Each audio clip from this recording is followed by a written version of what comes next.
ちゃ疲れてそうなやつを見つけたら、とりあえず声をかけてみるか。急に声かけて大丈夫かな。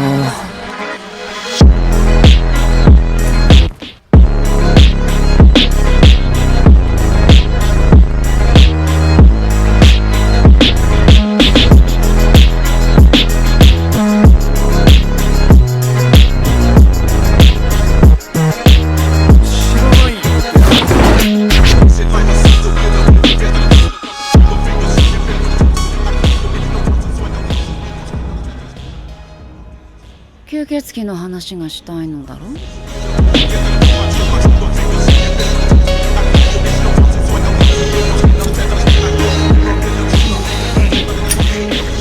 吸血鬼はみんな私が殺すから。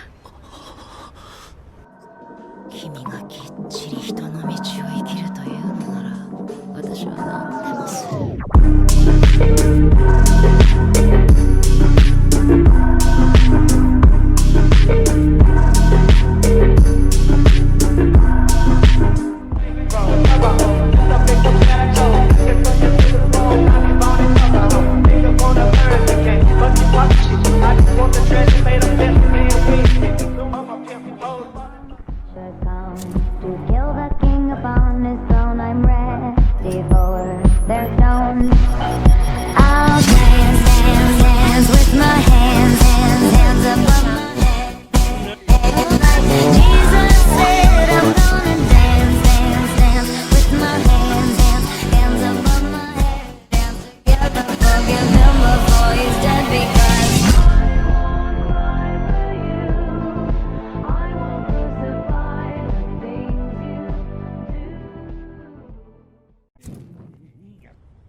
手伝い。せっかくだから次はちゃんとナンパしてくれよ。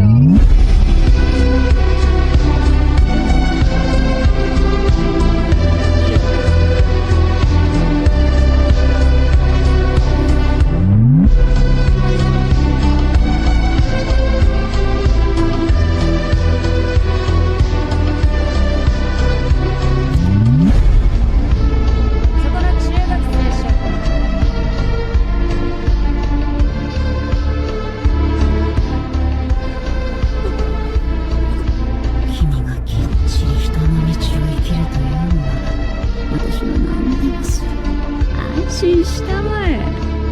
吸血鬼はみんな私が殺すから。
Elements of Migrationism. Chapter 2. Last Night in Sweden. It was a long night from the 9th to the 10th of September in Sweden. Until the early hours of the morning, no one knew who had actually won the parliamentary elections.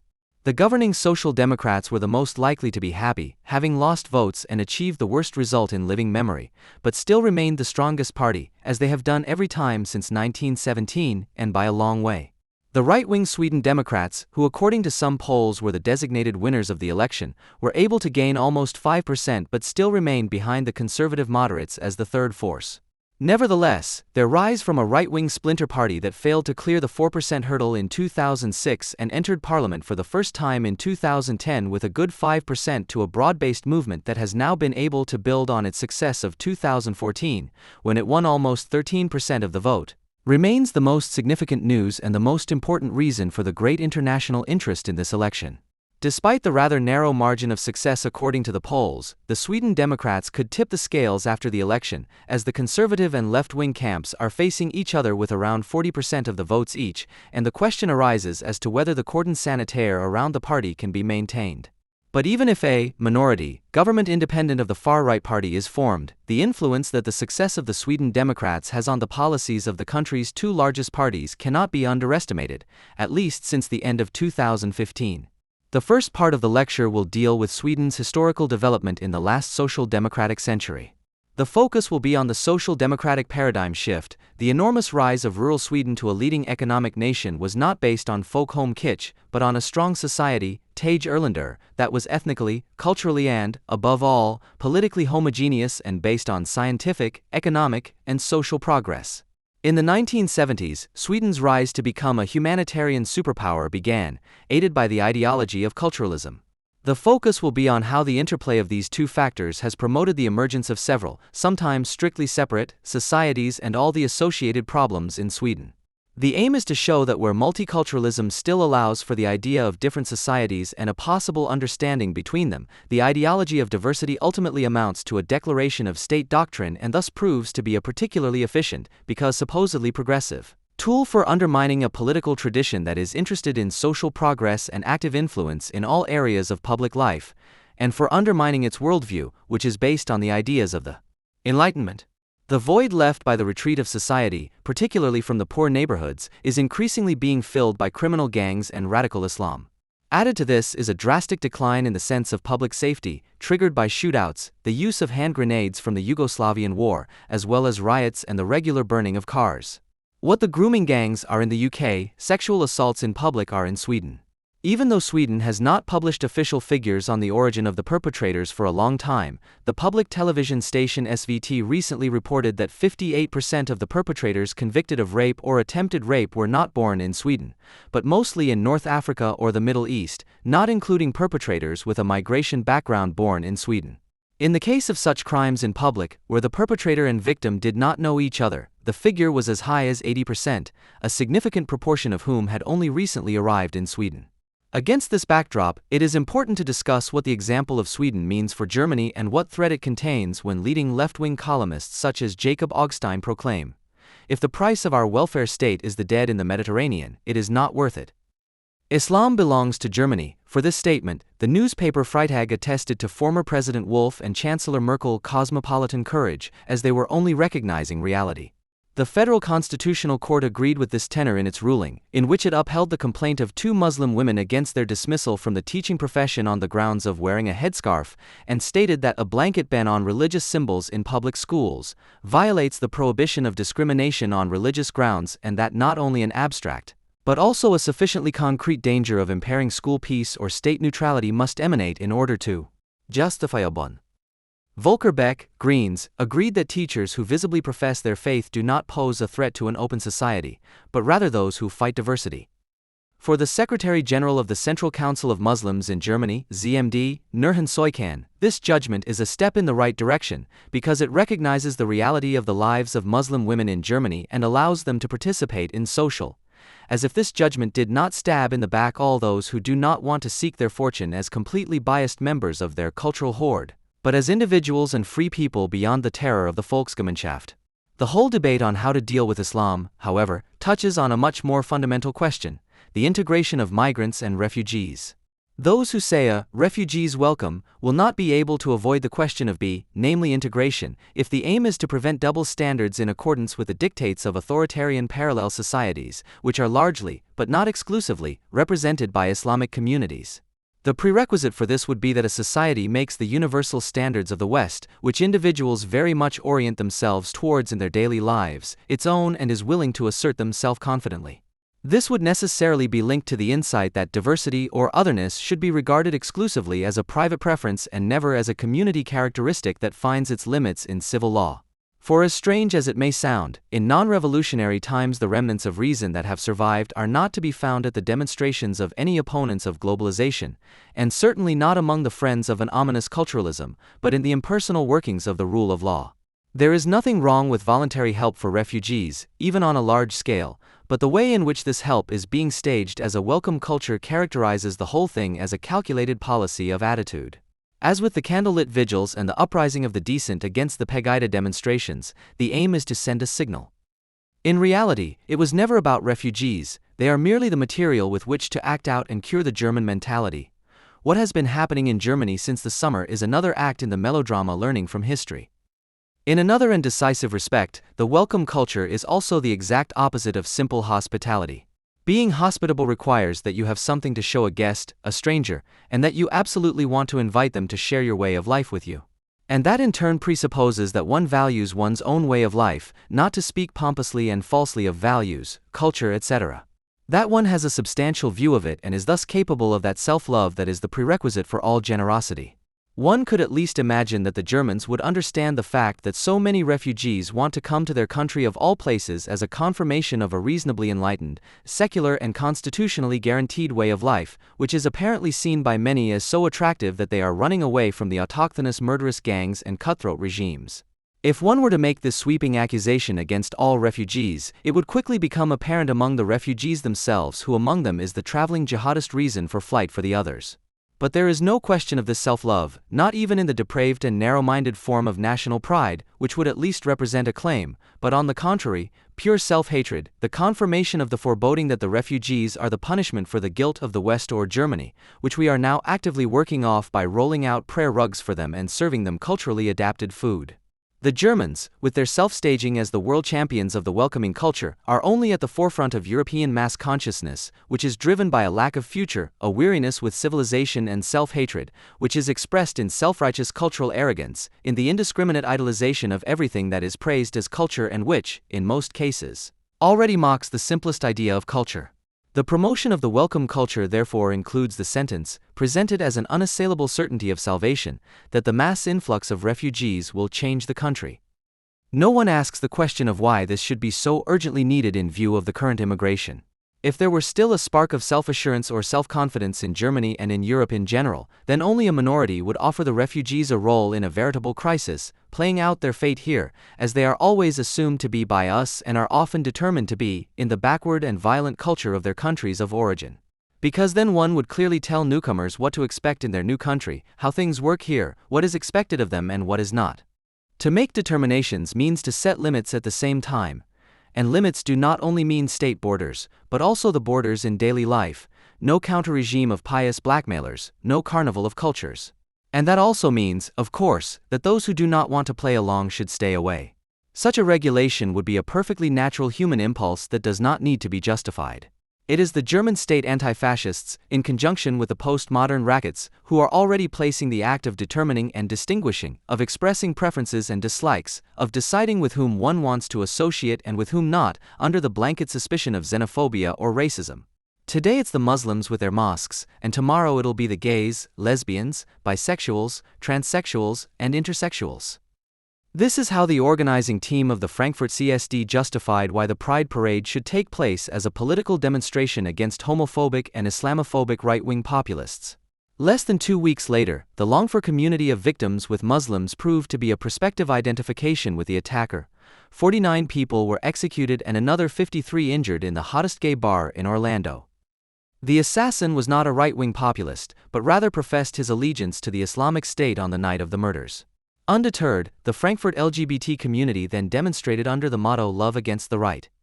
If it weren't for Trump, the AfD, and the Front National, we would have to invent them, to have enemy images that are capable of consensus and that are cheaper to fight than militant Islamists, who do not fight for their victories at the ballot box but with blood baths.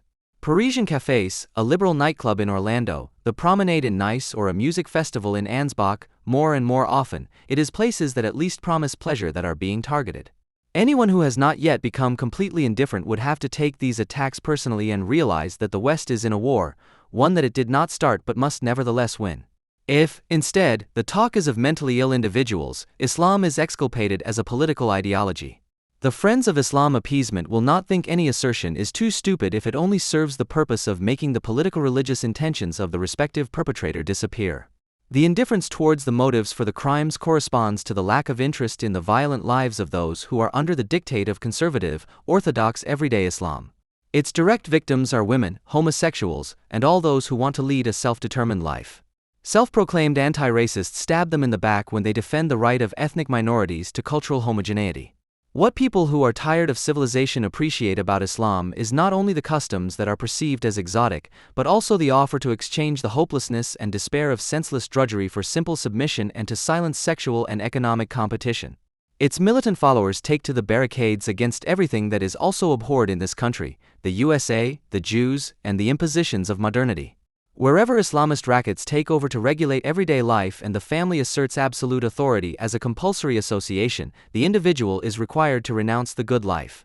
The more rigorously the individual renounces in the name of Allah, the more attentively and enviously the lust of others is registered.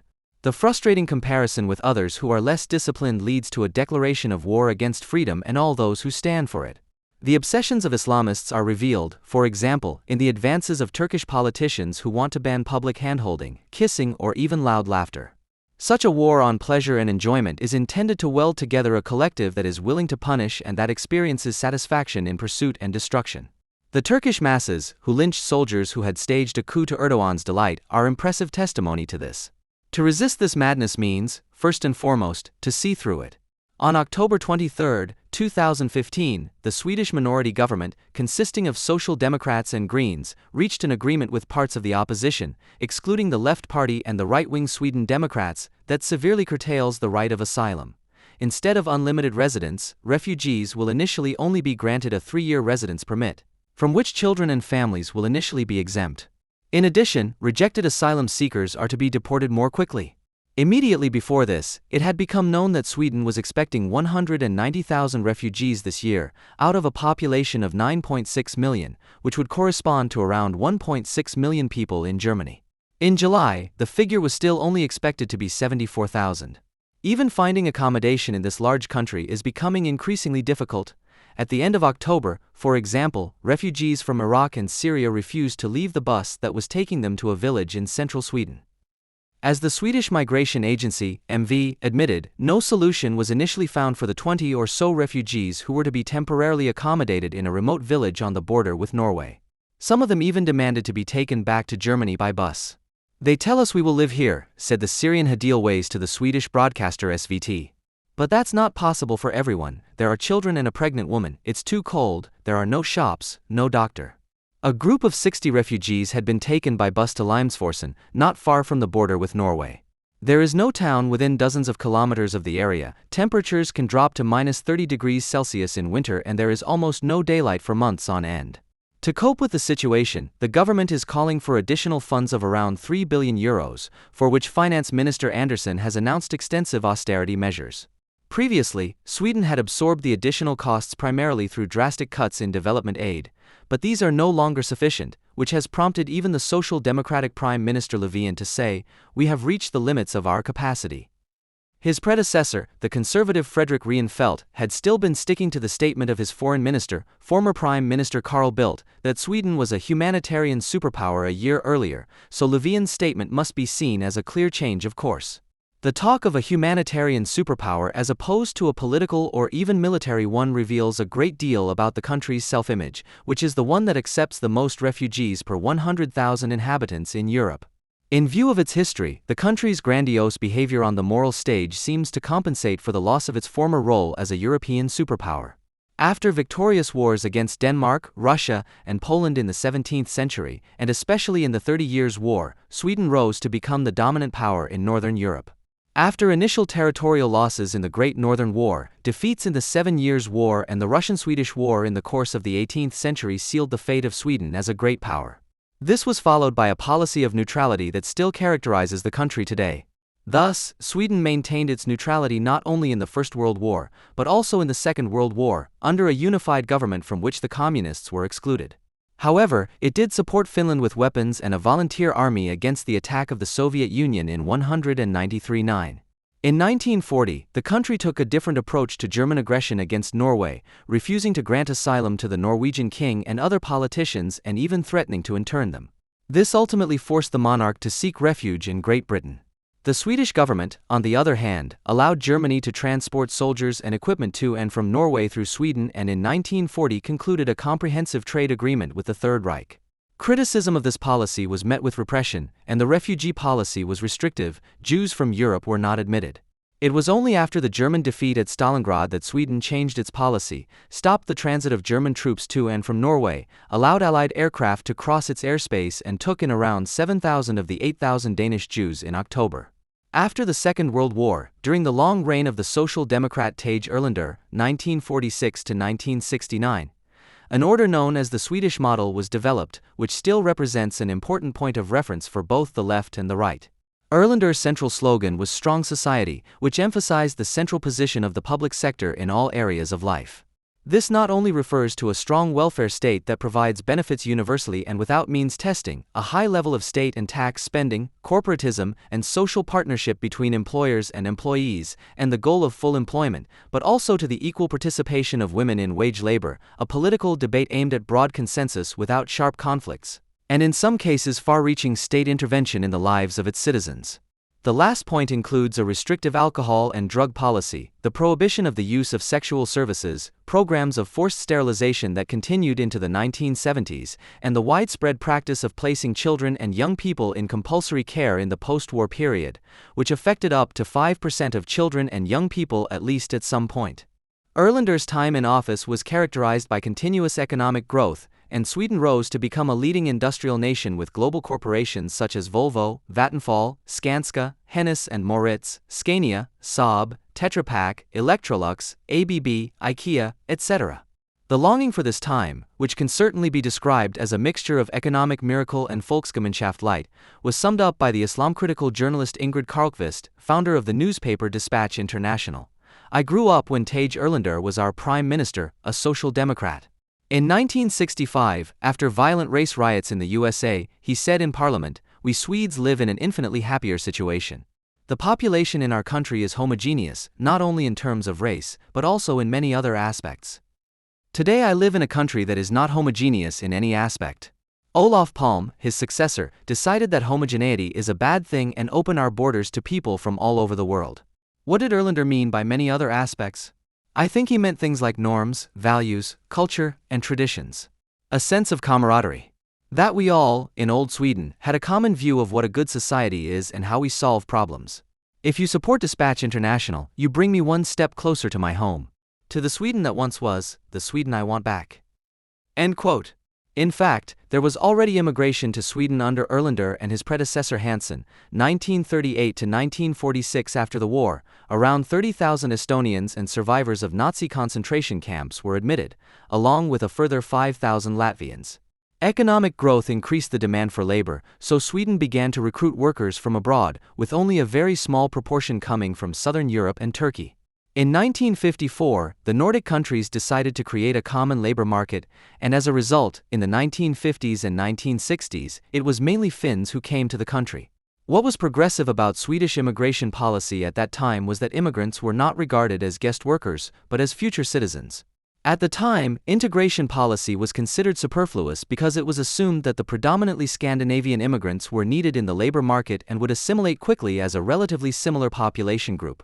While the Swedish social model can be traced back to the Erlander government, the moral self-image was shaped by his successor, Olof Palme, 1969 to 1976 and 1982 to 1986, who is much better known in Germany. Palme had already been influential under Erlander, for example as his secretary and advisor, as a minister without portfolio or as transport and education minister.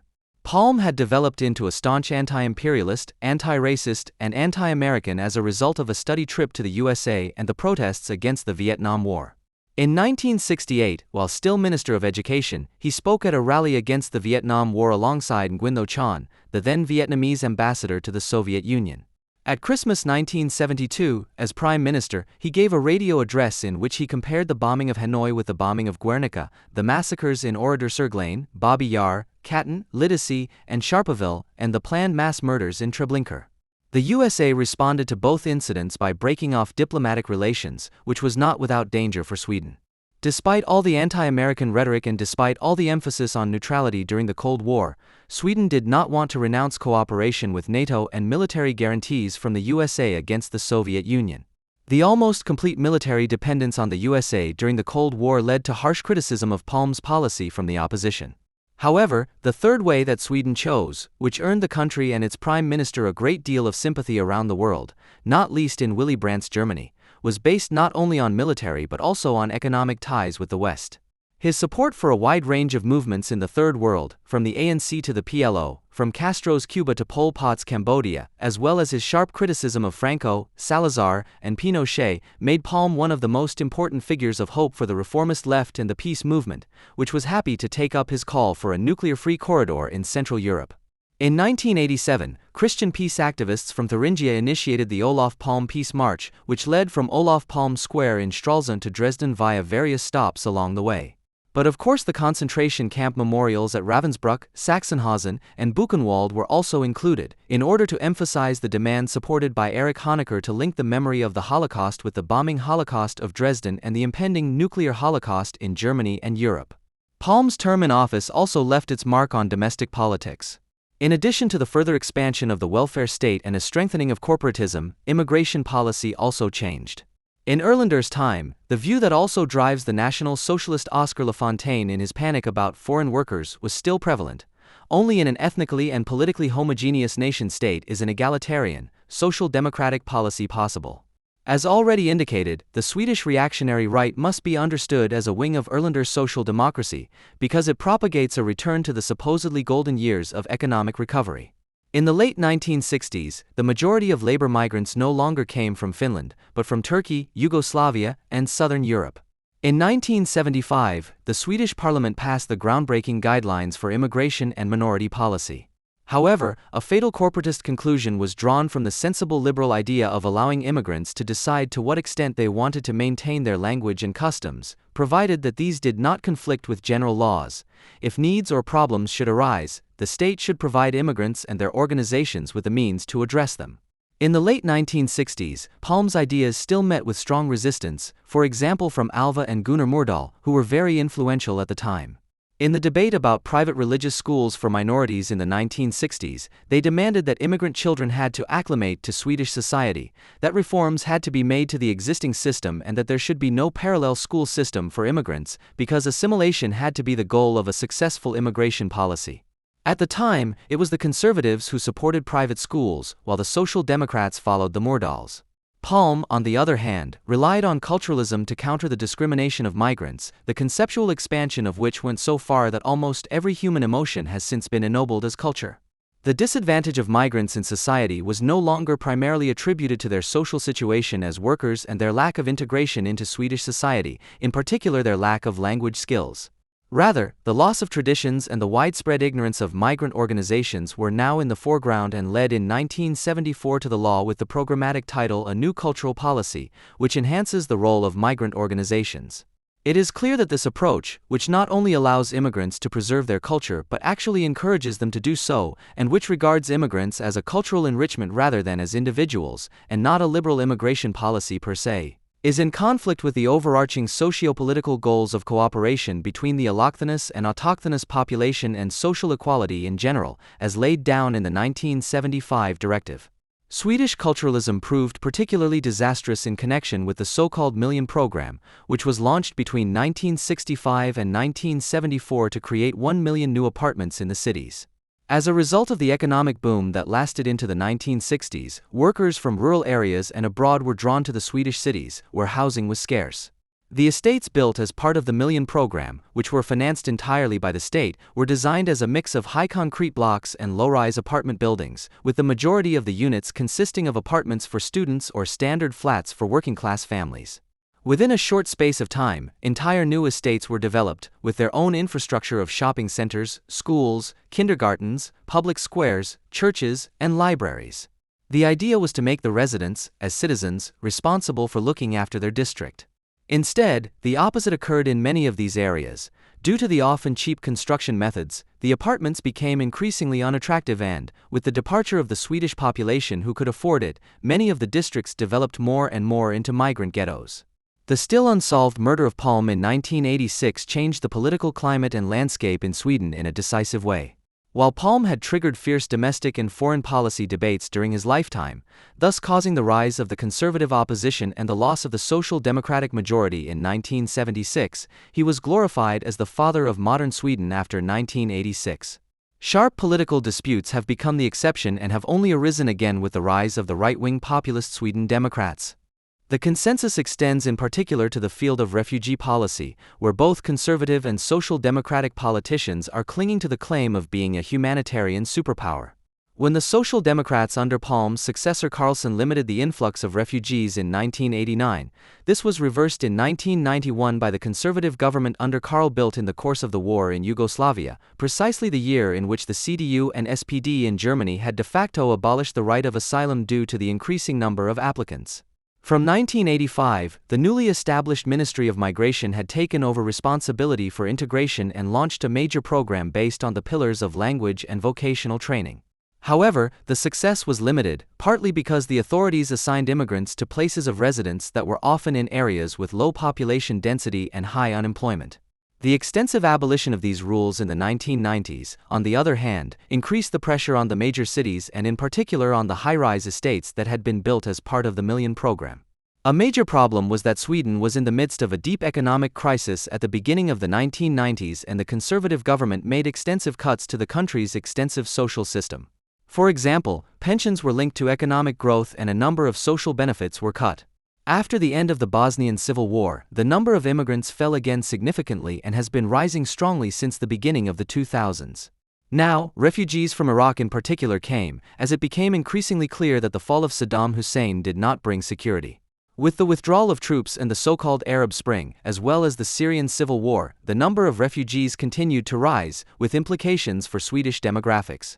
In 2014, immigrants born in Iraq were already the second largest group after the Finns, 158,000, followed by immigrants from the former Yugoslavia, 125,000, almost half of whom were from Bosnia and Herzegovina, Poland, 81,000, the interior, 68,000, Syrians, 67,000 in 2014. The numbers should have risen sharply since then, as Syrians currently make up about 50% of refugees in Sweden, Somalis, 56,000, Germans, 49,000, and Turks, 46,000, including many Kurds.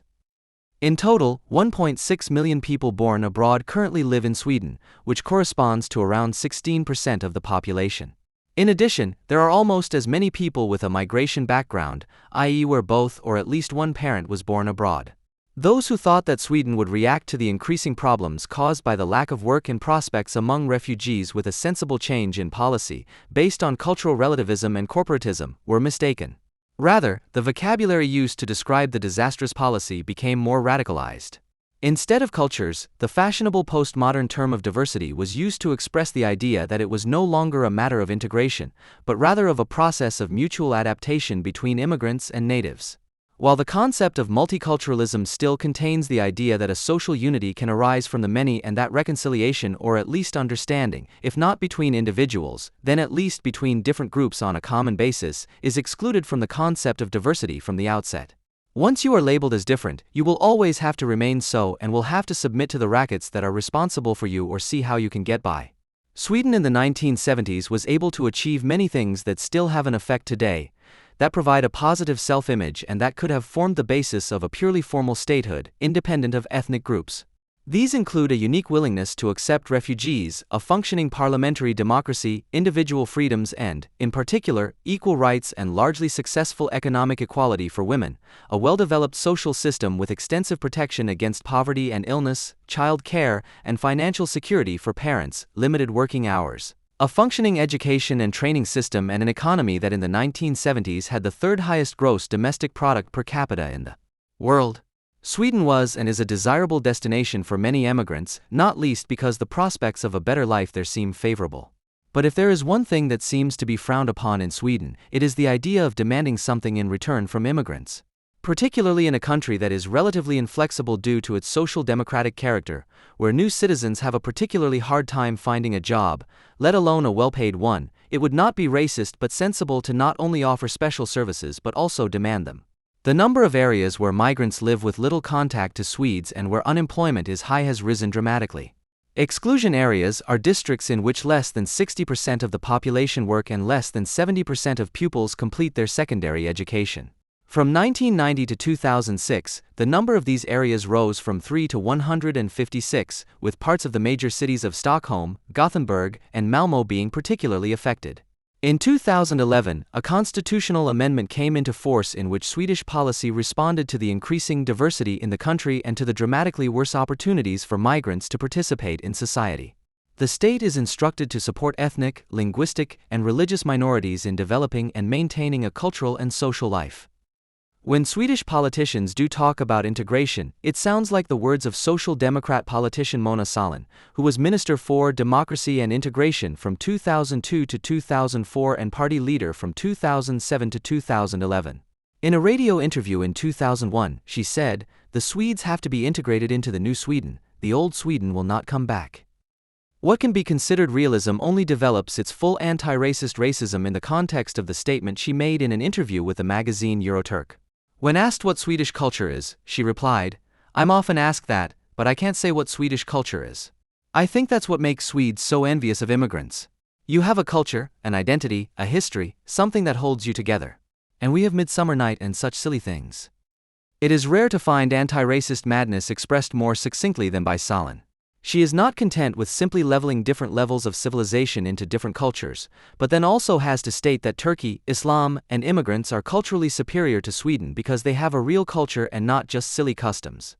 The cultural and Islamic envy that she correctly recognizes in the Sweden Democrats, identitarians, and neo-Nazis, who usually can't say what their own culture is either, oozes from every line she writes and is an expression of a society that has lost any sense of itself and any power of integration.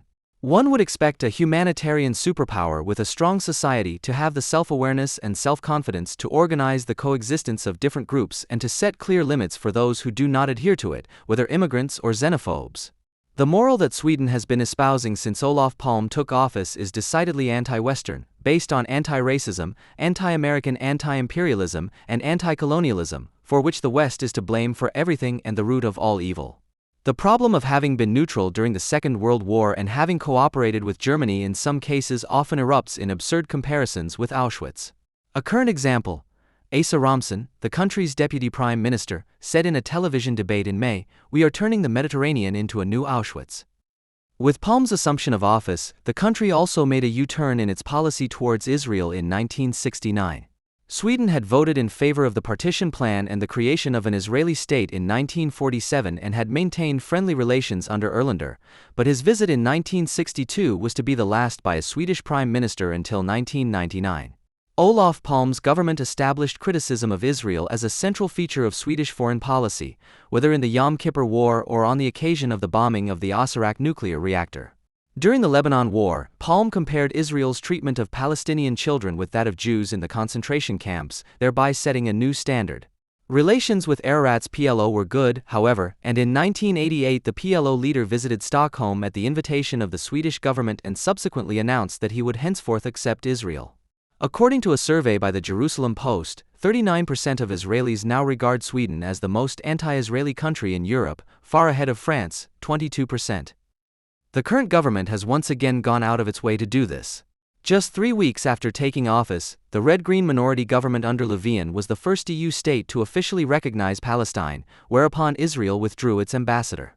Within the EU, Sweden was one of the driving forces behind the labeling requirement for Israeli products from so-called settlements, i.e. from areas that lie beyond the 1949 ceasefire lines.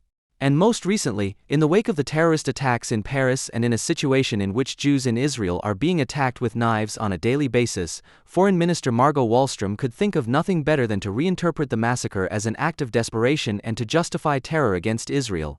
Obviously, we have reason to be concerned, not only here in Sweden, but throughout the world, because there are so many people who are being radicalized. Here too, situations like those in the Middle East will arise, where not least the Palestinians see that there is no future for them there. They must either accept their desperate situation or resort to violence. End of quote. The fact that, in the face of a devastating civil war in Syria, from which people are seeking refuge in Sweden every day, she can think of nothing better to do than to refer to the Palestinians speaks volumes. In this respect, Sweden is a pioneer of an EU foreign policy that is anything but a factor in creating more humane conditions in Syria, the Middle East as a whole, and Ukraine.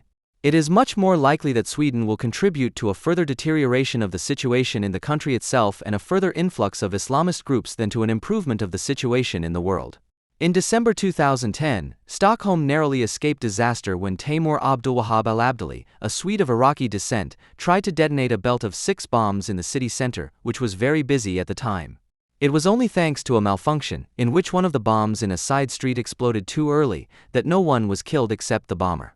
In the same month, 4 Swedes were arrested on their way to Copenhagen to carry out an attack on the newspaper Jyllands-Posten, which had printed the Muhammad cartoons. Munir Awad, a Lebanese-born Swede, was identified as the mastermind. Parallel structures have become established in districts such as Angered in Gothenburg or Rosengård in Malmö. In the field of forces between mostly ethnically defined clans, criminal gangs, radical Islam and the Swedish majority society, the latter is increasingly losing out in areas where hardly any autochthonous Swedes live. The steady influx of new immigrants strengthens the power of the clans, which take the newcomers under their wing. With longer stays in Sweden, the power of the clans loses its significance, but the power of criminal gangs and Islamic communities increases to the extent that the way out into the life of a normal Swede from the middle class is blocked. In Angered, half of the population is under 30 years of age, and 72% have an immigrant background. Although the official unemployment rate is between 15 and 22%, only about 50% of this group between the ages of 18 and 64 are in education or work, and only 14% pursue further education, such as at universities, after leaving school. Youth, gang, and drug-related crime are particularly high here, with the Somali community being the hardest hit, with up to 95% unemployment. The situation is particularly precarious in Malmö, the Swedish city with the highest proportion of immigrants and the lowest economic performance. Almost 1 in 2 of the 300,000 inhabitants of the southern Swedish city has at least one parent who was not born in Sweden. After the closure of a basement mosque in Rosengård, serious riots broke out, in which left-wing extremists took part. In 2009, a study was published that described in detail the situation in the district, where the employment rate is below 40% and the unemployment rate is up to 85%. To this end, 50 hours of qualitative interviews were conducted with 30 experts who work in the district, police officers, employees of public authorities such as the Social Security Office, social workers, teachers. 29 out of 30 people independently noted an increasing radicalization, which was said to be caused by relatively few individuals who exercised a great deal of influence. The overcrowding of the often quite small apartments was named as the biggest problem. The respondents also shared the view that nothing effective is being done to improve the situation. The interviewers heard particularly frequently that the West had attacked Islam with its war on terror and especially with the Iraq War in 2003. Children are often exposed to unfiltered and violent news from around the world, while young people remain alien to Swedish society and are increasingly hostile towards it. Many people, especially women, rarely venture beyond their own district. Hopelessness and frustration are omnipresent.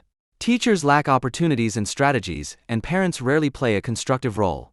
This vacuum is filled by radical groups and criminal gangs. In Malmö, there are up to 5 smaller mosques where violence and hatred are preached, the worst of which is said to have been the one that was closed in 2008. There are targeted attempts to recruit young people and encourage them to travel abroad, for example to attend Quran schools. People who do not want to submit to the rules of Islam are often intimidated, and women who do not wear headscarves or modest clothing are verbally abused and threatened, as are social workers who try to educate them. Girls disappear from school and are married off abroad by the imam or directly, never to be seen again. Family members prevent girls from adopting a Swedish lifestyle unless the children are sent to religious private schools from the outset. Newly arrived migrants are often left alone in their ignorance of Swedish society and the Swedish social system, and are at the mercy of radical groups that impose their rules on them. The study gains its plausibility despite massive criticism of the methodology because no observations or interviews were conducted on site, but only second- or third-hand reports were included, from events in the following years to the present day. In 2009, there were violent riots in the face of the Davis Cup match between Sweden and Israel, which the Swedish Tennis Federation had scheduled in Malmö. A boycott campaign against the game was launched by the Left Party, the Greens, and the Social Democrats, and since they were unable to get their demand for a cancellation accepted, the game was played in front of empty stands. The boycott was modeled on the sporting boycotts against South Africa during the apartheid era and the game against Chile in 1975 during the Pinochet dictatorship. A large protest rally with around 6,000 people took place in front of the hall, with at least 200 of them attacking the police with stones and fireworks. At the beginning of the same year, a pro-Israeli demonstration calling for peace for Israel and an end to the rocket attacks from Gaza was attacked with bottles, eggs and tear gas grenades, whereupon the police did not enforce the registered demonstration, but instead broke it up. A whole series of anti-Semitic attacks, mostly committed by Muslims, in 2009 and 2010, and the subsequent exodus of many Jews to Stockholm, Israel, and the USA, brought Malmö into the international press and prompted the Simon Wiesenthal Center to issue a travel warning for the city. The city authorities and the then Social Democratic Mayor Riepelu were at the center of the criticism. While the former allowed harassment and crimes against Jews to go unpunished, the latter further fueled the atmosphere with anti-Semitic agitation. When asked about the dramatic increase in anti-Semitic crimes, he replied in an interview, "We do not accept anti-Semitism or Zionism in Malmö. These are extremes that rise above other groups and believe that they are less worthy." End of quote. Like every anti-Semite, Riepelu is also convinced that the Jews themselves are to blame for anti-Semitism. "I wish that the Jewish community would distance itself from Israel's human rights violations against the civilian population in Gaza, instead of provoking even more by holding pro-Israeli rallies." He told the Daily Telegraph that there were no anti-Semitic attacks in Malmö, only anti-Israeli protests over the Gaza war, and in any case, if Jews from Malmö want to move to Israel, that is not the business of the city of Malmö. End of quote. He responded to criticism of his statements by saying that it was controlled by the Israel lobby and that the Jewish community had been infiltrated by the Sweden Democrats in order to incite hatred against Muslims. Those who believe that Riepelu had to resign after that are mistaken. His party leader Mona Sahlin did express mild criticism, but she defended Riepelu against the accusation of anti-Semitism. This is hardly surprising, given her belief in the superiority of Islamic culture and her participation in an anti-Israeli demonstration in 2009, where Israeli flags were burned and those of Hamas and Hezbollah were shown.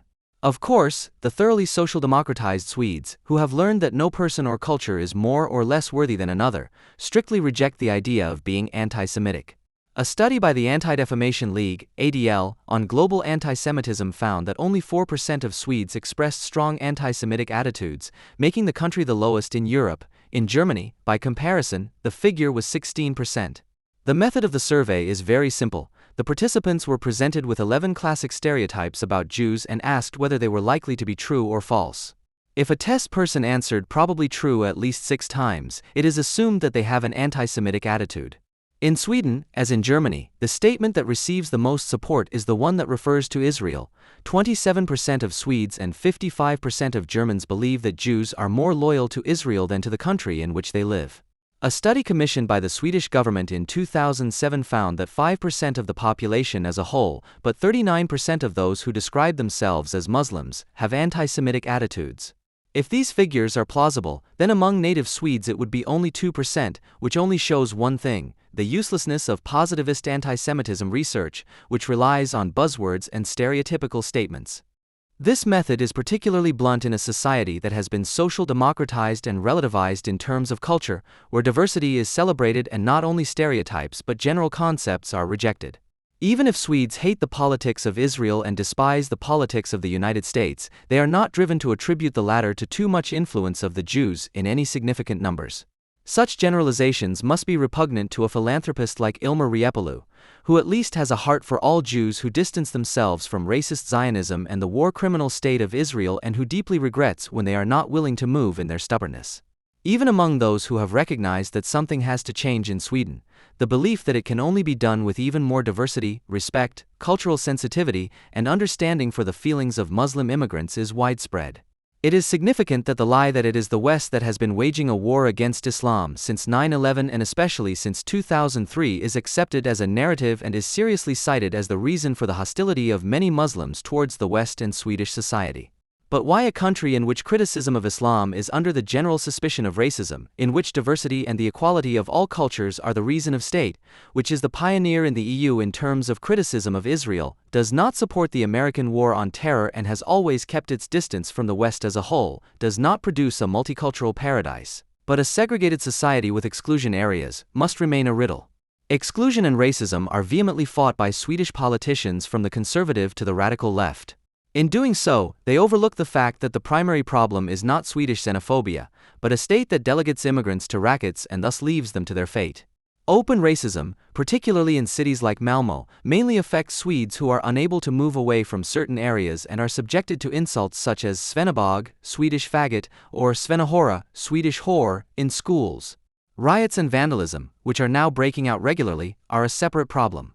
A few days after police officers in the Husby district of northern Stockholm shot and killed a 69-year-old man who had threatened them with a machete, riots broke out there on May 29, 2013, lasting several days and involving the burning of over 100 cars, most of which belonged to local residents. Police officers who tried to intervene were pelted with stones and injured, and it was not until May 28 that the situation was deemed to have returned to normal. In May 2015, a detailed article appeared in the popular science journal Forskning and Framsteg under the headings of criminology and sociology. In total, around 1,300 cars were torched in Sweden in 2013. Certain areas cannot be entered by the Swedish police without a massive deployment, without being attacked.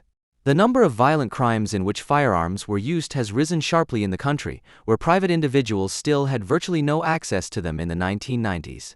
There are areas in Sweden where Swedish law no longer applies. As early as 2014, the Swedish police published a map of 55 areas in the country where the enforcement of state authority was at least impaired because police officers were insulted, threatened, and attacked when entering. It is also assumed that criminal gangs are in control in these areas. Contrary to what xenophobes claim, the problem is not the sheer number of immigrants, but their settlement in areas from which a society that could integrate them has long since withdrawn.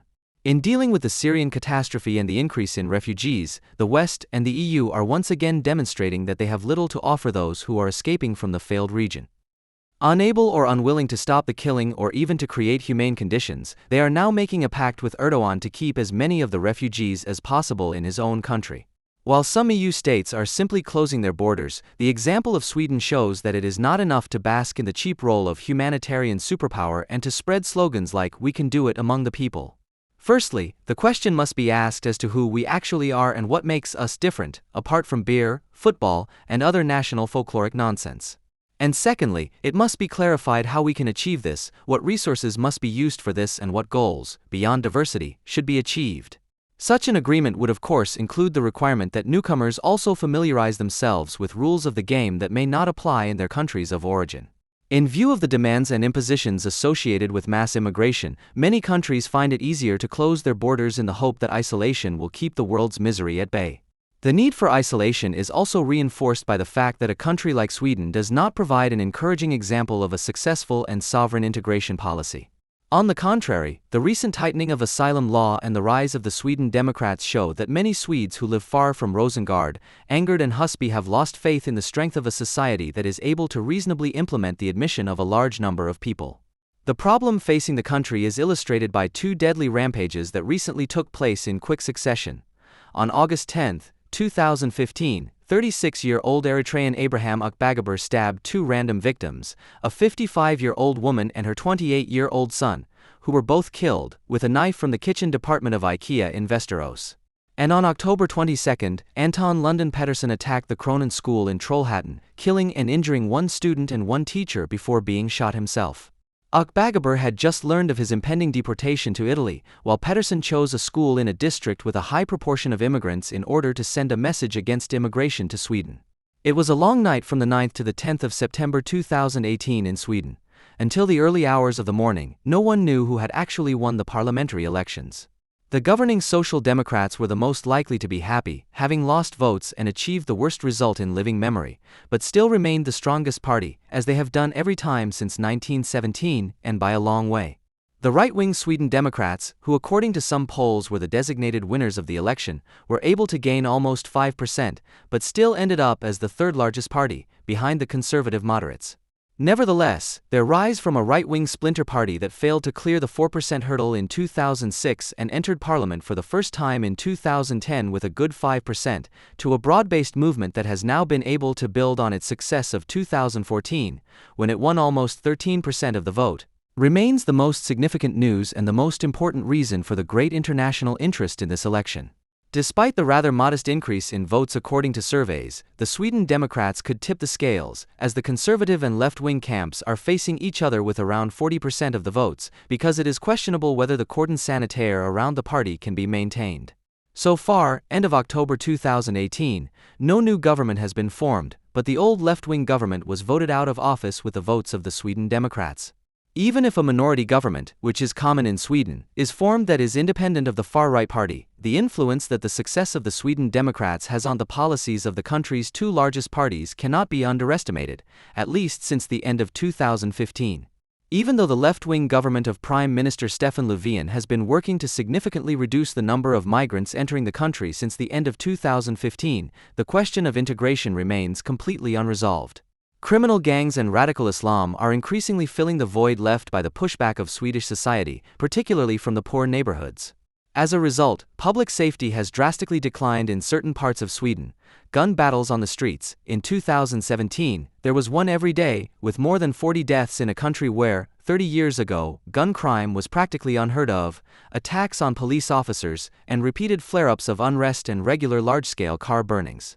A police report from 2017 speaks of 61 vulnerable areas, 23 of which are considered particularly vulnerable. The picture that the report paints of these areas is bleak.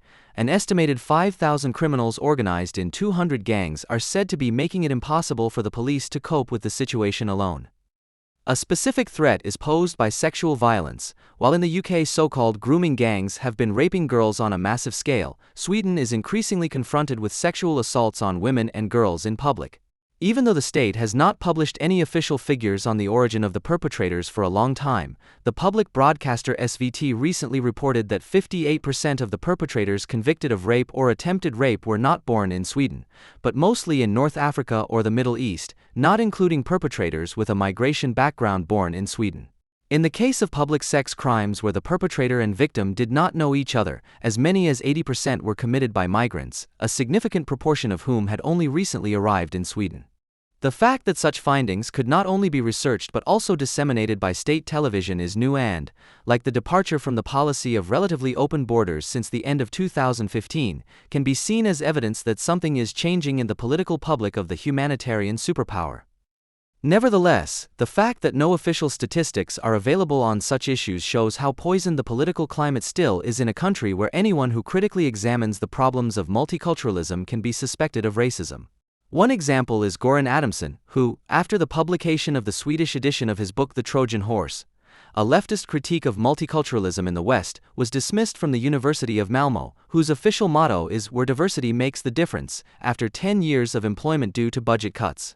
Adamsson was denounced by colleagues and superiors as right-wing, fascist and a friend of the Sweden Democrats. His next employer, the University of West in Trollhättan, forced him to undergo a torturous vindication procedure in 2016 because he had given a lecture on John Stuart Mill and his criticism of religion, which a Muslim student felt was offensive and discriminatory.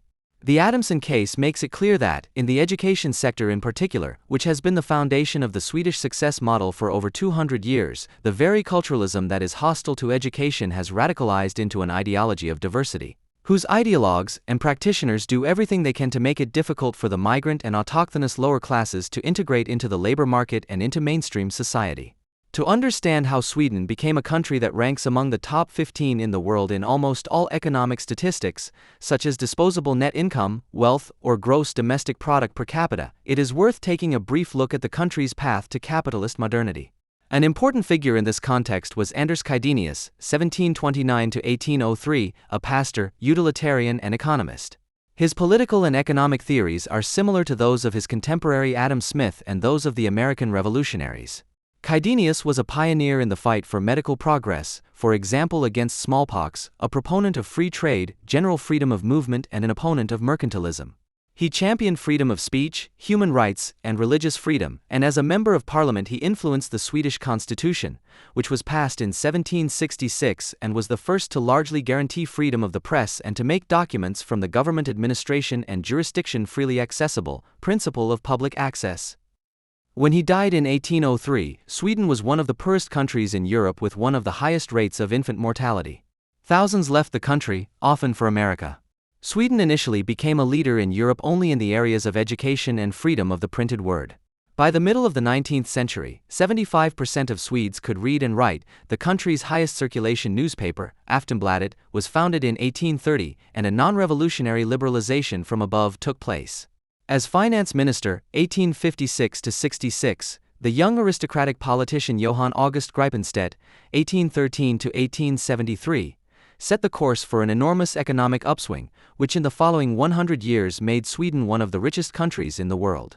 This was achieved in particular by reducing customs duties and regulations, introducing relatively free trade, and building a state railway network.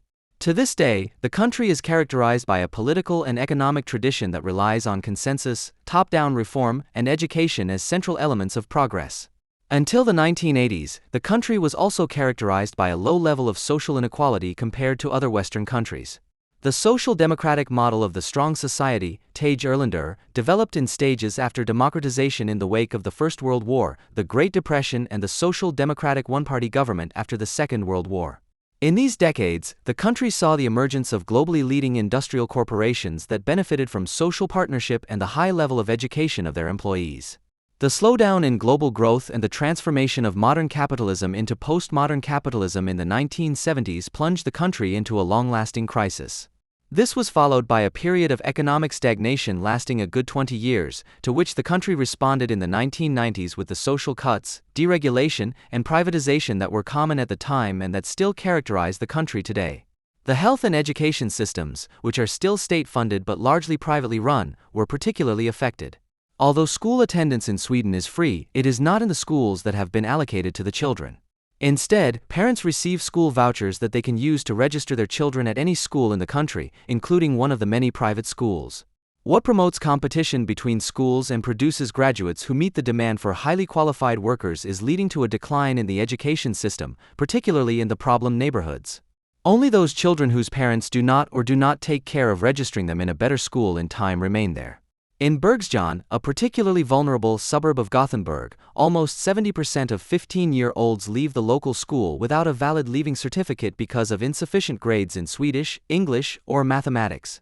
This school may be the sad leader of the pack, but it is by no means an exception. In half of the particularly vulnerable neighborhoods, at least 50% of the graduates leave school without a diploma, while the national average is 17.5%.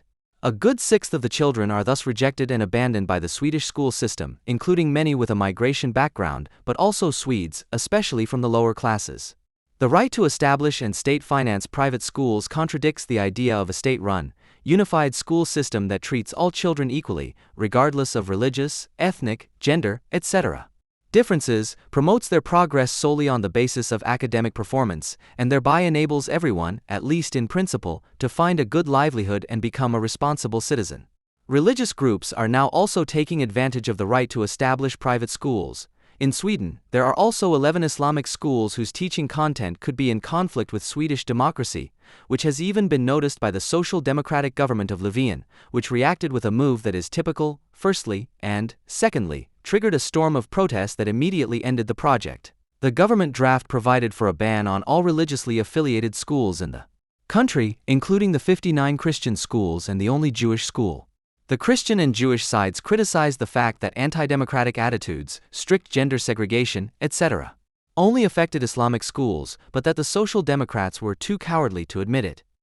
This assessment is accurate inasmuch as the Social Democrats had long since abandoned the idea of a unified school system and thus equal standards for all children, with the result that the highly developed country, in which only 5% of jobs do not require a secondary school diploma, is struggling with a homemade educational crisis.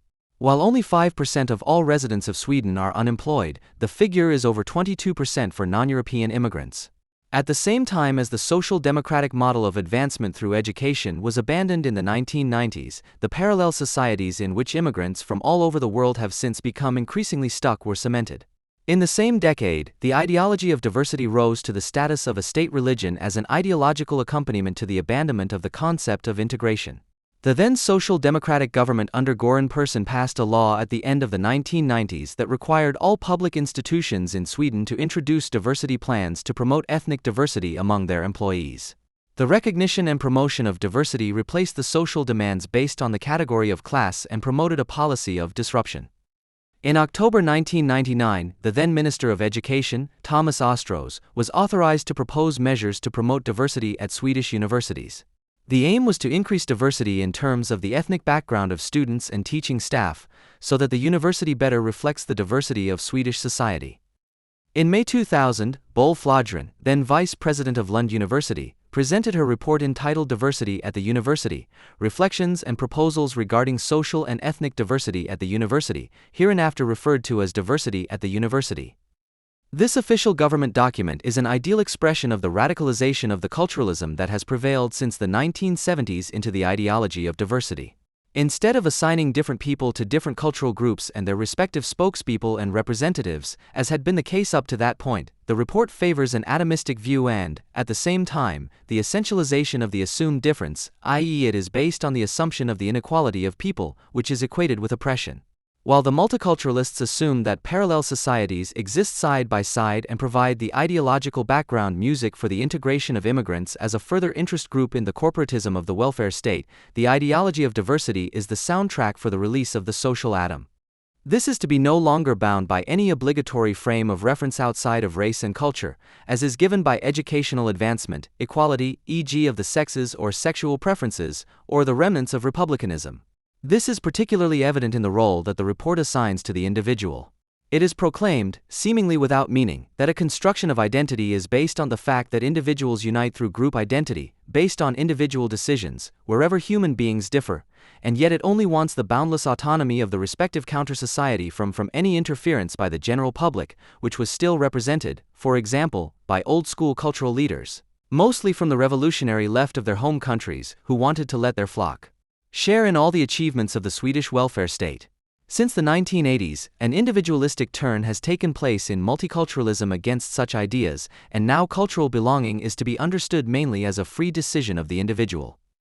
Accordingly, there is a warning against social models of integration that force individuals to give up or hide various aspects of their cultural identity. After all, as every anti-Western and anti-modern ideologue knows, processes of standardization and modernization threaten ethnic particularity and are capable of erasing differences for the sake of the unity of that which is referred to as society. The individual referred to here is not the free and equal individual of the Enlightenment, who can only think of freedom as a general category, as a prerequisite, therefore, for being able to discover and then perhaps even live out one's own particularity against any collective force. The claim that the individual is defined purely by difference amounts to a reinterpretation of freedom of choice as the natural, self-determined submission to preset cultural ideas and unquestionable rules. The supposedly free choice from a range of cultural offerings, as is often the case with young, academic, and autochthonous residents of diverse city districts, does not reflect the reality within migrant communities. By rejecting the formal coercion of the state and the hated majority society, the subject is all the more exposed to the conformity terror of his ethnically or religiously defined community, which is expressed in the openly envious hatred of traitors to migrant identity who actually display individual traits. This de-individualized understanding of freedom as mere difference presupposes the affirmation of existing conditions in the form of diverging coercive collectives. The consequence of this logic is that the demand for equal living conditions for girls who have immigrated from Afghanistan or similarly unpleasant countries is no longer considered progressive, but rather as racism.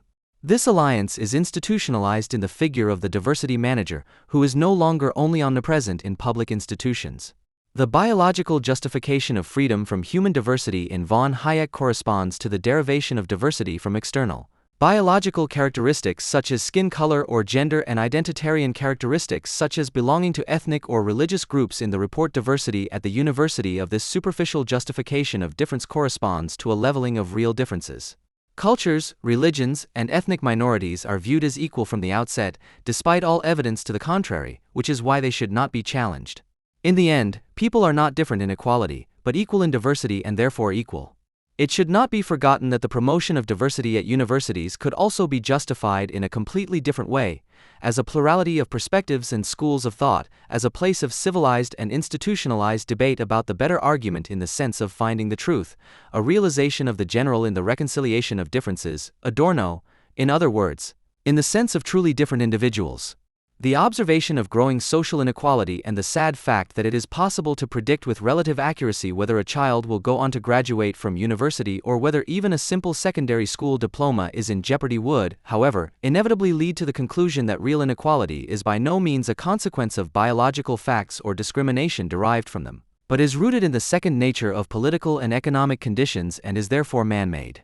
In this sense, diversity at the university merely seeks to change the rules of the game of competition in favor of groups that are supposedly or actually marginalized.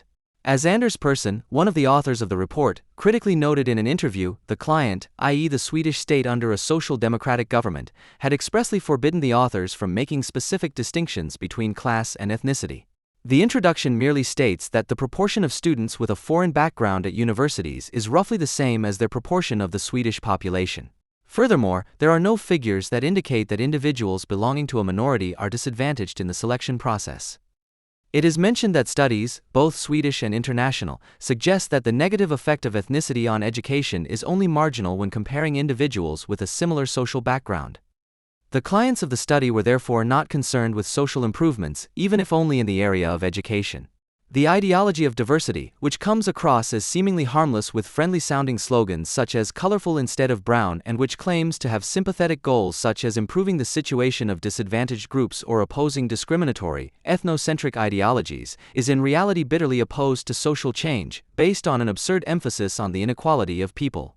This has even been noticed by self-confessed leftists such as Robert Fowler, who notes that diversity does not result from a generalization or radicalization of the idea of equality, but rather from the opposite.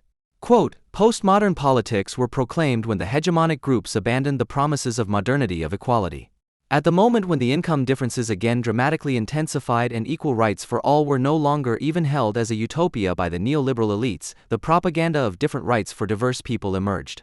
The postmodern identity and language politics are not the beginning or the continuation, but rather the end and the replacement of a politics of equality." End of quote.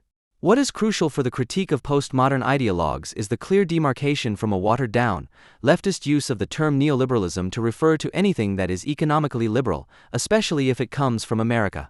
In contrast to the colorful countries of Western Europe, however, America still appears to be a classic liberal country, shaped by the ideas of the Enlightenment, despite all the signs of disintegration, especially at colleges and on the coasts. This is evident, for example, in its culture of political debate, the celebration of Martin Luther King, the unwavering politeness with which people treat each other, and not least through the social cohesion of voluntary, local associations, see, for example, de Tocqueville, all based on the assumption that all men are created equal, that they are endowed by their Creator with certain unalienable rights, that among these are life, liberty, and the pursuit of happiness, Declaration of Independence. In contrast, Kaidinius' strikingly similar insight seems to have been forgotten in Sweden today. The philosopher John Stuart Mill is considered a cold rationalist and a representative of the ill-reputed utilitarianism. In reality, he was a pioneer of the women's rights movement and considered his work to be one of three. Mill supported the women's rights movement not out of abstract conviction, but based on his own experiences. For decades, John Taylor had refused to release Harriet in favor of a love marriage with Mill. He saw Mill's influence on the upbringing of Helen as a blemish on his property. English law at the time did not grant mothers any independent educational authority over their children, who were considered much more as the private property of the father. The concept of liberalism that Mill developed in On Liberty arose from the effort to confront the bourgeoisie of his time with the contradiction between its ideals and the illiberal components of its own legal system. From 1850 onwards, Mill attacked in a series of articles, which he wrote with Harriet Taylor, the legally sanctioned abuse of fathers against their wives and daughters, the impossibility for women to earn money and to decide over their assets independently of their husband's consent, as well as the conditions of divorce law, which deprived women of the right to educate their children in the event of separation. It was a betrayal of the bourgeoisie, wrote Mill, that the interests of women are included in those of men to the same extent as the interests of subjects are included in those of kings. A society that had abolished the status of subjects in the name of freedom and equality must necessarily also abolish the subject status of women vis-a-vis husbands and fathers and grant them full suffrage. Friedrich August von Hayek, who made Mill's writings known in this country and, like Mill, is considered an apologist for an inhuman utilitarian philosophy, shared this view as late as 1951. When he complained in an essay about Mill and Harriet Taylor that girls in the current system of customs and opinions enter into what is called a contract, completely ignorant of its conditions. What is more, their ignorance is considered essential to their suitability. The specific feature of Mill's concept of liberalism is that it regards the establishment of women's full contractual capacity as a prerequisite for the emancipation of the sexes. The fact that this contained a positive understanding of calculation and rationality was already considered the original sin of his utilitarianism during Mill's lifetime. Even today, leftists disapprove of his individualism, which is far removed from the state, while economic liberals are suspicious of his views on the equality of women. In their mission to immunize German corona policy against criticism, the media have identified another enemy after the regulars table and the esotericists, the liberals. In doing so, they themselves are committing a serious error of reasoning. Christian Lindner is a potential enemy of the state. Although he and his party have done everything possible to alienate the predominantly young FDP voters who hoped that their vote would bring an end to or at least a relaxation of the health policy measures, since the Free Democrats have been part of the traffic light coalition, he must be treated with caution because he is playing the market against health. The actions of the liberals, like those of left-wing teachers in the late 1960s and early 1970s, must be closely monitored and their level of loyalty to the state evaluated. This is because liberals insist on freedom, and freedom is harmful to health. An article by Maya Beckers in the German newspaper Die Zeit on December 2 is a prime example of the journalistic genre of conformist political advice that ventilates such insights. Under the headline Radical Market Research, the editor of the philosophy magazine Hohe Luft asked in the tone of a hygiene policy commander-in-chief, "Who refuses the vaccination?" It had already been agreed that, in addition to the Saxon and Bavarian regulars tables, it is the ecologists and organic food shop esoterics who are once again revealing their hostility to science and thwarting the vaccination campaign. However, if you ask those who refuse to be vaccinated about their party preferences, you will very often get the answer, FDP. End of quote. Now, someone who rejects an offer, as the vaccination against COVID-19 has been called so far, of their own free will is not yet a refuser, let alone an enemy of science. But for an author who considers what they, whoever that may be, have agreed on to be the immediate expression of truth, such differences are considered trivialities. Although Becker herself mentions that the number of vaccine skeptics, which is not the same as refusers, but who cares about terms in times of mental mobilization, among Green voters, who often use the organic market, is rather low at 18%, she does not draw any conclusions from this contradictory fact. Because she is not concerned with the question of who is opposing the federal government's corona policy and for what reasons, but with identifying dissenters. Therefore, she pats the FDP on the back for buckling under to the red-green majority, but still makes a note in the Volksgemeinschaft class book, even if the FDP is now opening up to compulsory vaccination. Among the Democratic parties, it was always the liberals who stood out as the loudest opponents of a policy based on scientific evidence, when corona measures, environmental and climate protection issues were being negotiated or when a speed limit was being discussed. The fact that politics in democratic states is nowhere exclusively based on scientific findings because science, which does not even exist in this unit, must be taken into account alongside culture, economics, education, and other, interwoven social subsystems of political decisions, but must not dominate them. Such genuinely liberal considerations are as alien to Becker as they are to the political decision-makers she speaks to. Intertwined social subsystems, but that they must not dominate them. Such genuinely liberal considerations are as alien to Becker as they are to the political decision-makers whom she addresses. In the history of bourgeois society, the concept of liberality is just as closely linked to the concept of thought as it is to that of action. The ideal of the free exchange of arguments, in which cogent thoughts and plausible insights prevail unhindered by corporatist and other collective constraints, is modeled on the exchange of goods. Authors as disparate as Max Horkheimer, Hannah Arendt, and Norbert Elias, who, despite their differences, were similar in that they did not criticize bourgeois society out of hand, but measured it against its own concept, have worked out that the freedom of thought, speech, and action in democratic states is due to the market, from which it has sprung.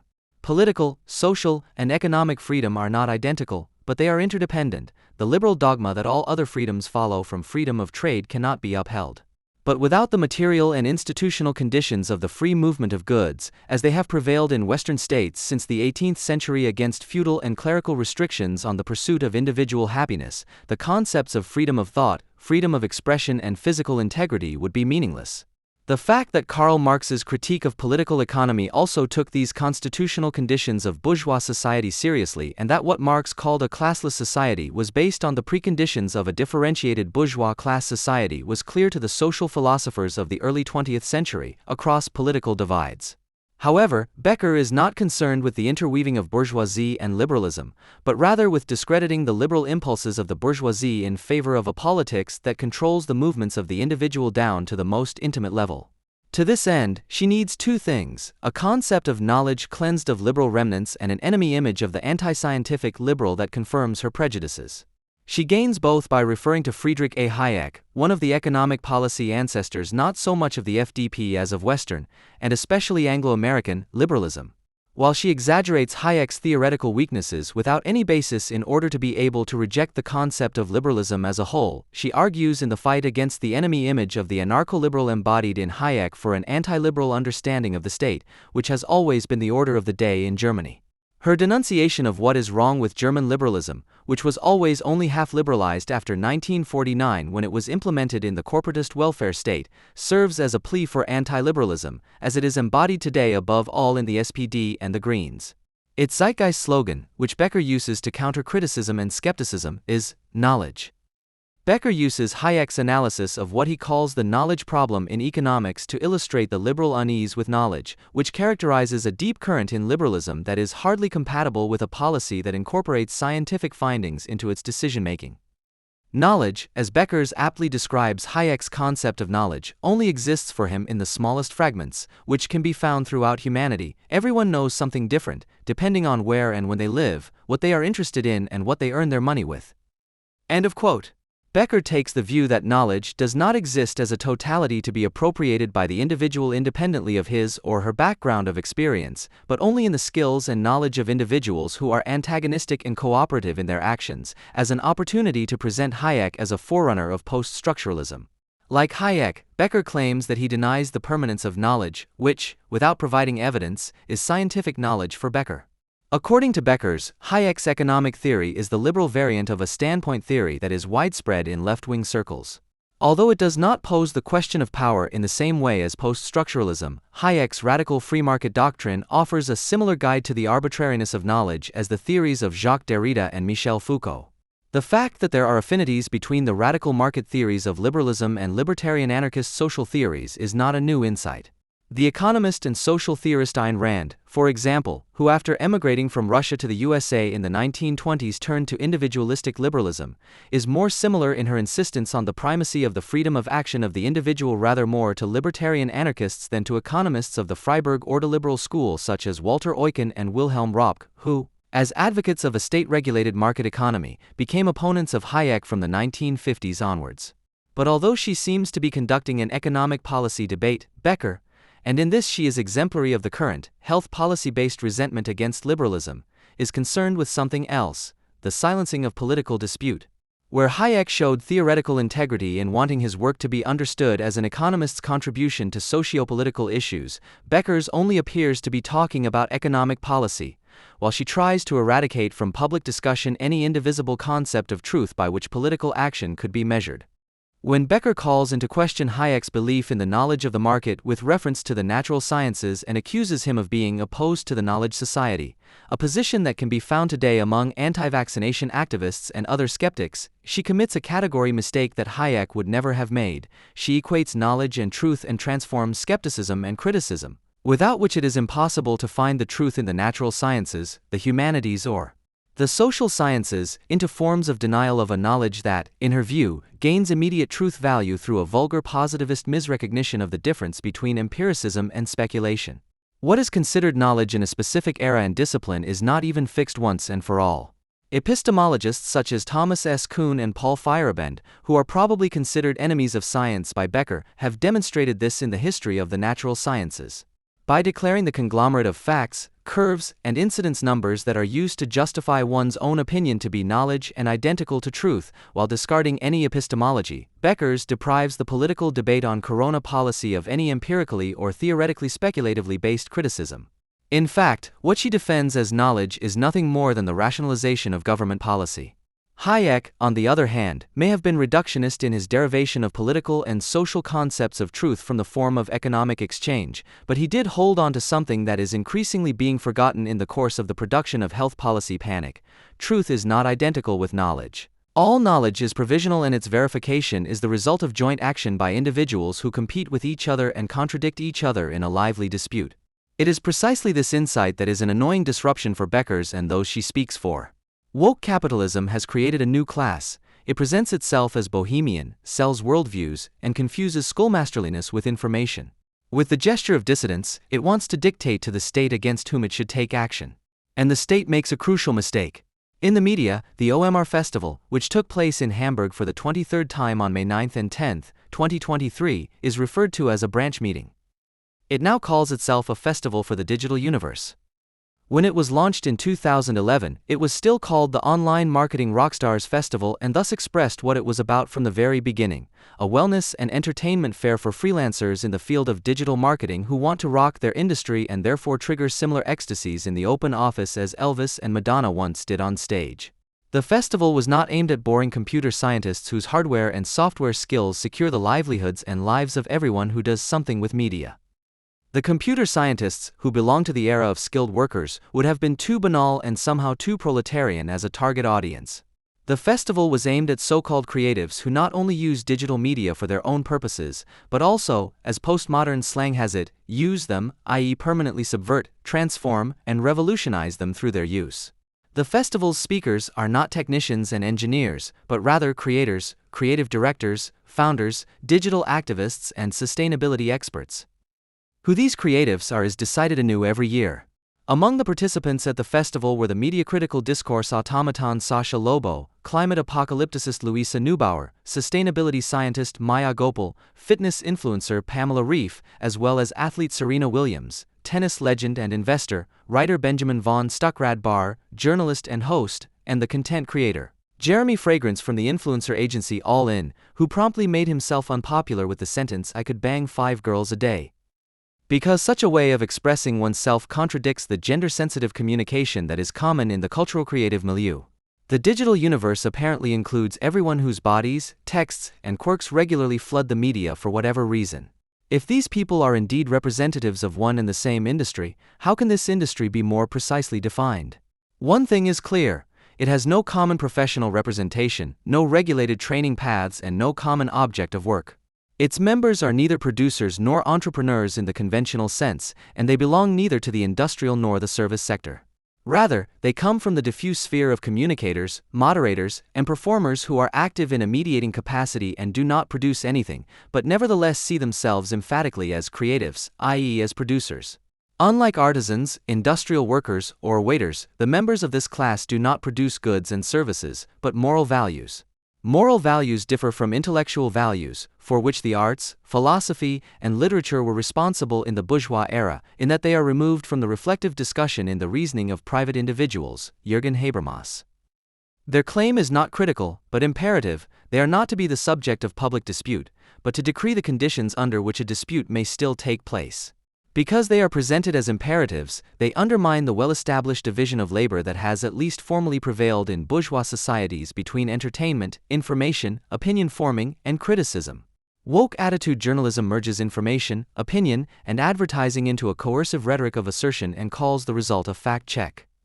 If the genre of the fact check abolishes the division of labor between informative and commentary journalism, then figures like and Will and Jan Bomerman stand for the leveling of the border between the professions of the moderator, the entertainer, the satirist, and the newsreader, which are organized according to the division of labor. Although she is a moderator, moderating is what and will can do least. It would require the ability to understand contrary opinions equally, to sharpen contradictions, to take each participant seriously and at the same time not too seriously, and to productively ignite the dynamics of the dispute through skillful occasional partisanship. And Will regularly does the opposite. She cools down any lively dispute at the outset by announcing the morally correct general opinion, irrevocably assigning all the participants the role of the progressive and the right wing, the cool guy, the annoying troublemaker, the expert, and the fool before they even get a chance to speak. If there is still bickering in the discussion, it is not because of the dispute, but because quarreling is used to avoid conflict. Just as and Will practices moderation as opinion-making, Jan Bomerman practices satire as its opposite, not as the destruction of a dominant, hypocritical morality, but as a mischievous apology for this morality, in essence as anti-satire. Bomerman, too, combines, as a kind of personal union of Will, Harold Schmidt, and Karl Eduard von Schnitzler, functions that were separate in the media business of the bourgeois era: that of the entertainer, the critic, the newsreader, and the government spokesperson. Such a suspension of the division of labor in the name of a moralism that impregnates all niches of society is characteristic of the liberal professions of the woken sector. Wokeness not only describes a sensitivity, flexibility, and openness that functions as startup capital, rejecting any demarcation and any judgment as repressive from the outset. It also stands under the sign of a diffusion that has become a dictate, which can take the form of transdisciplinarity, communicative competence, cultural sensitivity, co-working spaces, productive flow, workshops, integral feedback, and self-evaluations. The very concept of creativity is also connoted with holism, horizon fusion, and group therapy. It is no coincidence that the triumph of the creative professions began in the early 1980s, when industrial society was in decline in all Western countries and it became increasingly clear that the much-vaunted service society would not be able to take its place. Creativity as a supposedly productive potential has always been important in history when traditional forms of craftsmanship, industrial and intellectual production have been in crisis. In the history of political economy, creativity is therefore a term that has lost its meaning. The diagnosis that the woken professions, despite the moral arrogance of their exponents, are more a symptom of a crisis than a contribution to its solution, can help to answer the question of which industry these professions belong to. Karl Marx summarized the members of unproductive, economically written-off milieus, in which impoverished aristocrats and artists, private scholars, crooks, bankrupt small business owners, peddlers, prostitutes, con artists and anarchists cavorted, in the term lumpen proletariat. That it sounds like a swear word was intentional. Unlike the bourgeoisie and the proletariat, Marx believed that the lumpenproletariat was incapable of acquiring an appropriate awareness of its own economic position. On the contrary, those who belonged to it developed an inappropriate pride in their own uselessness, which found expression in a mixture of idealistic hubris and social conformism.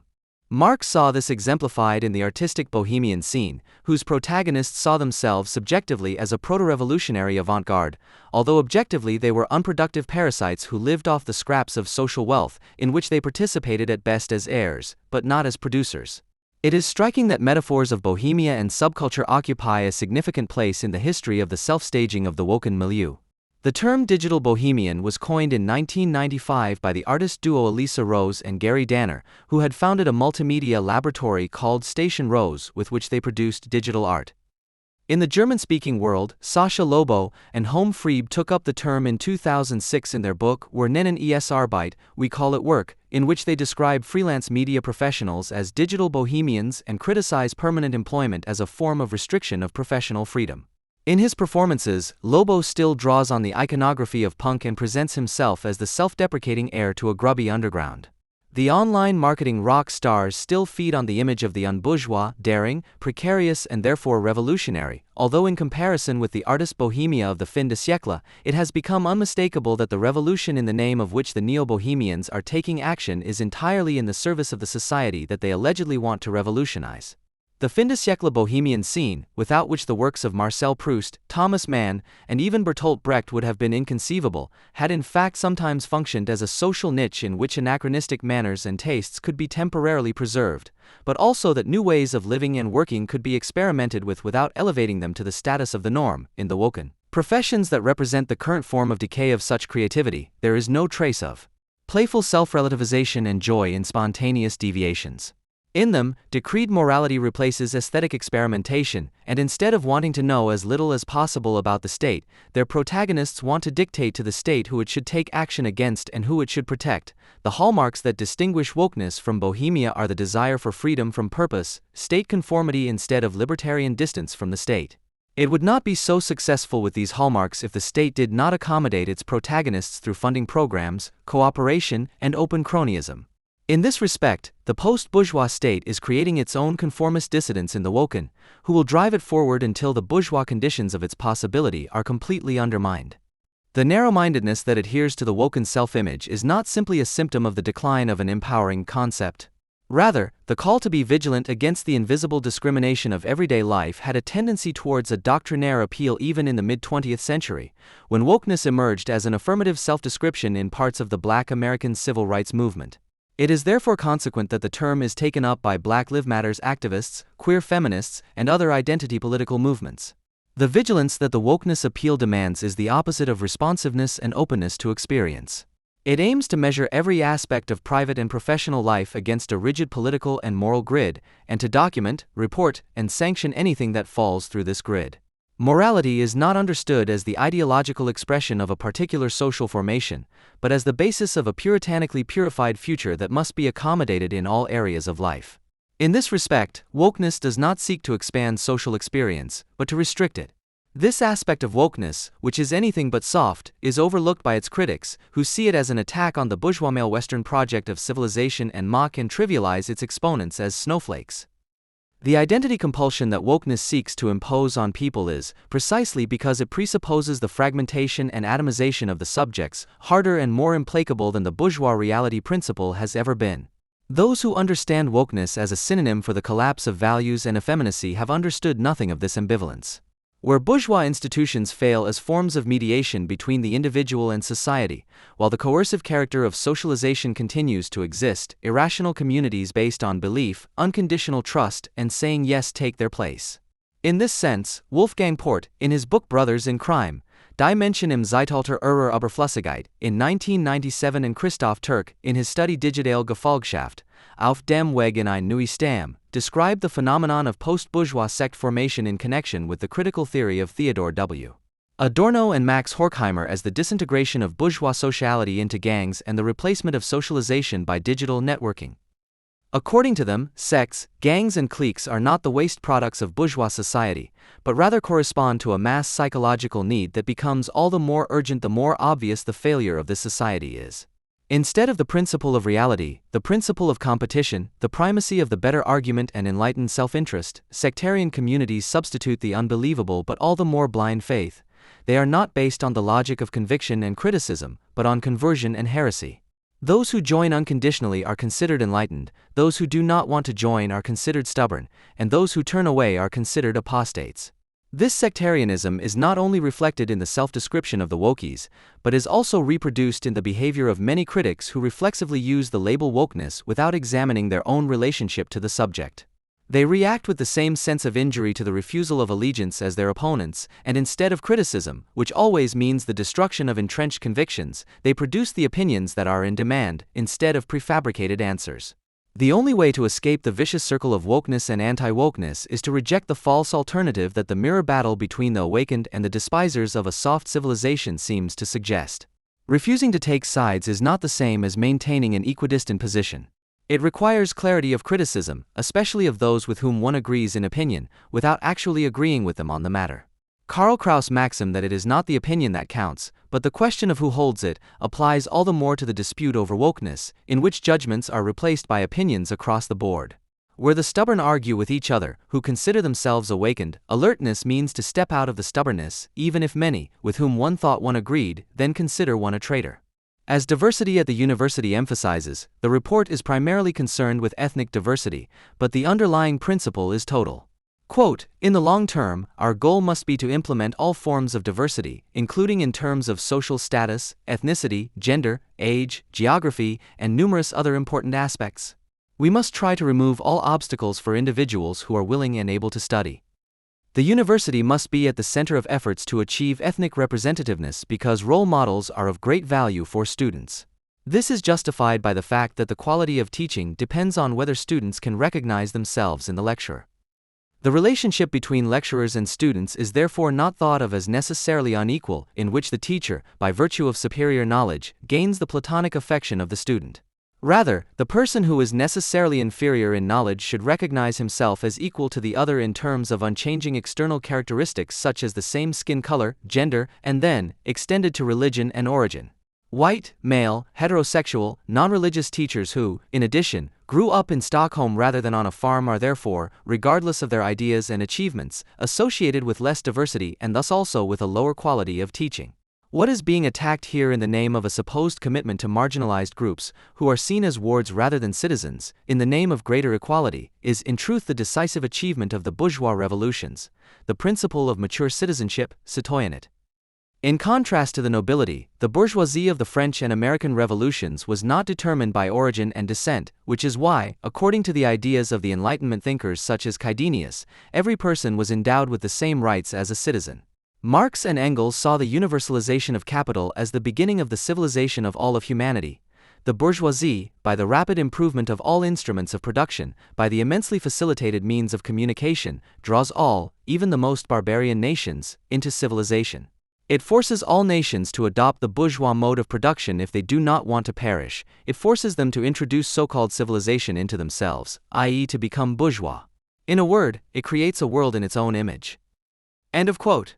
For traditional Marxism, the expansion of the capitalist mode of production was a universal project that would lead from barbarism to civilization and result in the establishment of a world citizenship. In contrast, internationalization in diversity is either trivialized or reversed at the university. International experiences must be taken into account, since intercultural competence is of growing importance in the labor market of the global economy. Consequently, it is considered a great success that a large number of individuals from foreign countries work in research and teaching at Swedish universities, because their cultural knowledge and experience is a great asset to the university. This view is trivial because the talk of the internationalization of research and teaching has little more to offer than guest professors. It is turned on its head, where the unifying power of science with its various disciplines, which is an elementary component of civilization, is distorted beyond recognition and degraded to cultural knowledge and cultural experience. Nevertheless, it is precisely the combination of the ideology of diversity with a pseudo-internationalism that seems particularly suited to making reactionary ideas acceptable even among leftists with a Marxist education, and to branding any objection as narrow-minded and nationalistic, i.e. backward in the Marxist sense. For example, the Diversity Manifesto at the university states that various differences, including cultural ones, must be overcome without losing cultural differences at the university, especially not the mix of creativity, knowledge, and expediency that goes with them. Intellectuality is only simulated at such a university. Instead of unobtrusive scientists, it produces colorful, opportunistic conformists. The university is conceived as a place where distances and differences should be overcome rather than fought out, because institutionalized conflict also leads to hatred and, accordingly, dissidents should be dealt with administratively. At the Swedish university, students and scientists risk their professional future if they speak out openly. This puts two crucial achievements of civil society, not only, in Sweden under enormous pressure, research and science on the one hand, and on the other hand the guarantee of a public space in which political issues can be discussed and published without regard to the specific person who expresses them. Diversity policies, which regard ethnic origin in particular, but also other external characteristics, as the decisive sources of personality, give rise to an identity policy in which the place of speech as a person of color becomes the trump card that outstrips the quality of performance and other manifestations of real individuality. Theories such as critical whiteness and disciplines such as gender studies and the associated demand for privileges based on special personal concerns are not aberrations, but rather academic conformism at the height of its time. The subjugation of public space to the criteria of personal sensitivity, the ability to feel hurt and the compulsion to immediately make this known, is the strongest resource for dismantling civic participation and political agency. Because diversity policy is committed to identity-based ideas based on biological characteristics, it is not surprising that it fails to achieve one of its central goals, the reduction of tensions, prejudices and xenophobia. It is enough to know, with the authors of Diversity at the University, that increased diversity contributes to improved quality, because diversity is a good thing. After all, it contributes to multicultural understanding and reduces ethnic prejudices. Adamson, who has been sidelined at Malmö University, points out that the correlation between the number of immigrants in an electoral district and voting behavior, for example the share of votes for the right-wing Sweden Democrats, who are opposed to an open migration policy, is close to zero. The idea of a melting pot, of mixing cultures, is propagated in the report, but it is increasingly discredited by, not only, Swedish reality. Islamic immigrants, the autochthonous lower class and left-wing academics live in strict isolation from one another and only come into contact with one another as customers and salespeople at the bakery, the market, or the snack bar. The erosion of binding institutional frameworks also has a negative impact on the inhabitants of various residential areas, who tend to participate less in social life and to keep a low profile. The idea of the unity of the many without coercion, Adorno, thus becomes the multiplicity of the individual under the coercion of circumstances. Contrary to the multicultural idea and contrary to the still euphemistic term of parallel society, it is in particular the various urban districts of Europe that are characterized by a decline in sociality. In neighborhoods like Malmö-Rosengård, the most sensible thing to do is to keep your head down, live off the comparatively high social benefits that are still available in Sweden, and spend your days in front of the television or on the internet. A neighborhood where new, poor immigrants who are completely unprepared for Swedish society are constantly arriving and from which practically everyone who has even the slightest chance of making it in Swedish society moves away is aptly characterized by the image of a war of all against all, fought with hand grenades. In this respect, these districts are the test laboratories of a society that is as anti-rational as it is anti-national, undermining social solidarity, propagating success in the competition of the unequal as the most important criterion for success, and selling the whole thing as progressive, left-wing politics. While the ideas of freedom and equality of people and the idea of a colorblind society, Martin Luther King, are under suspicion of racism, although only they would be suitable to tear down ethnic, cultural, religious boundaries and to integrate immigrants from the most barbaric nations, Marx/Engels. Diversity ideologues fuel hatred in the name of the good cause. However, it is not primarily the hatred of the Swedes, who are generally open to foreigners but tend to keep their distance towards immigrants, but rather the hatred of immigrants towards the Swedes, to which the establishment responds with an increase in efforts to achieve intercultural understanding, driven by guilt complexes and self-hatred. Diversity is the poison that is mistaken for medicine and is administered to the patient, initially to those with the best anti-racist conscience, who have come to Sweden in the hope of more freedom, equal rights, and economic advancement, but who have to stagnate in the vulnerable areas. The unconscious unity of post-citizenship and authoritarianism, which arises from the abstract negation of the most diverse forms of an established order as a determinate negation, Hegel, finds its echo in diversity at the university in a totalitarian conception of truth and knowledge. Those who doubt the concept do not need to be convinced, but merely informed, which is why the attempt to provide evidence that diversity enhances the quality of universities is not even made. Cultural, but also all other contradictions, are to be replaced by harmony and consensus is to be therapeutically established. Universities and their funding should be guided by the state's desire to see them bend to the demands of fulfilling the prescribed criteria. The report repeatedly claims, mostly without any evidence, that Sweden is being enriched and made more creative by ethnic minorities, while Swedish society is described, in a way that is difficult to understand, as strongly characterized by racism.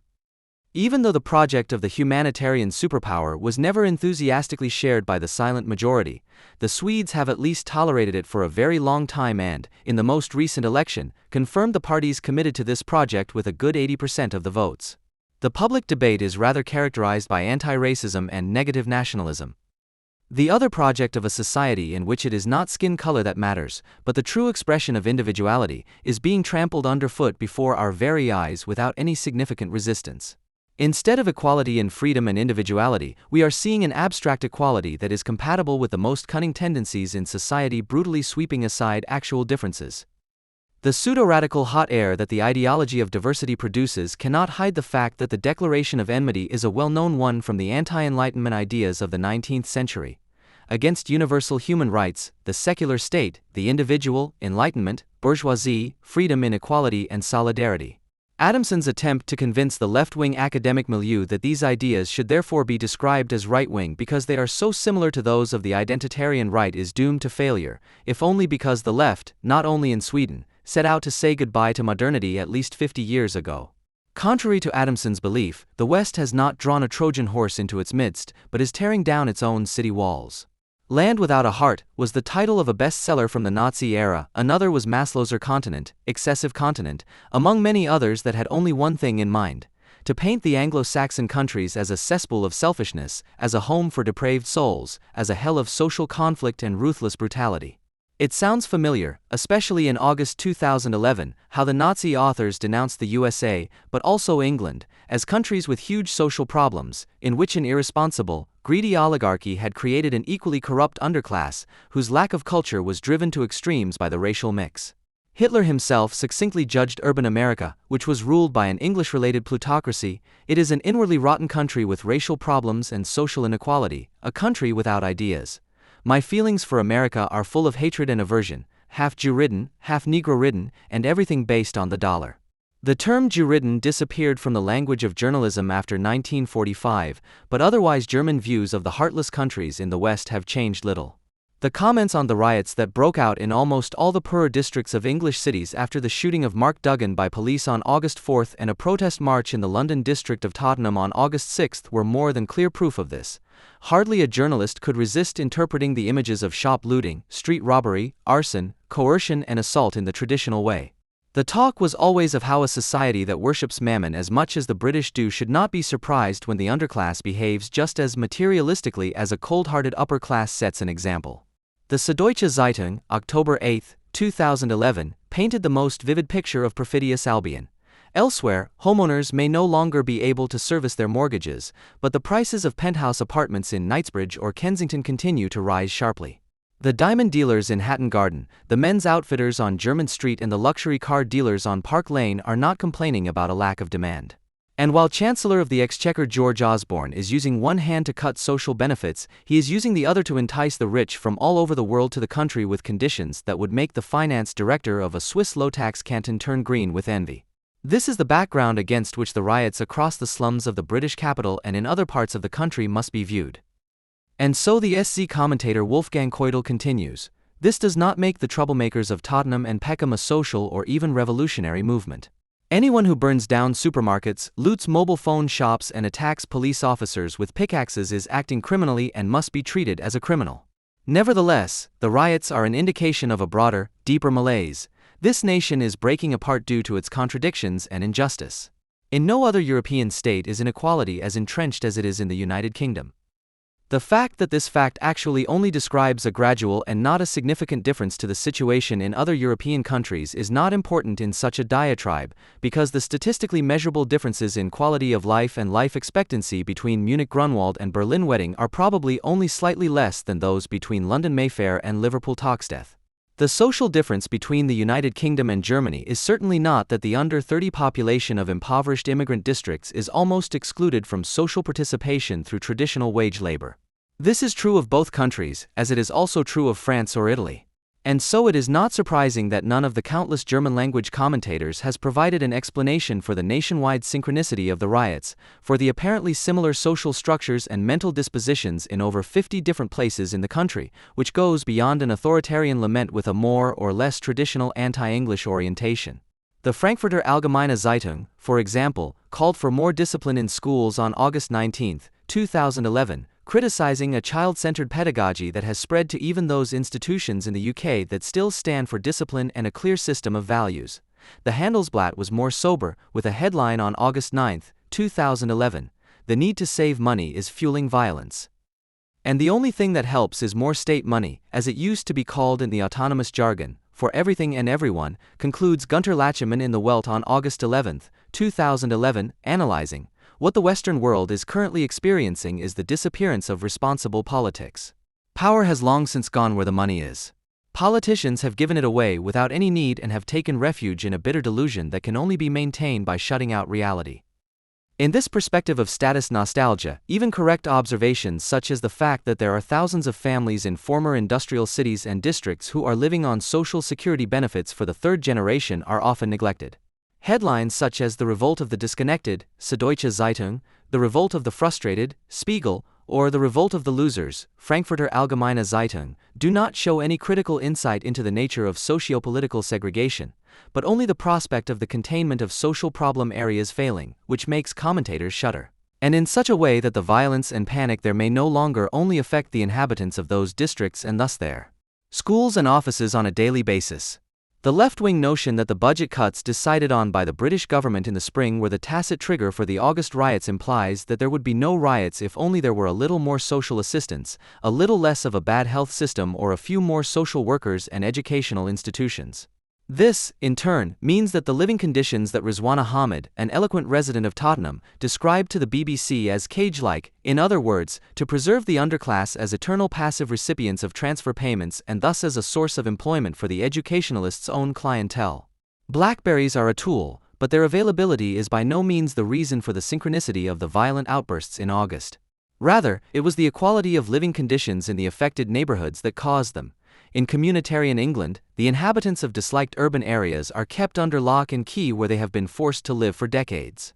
John Carpenter's dystopian vision of the future, projected in his 1981 film Escape from New York, comes to mind almost automatically. Manhattan is a sealed-off open-air prison here, which is fed from the outside but governs itself and therefore falls back into a primitive state of gang warfare.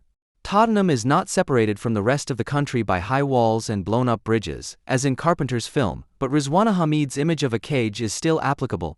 She means life in communities that are forced upon people by politics, where individuals are actually locked in as long as they do not manage to earn enough to move away. Otherwise, they remain like caged animals, Hamid, chained to their original environment, because the entire socio-political apparatus is tailored to the community and managed by local agencies, on behalf of the state, whether it be housing benefit, social security, health services, or even police powers. This development has not occurred naturally, nor has it been driven forward quietly. No, radical communitarianism was the trumpeted agenda of New Labour, with which Blair and Brown's party won the 1997 elections. The right to be a member of a functioning community is one of the most important rights of the individual. The central social value is inclusion, much more than the equality that the old left sought, or the individual autonomy of the new right, Blair emphasized in a campaign speech at the time and, as the newly elected head of government, got straight to work. A complicated network of independent welfare organizations, state coordination offices, local advisory boards and so-called community leaders emerged. Particularly in low-income neighborhoods, a network of local partnerships in which the welfare state made use of existing, or even only imagined, community structures to resolve the notorious financing crisis of social policy by means of culture. Governed by culture is now a common social science term to describe New Labour social policy since 1998. Health action zones, education action zones and employment zones have been defining and enclosing the very neighborhoods in which the flames were raging this summer. Blair's New Deal for communities was anything but a paper tiger, but instead strived for its goal with consequent determination, namely the most cost-effective delegation of formerly centralized social tasks.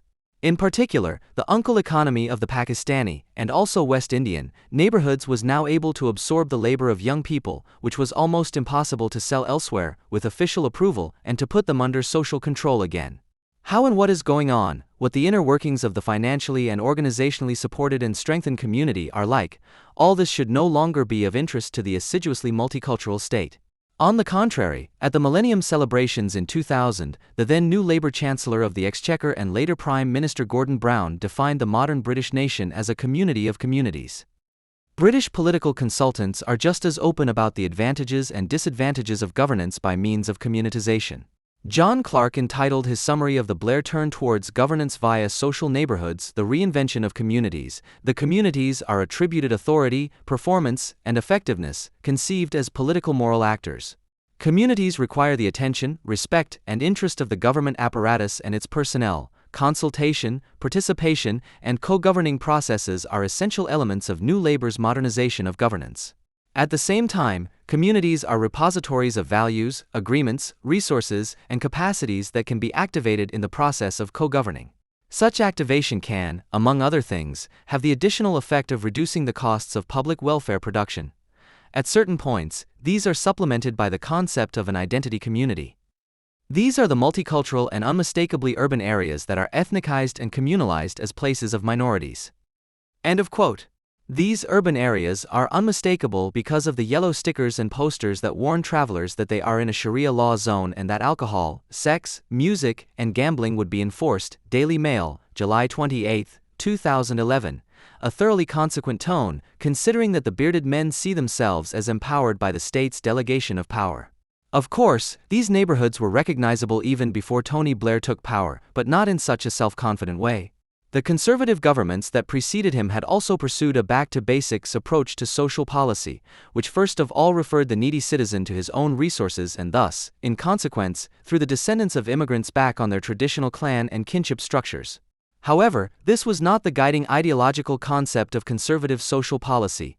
While the latter placed the individual, who was of course mostly powerless in practice, in the gaps left by state social policy, New Labour dropped the ideological reference to the individual citizen altogether and elevated the particular microstates, parallel societies, and ganglands that had emerged in the former industrial conurbations to the status of official territories of social policy, and the very dubious leaders of these territories to the status of semi-official political actors. Deregulation would be precisely the wrong term to characterize this process. On the contrary, such territorialization brings a significant increase in regulation. The rules of the rackets are stricter and more closely meshed than those of any classical administration. That is why Horkheimer's nightmare of a completely administered world without any freedom of movement becomes a reality in the small state communities.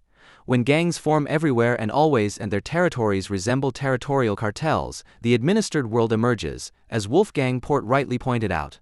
During his term of office, 2000 to 2008, London, under the thoroughly anti-Semitic New Labour mayor Ken Livingstone, was transformed into a social democratic, multiculturalist reprise of Chicago in the 1920s, an Islamic farce on the legendary cooperation between gangsterism and administration, in which the poor slum town and the administrative Racketville complemented each other. Just as corrupt unions and ethnic neighborhoods organized along the lines of extended families gave rise to the Al Capone system in the 1920s, determining who was elected and who was not, so in the past decade in London, ethno-clans and extended families, mostly of Islamic background, decided on the success or failure of New Labour. What was called Slumtown in Chicago in the 1920s is familiar to the British under the telling name Londonistan, whose relationship with Parliament and City Hall was described in a study by the hardly Labour-critical Friedrich Ebert Foundation. Quote, "It is indeed interesting to see how much Labour administrations at local and national level have succumbed to the logic of an essentially religious definition of the identity of immigrant groups and how they reinforce this with their own policies." From the outset, Labour relied heavily on traditional and religious leaders within the immigrant communities, thereby massively strengthening their role. This policy has led to paradoxical alliances, where fundamentally very different worldviews are in a mutually dependent relationship that can hardly be resolved. Today, in many constituencies in the major cities of England, Labour is strategically dependent on the votes of Muslim immigrants, who can be mobilised relatively efficiently within the patriarchal and authoritarian social and family structures of the Islamic parallel society. End of quote. It is inevitable that gang formation will become the only effective form of organization in places where the state itself has made gangs the organizing principle of its social policy, and the former Prime Minister, albeit in measured words, propagates the old autonomous slogan "form gangs." But it is equally inevitable that these gangs, true to their own organizational principle, will not provide a stable form of government, but that the eternal struggle for territory and booty, the brutalized rebellion against confinement, boredom, and the old capos will create constant unrest. The New Labour delusion that the lower classes could be pacified by family, neighborhood, and religion, in particular by isolating their Islamic core and leaving them to their own devices, failed in August before the eyes of the world. For it was precisely in the self-proclaimed Sharia zones that the gang war, which was already being waged permanently within them, suddenly gained a new, unifying front. The state-recognized top dogs, the community leaders, were no longer able to keep the younger ones in check. Indeed, this time their destructive will was explicitly directed not only, as usual and every day, against the weaker and non-participants, but also and especially against the fathers and uncles, along with their economic infrastructure of shops, stalls and snack bars. Ian Duncan Smith, the Conservative Employment Minister and member of the Parliamentary Committee on Gangs, confirms this unusual unification. The approximately 200 postcode gangs, which according to official findings divide up the territories of the poorer districts of London, had cooperated during the days of the riots. Normally, each postcode gang is at war with the others.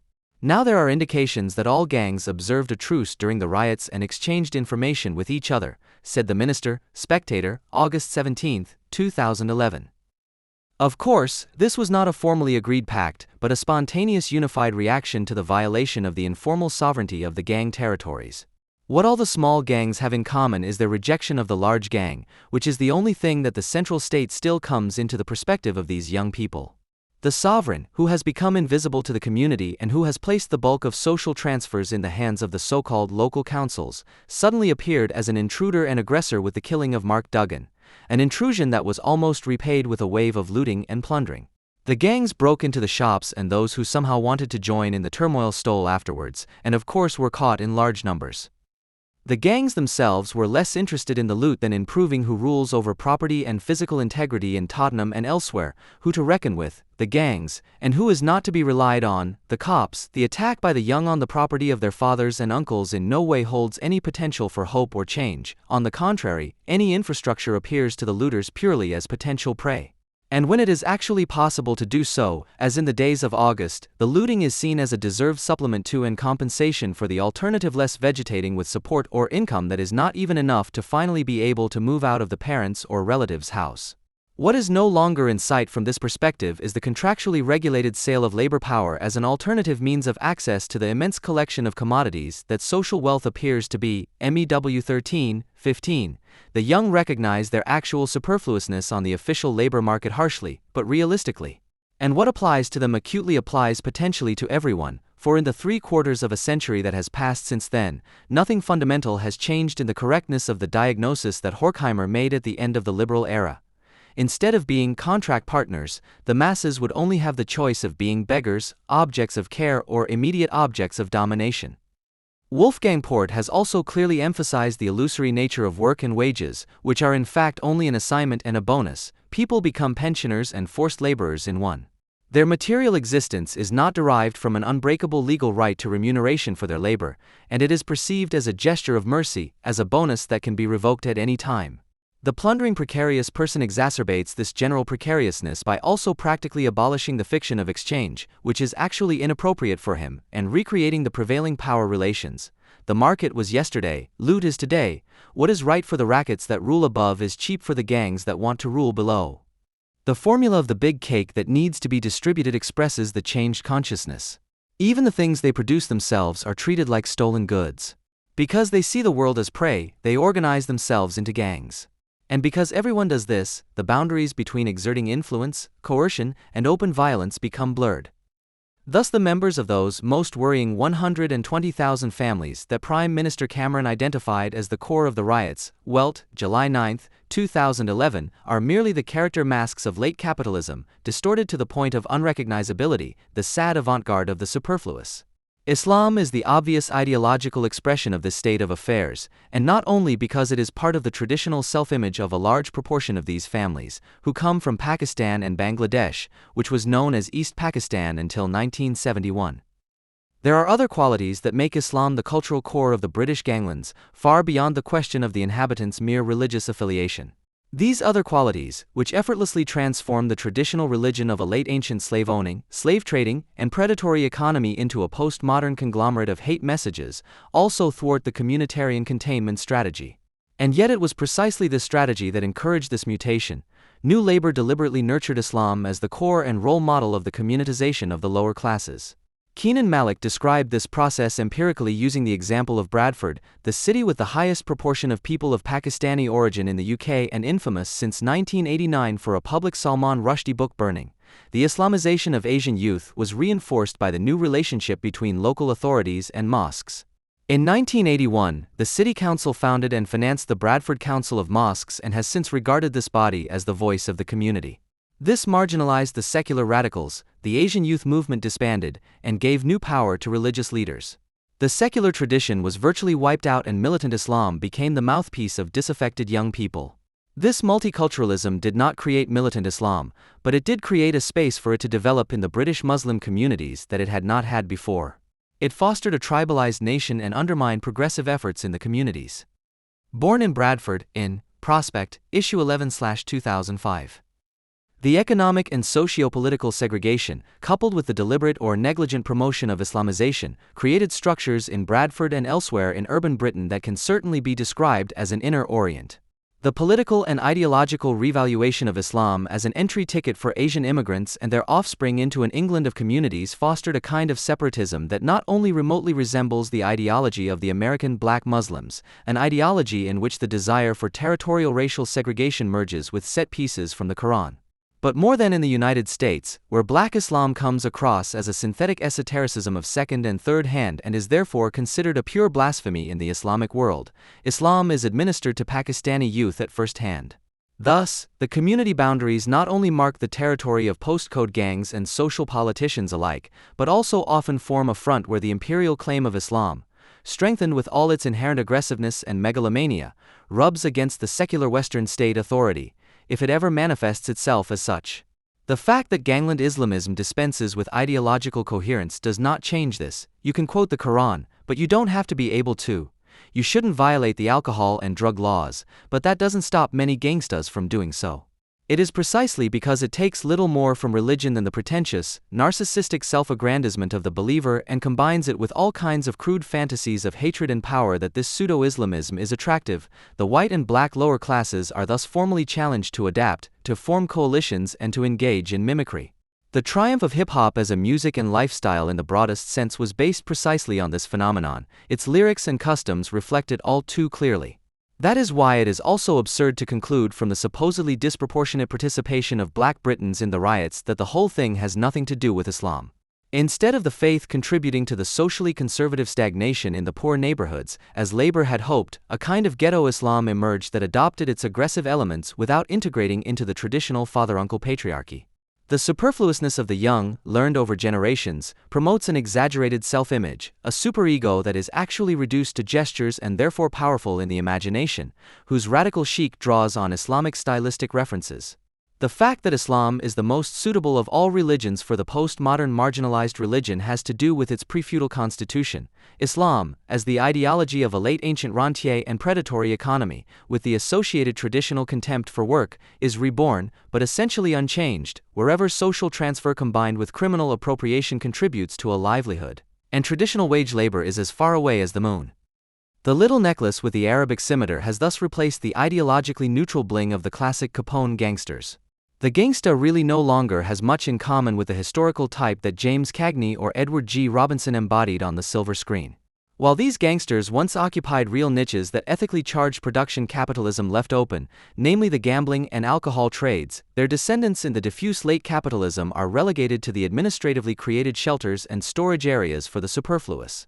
And so it is no wonder that the radical chic of the marginalized is not reserved for English communities and American hoods, but is just as dominant among the corner dwellers of abandoned neighborhoods in France as it is in socio-pedagogical institutions and social democratic comprehensive schools in German cities. The conflicts that take place in these very different places are also similar in structure. The pseudo-sovereignty of gang territory is fed in all the cases mentioned by the fact that the official sovereign maintains these territories, but no longer needs their inhabitants and therefore no longer cares how these inhabitants behave. A lack of interest that is only thinly disguised by appreciative social work, respect initiatives, and anti-racism. Where individuals are no longer required to comply with the laws and norms of the rest of society, where misconduct does not result in any serious consequences, such as the loss of an economic perspective, which is not available in any case, deviance is bound to collide with property, as the only remaining possibility of experiencing a limit at which one's own actions produce something other than sympathetic disinterest. But before it comes to the point where, as in August in England, the police move in to protect at least the buildings from arson and the warehouses from looting, countless inhabitants of these areas have suffered a daily life in which they have been and are being bullied, humiliated, beaten, and robbed. Superfluousness, especially when its insults are compensated for with Islamism, destroys the moral development of its inhabitants long before the neighborhoods. For years, indie media has not stirred up as much dust or provoked as many indignant reactions on the internet and in the press as with these lines posted by a certain riot on August 9 at 9:27 a.m. Ultimate riots in London. Fighter groups control large parts of the city and let the insignia of capitalism and racist exploitation go up in flames. Now is the time for militant solidarity with our comrades in London. For weeks now, still, isolated fighters have been trying to set blazing examples of rebellion and revolution in Berlin as well. Almost every night, the capitalist castles of the wealthy racist majority society are attacked with fire and flame in Berlin as well. Flaming signs in hallways, basements, and attics in the inner-city districts that are about to be yuppified are throwing the first spotlights on the coming uprising of the racially and socially oppressed masses in Berlin as well. End of quote. Such statements are completely crazy, but there is also a fatal ideological consequence in them. For here the legitimate children of autonomia simply continue to write as the operaist radicals of the 1970s once did. And precisely because the result is so absurd, this absurdity also unintentionally reveals the origin of the still ingrained ideas of delinquency as a substitute for revolution. This replacement became necessary when, in the crises of the 1970s, justified doubts arose about the left-wing radical credo that had been valid until then, namely, whether the so-called mass worker should continue to be the focus of revolutionary agitation and hope, and whether the last battle would actually still be fought on the assembly lines of the large automobile factories. The centrality of the working class, Mario Tronti, which originally meant a political counter-concept to the reformism of the workers' parties, was up for debate. Antonio Negri and others ultimately believed that they had found a revolutionary answer to the inevitable farewell to the proletariat, André Gorz, in the squatting and neighborhood initiatives of the late 1970s. The antagonists of the future were no longer to be called the working class and capital, but rather mass autonomy and planned state. Their arena of struggle was to be the dispersed factory, a power structure that ultimately encompassed the entire city. With this turn, urban delinquency became the revolutionary self-creation of a diffuse substitute subject that was to take the place of the militant worker of past eras in the equally diffuse factory. Proletarian shopping, theft, and looting were now seen as a wild strike by the city, even as an anticipation of communism. The content of the project of the workers' organization is determined by the program of direct appropriation of socially produced wealth. The appropriation by the workers is the practical recognition that a new revolutionary historical subject can today set itself the task of allowing communism to flourish on the basis of its own struggle, on the basis of the characteristics of its own existence, Antonio Negri jubilated almost 40 years ago. In other words, the world is booty. Revolutionary theory simultaneously copied and exaggerated the capitalism of the post-liberal era, which disintegrates into mere rackets because it has been socially neutralized on its own economic basis. This state corresponds to Negri's essentially vitalistic ideal: only what grouches together exists at all. Thus, Fichte ultimately replaces Marx, the class struggle dissolves into free acts of agency. An absolute subjectivity is derived purely from the ability to act, which can be proven in practice, and which is no longer subject to any restrictions of reason and objectivity. Consequently, in the autonomous tradition, society appears as a sum of struggles, whose carriers and contents are becoming increasingly arbitrary. The urban planning consequences of theory that has become practical can be seen at the Berlin underground station Gorlitzer Bahnhof. There, on the foundations of a supermarket destroyed by proletarian shopping in 1987, the monstrous Omar ibn al-Khattab Mosque now rises. No, if we want to draw hope from the riots of August 2011, it will certainly not be from the energy of any of the actors, but rather from the rapid exhaustion of the struggles. Sociological findings that tend to state rather nostalgically and grumpily that social milieus are losing their binding power, or that individuals are increasingly less likely to firmly internalize the attitudes of their peer groups, seem to be coming true. Just as trade unions and choral societies are losing members, gang cohesion further down in society seems to be looser than ever. The riots literally dissolved into nothing after 4 days. Therefore, the Parliamentary Commission of Inquiry on Gangs will hardly find anything even remotely comparable to what Martin Scorsese's cinematic historical drama Gangs of New York, 2002, addressed. How gang membership once determined all aspects of the members' lives, much like primitive tribal affiliations. Rather, what Wolfgang Port summarized almost 15 years ago in his study of gangs in Chicago also applies to England. In the meantime, the gangs have become so hollow that empirical research no longer finds anything. With the ability to form gangs, the ability to rule generally declines, because statesmen and gangster bosses draw on the same basic qualifications. There, as here, the power seems to be lacking that is necessary if one wants to inspire individuals for the collective. Hopefully, Port will be proven right with this prognosis, because that would mean that the general weariness could even spoil the enthusiasm for barbarism. Many people will no doubt remember the first public words of the American president after the attacks of September 11, 2001. America is at war, words that not only summed up in the shortest possible way what the attacks had meant and could only mean, but also outlined the measures that were to be taken. Not that the people of New York and millions of other Americans did not publicly mourn the dead and carry their candles and flowers to Ground Zero, as is customary in Europe for every, usually bad, occasion. The claim that the attack was aimed at all of us was just as widespread in America 2.5 years ago as it was recently in Spain and throughout Europe. While the European public contented itself with the self-portrayal theater, which was as dutifully reeled off as it was heavily staged, the Americans were already driven by more and different concerns. First and foremost, the unwillingness to accept the threat as an inevitable fate. Instead, simple logical conclusions were drawn from this. If the attacks were aimed at all of us, isn't it not only our duty to ourselves, but also to the dead, to take action against the people, organizations, national governments, and perhaps even against a bad religion that was responsible for such things?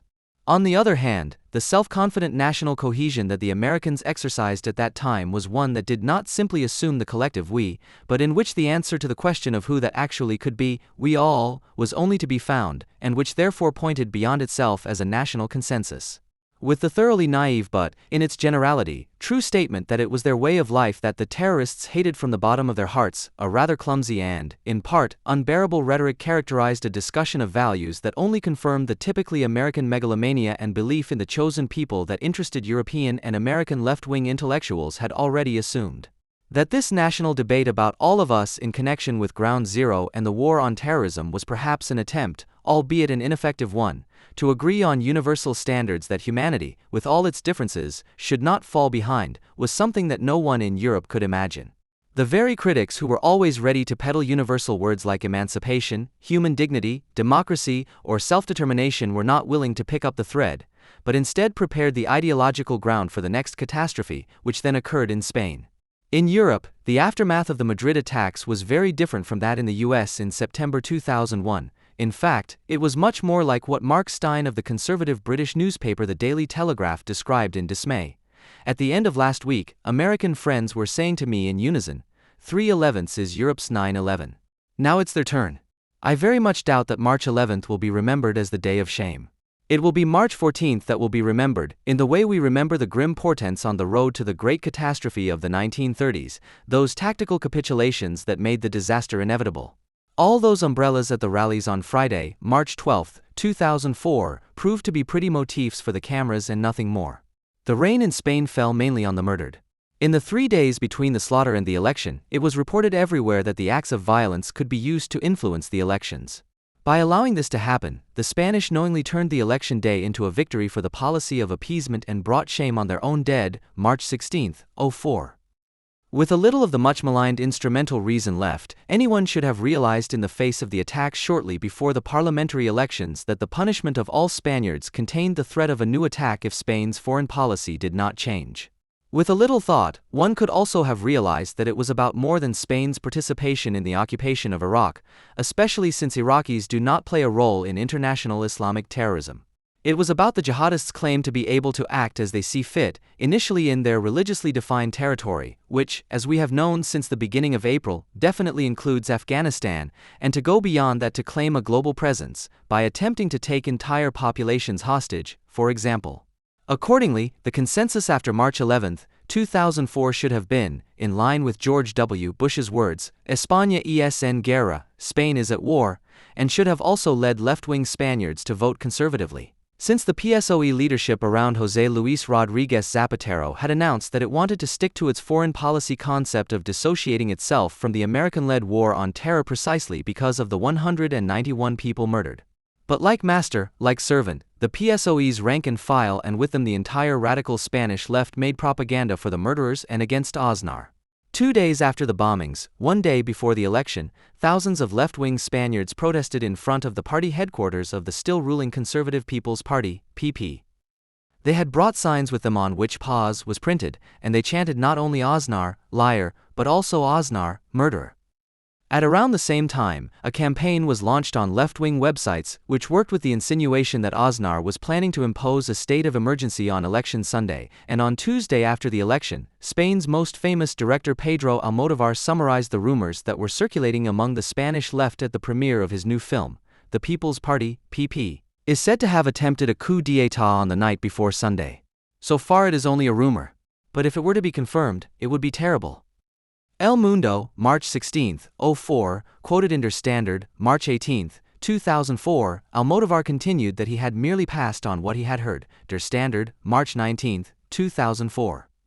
What he did not hear was what the Stern had taken from the internet, where it has been available for months, the tracked Iraq/Jihad, Hopes and Risks, analysis of reality and visions for the future, as well as current steps on the path of the blessed Jihad, 13/04.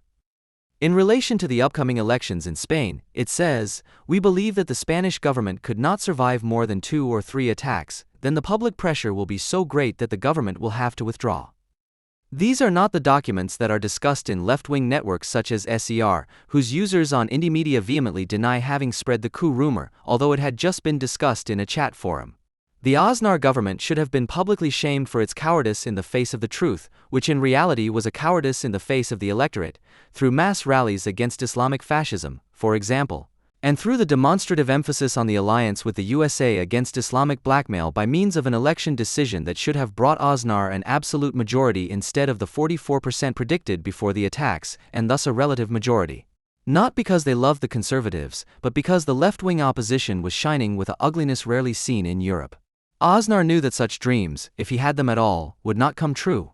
Nevertheless, he made everything much worse with his obviously untrue claim that ETA was responsible. Nothing could have been more in tune with the pacifist mood of the majority throughout the country than the opportunity to publicly and collectively denounce the Prime Minister as a liar, in order to be all the more uninhibited in remaining silent about the truth about that a pact with death was being made, not only against those who had waged a war for life that still refuses to be followed by peace, but above all against the 191 murdered in Madrid. To be humiliated as a nation and as a people in the face of the mocking laughter of mass murderers, this state of moral defeat, public disgrace, and complete bankruptcy is not only skillfully, but also by the losers, who subsequently act as if it were only the mobilizations and reputation-damaging insinuations of the left that had caused the debacle, and not also large parts of their own political camp. The Spanish socialists and with them the vast majority in Europe feel safe from the truth. They are in alliance with anti-imperialist morality and for that reason alone are far closer to the scholars of Al-Azhar University than to the tradition of Winston Churchill or Franklin D. Roosevelt in the years of anti-fascist mobilization of their countrymen against National Socialism.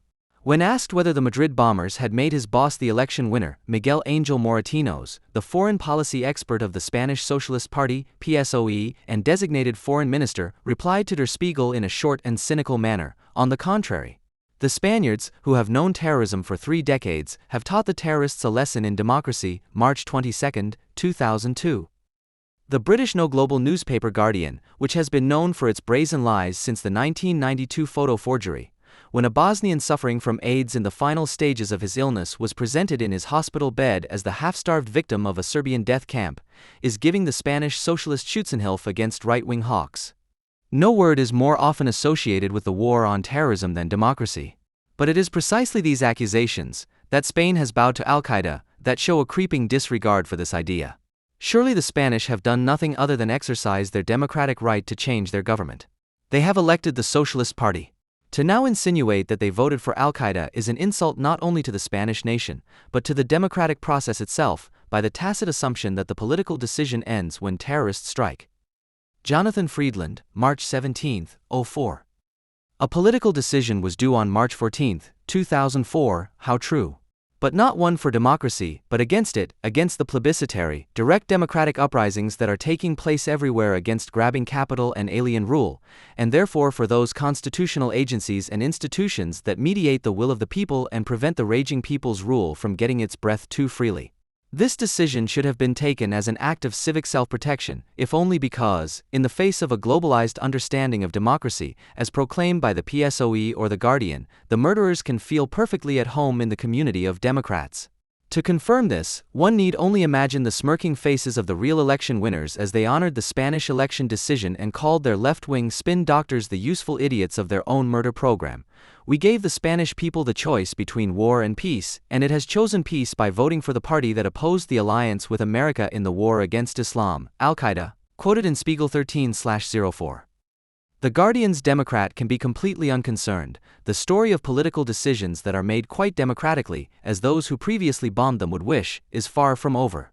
Spain's socialists are not feeling any self-doubt after the election, but are being reminded of their heroic era when they once again defended democracy and peace, back then in a bloody and lost civil war against fascism. What happened in Spain was a revolution of European citizens, Miguel Angel Moratinos proclaims in a high-spirited mood. After September 11, 2001, they were condemned to fatalism. They were driven into an illegal war, the UN was sidelined, Europe was divided, and they were fed lies. The Spanish rebelled against this in the elections.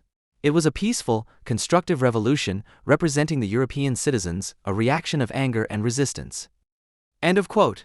Today, Franco is apparently called Aznar and the big brother who had so effectively supported the Caudillo is George W. Bush. At that time, after the successes of the National Socialists and other fascist movements, European citizens were caught up in a fatalistic mindset that contributed to the Spanish Republic going to the dogs. Today, on the other hand, as the victorious socialists suggest, the whole of Europe is standing up when Spain once again takes the lead. And indeed, a revolution is taking place under the banner of anger and resistance, albeit under different auspices than the Popular Front that tried to push back Franco's fascism between 1936 and 1939. But a European socialist is not capable of thinking in such a historically conscious way. Only an American conservative can do that in the third year after September 11. The Spanish in particular should have recognized the family resemblance between the Islamo-fascist boast, "You love Pepsi Cola, we love death," and the slogan of the Phalangists, "Down with the intelligentsia, long live death." They in particular should have remembered that fascism, under whatever cultural mask it appears, can never be appeased. John O'Sullivan, in National Review, March 16, 2004, the fact that the Spanish are once again being supported by international brigades of European socialists, former Stalinists, Trotskyites, and anarchists, albeit only ideologically, in their constructive, peaceful, and European revolution, as they were in 1936 and the years that followed, may have prompted the future Spanish foreign minister to make his bold statements. He prefers to remain silent about the militant involvement of the truly international supporters of the most peaceful world religion since the beginning of the Islamic calendar. In the New York Times of March 16, 2004, columnist David Brooks asked the sardonic question, "What is the Spanish word for appeasement?" We can answer it for him with Miguel Angel Moratino's Una Pacifica y Constructiva Revolution. There is no doubt that European countries such as Spain can largely keep themselves free from the immediate impositions of Islamic fascism for a long time, without having to fight it openly or even covertly. No one will force the indigenous Spanish, French, or Italian women to wear a headscarf. This fate only affects Muslim Spanish, French, or Italian women. Who would take offense at that, since it is only a cultural and religious requirement that an open, multicultural society simply has to accept? No lessons from Al-Qaeda are actually needed for that.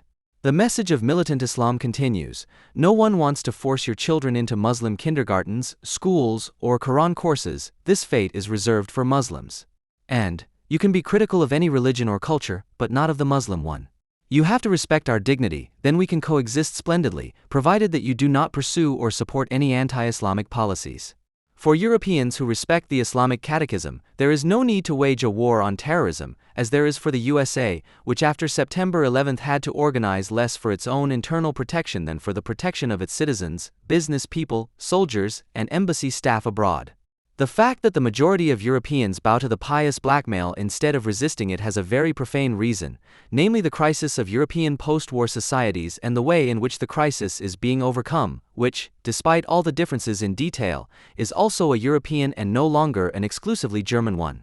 The theoretical foreshadowing of the current crisis management strategies was the debate on democracy and communitarianism that took place in the early 1990s, which could only lead to alternative catechisms on the rights and duties in the community of Democrats. These catechisms are less cruelly enforced than the Islamic one, but in any case demand that the individual voluntarily submit to them, and in this perspective they explicitly do not exclude the Islamic catechism. In the meantime, these debates are no longer a seminar exercise, but the implementation of their results is in full swing.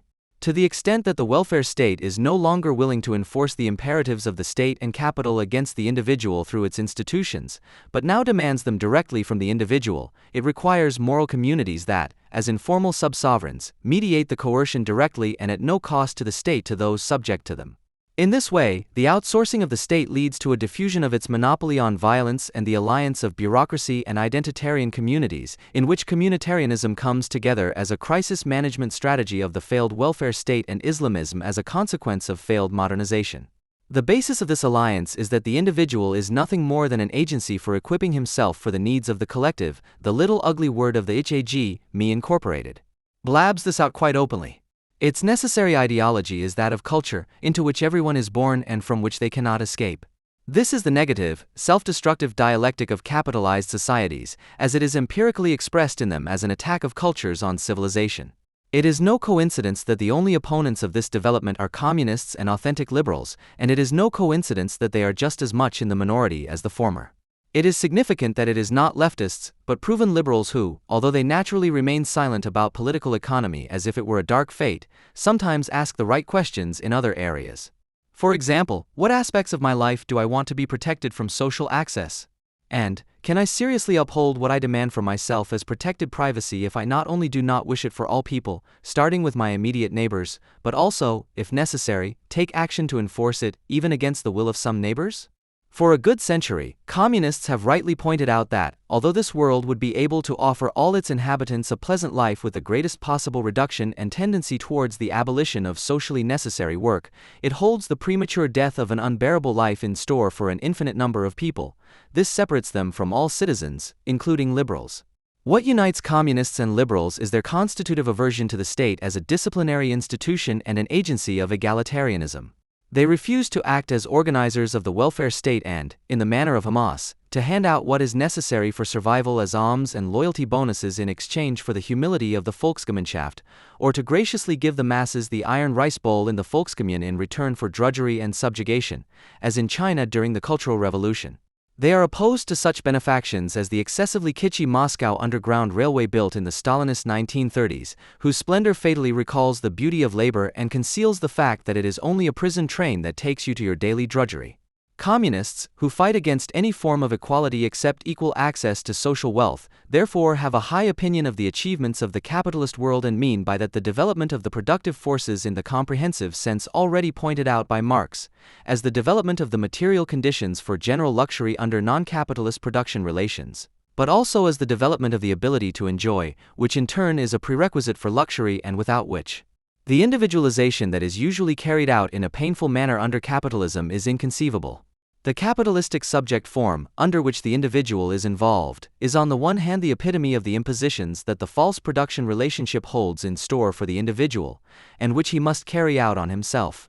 But it also holds out the promise of transcending the limitations of one's origins, gender, upbringing, and habits, just as capital cannot be satisfied with simple reproduction, but must constantly drive itself beyond itself, i.e., produce general and boundless wealth. The fact that capital, like the subjective form that it constitutes, must immediately deny this promise day after day, by in fact fettering the individual in the execution of the same old thing, is for communists the crux of the critique of capital. They reproach it not for producing pleasure, but for saturating pleasure with denial and renunciation. Communists, who have not only assumed this designation, will therefore call the small damaged happiness in the existing order both shabby and defend it against all attempts at its false abolition, against those who want to organize the pleasure of denial instead of the pleasure of denial. The fashion among young women to wear their belly bare will be defended against every moralizer, if only because the sensual challenge is openly displayed. Because, however painful it may be for many who cannot keep up, under the existing conditions it is not yet understood as an invitation to defile and destroy the beautiful and thus beauty, which is, after all, a step forward for civilization and, on the margins, also for the liberation of women. The same applies to the right of both sexes not only to choose their sexual partners freely, but also to engage in sexual practices that are not aimed at reproduction, but rather, with whatever success, at satisfying mutual lust. The possibility of procreating exactly as many children as one desires, that is, of copulating only exceptionally for the sake of reproduction, must be defended as a matter of course in the face of increasing moral hostility. Limited happiness must be defended as the minimum requirement of communism, even and especially in depressive and less revolutionary times. What is to be criticized about it, however, is its self-destructive tendency, which expresses the fact that the capital relation simultaneously threatens and destroys the ability to enjoy that it creates in potentia. To take up the example again, one would doubt that the belly-bearing fashion is a way of living out sexuality or that the sexually provocative is at all the focus of attention. As with the cultural industrial models of this fashion, the girly groups, sexuality is put in the service of denial, the beautiful appearance is taken as a vehicle to praise the value of hard work, renunciation, and social advancement, with the consequence that permissiveness in matters of clothing and rigidity in sexual morals go together today without further ado. This common way of dealing with human needs in general and with sexuality in particular, which is common in overripe and absolutely to be abolished late capitalism, which no longer suppresses them but takes control of them and thus threatens to devalue and destroy them all the more thoroughly, the propagation of an ascetic sensuality is the destructive trait of capitalist societies, which calls Islamic murderers onto the scene as its appointed executor and causes the majority of European societies, which no longer live a culture but preserve it as their death mask, as cultural identity even during their lifetime, to kneel before them. That the call for chastity is issued and enforced, that in the midst of all of us the uncovered woman, even the one wearing a belly-bearing dress, is declared a whore, just like the unmarried mother or the promiscuous woman, that in the midst of all of us the homosexual man and the lesbian woman are declared perverts, deviants, to be driven out and attacked. That the headscarf is praised as a sign of chastity and the only protection against rape and is forced on women and girls in the midst of all of us no longer seems to bother anyone seriously among the Europeans who are tired of civilization. All this is taught quite unabashedly in the corresponding schools and other state-subsidized communitarian training institutions of the only and true religion. Such events against the individual are the social background against which slogans arise such as, "You love life, we love death." The individual, who is the precondition of communism, does not live abstractly and generally in nowhere, but must articulate himself as a critic, theorist, and as a connoisseur of the beautiful life. He is not satisfied, he sometimes despairs at his own inability to enjoy pleasure and must therefore rebel against circumstances that do not grant him this, but he has enjoyed the foreshadowing, he has at least taken a glimpse of paradise. Despite all the fatalists, whether of Nuremberg-style value-critical or postmodern origin, each individual can raise himself to the status of an individual, albeit a necessarily precarious and damaged one. It is only for this reason that he is at least capable of fighting for the good life and will not sing hymns to death. This is what communists who are committed to life and not to the community defend passionately, even in its legal form as a right of defense against the terror of the community, which also protects the possibility of happiness, which can only be private, and not just the precarious right to sell one's labor. This must be insisted upon against the leftist critics of globalization just as much as against American Puritans or the Pope, but primarily against the heralds of death, against those who turn people into beggar animals with forced procreation. That is why the Islamic challenge is an anti-fascist daily task and the sensual challenge a critical ongoing task until communism. Against those who discredit every daily struggle for civilizational standards as Sisyphus work in the world of value-based society or warn against Islamic Pandora's boxes that should not be opened. Against all those who, resistant to experience, accept the misfortune of their neighbors, even more so of their female neighbors, as a law of nature. Ayaan Hirsi Ali, a liberal member of the Dutch governing party VVD, is called upon here. Ms. Hirsi Ali has become an anti-fascist from a terrible personal experience with everyday Islam.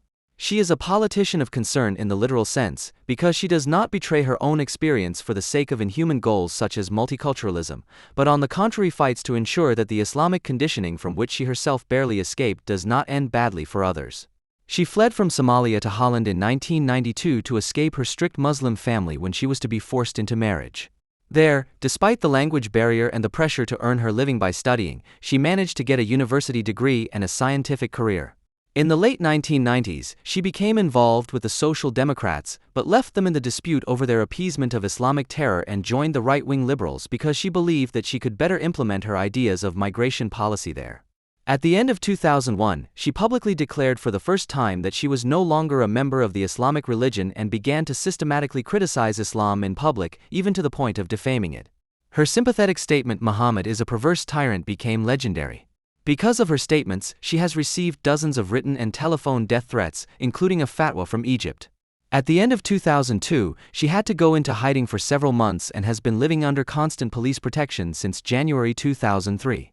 Ayaan Hirsi Ali is not primarily talking about the indigenous social majority, but about those who, living in the same country, largely do not get what the majority takes for granted, even if it is only the opportunity, as in her personal case, to be an outspoken atheist without fear of reprisal.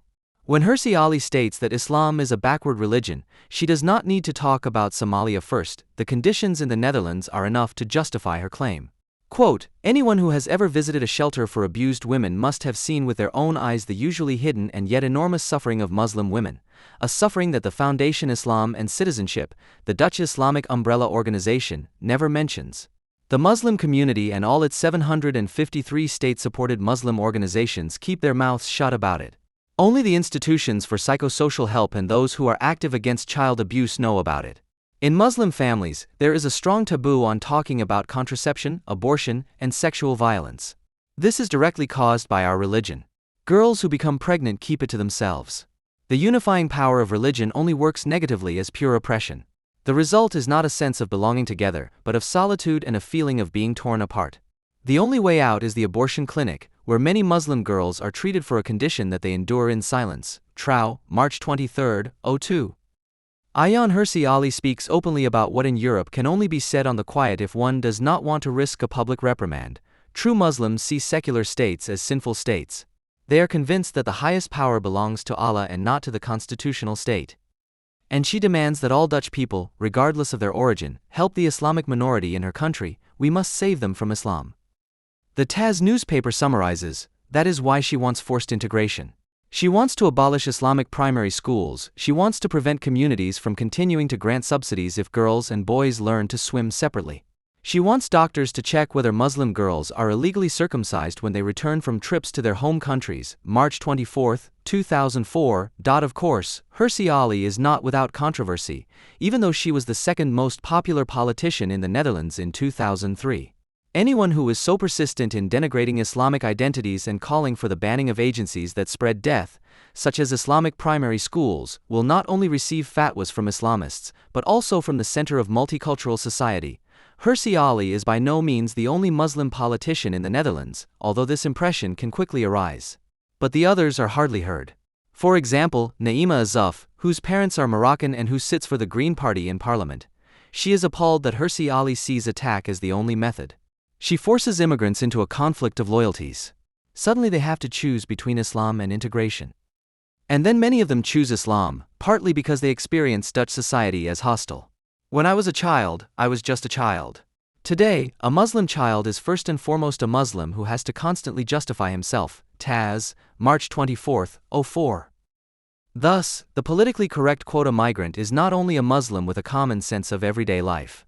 In order to dispel the suspicion of ideological collaboration with Islam Nazis, the suspicion of racism is launched against Islam critics, as if the criticism of an institutionally fortified compulsory morality such as Islam were not the opposite of the assumption that people from Muslim countries are the embodiment of Islam in their blood or essence. An assumption that is shared first and foremost by the quota migrant and other euphemists of Islamic identity, and which, if anything, is the most likely to deserve the label racist.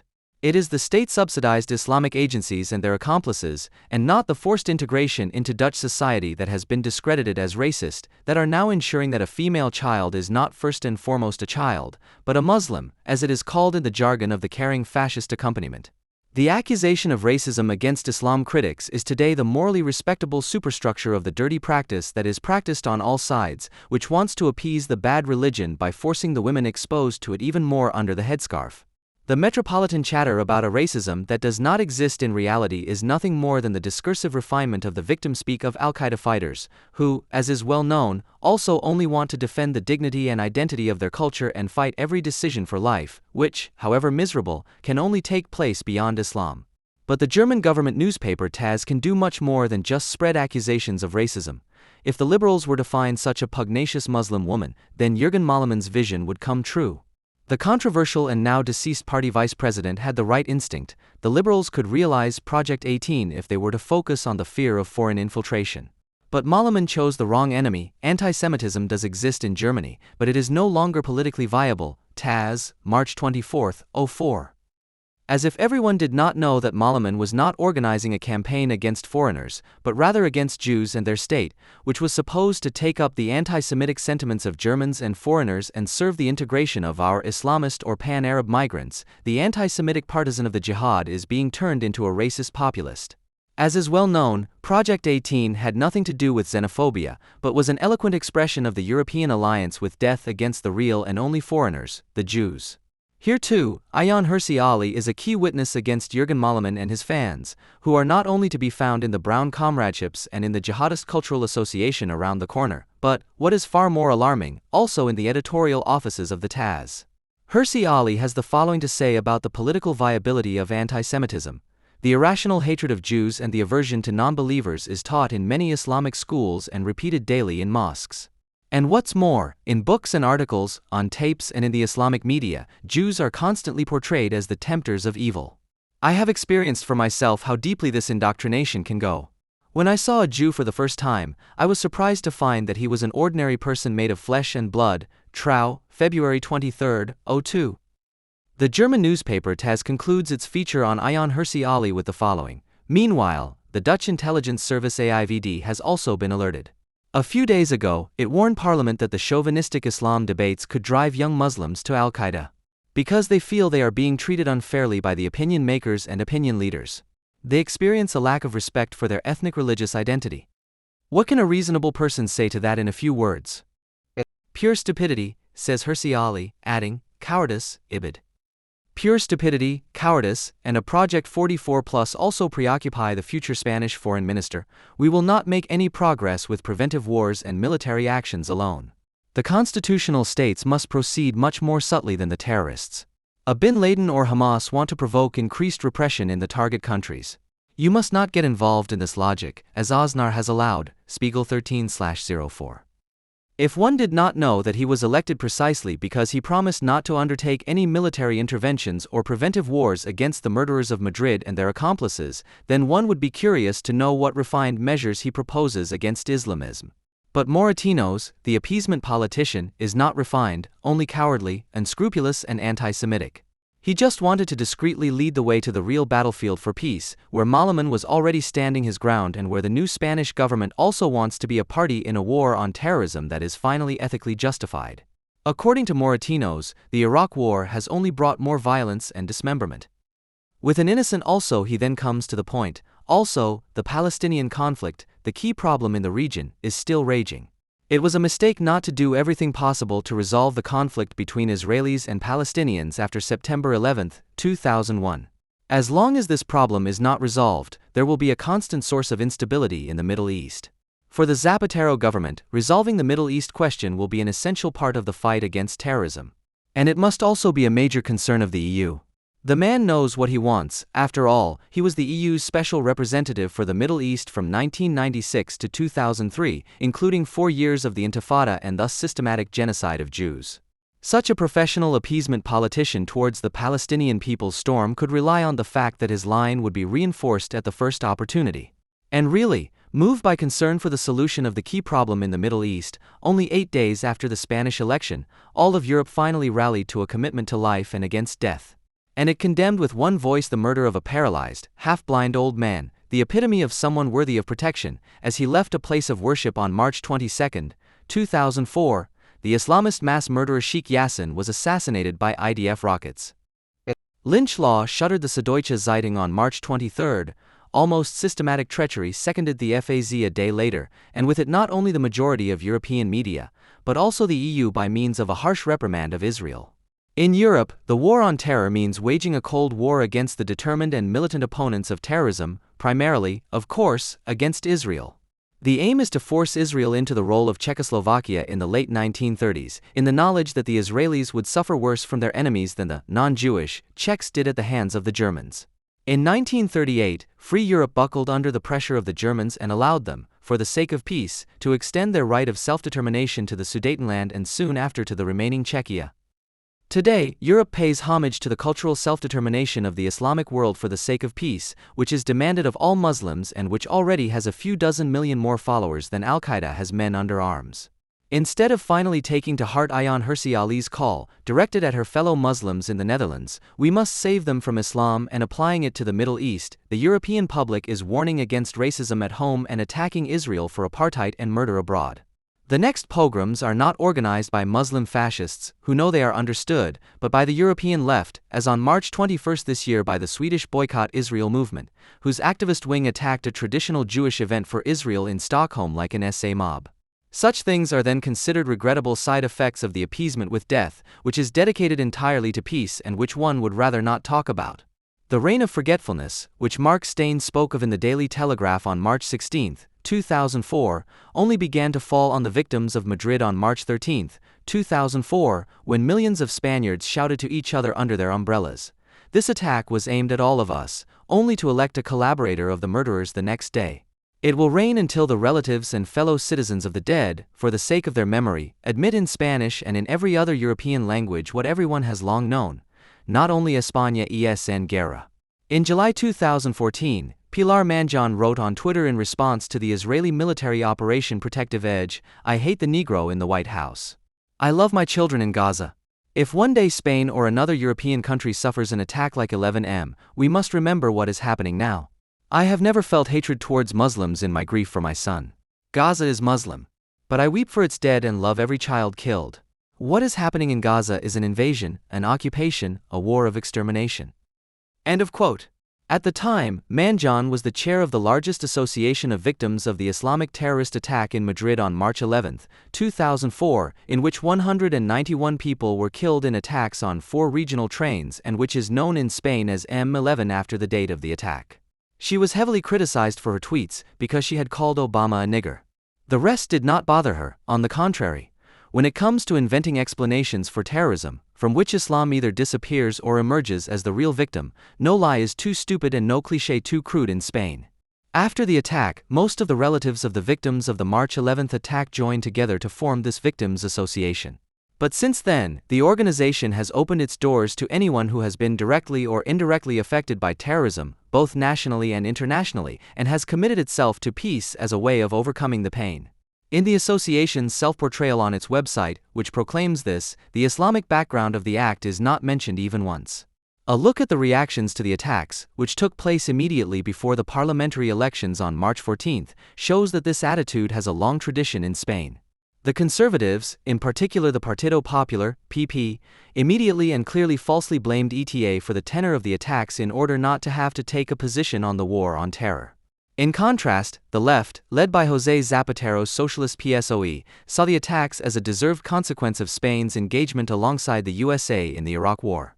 They were revenge for the deaths of Iraqis, Iranians, and Palestinians and for the oppression by the Western world, according to the brother of one of the Madrid victims, who wrote a diary for the daily El Periódico during the trial 3 years later.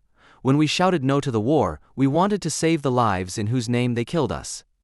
End of quote.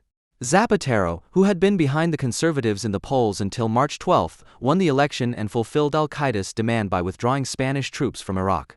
No other country has ever surrendered to Islamic terror so quickly. On August 17, 2017, Younes Abouyaaquoub murdered 14 people in a van in Barcelona, injured 130 and stabbed another person while fleeing.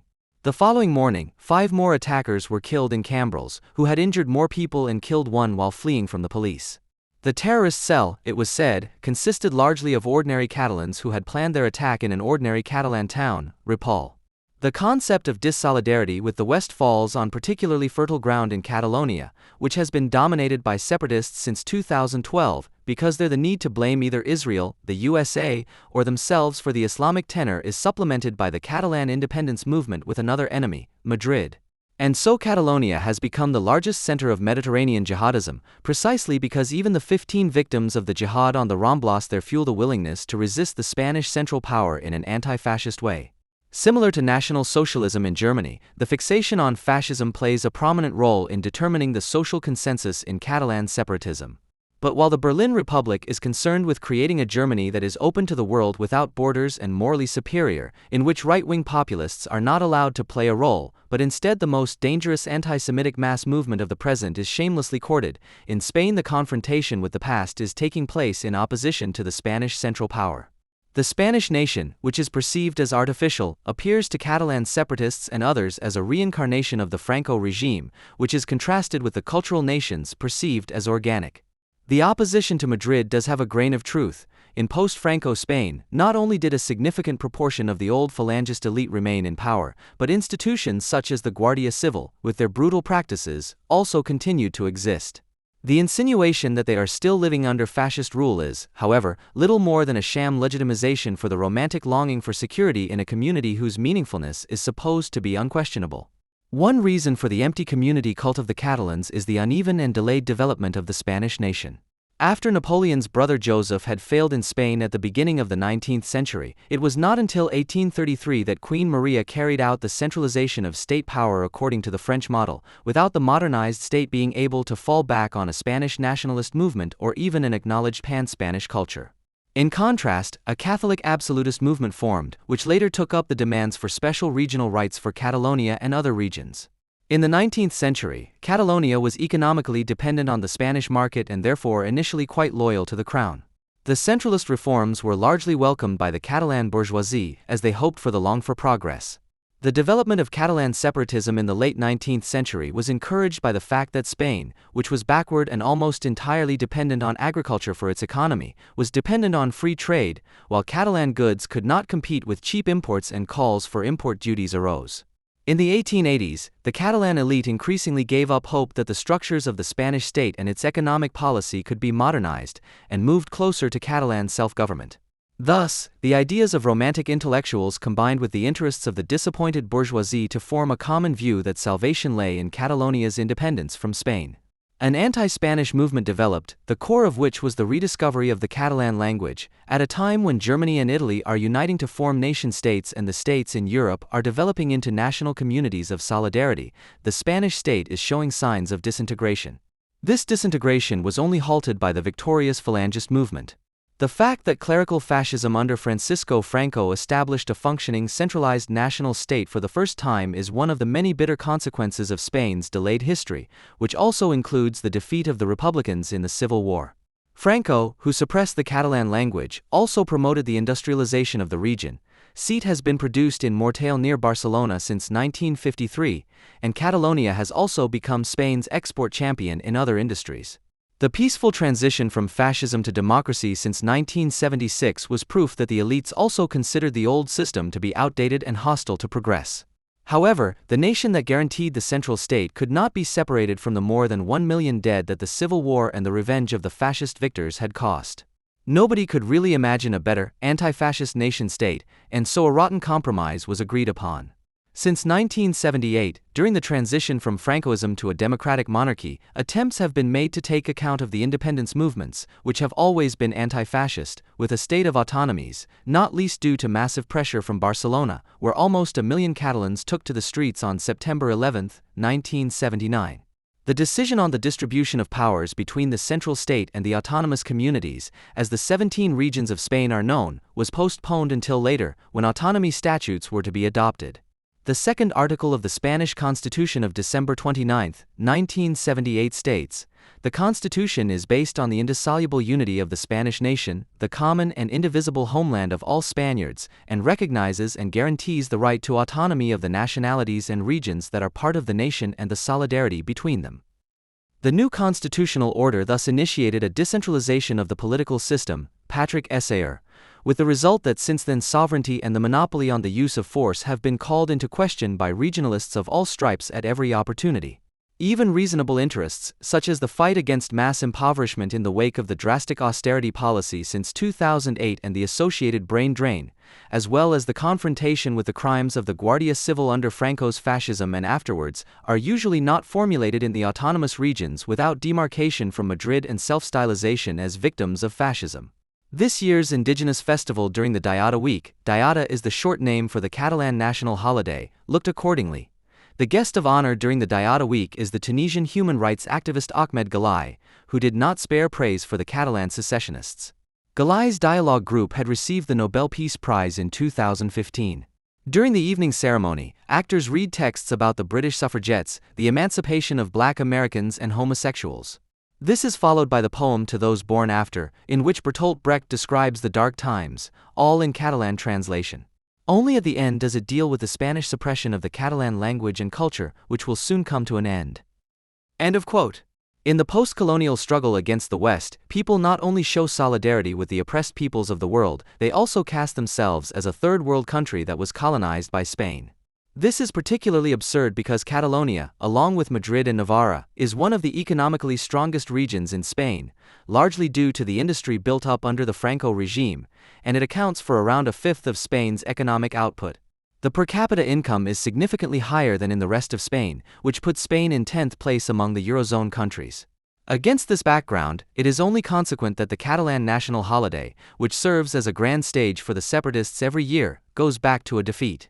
On September 11, 1714, Barcelona capitulated to the Franco-Spanish army of Philip V. The mixture of pride, defiance, and victimization is symptomatic of Catalonia. Oppressed and privileged at the same time, it is hard to imagine a better way to settle in a Europe of disintegrating nations that is tired of civilization.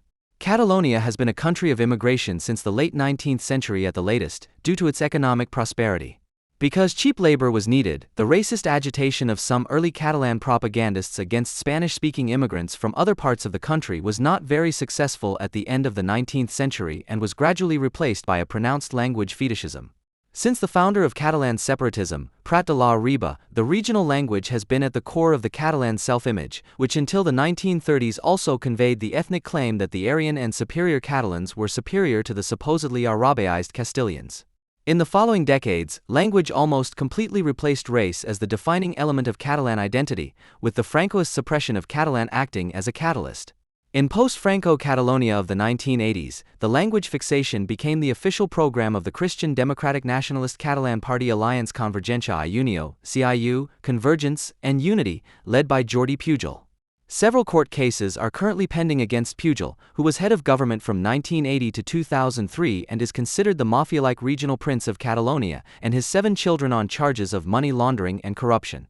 Pujol, convinced that Catalonia's integrative power was based on the preservation of the language over the centuries, realized that the Catalan path to economic success would not be possible without the constant influx of immigrants, and that the essentially national project therefore had to be re-established in a multicultural way using the ideological means of postmodernism, without losing its core identity, which many saw as being threatened by the wave of immigration since the end of Franco's regime.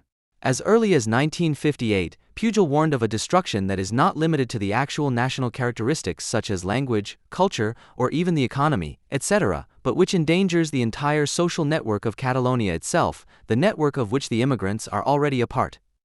End of quote. To counteract this destruction, immigrants would have to develop into good Catalans as quickly as possible, which would only be possible by reviving the Catalan language.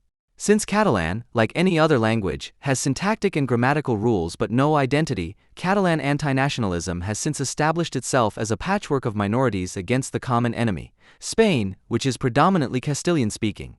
Pujol's modernization of the Catalan project was a success, and although he himself was not necessarily a separatist, his arguments were soon taken up by separatists on the left and right. Instead of being seen as a threat, as it had been in the past, mass immigration was now seen as an opportunity for Catalanism. All you had to do was follow Prat de la Riba, who had already described language as the most powerful instrument for nationalization and thus for preserving the life of the nation over 100 years ago.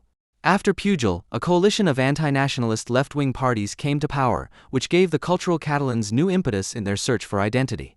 With regard to immigration and integration, the right has since been calling for integration into Catalan culture, CIU, the left for recognition of Catalan culture in the case of dominance of Catalan culture, ERC, Republican Left of Catalonia, the ecologists the Plural Catalan Identity, ICV, Initiative Green Catalonia, and the socialists the Reconceptualization of the Catalan Identity as an Open Project, PSC, Party of the Socialists of Catalonia. There is agreement that migrants should become Catalans and not Spaniards, and thus serve as a pawn against Madrid. Integration is to succeed in an apparently indeterminable culture, which is in any case borne by communities and not by individuals. Lola Lopez, Commissioner for Immigration, Interculturality, and Diversity of the City of Barcelona, summarizes this project as follows. The Catalan identity is deeply mixed. Mestiza actually means mixed race. Anyone who defends it defends difference. End of quote. In 2001, Jordi Pujol feared that Latin American immigrants who had come to Catalonia during the boom of the 1990s would completely Hispanicize Catalonia. It was hardly to be expected that these immigrants, like those from Andalusia and Murcia, would learn Catalan. In his 1976 book Immigration, Problem and Hope for Catalonia, he countered this scenario with a plan to use non-Spanish-speaking immigrants as a demographic buffer and at the same time to position them against the Spanish central government. If the immigrants had to learn a new language anyway, the Catalan government could ensure that this language was called Catalan. This would cover the demand for labor in the low-wage sector and, by means of these wage slaves who were not proficient in Spanish, the replacement would be pushed forward. The social and economic situation of the migrants played only a marginal role in these considerations, and so they usually eke out their existence in slums. The main thing is that they wave the Catalan flag, the estelada, and speak Catalan. Everything else is irrelevant. It is hardly surprising that, due to the situation in many Islamic countries and the geographical proximity to Morocco, mainly Muslims took up this offer. In addition to the Moroccans, many Pakistanis came. In 2010, the PP accused the CIU of having favored immigrants from Muslim countries over Latinos under Pujol, which the CIU denied. Offices for recruiting workers also existed in Eastern Europe and Latin America, not just in Morocco. There are currently almost 2 million Muslims living in Spain, over 4% of the total population, with 26% of them in Catalonia. This means that there are over 500,000 Muslims in a population of just over 7.5 million, and in some cities the figure is over 40%. Catalonia also leads the statistics with over 80,000 Muslim schoolchildren and 305 Muslim communities.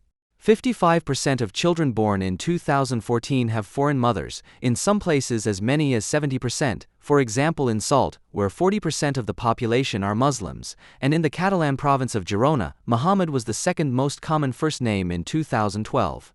According to the Domestic Intelligence Service CNI, hundreds to thousands of Salafists live in Catalonia, which would make Catalonia the most Islamic country in Europe if it were to become independent. Around 80% of the Islamist mosques are located in and around Barcelona. Between 2003 and 2008, 70 jihadists were arrested. In 2012 alone, there were 62. El País published secret documents from the American embassy in Spain as early as 2010, which the ambassador Eduardo Aguirre had sent to the State Department in October 2007. According to this report, Catalonia is the center of terrorism in Spain, which is why Aguirre recommended that the consulate in Barcelona be used to coordinate America's counterintelligence activities in the region. The terrorism problem in Catalonia has arisen as a result of strong immigration, both legal and illegal, from North Africa, Morocco, Tunisia, and Algeria, and Southeast Asia, Pakistan and Bangladesh, has made Catalonia a magnet for terrorist recruiters. The Spanish National Police estimate that more than 60,000 Pakistanis live in Barcelona and the surrounding area, the vast majority of whom are male, unmarried or unaccompanied, and without legal status. Even more such immigrants come from North Africa. They live on the margins of Spanish society, they do not speak the language, are often unemployed and have few places where they can practice their religion with dignity. Any one of these circumstances would provide fertile ground for terrorist recruitment, and all of them together make the threat obvious. There is little doubt that the autonomous region of Catalonia has become a significant base of operations for terrorist activity. The Spanish authorities tell us that they fear the threat from these small-cell immigrant communities, which are susceptible to radicalism, but they have very little intelligence on these groups and hardly any way to infiltrate them. It is not difficult to imagine what it means for potential victims of Islamic supremacists when they are finally able to practice their religion with dignity. In some cities in Catalonia, the terror of virtue already dominates everyday life. Sharia police, 3-year-old girls wearing headscarves and imams who are allowed to publicly call for the beating of women without contradiction. Islamization is particularly noticeable in a Spanish exclave in North Africa, which is the starting point for illegal migration to Catalonia and the mainland. Melilla, which borders Morocco, is a gateway to Spain and thus to Europe. This is where the suspected bomb maker Mohammed Holy Kemlal was born, a member of the terrorist cell that had planned attacks on tourist attractions in Barcelona in the summer and was uncovered after the attacks in Barcelona and Cambrils. A text was found in the group's hideout, which had been destroyed by an explosion, entitled A Short Letter from the Soldiers of the Islamic State in the Territory of Al-Andalus to the Crusaders, the Sinners, the Unjust and the Corrupt. Kemlal came from a poor neighborhood on the outskirts of Melilla, popularly known as the Valley of Death. The neighborhood is the second most dangerous place in Europe. The most dangerous place is in the other Spanish North African exclave, Ceuta. The Imam Abdelbaki Es Sadi, the spiritual leader of the Catalan terrorist group, also lived in Melilla for a time, working as a drug mule before becoming an imam in Ripoll in the Catalan town of Girona. Officially, 52% of Melilla's inhabitants are Muslims, more than in any other Spanish city. Unemployment is 30% and youth unemployment is 66%. The Al-Salam Mosque of Peace, housed its own terrorist cell, whose members are accused of having recruited for the armed struggle of IS for years and having collected several €100,000 for Al-Qaeda. The lax control of the Spanish exclaves was not only decisive for the terrorists from the Mosque of Peace in the Death Valley. Since the beginning of the Syrian civil war, an estimated 800 Muslims have left the Moroccan hinterland of Ceuta and Melilla to join Al-Qaeda and the Islamic State. Contacts between northern Morocco and the two Spanish exclaves are close. Moroccans from the neighboring provinces can enter and leave the enclaves with their identity cards without a visa. Melilla and Ceuta have become an important bridgehead for African migrants and Syrian refugees, as well as for radical Muslims, on their way to the Spanish mainland. When the Spanish Supreme Court declared part of the new autonomy statute for Catalonia unconstitutional in 2010, more than 1 million people took to the streets in Barcelona. These protests gave rise to a new independence movement that had not existed in this form before. The separatists' growing strength in the following years is also linked to the economic crisis since 2008 and the austerity measures imposed by the central government in Madrid in response to pressure from Germany. In the regional elections in Catalonia and the Basque Country in 2012, the forces that propagated independence as a way of overcoming the crisis won. During the election campaign, activists of the independence movement put up signs in front of mosques reading "Catalan sovereignty will help to integrate Muslim immigrants," and Salafist preachers appealed to voters to vote for separatist parties, as this would help to strengthen Islamism in Catalonia. In the 2015 regional elections, separatist parties finally won a majority of seats in the regional parliament and formed the coalition party Junts-pel-Sí, Together for Yes, which agreed on a program that was immediately declared invalid by Spain's highest court to make all preparations for Catalonia's independence within 18 months, leading to the referendum of October 1, 2017. Carles Puigdemont, who has been the prime minister since the beginning of 2016, rejected all offers of talks from the capital in the last few months before the referendum, but nevertheless constantly declared that Madrid was not willing to talk. Apparently, up to 50% or even more of the Catalans agree with Puigdemont. Spain is not a democratic state. The ban on the independence referendum, coupled with the Spanish government's announcement that it would use the Guardia Civil to prevent it, and the call by Albert Rivera, the leader of the anti-secessionist Ciudadanos party, not to participate, no one should throw their vote in the trash can, were decisive factors in the outcome of the vote. With a turnout of 42%, around 90% of voters voted yes. Images of members of the Guardia Civil beating up old people at polling stations and dispersing crowds with rubber bullets went around the world. The outrage over police violence gave the separatists widespread solidarity in society and led to the referendum being perceived internationally as a fight for democracy. The attacks in Barcelona and Cambrils were quickly integrated into this permanent state of independence frenzy, which had been going on since 2015, and this was reflected in the two major events that took place immediately afterwards. The funeral march on August 26, 2017, with 500,000 participants under the motto No tincture por, I'm not afraid. And the national holiday celebrated on September 11 with 1 million participants. Slogans for peace and no to Islamophobia were already omnipresent at the funeral march. A demonstration on August 26 against the appearance of Rajoy and King Philip V at the funeral march, which 170 groups had called for under the motto Your Wars, Our Dead, was a sea of Catalan flags, complemented by signs with slogans such as Philip, those who want peace do not trade in weapons, implying a causal link between Spain's arms trade with Saudi Arabia and the attacks. The march on the national holiday was entirely devoted to the upcoming referendum. The opportunity was not used to draw the line between a free Spain and the Islamic murderers, but rather between Catalonia and Spain. The chief rabbi of Catalonia, Mayor Barhen, who was instructed by security forces to avoid public places after the attacks because he was obviously Jewish, which is why he was unable to attend the memorial service, has already called on Spanish Jews to buy land in Israel and leave Spain, which has become a haven for terrorists. Spain is lost. Don't repeat the mistakes of the Algerian Jews, the Venezuelan Jews. It's better to leave too early than too late. End of quote.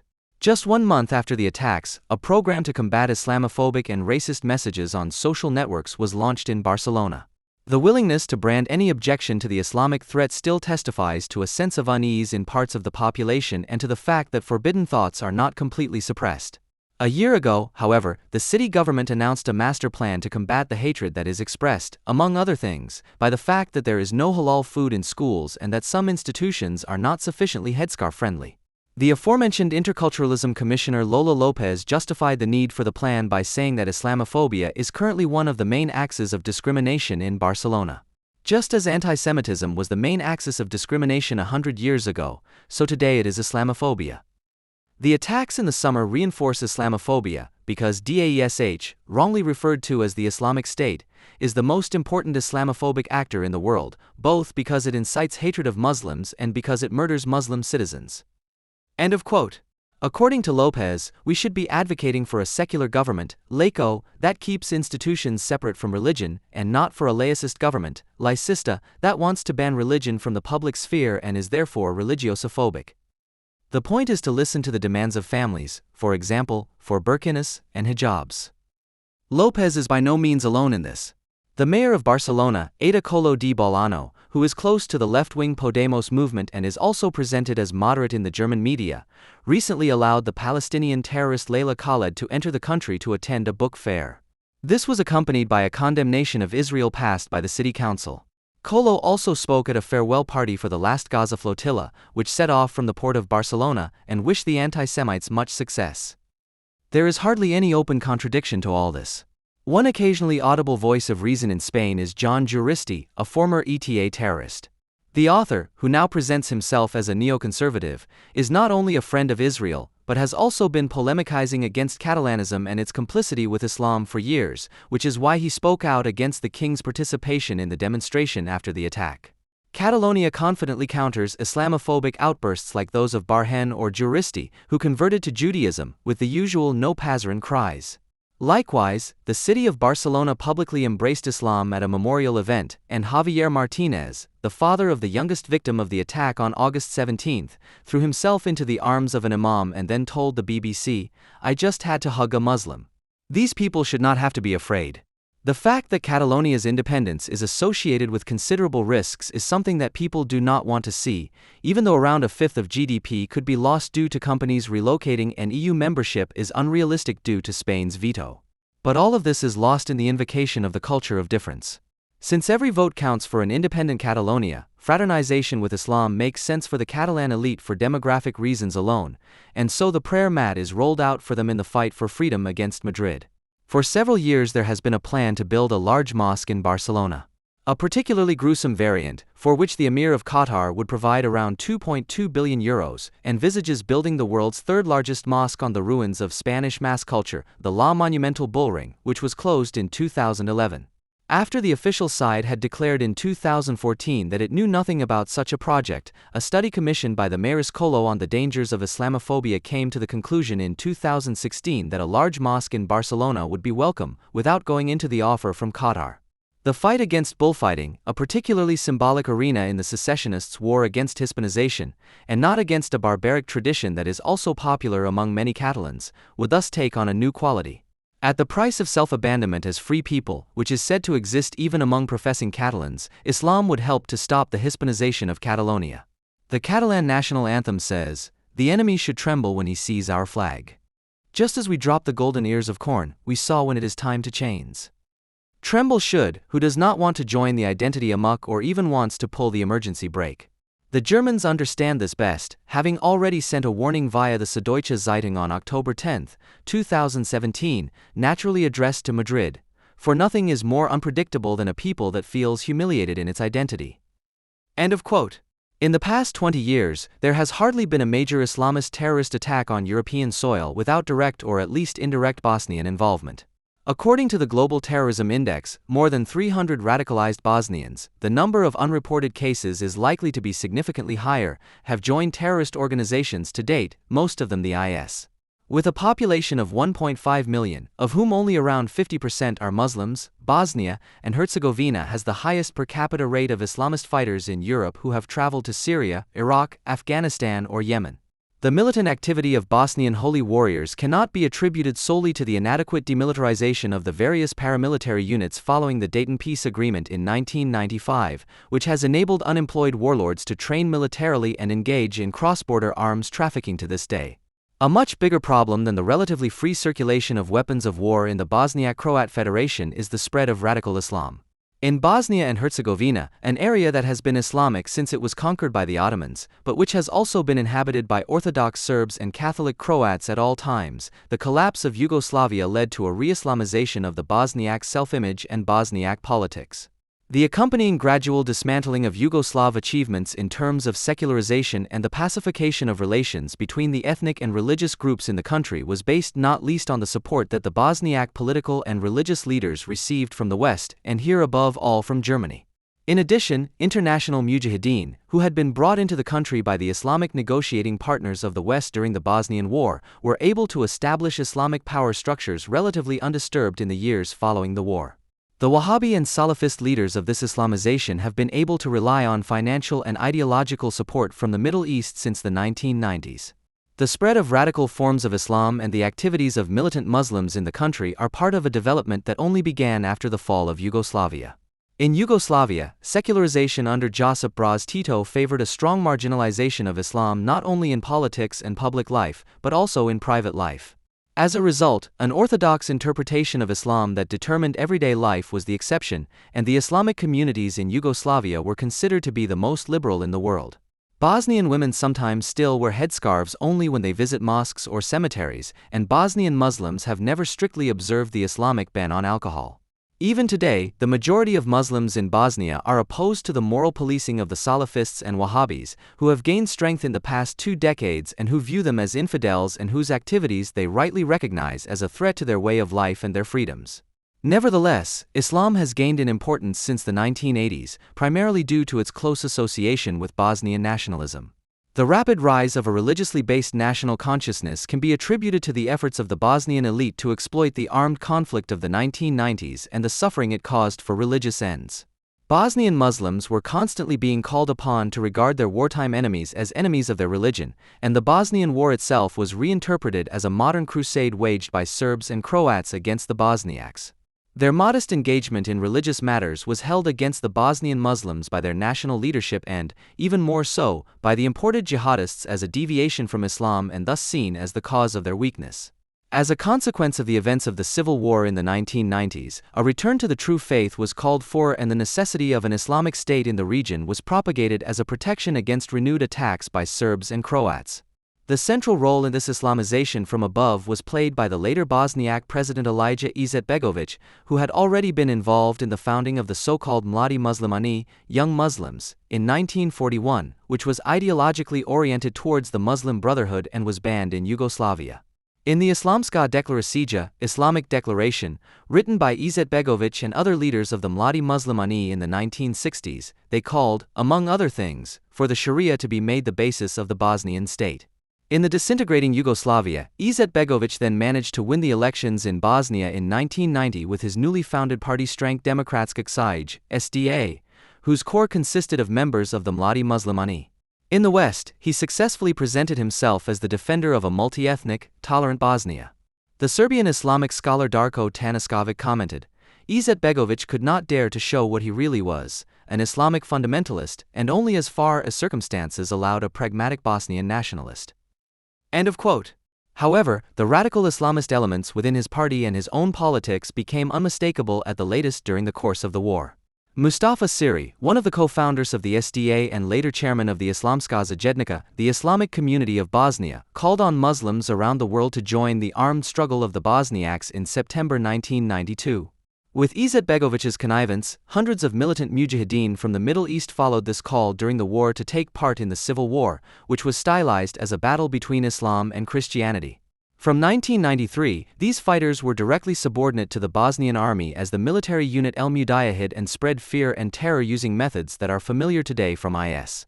Under the Dayton Peace Agreement, all foreign mujahideen were required to leave Bosnia. However, many circumvented this by marrying Bosnian women or simply by having the Bosnian authorities issue them with Bosnian citizenship. The collapse of Yugoslavia also offered Saudi Arabia and Iran the opportunity to gain a foothold in the region. While Saudi Arabia limited itself to financial and logistical support, Iran supplied fighters and military equipment in particular. The war in Bosnia also opened up the opportunity for al-Qaeda to establish a foothold in Europe, especially with regard to organizing, recruiting, and radicalizing local Muslims. Over the past 2 decades, sponsors from the Middle East have financed the construction and maintenance of more than 24 Islamic schools in Bosnia. The central point of contact for Wahhabi extremists is the King Fahd Mosque in Sarajevo, which was founded and financed by Saudi Arabia and for years was under the direct control of the Saudi embassy. To this day, Iran is represented in Bosnia by the largest embassy in Europe, as well as by its Ministry of Intelligence and the Revolutionary Guards. In addition, several hundred Iranians are in the country as diplomats, employees of the Iranian Cultural Center or one of the numerous charitable organizations. Even though Bosnian Islam is traditionally Sunni, the activities of Iran since the 1990s have led to the emergence of a pro-Iranian faction in the religious and political establishment. The success of the policy of re-Islamization by the political and religious Bosniak leaders is partly due to the fact that they were able to appeal to a traditional victim mentality, Isad Hesimovic, among the Bosniaks, which is based on the experience of having lost social dominance in Bosnia with the withdrawal of the Ottomans. The Muslims, who had been dominant in every area of public life during the Ottoman Empire and had enjoyed legal and fiscal privileges, became equal citizens with the Serbs and Croats under the Austrians and in Yugoslavia. The feeling that their supposedly rightful supremacy in Bosnia had been taken from them by Christians and socialists could be linked to the beginning of the 1990s.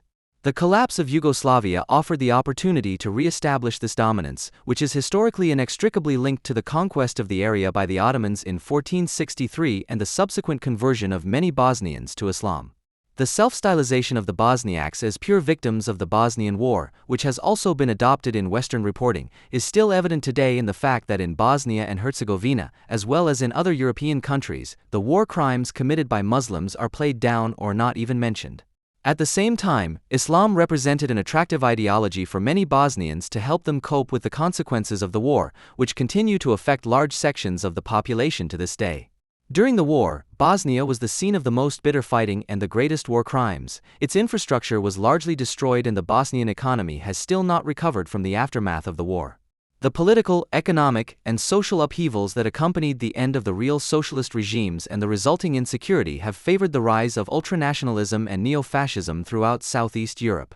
The consolidation of the products of Yugoslavia's disintegration as nation-states also brought with it a return to traditional hierarchies, role models, and values.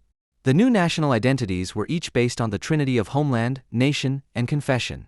This shift to the right in society was accompanied by a neo-patriarchalization, Gabriela Schubert, in all the former Yugoslavian countries, which, however, has had very different consequences in the individual states. The traditional gender hierarchy in Yugoslavia had been broken by the public recognition of women's participation in the anti-fascist struggle and their involvement in the construction of a socialist society. Although there was no complete equality of men and women in public life, the balance of power shifted from the immediate dominance of men over women in the traditional South Slavic extended family to a state-sponsored patriarchy that at least gave women considerable opportunities for professional and personal self-realization. This process was partially reversed with the wars of Yugoslavia's disintegration. In all the former Yugoslavian states, an ideal of masculinity based on a pre-modern code of honor and patriarchal family structures took hold, in which men are expected to permanently and powerfully display their masculinity. An integral part of this concept of masculinity is also the hatred of homosexuals, which the new men of all three major ethnic groups share. However, while the new man in Croatia and Serbia is characterized above all by a strong body cult and the elevation of antiquated ideals such as heroic morality and bravery, whose counterpart is a hard-working, traditionally modest and at the same time sexually provocative woman, the Islamic-inspired re-establishment of pre-socialist gender hierarchies in Bosnia is much more immediately directed against the emancipation of women achieved in Yugoslavia. In Slovenia, Croatia, and Serbia, both the nationalist and neo-fascist tendencies and the regression to archaic patriarchal family structures have been contained by the progressive integration into the Western market, international pressure, and the civilizing aftereffects of Yugoslavia. In Bosnia, on the other hand, there has been no functioning state since the end of Yugoslavia that could have absorbed the consequences of the war in any way and mitigated the social regression that accompanied it. For the Bosniaks, Islam legitimized the reactivation of patriarchal social structures as a crisis ideology, which, despite the loss of their economic significance, at least offered the men who had been left behind the substitute satisfaction of being able to exercise control over women and children as the head of the family. The destruction of the sovereignty of the Yugoslavian state, which had been supported by Germany in particular under the guise of the right to self-determination in the 1990s, did not lead to more freedom, as many Western commentators had prophesied or hoped.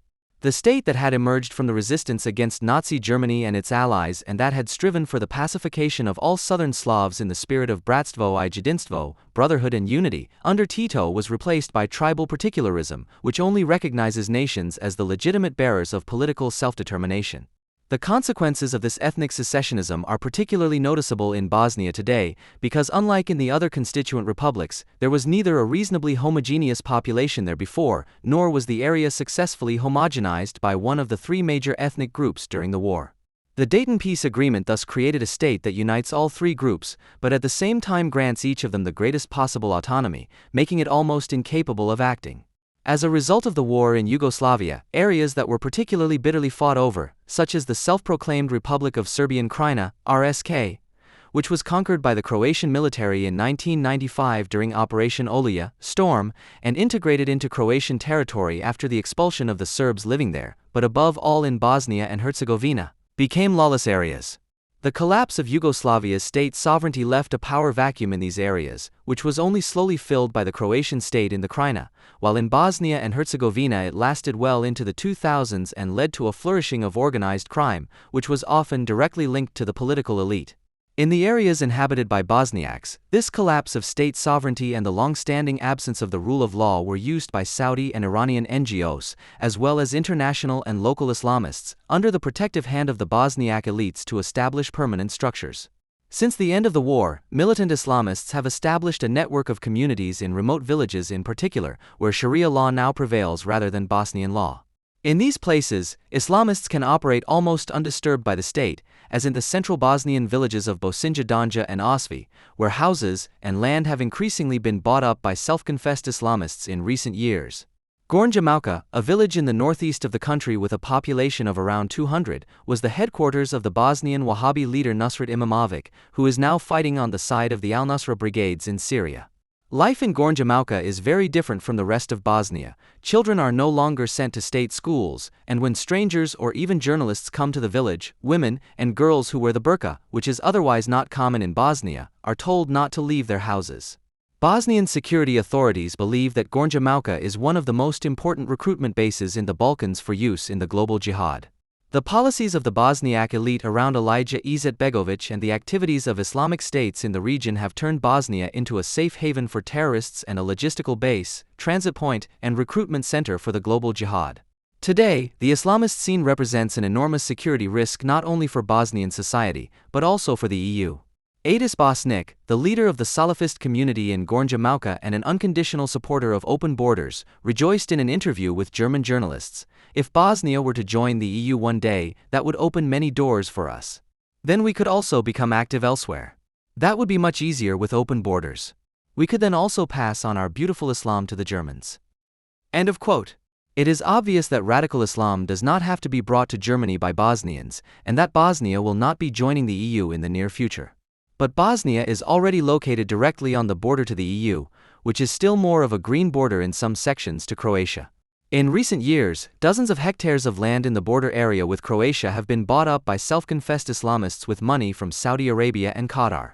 Neighbors have told the British media that the IS flag has been hoisted on these properties and that gunfire can regularly be heard from the surrounding forests.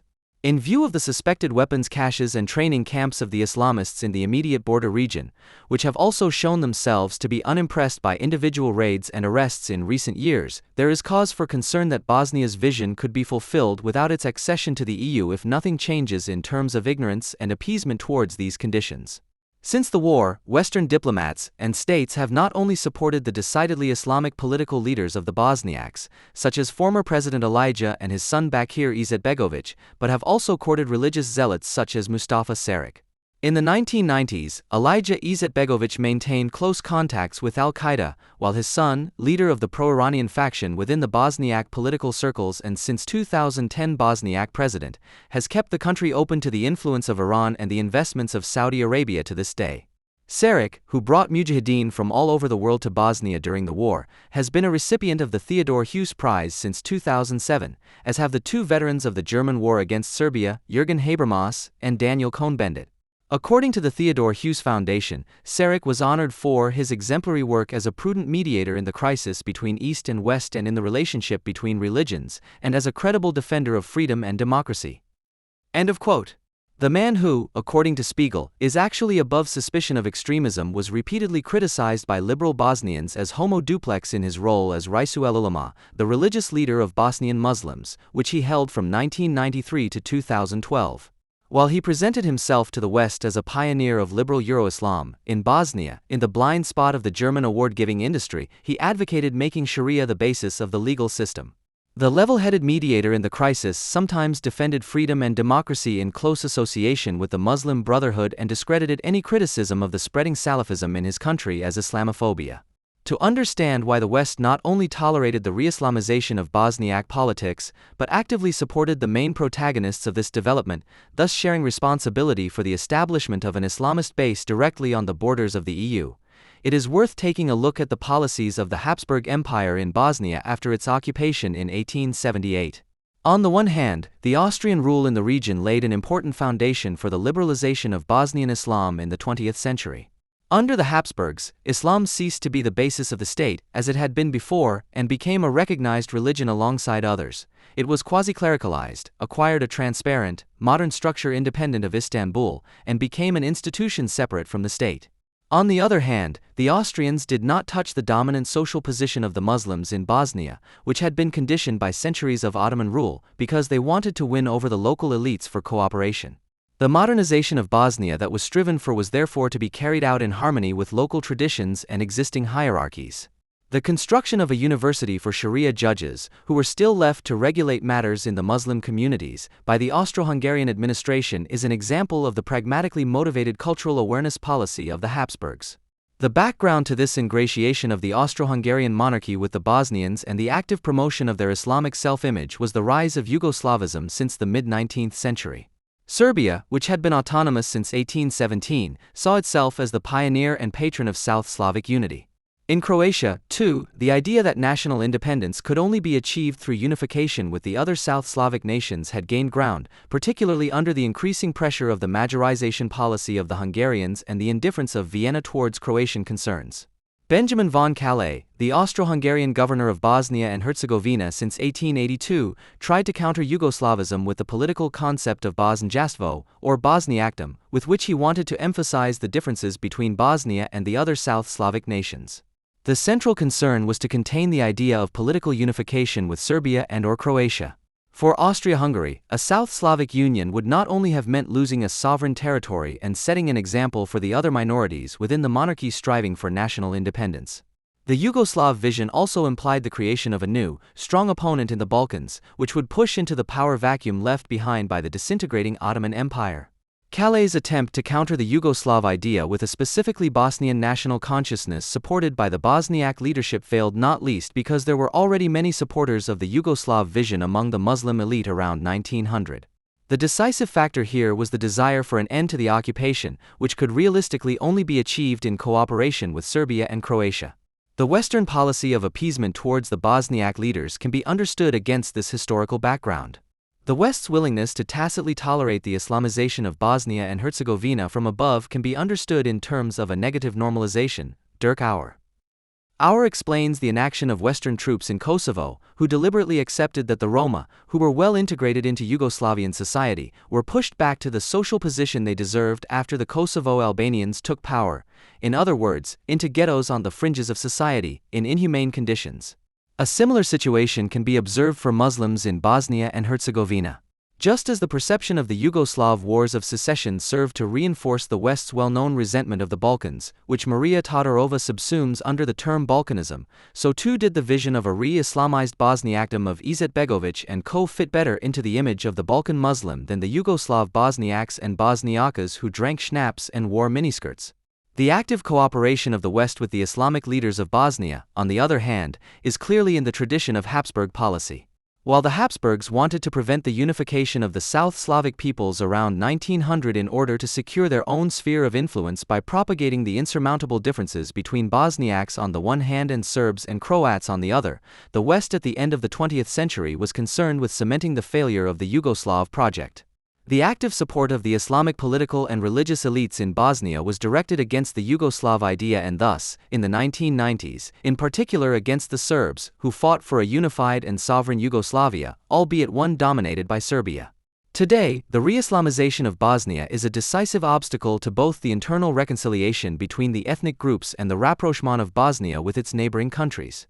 The establishment of an Islamist scene is, however, not an exclusively Bosnian phenomenon, and the absolute numbers of violent Islamists in Bosnia and Herzegovina are comparatively manageable. What makes developments in Bosnia so dangerous are the close ties between the Bosniak political elite and the Islamists at home and abroad, as well as the country's fragile domestic political situation. The legitimacy of the Bosnian state and its territorial integrity are still being questioned by radical forces from the three major ethnic groups, and the ongoing animosity between the population groups after the end of the Bosnian War is leading to permanent tensions. The government structure established by the Dayton Agreement is deadlocked, and the economy remains in the doldrums. Despite a number of targeted raids and arrests in recent years, Bosnia remains a safe haven for militant Islamists due to the lack of political will, at least on the Bosniak side, the lack of cooperation between the various police units, and corruption within the police force.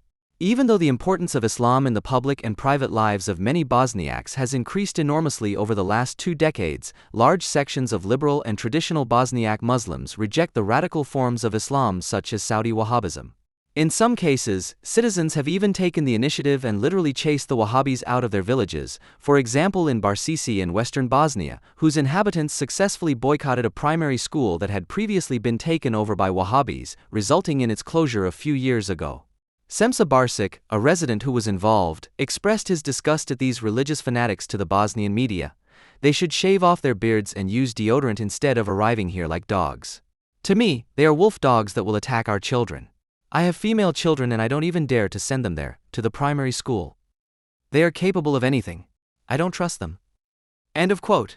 But in the country with the world's highest youth unemployment rate, radical Islam promises the younger generations in rural areas in particular something that neither their own country nor the EU has offered them since the collapse of Yugoslavia, a future perspective, however gruesome it may be. The problem of the radicalization of Bosnian Muslims and the entry of foreign Islamists into Bosnia and Herzegovina was first addressed by the EU in the so-called Progress Report in 2014. So far, no steps have been taken to increase the pressure on the Bosniak leaders to take a more serious approach to Islamist activities in their country. What is needed first of all is an admission that, since the collapse of Yugoslavia, the wrong forces have been supported in Bosnia and that the EU is therefore partly responsible for the current situation, which not only jeopardizes the stability of Bosnia and the region, but also represents an enormous potential danger for the whole of Europe. A Bosnian jihadist fighting in Syria put it in a nutshell: I left Bosnia with the intention of returning with weapons in my hands. I am part of the revolution and this is the awakening of Islam. Your secret services made a mistake when they thought they could get rid of us, by allowing us to leave Bosnia, because now they will be confronted with the return of individuals who have been trained for war. End of quote. The outcome of the vote on the ban on the construction of minarets in Switzerland was a foregone conclusion for the opponents of the initiative, after all they had organized public opinion and all the opinion polls on their side. The long-standing president of the Swiss Press Council, Peter Studer, asked after the vote, on behalf of many others, what went wrong? And confessed ruefully, we media people felt nothing. They had believed the forecasts, which obviously took into account the broad public rejection of the referendum initiative by the major social institutions and the business community, and had counted on the xenophobic milieu of the initiators discrediting itself more and more as the referendum date approached.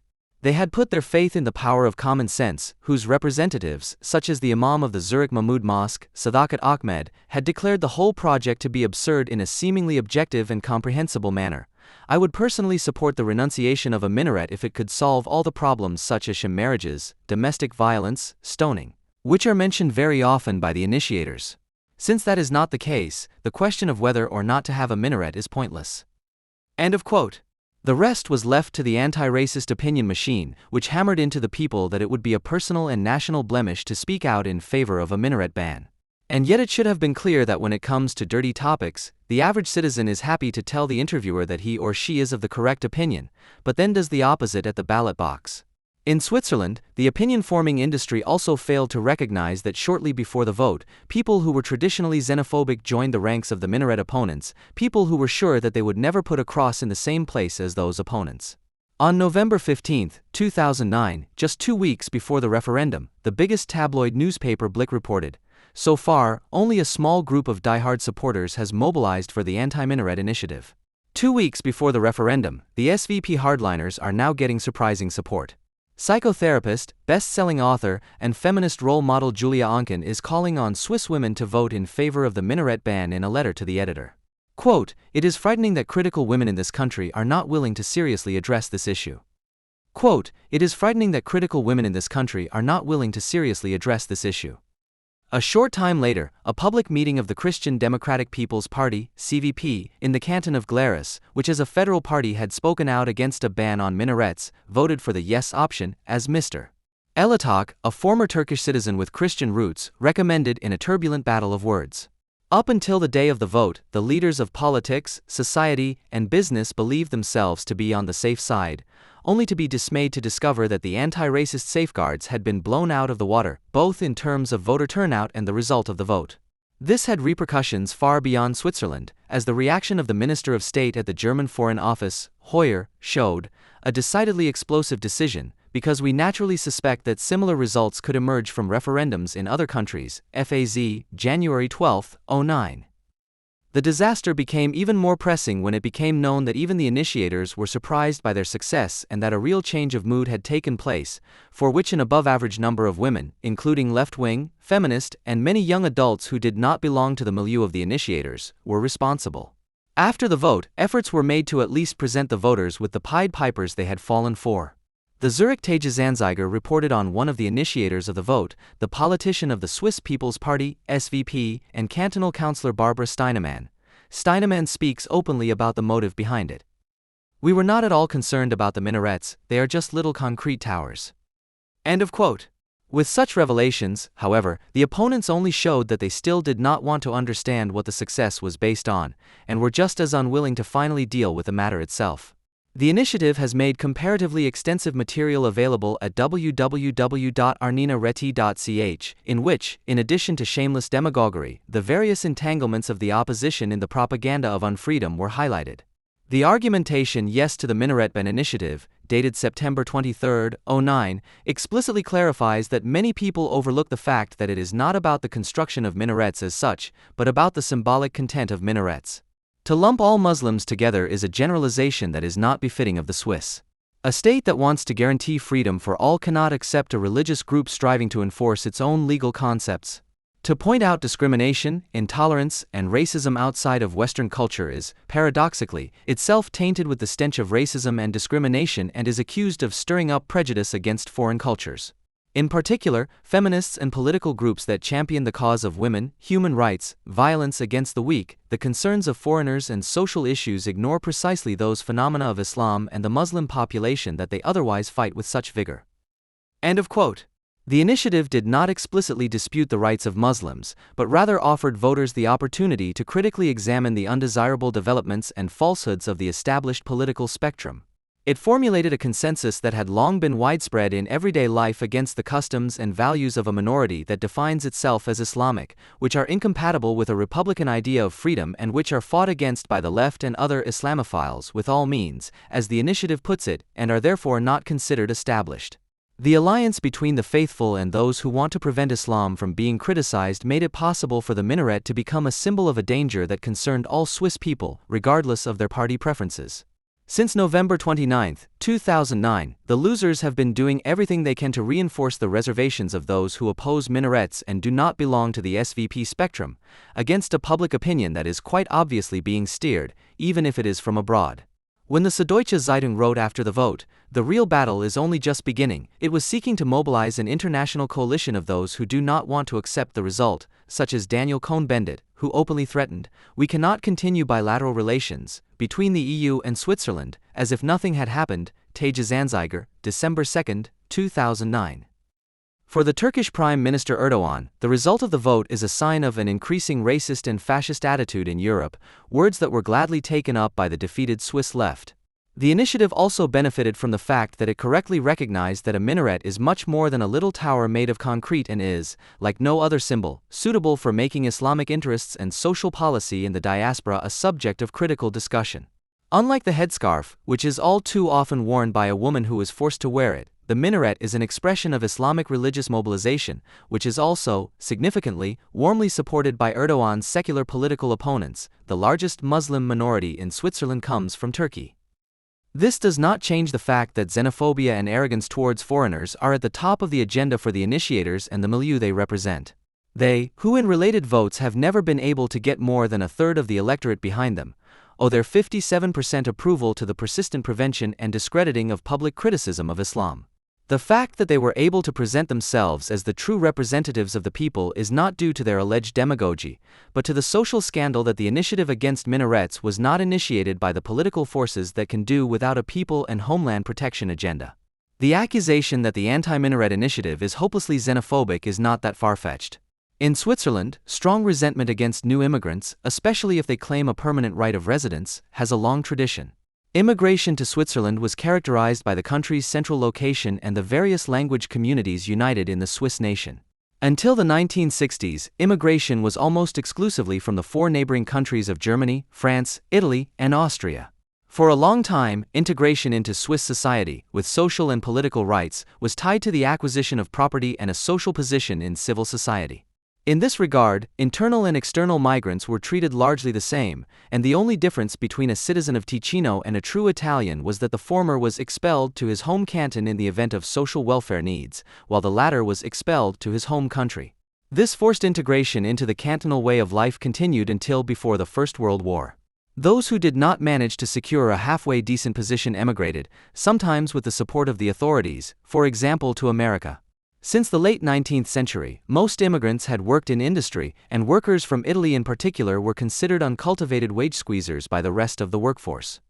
In 1893, Italians were chased through the streets of Bern, and in 1896 a three-day riot took place in Zurich, during which Italian restaurants and cafes were looted and real manhunts were held, co-organized by German immigrants. During and after the First World War, the country was divided between those who supported France and those who supported Germany. The ensuing economic downturn and increasing social inequality led to ongoing political and social conflict, and the rural and urban population reacted to the increasing threat to the social and political order. Their hatred was directed not only against trade unionists and socialists, but also against subversive foreigners who were seen as a threat to the order and the nation. During the war, immigration was subjected to state control for the first time, and the right of residence was soon tied to a work permit. Until the end of the 1980s, immigrants were regarded as economic helpers recruited on a rotational basis and subject to quotas, and their integration was only considered in exceptional cases. In economically prosperous Switzerland, there were lengthy domestic political disputes over the size of the immigrant quotas, in which the interests of the various branches of the economy for labor and trade union and xenophobic movements, which since the 1960s have also sought to keep the proportion of foreigners low with the help of referendums, were pitted against each other. On June 30, 1965, the Democratic Party of the Canton of Zurich, which later dissolved into the Free Democratic Party, FDP, submitted a popular initiative with the required signatures to the Federal Chancellery for the first time. The aim of the initiative was to establish a binding rule that the total number of foreign residents and foreign nationals residing in Switzerland should not exceed 1/10 of the resident population, which would have meant a reduction of 1/3. The initiative was explicitly justified on the grounds that this was the only way to defend against the danger of foreign infiltration. This popular initiative, which was directed against Italians seeking to immigrate, was withdrawn 3 years later without a vote having been held, after the Swiss Federal Council had promised to issue fewer entry visas. On May 20, 1969, a new popular initiative was submitted by the National Action Against the Overforeignization of the People and the Homeland, which led to a polarization of the population and was rejected on June 7, 1970, with 54% of the votes cast, at a turnout of 74%. Shortly before that, the Federal Council had decided to enact and enforce an annual quota for immigration. A further popular initiative by the National Action in November 1972 was rejected by a 2/3 majority on October 20, 1974. This renewed failure, which the government had helped to bring about by complying with the main concerns, weakened the mobilization power of the xenophobic circles. The state's ability to regulate immigration through quotas was increasingly restricted as the number of annual permits for so-called seasonal workers decreased in favor of immigrants with longer residence permits, thus enabling family reunification. This also made the need for active integration increasingly important, which was eventually addressed by some of the trade unions. With the disappearance of the blocs, the usual political status of neutral Switzerland also declined. While the free movement of persons was agreed with the EU and the country had to move in view of the diverse linguistic and cultural ties with neighboring countries, from which immigrants still came almost exclusively, the state authorities declared in 1991 that belonging to a cultural group close to Switzerland was decisive for the right to permanent residence. This was essentially aimed at refugees, who came to the country mainly in the 1990s during the Yugoslavian secession wars and whose status was often defined by the right of asylum. Switzerland's political rapprochement with the EU since the 1990s has been accompanied by an erosion of traditional independence, as evidenced by spectacular corporate takeovers such as Swissair by Lufthansa and the erosion of the formerly sacrosanct banking secrecy. The rapprochement with the EU and the continuation of everlasting neutrality are among the most controversial domestic policy issues in Switzerland. Resistance to Switzerland's integration into EU structures was an important element in the rise of Christoph Blocher and his SVP, which is now the strongest party at the federal level, with 28.9% of the votes in the 2007 parliamentary elections. Despite its influence on government activity, it continues to resort to what made it great in the first place, exploiting the mood of the moment for referendums and thus bypassing parliament. This is still possible today because Switzerland has no constitutional jurisdiction to restrict this approach. The Egerkinger Committee, the initiator of the minaret referendum, emerged from the SVP and the Federal Democratic Union, EDU, a splinter group of the National Action Against the Overforeignization of the People and Homeland. The committee linked Islam with the widespread rejection of Islamic immigrants from the potential EU candidate countries of Kosovo and Bosnia and the EU candidate Macedonia. To this end, the Egerkinger Committee drew up its own list of arguments against Islam in 2007, most of which were penned by the committee's front man and SVP National Councillor Ulrich Schlur, who otherwise wields his inflammatory pen in the magazine Schweizerszeit, of which he is the editor-in-chief and founder.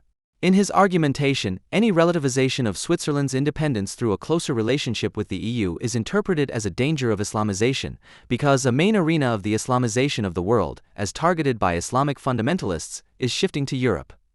But instead of offering a comprehensible critique of the EU, the argumentation combines EU skepticism and xenophobic propaganda by identifying third-generation immigrants as a general threat to Switzerland. Referring to several highly publicized sexual assaults, Schuler wrote about young people who see their female classmates, even small children, as sexual objects. They also abuse them, using massive violence. The text continues, the perpetrators are without exception foreigners or recently naturalized new Swiss. Most of them come from the Balkans. The solution propagated is deportation, preceded by the prevention of integration, and the Egerkinger Committee's argumentation on Islam demands that the naturalization of Muslims should be rejected in general.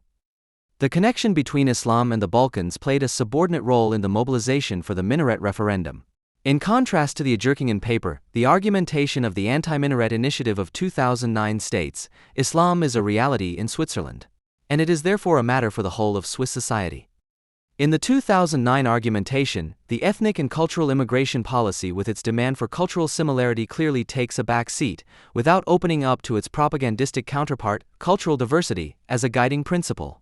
The focus is now on emphasizing political concepts of order for coexistence, such as social tolerance, equal opportunities, and public safety, which clearly distinguishes the argumentation from the demands for discriminatory legislation, as advocated by the SVP with its referendum initiative on the deportation of criminal foreigners.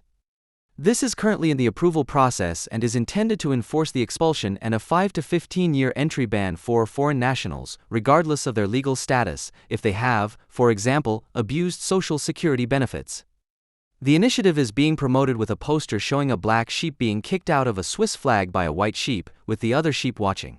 The vote was initially handled by the Council of States Committee for Political Institutions in the usual manner, with the committee recommending that the proposal be rejected and at the same time advocating stricter legislation in the area of foreign criminality. However, after the minaret referendum, the approval procedure for the deportation initiative was extended for an indefinite period of time, presumably because of fears about Switzerland's international reputation. As long as the minaret initiative was left to stew in the traditional SVP juice, it had no chance. It was only when the SVP clearly declared its support for the integration of Muslim women according to generally binding rules, combined with the criticism of the rejection front, that the tide turned.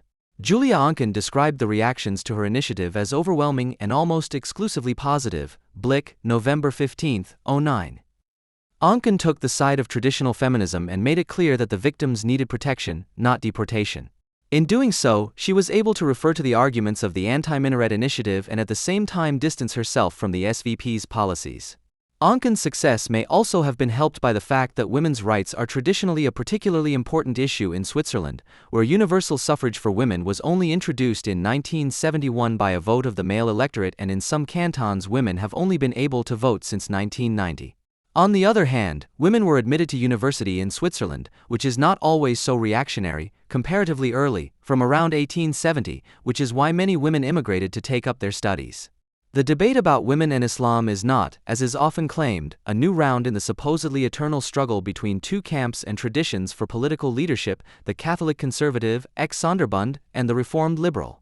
Those who, like most commentators, believed that the vote to ban the construction of minarets was a victory for the clerical fascist counter-mobilization, have not understood that the rejection front's own contradictions have become its undoing, because integration consists neither of the traditional invocation of an immovable Swiss identity, nor of an indifference to the Islamization of parallel societies, which is praised as tolerance. The undaunted claim of the tolerant to political leadership over the much maligned, but only thus enthroned rabble will have to be remembered as a very European ingredient of Swiss democracy after a crushing defeat in the vote. Quote, "There is a pogrom atmosphere. Many Muslims are afraid of attacks, of violence, of stigmatization. At first, it was only a small group in the Swiss People's Party, verging on fascism, that called for a ban on the construction of minarets. But now the fire has spread throughout the country. The European model Swiss Jean Ziegler told the Berlin Tagesspiegel about Swiss conditions, which he had just invented, November 30, 2009. Ziegler, a member of the Socialist Party, SP, and vice president of the UN Human Rights Council's Consultative Committee, is not only a valued expert in Berlin's newspapers. His speech at the peace movement's final rally on May 21, 2002, at Alexanderplatz ended with the exclamation, "Long live solidarity between peoples."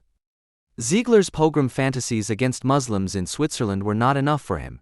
He seriously wished for the revenge of the duped against their dupers, in other words, the jihad. Quote, "The Swiss do not know what is coming to them. For weeks, Muslims have been following the campaign against them in Switzerland with great concern and anger. They could boycott Swiss products, the Swiss will become enemies. The successes of Bern's foreign policy will also be liquidated. Thanks to the clever diplomacy of Foreign Minister Micheline Camire, Switzerland has an excellent reputation in most Muslim countries. It must be said that Switzerland still has this reputation." End of quote. The relationship between clever diplomacy and Islamization, left-wing foreign policy and the oppression of women will be discussed in more detail later.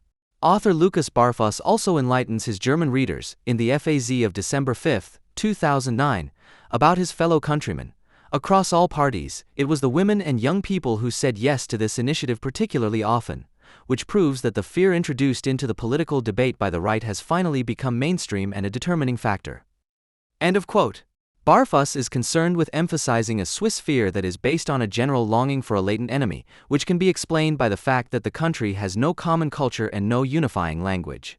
The unifying element must be reinvented and created again and again. End of quote. This explanation for xenophobia from the Swiss constitution is by no means original. For Jean Ziegler, too, Switzerland is a defensive community. We need foreigners. They alone prevent the confederation from breaking up. End of quote. The fact that Switzerland has only survived for centuries as a defensive community against its large neighbors is just as suppressed as the reasons for the continuing mistrust of the Germans or the EU, where Islamophiles set the tone and left the equally small Denmark alone because of the publication of the Muhammad cartoons. In his so fascinating country, where four great cultures have lived together for centuries, where language is honored, tolerance and loyalty to the truth are held in high regard, the left-wing patriot Ziegler seeks to explain the deplorable state of affairs by blaming those in the Helvetian ruling class, because are the Swiss xenophobes, racists, enemies of foreigners? Of course not. End of quote. The masses are always seduced, according to the message of Ziegler and Barfuss, who know full well that when people talk about fascism or the right in connection with fear, they mean the fear of the petit bourgeois of chaos and the call for a strong man. At least that is what a popular interpretation of fascism wants to do, which wants to make people afraid of articulating their own fears. Now, fear may be the reason why someone adheres to the traffic rules or believes the rumor that eating pumpkin seeds protects against cancer, but it does not explain why someone is cautious or gullible. What fear enables requires knowledge of its origin and not the spooling down of seductive or class psychological phrases.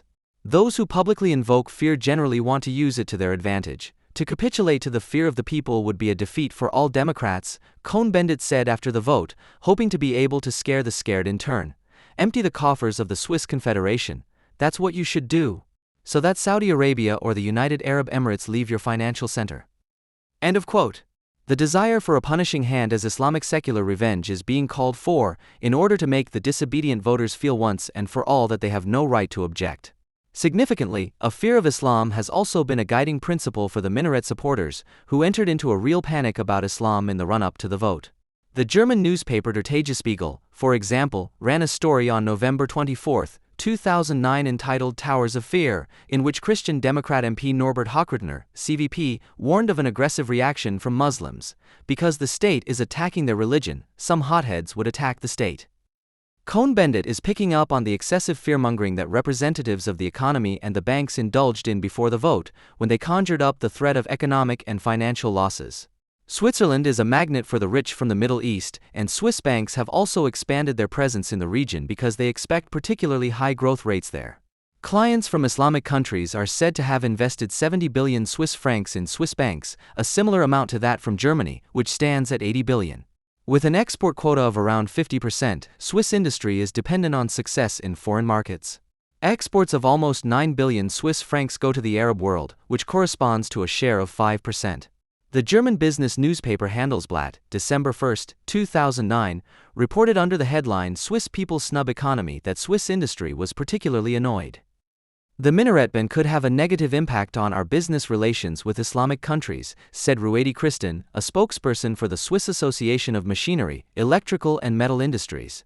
The food company Nestlé, which explicitly distanced itself from the minaret ban, is also a member of the association.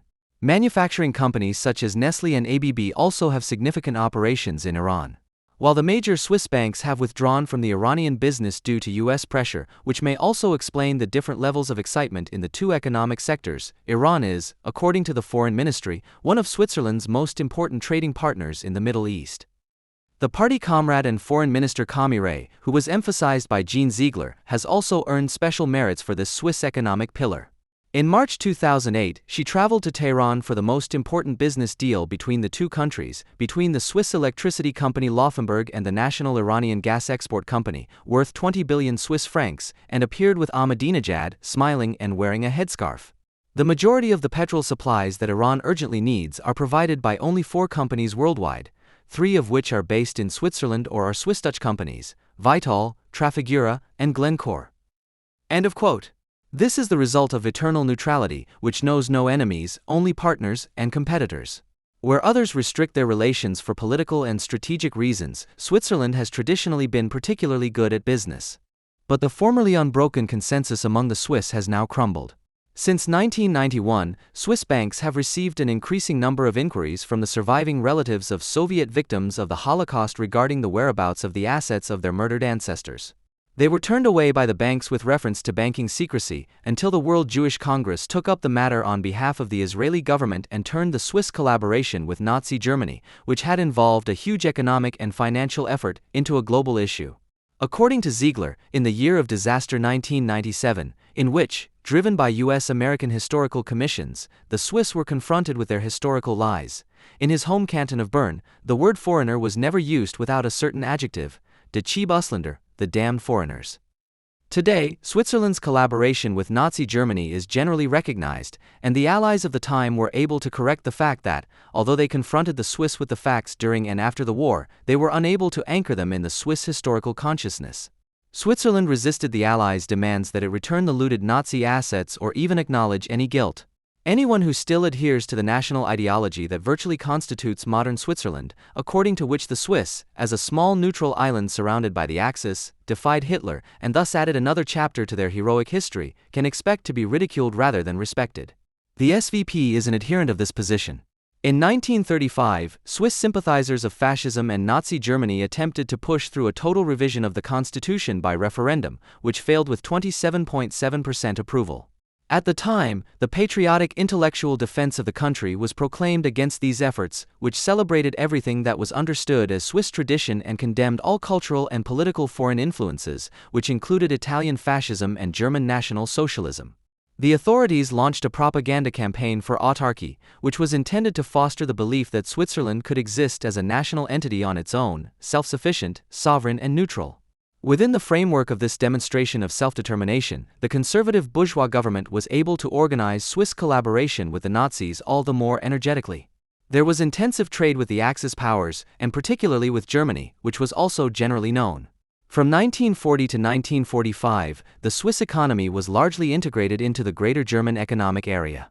In 1941–42, 60% of the Swiss arms industry, 50% of the optical industry and 40% of the mechanical engineering industry worked for the Reich.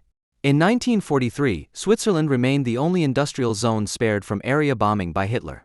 The plundered state treasures and the looted Jewish assets were fed into the international economic cycle by Switzerland. In view of the large potential for supplies, Germany was also granted corresponding credit for arms purchases. When a representative of the SP, Ernst Nobs, the SP received 28.6% of the votes, entered the government for the first time in 1943 and took over the Finance and Customs Department, nothing changed. According to Ziegler, Nobs had long since forgotten his ideological origins, but maintaining neutrality through collaboration was a widespread concern among the SP membership. At the time, people who had helped Jews across the border were also punished and publicly ostracized.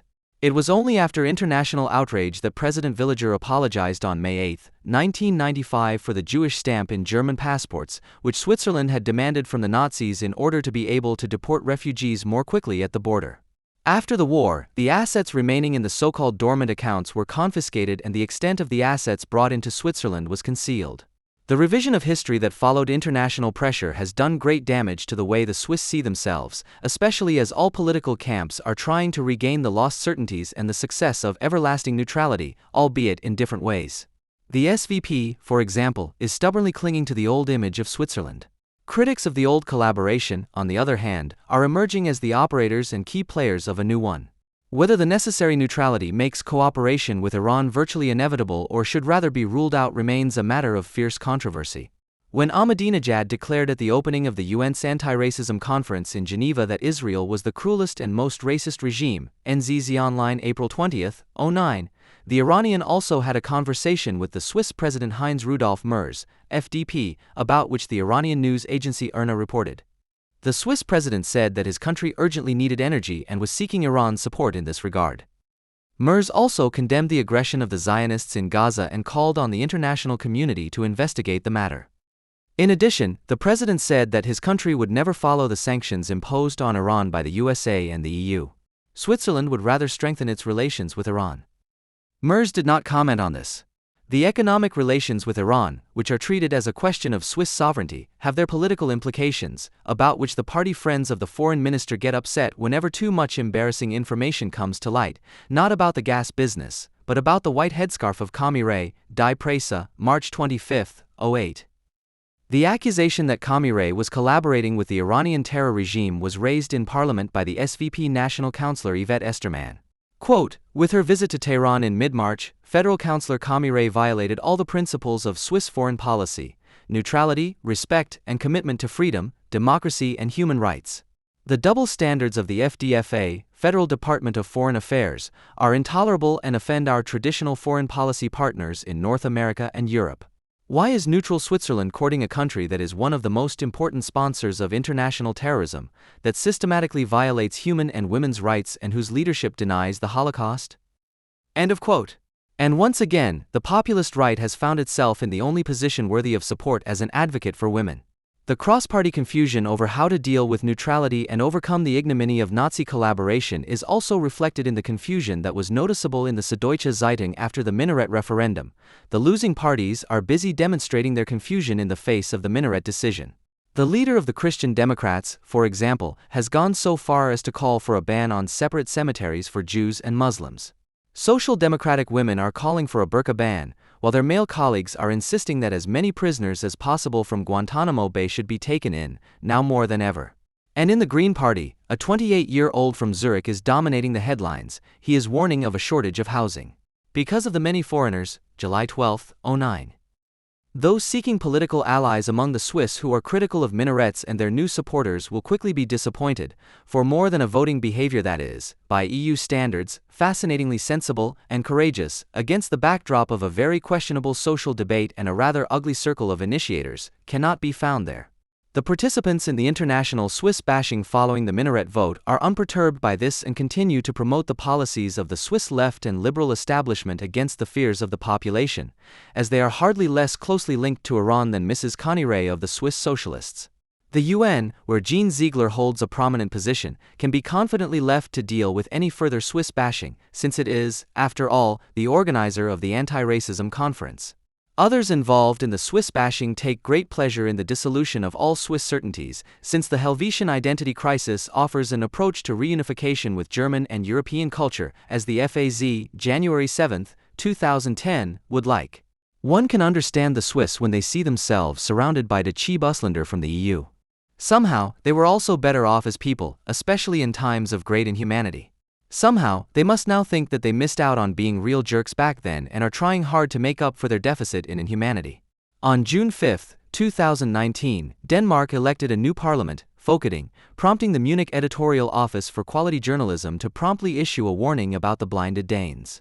Quote, Denmark has voted, and unlike in other countries, no anger has broken out here against the system and the system parties. The big winners are the Social Democrats, and the big losers are the right-wing populist Danish People's Party. So is Denmark the island of the blessed in stormy times? Unfortunately not. The defeat of the right-wing populists is the result of a great triumph. With their increasingly narrow-minded, sometimes absurd and occasionally inhuman agenda, they have infected everyone else and shaped Denmark to a certain extent in their own image. This is particularly evident in the example of the Social Democrats. Their new policy ultimately justifies the simple propaganda of the far right, which blames the deteriorating working and living conditions of the working class not on the unleashed forces of globally operating capital and the policies that support it, but instead presents a simple scapegoat: immigrants. It is as cheap as it is effective, but a social democracy that takes this path is giving up its core competence, and ultimately itself. End of quote. The content of the reckoning, which could already be seen in the Süddeutsche Zeitung (SZ) on election day, was a consensus across the Federal Republic wherever the ideological agenda is determined by a show of cosmopolitanism and a welcoming culture. It was the SZ that contributed the exemplary headline to the general mood, namely, "When Leftists Become Right-Wing, June 5, 2019. An anti-Danish indictment under the sign of left-liberal oaths of allegiance was thus quickly formulated, but not only in the editorial office of the FAZ were other tones struck after the election. It is not about right or left, but about forward or backward, and above all, as the example of Denmark shows, about the further development of the welfare state under the sign of global migration. June 19, 2019. But the problem, which truly points to the state of European social policy, is not with the Danish voters, as suggested. Rather, the criticism of the Danes points to the inability of those who do not want to see any connection between the preservation of the welfare state and unlimited migration. In this context, there is no other explanation for the fact that the AfD received the highest share of votes among male union members and in the entire age group of 30 to 44-year-old unionized colleagues in the European elections in Germany than the refrain that good leftists, who not so long ago were still considered the quasi-natural milieu of social democracy, have turned into evil rightists under the bad influence of populism, ver Die Public 4/19. The SC was quite right in its assessment that anger against the system and the system parties was not the reason for the Danish election result on June 5. With an 84.6% turnout, support for the parliamentary democratic system was quite high, and it was not the system parties that were punished by the electorate. The Social Democrats received 25.9% of the vote, which is only a loss of 0.4% compared to the 2015 election. The Conservative Liberal Party Venstre, which had previously provided the prime minister of a minority government, was even able to improve its result by a few percentage points to 23.4%. The clear loser of the election, with a loss of 12.4%, was the Danish People's Party, which fell to 8.7% and only just managed to retain third place. The left-wing Social Liberal Party and the left-wing Socialist People's Party, which both almost doubled their share of the vote, came in just behind. This means that the parties to the left of the Social Democrats saw the largest increases in votes. The Alternative Party, which is considered the Danish equivalent of the Green Party, lost 1.8% and only managed to get 3% of the vote. An analysis of voter migration confirms the suspicion that many Social Democratic voters have crossed over to the left. According to a study by the public broadcaster Danmarks Radio, DR, 7% switched to the Socialist People's Party and 4% to the Social Liberal Party. By contrast, only 1% of the Social Democratic voters from 2015 voted for the Danish People's Party. The latter did indeed lose 10% of its voters to the Social Democrats. However, by far the biggest beneficiary of the populists' electoral loss was Venstre, 23%, more than twice as many as to the Social Democrats, went from the Danish People's Party to the Conservative Liberals. Contrary to what is being circulated here, the Social Democrats have by no means lured away masses of voters from the Danish People's Party. Based on the country's customary division into a red and a blue political bloc, the Red Bloc, consisting of the Social Democrats, the Social Liberal Party, the Socialist People's Party and the Red-Green Unity List, was able to garner 49.1% of all votes. The Blue Bloc, consisting of Venstre, the Danish People's Party, the Conservative People's Party and the Liberal Alliance, on the other hand, only managed to win 41%. The talk of the new politics of social democracy, which could be heard in the SZ immediately after the election, reflects the programmatic break that the party had already made some time ago in immigration and integration policy. The Social Democratic Party's top candidate and acting prime minister of a red minority government, Mette Frederiksen, also stands for this paradigm shift, as it is called within the party. With her at the helm, the entire party campaigned aggressively for a change of course towards a restrictive, and thus actively disciplinary, immigration policy. The Social Democrats failed to achieve their goal of a majority government, not least because voters were not primarily interested in immigration and integration policy, but, as numerous surveys since the end of 2018 have shown, in environmental and climate policy, followed by health policy. The priority ranking also explains why the Danish People's Party, the only relevant party to refrain from vigorously committing itself to environmental and climate protection and whose long-standing leader and party founder Pia Kjærsgaard even spoke of climate morons, had to record strong losses. According to a survey by the opinion research institute Norstat in December 2018, immigration and integration policy ranked third, 21%, among the Social Democratic electorate. Unlike the majority of the population, the Social Democrats clearly named health policy as the most important issue, ahead of environmental and climate policy, 47 to 37%. With regard to the Social Democratic paradigm shift, it can be stated that this was only indirectly decisive for the Danish Social Democrats in the 2019 parliamentary elections. Since their disastrous fall in the 2001 election, when they lost 11% of the vote to 29.1%, social democracy has been on a continuous downward spiral, reaching a low of just 24.8% in 2011. Since then, the party has not been able to make any decisive gains. The attempt to win back old voters has also only been partially successful. However, the party was able to prevent its continued decline by ensuring that not even more traditionally social democratic voters migrated to the Danish People's Party in particular, as the party apparently saw itself as being objectively driven to do so. It was only able to do so because, unlike the German Social Democrats in their dealings with the AfD, it accepted the political challenge with the declared aim of no longer alienating traditional Social Democrats by persistently glossing over the fact that conditions are getting worse and worse, against better judgment, in a way that can only be described as crazy. The Social Democratic Party's program for the 2019 election, Socialdemokratiet.dk, contains everything that essentially makes up the party's new immigration and integration policy. Under the title Immigration Policy, Fair and Realistic, it begins with the following words addressed to the voters. You are not a bad person if you don't want your country to change fundamentally. And you are not naive if you want to help others to a better life. The vast majority want both, to help more people and to take care of Denmark. Everything starts, it continues, with an attitude and a will, both of which, of course, are present in the party. The fact that the population has changed rapidly in a short period of time is not celebrated uncritically as a great opportunity for mobilization at all levels. Between 1980 and today, the proportion of migrants of non-Western origin has increased to 8%. Unfortunately, many of them came to Denmark without becoming part of Denmark. However, integration policy is not just about language and work, but also about values and cultural barriers. Because there are too many ideological opponents of our democracy and our social values who oppose them wherever they can, there can only be one simple answer: either they become part of Denmark, with all that this implies, or they find another place to live that is more in line with their values. In light of this, there should be a cap on the immigration of non-Western foreigners in the future, coupled with the establishment of a reception center outside of Denmark, so that refugees will only receive asylum as quota refugees via the UN in the future. It should no longer be possible to seek asylum in Denmark spontaneously, it says, because the current asylum system must be turned upside down. It is not sustainable, unfair, downright inhumane, and expensive. It leads to a significant distortion of the many resources we use for refugees and migrants. For example, the cost of living for 10,000 asylum seekers in Denmark is equivalent to the cost of running the entire Kenyan refugee program, 600,000 of the world's most vulnerable refugees. It is not fair that the weakest are currently being abandoned, those who cannot afford to flee, to Europe, it continues. Therefore, refugee aid for neighboring countries from which many people flee should be doubled. In addition, Denmark should take the lead within the EU in a policy for historic growth, especially in Africa, so that a Marshall Plan for our time can be launched, which aims to ensure that Denmark and Europe help more people than we can today.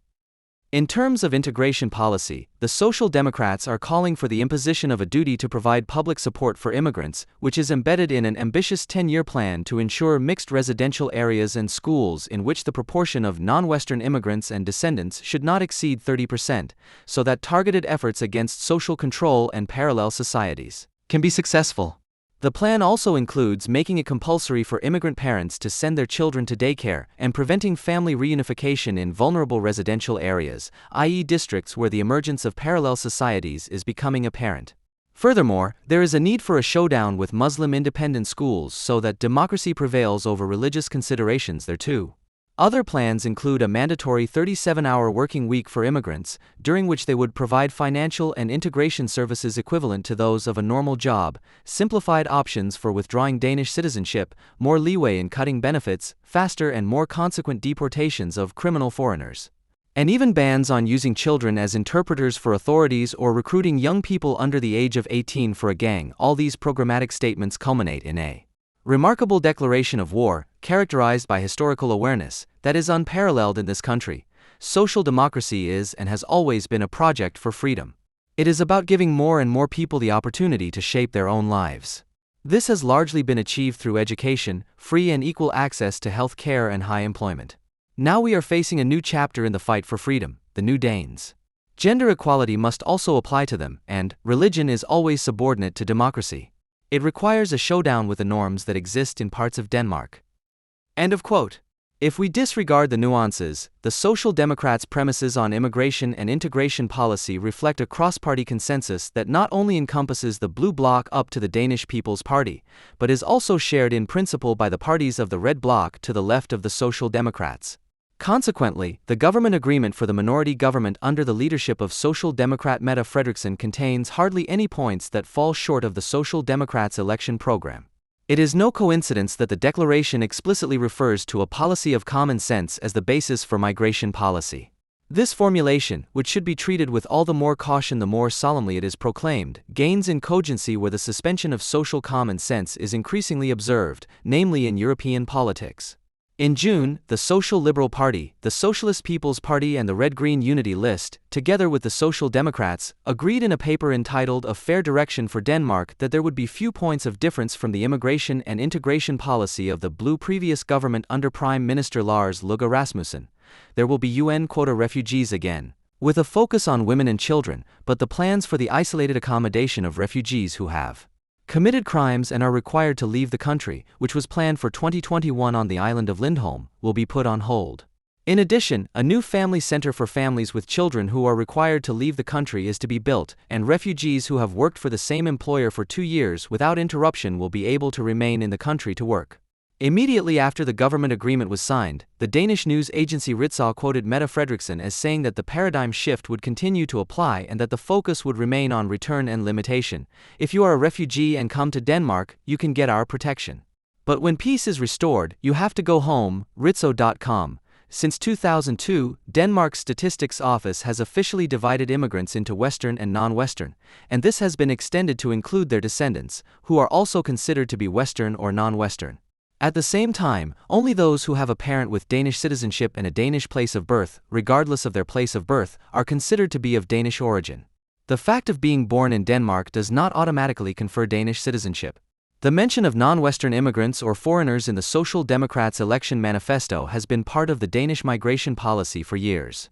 The crudeness of the classification is widely recognized, especially because everyone basically agrees on the subtext of the terms as a kind of open secret. Non-Western is widely considered to be a code for Muslim, but only the 28 EU countries as well as Andorra, Iceland, Liechtenstein, Monaco, Norway, San Marino, Switzerland, Vatican City, Canada, USA, Australia, and New Zealand are considered Western. DST.dk.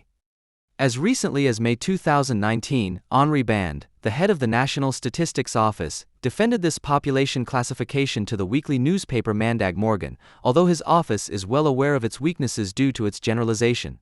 There are some non-Western countries that make a positive net contribution to public finances per person.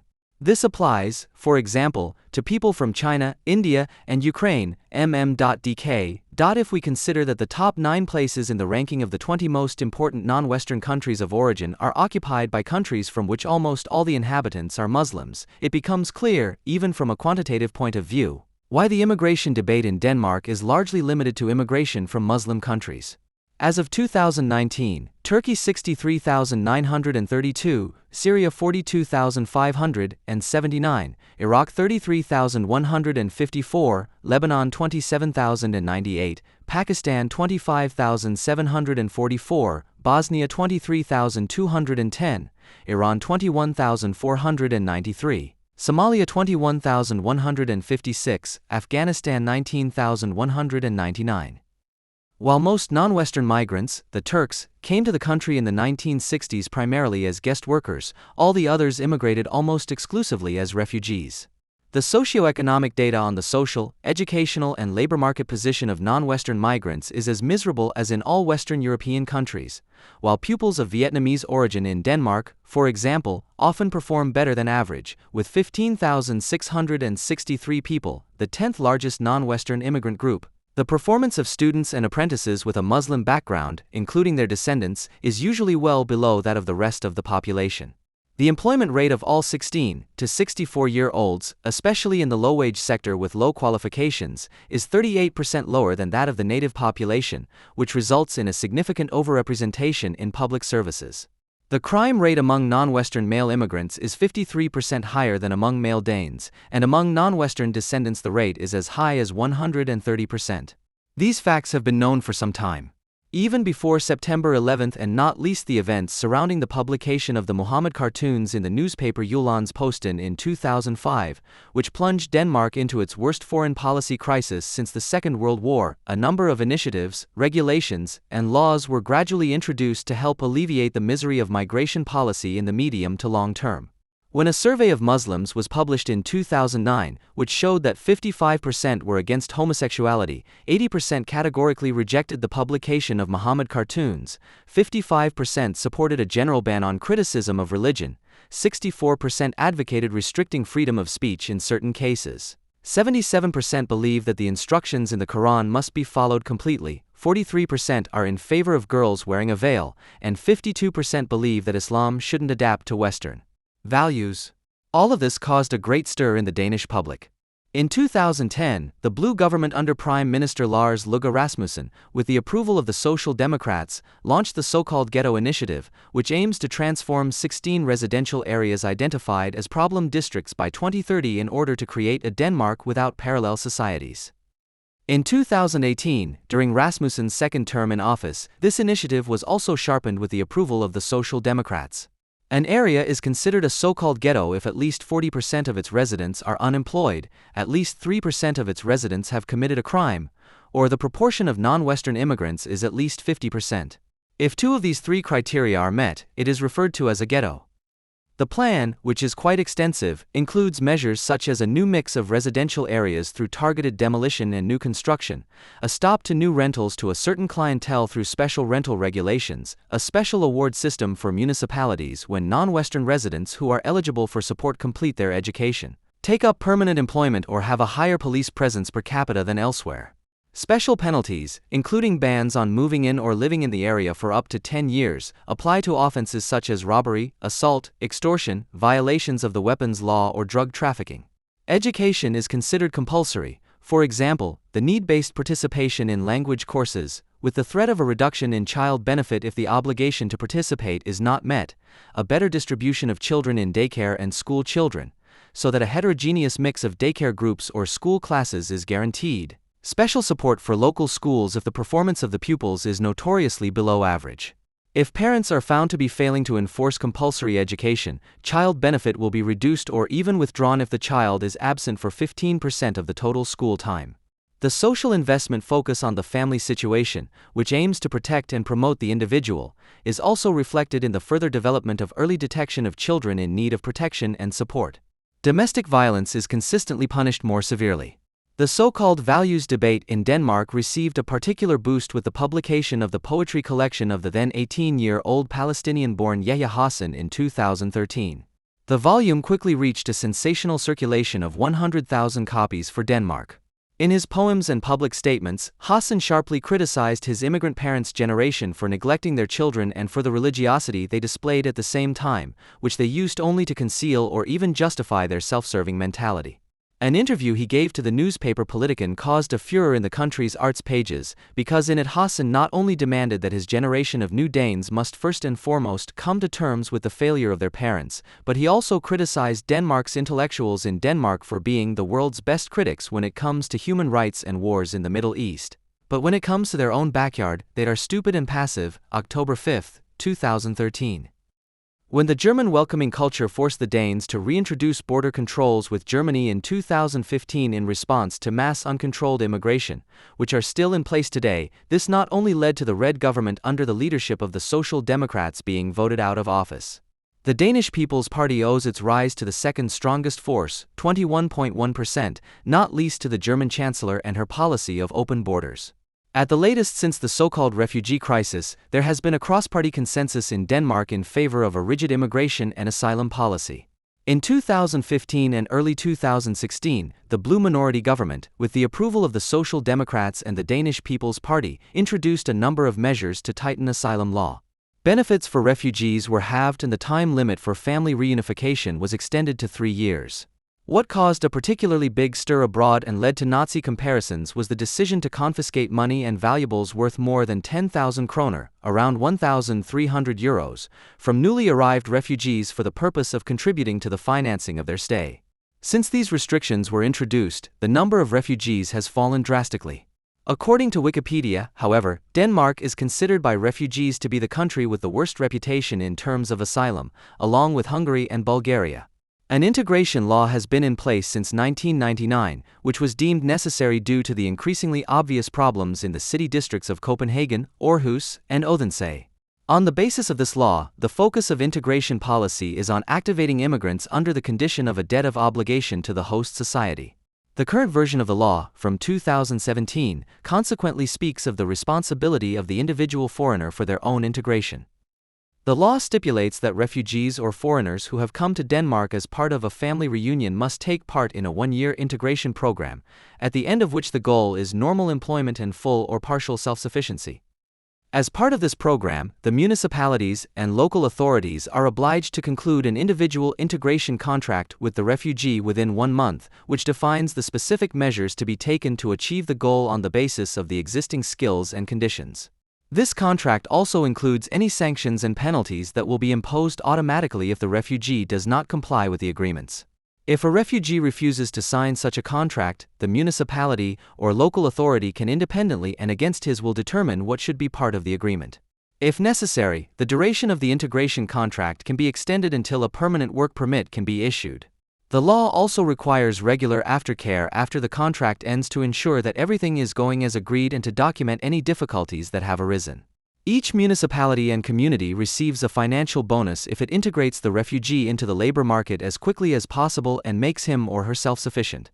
In addition to this law, the Ministry of Immigration and Integration maintains an up-to-date integration barometer that provides information on how many refugees have recently entered the country, which municipalities and communities they have been distributed to, how many are currently undergoing the integration program, how many are currently taking a Danish course, how many are receiving benefits, how many refugees are working in the primary labor market, how many in the secondary labor market, and how many are currently undergoing training, further education, or retraining, what the current crime rate among refugees is, and how many deportations have been carried out.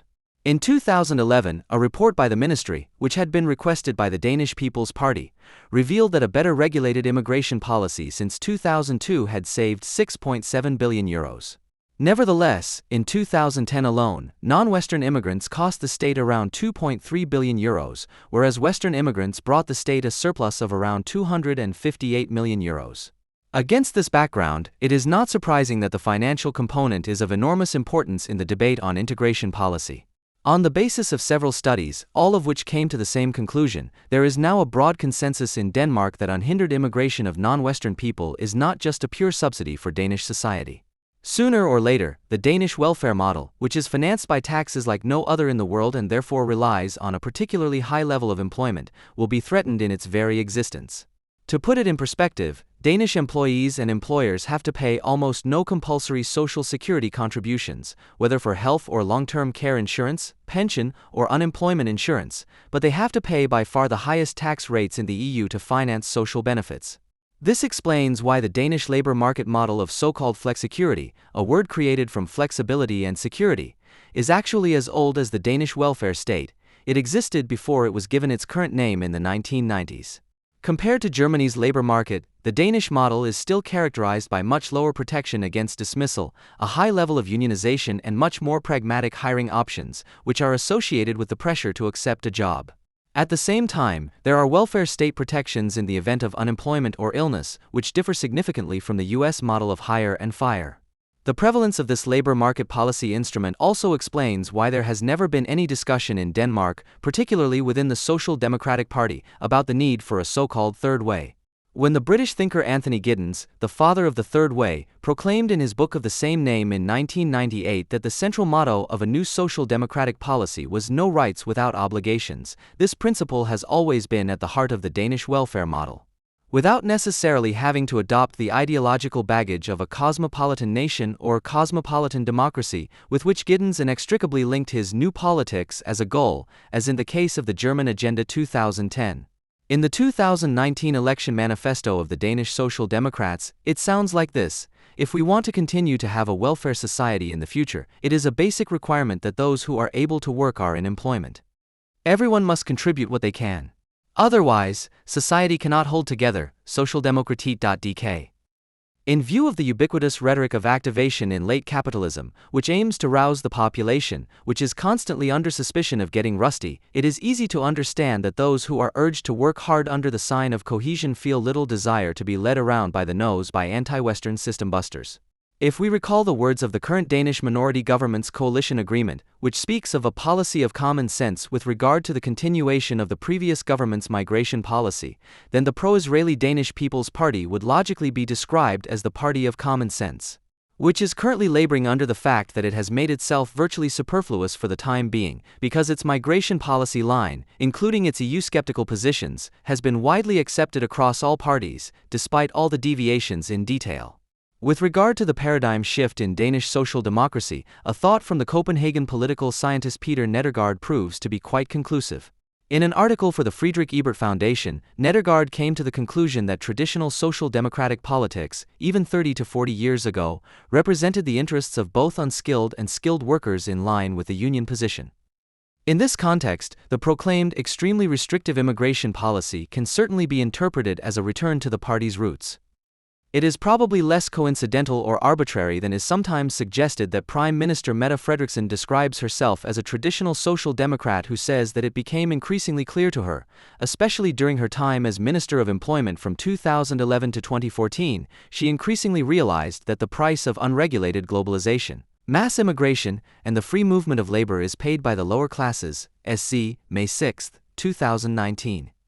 If there is one thing that can be generalized from the paradigm shift in Danish social democracy, it is that it holds up a mirror to the entire social democratic movement, so that comrades and their allies in Germany and elsewhere may recognize the ugly ideological face hidden behind the empty phrases of cosmopolitanism and diversity. An ugliness that the sociologist Heinz Bude, a sympathizer of the Danish paradigm shift, has drastically summed up as follows: you rub your eyes and wonder how you could possibly have come to the conclusion that a society of strong individuals is, in principle, a good society. That was the basic idea behind the policies of Thatcher and Reagan, right up to Tony Blair, Bill Clinton, and Gerhard Schroeder, with a long epilogue under Angela Merkel. We have to strengthen the individual, and if everyone is as strong as possible, i.e., can look after themselves and assert their rights, then it will pay off for everyone. People long for a solidarity that carries them. With all the dangers, not only in Germany, but in all Western societies, the new longing for solidarity is being expressed primarily by the right, not the left. All right-wingers agree on this. They set the we against the I. That is the great power of the right. And the crazy thing is, the left has nothing to counter this. It offers only a liberalism of the bad conscience. Welt, November 3, 2019. The successes of Donald Trump and the Brexit supporters are seen as scandals, as the return of the same old evil that was thought to have been dealt with long ago. The explanations for these successes are terms that have long since been reduced to empty phrases, such as racism, sexism, nationalism, and fascism, which, however, cannot or do not want to explain anything. Their purpose is rather to prevent any real analysis of social change that has made the aforementioned successes possible. Because any such analysis would inevitably have to name the profound functional change of the left in general and of social democracy in particular. If you look for reasons for the deep fall of European social democrats, you quickly come across the fact that the party is trying to be very modern on the left. And being left-wing today means, first and foremost, acting as a cosmopolitan, culturally sensitive elite, regardless of the consequences, as dictated by the social conditions of production in times of deindustrialization. Among leftists in particular, issues of diversity and empowerment have long since become more important than, say, wage increases and shorter working hours. Whereas the cosmopolitan character of capital was once seen, as by Marx and Engels, as a precursor and pledge of social liberation, today it is an end in itself for the left and as such must be defended against reactionaries of all stripes. It is no longer just the postmodern academic guild, but also a social democracy that has long since ceased to be primarily classically status that is acting as a lobby organization, including global NGO business, for the deregulated world market. At the latest since Brexit and Trump's election victory, even the Social Democrats have been quite self-critical and have complained that they have lost touch with the so-called ordinary people, the workers, and the precariously employed. However, they are not willing to admit that the much-lamented social divide could have something to do with the fusion of left-wing ideology and that of the global market, with the consequent turning away from a critique of social conditions to the education of the people in terms of particular cultures, identities, and genders of all kinds. The tolerance that social democracy prides itself on is actually ignorance towards those branded as intolerant, without ever asking why the supposedly intolerant can enjoy so little of the blessings of the cosmopolitan service society. The statistics alone provide these reasons. A glance at the newspapers read by the former voters would be enough. The unemployment of Hartz IV recipients is getting longer and longer. This is evident from new data from the Federal Employment Agency. According to this, the average duration of Hartz IV unemployment in 2015 was 619 days, in 2011 it was 555 days. Despite the good economic situation, the length of time spent in the Hartz IV system has increased by 11.5% within 4 years, according to the data, BZ, November 10, 2016.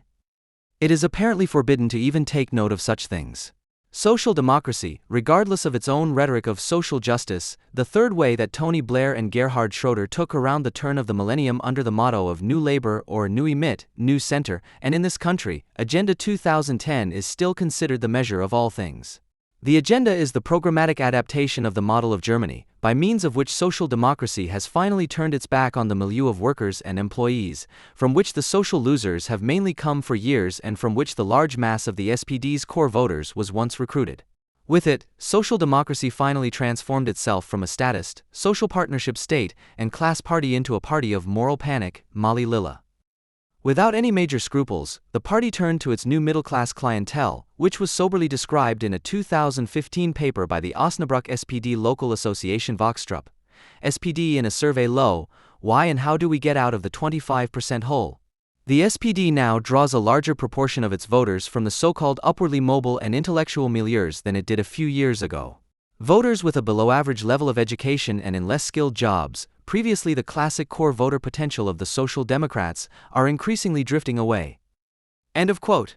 So when the SPD's candidate for Chancellor, Martin Schulz, announced in his inaugural speech at the end of January 2017, bringing society together is the core competence of the SPD. I invite everyone to join in and together find the best solutions for our country, then this is also to be understood as an invitation to the old SPD milieu, which has long been under the general suspicion of those at the forefront of the SPD of being composed of those people who want to make intolerable racism and anti-Semitism, misogyny socially acceptable again. As Schulz then added to his invitation to avoid misunderstandings, I say to all these racists, extremists, and populists, the entire SPD is declaring war on them. End of quote. 3 recent examples of how, or rather against whom, this fight should be waged. Frank-Walter Steinmeier, after all the German foreign minister, was quoted in August 2016 by Spiegel as saying that hate preachers like Trump, those responsible for Brexit and the AfD, were playing on people's fears for political gain. This is a firebomb for society. Spiegel Online, April 8, 2016. Boris Palmer, the Green mayor of Tübingen, was called the Donald Trump of the Greens by Neil Zanin, the foreign policy spokesman of the SPD parliamentary group, for his criticism of Merkel's welcoming culture, FAZ, November 24, 2016. When Sarah Wagenknecht finally claimed in her Bundestag speech on November 23, 2016, during the budget debate, that even a Donald Trump apparently has more economic policy savvy than the grand coalition of CDU/CSU and SPD, the following reaction was recorded in the minutes: laughter from the CDU/CSU, contradiction from the SPD, shout from the SPD, the new racism. The following is a brief history of the SPD's changing function and character, and how and why it was able to develop from a place of German longing for state socialist regulation to an anti-racist educational institution. In the course of its own statist economic and social policy in the 1970s, the SPD increasingly became the party of public employees, civil servants, and the self-employed. The erosion of the traditional working-class milieu began with the so-called Third Industrial Revolution, which took place in the same decade, and with it the loss of party members who met the classic social democratic criteria. In a 1985 paper by Thomas Nowotny on the future of social democracy, key aspects of the crisis that has been affecting social democracy ever since were already being discussed. The paper talks about how the working class, fearing the loss of their modest wealth, becoming conservative and therefore distancing themselves from social democracy, as well as the fact that new social movements, no longer rooted in the working class, were no longer accessible to the party. The SPD's Berlin program of 1989, which was valid until 2007, was intended to be a fundamental response to this. However, this attempt to bridge the gap between tradition and new developments in the party program was bound to fail. The need for a broad reform alliance of old and new social movements was derived from the stated radical structural change to which work is subject, but the core of which was to remain cooperation with the trade unions. The SPD comrades were just as unwilling to acknowledge that the latter had concentrated solely on the collective bargaining interests of their members in response to the radical structural change as they were to acknowledge the fact that the new social movements saw their newness precisely in their desire to consolidate themselves in opposition to existing traditional organizations. While the language of the Berlin program was already on the level of the new social movements, and the jargon that has long since become mainstream was used to talk about the need for a new culture of coexistence and the enrichment of cultural diversity without any justification, the content remained behind the demands of the long-declared Risk Society, Ulrich Beck. The party turned a blind eye to the precarization that was already taking hold everywhere, the so-called breaks in employment histories and the perpetual toiling at a low level, just above the level of social or unemployment benefits. But elsewhere in the program, sentences that sounded downright unseemly for social democratic ears caught the ear. The state, it says, cannot solve all social problems. Those who overburden it cause rampant bureaucracies whose effectiveness decreases and which are neither to be financed nor controlled. We are against the nationalization of society. This set the direction and pointed the way to Agenda 2010, with which the SPD wanted to reinvent itself programmatically. When the SPD won the 1998 federal elections with 40.9% of the vote, CDU 35.1%, and Gerhard Schroeder became chancellor, the election victory was largely due to the widespread anti-coal sentiment. Even though the SPD was not elected because of an explicitly propagated alternative, Schroeder was an ideologically highly motivated head of government. His model for the future of the SPD was called New Center. In June 1999, just 3 months after Oscar Lafontaine had resigned as finance minister in the Schroeder cabinet, it was first made known to a wider public with the infamous Schroeder-Blair paper. Contrary to what Lafontaine claimed, it does not contain a plea for a social democratic variant of the neoliberal night watchman state, but rather a plea for a social democratic variant of the neoliberal night watchman state. Although Schroeder and Blair do speak out against a renaissance of deficit spending and massive state intervention in the style of the 1970s, they do not do so in order to advocate a retreat of the state, but rather to enable it to access the individual on an expanded scale, by taking the private life of the individual into the state's sphere of responsibility. All too often, rights have been valued higher than duties. But the responsibility of the individual in the family, neighborhood, and society cannot be delegated to the state. It is in the logic of the matter that where law becomes duty, the state must sanction neglect of duty. In this propagated expansion of state powers to the private sphere, the basic idea of the later Hartz IV legislation is already anticipated. What Tony Blair's New Labour called the Third Way and Schroeder called the New Centre was mainly the brainchild of the British Anthony Giddens, who provided the decisive keywords in his 1998 book The Third Way, The Renewal of Social Democracy. Giddens asked himself whether social democracy can survive at all as an independent position. He noted that social democratic parties no longer rely on a unified class base and therefore can no longer rely on their previous identities. It is therefore imperative to create new identities in a socially and culturally more complex environment. The politics of the Third Way is an attempt to bring about a new relationship between the individual and society, to redefine rights and obligations. The central motto for this could be, no rights without obligations. As an ethical principle, it should apply not only to recipients of state benefits, but to everyone. This principle, which deals with the state's access to the individual and his or her private sphere, as discussed above, should, in Giddens' view, become the central feature of future social democratic identity. What he called the democratized family was later called a needs-based community under Schroeder, but the basic idea remained the same. In what way should social democrats propagate this ideal of the democratized family, and what, in particular, can a government do? As in other areas, the focus should be on achieving a balance between self-determination and responsibility, combining positive incentives with sanctions. In order to achieve this balance, the state must play a decisive role as an investor. This means that welfare state spending should be converted as far as possible into an investment in human capital. The term individual as human capital, which is used here exclusively in an affirmative sense, then also appears in the same diction in the Schroeder/Blair paper. For Giddens, this investment is linked to the necessity of a fundamental cultural rethink. It is about creating a cosmopolitan attitude so that a cosmopolitan workforce can emerge that stands out from those who only operate locally, similar to the distinction between manual and intellectual workers or between high and low skills. With such a literally selective way of thinking, social Darwinism is automatically inscribed in Giddens' work, and the determination of the useless and superfluous is virtually inevitable. His cosmopolitan has nothing to do with the ideal of a world citizen, whose sympathetic rootlessness is always a challenge to any form of identitarian delusion. Giddens is much more concerned with the unlimited 24/7 flexibility for the labor market, which he calls lifelong learning in the same place. A formulation that not only appears in the Schroeder/Blair paper, but is now drummed into the customer as a permanent duty in every job coaching. The opponents of such cosmopolitanism are determined just as consistently. Giddens' definition of the enemy is, significantly, no different from the anti-nationalist, anti-racist one, which makes it clear how contemporary anti-racism and anti-nationalism correspond with its social Darwinism. National identity must tolerate ambivalent or multiple allegiances. Those who do not do so are automatically attached to xenophobic nationalism, and that's that.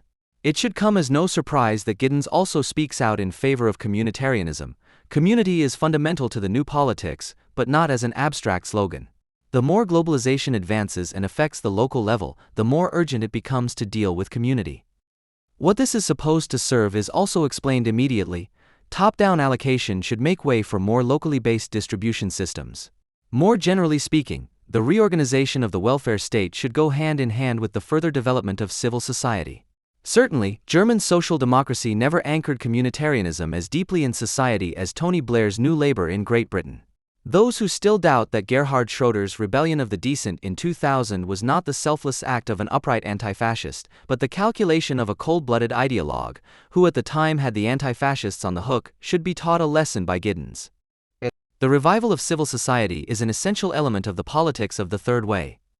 To decipher the ethical principle of this cosmopolitan Third Way as the now prevailing civic duty to anti-racism and anti-nationalism would be the prerequisite for the realization that the invocation of civil society does not mean the withdrawal of the state, but a new quality of its access to the public and private spheres.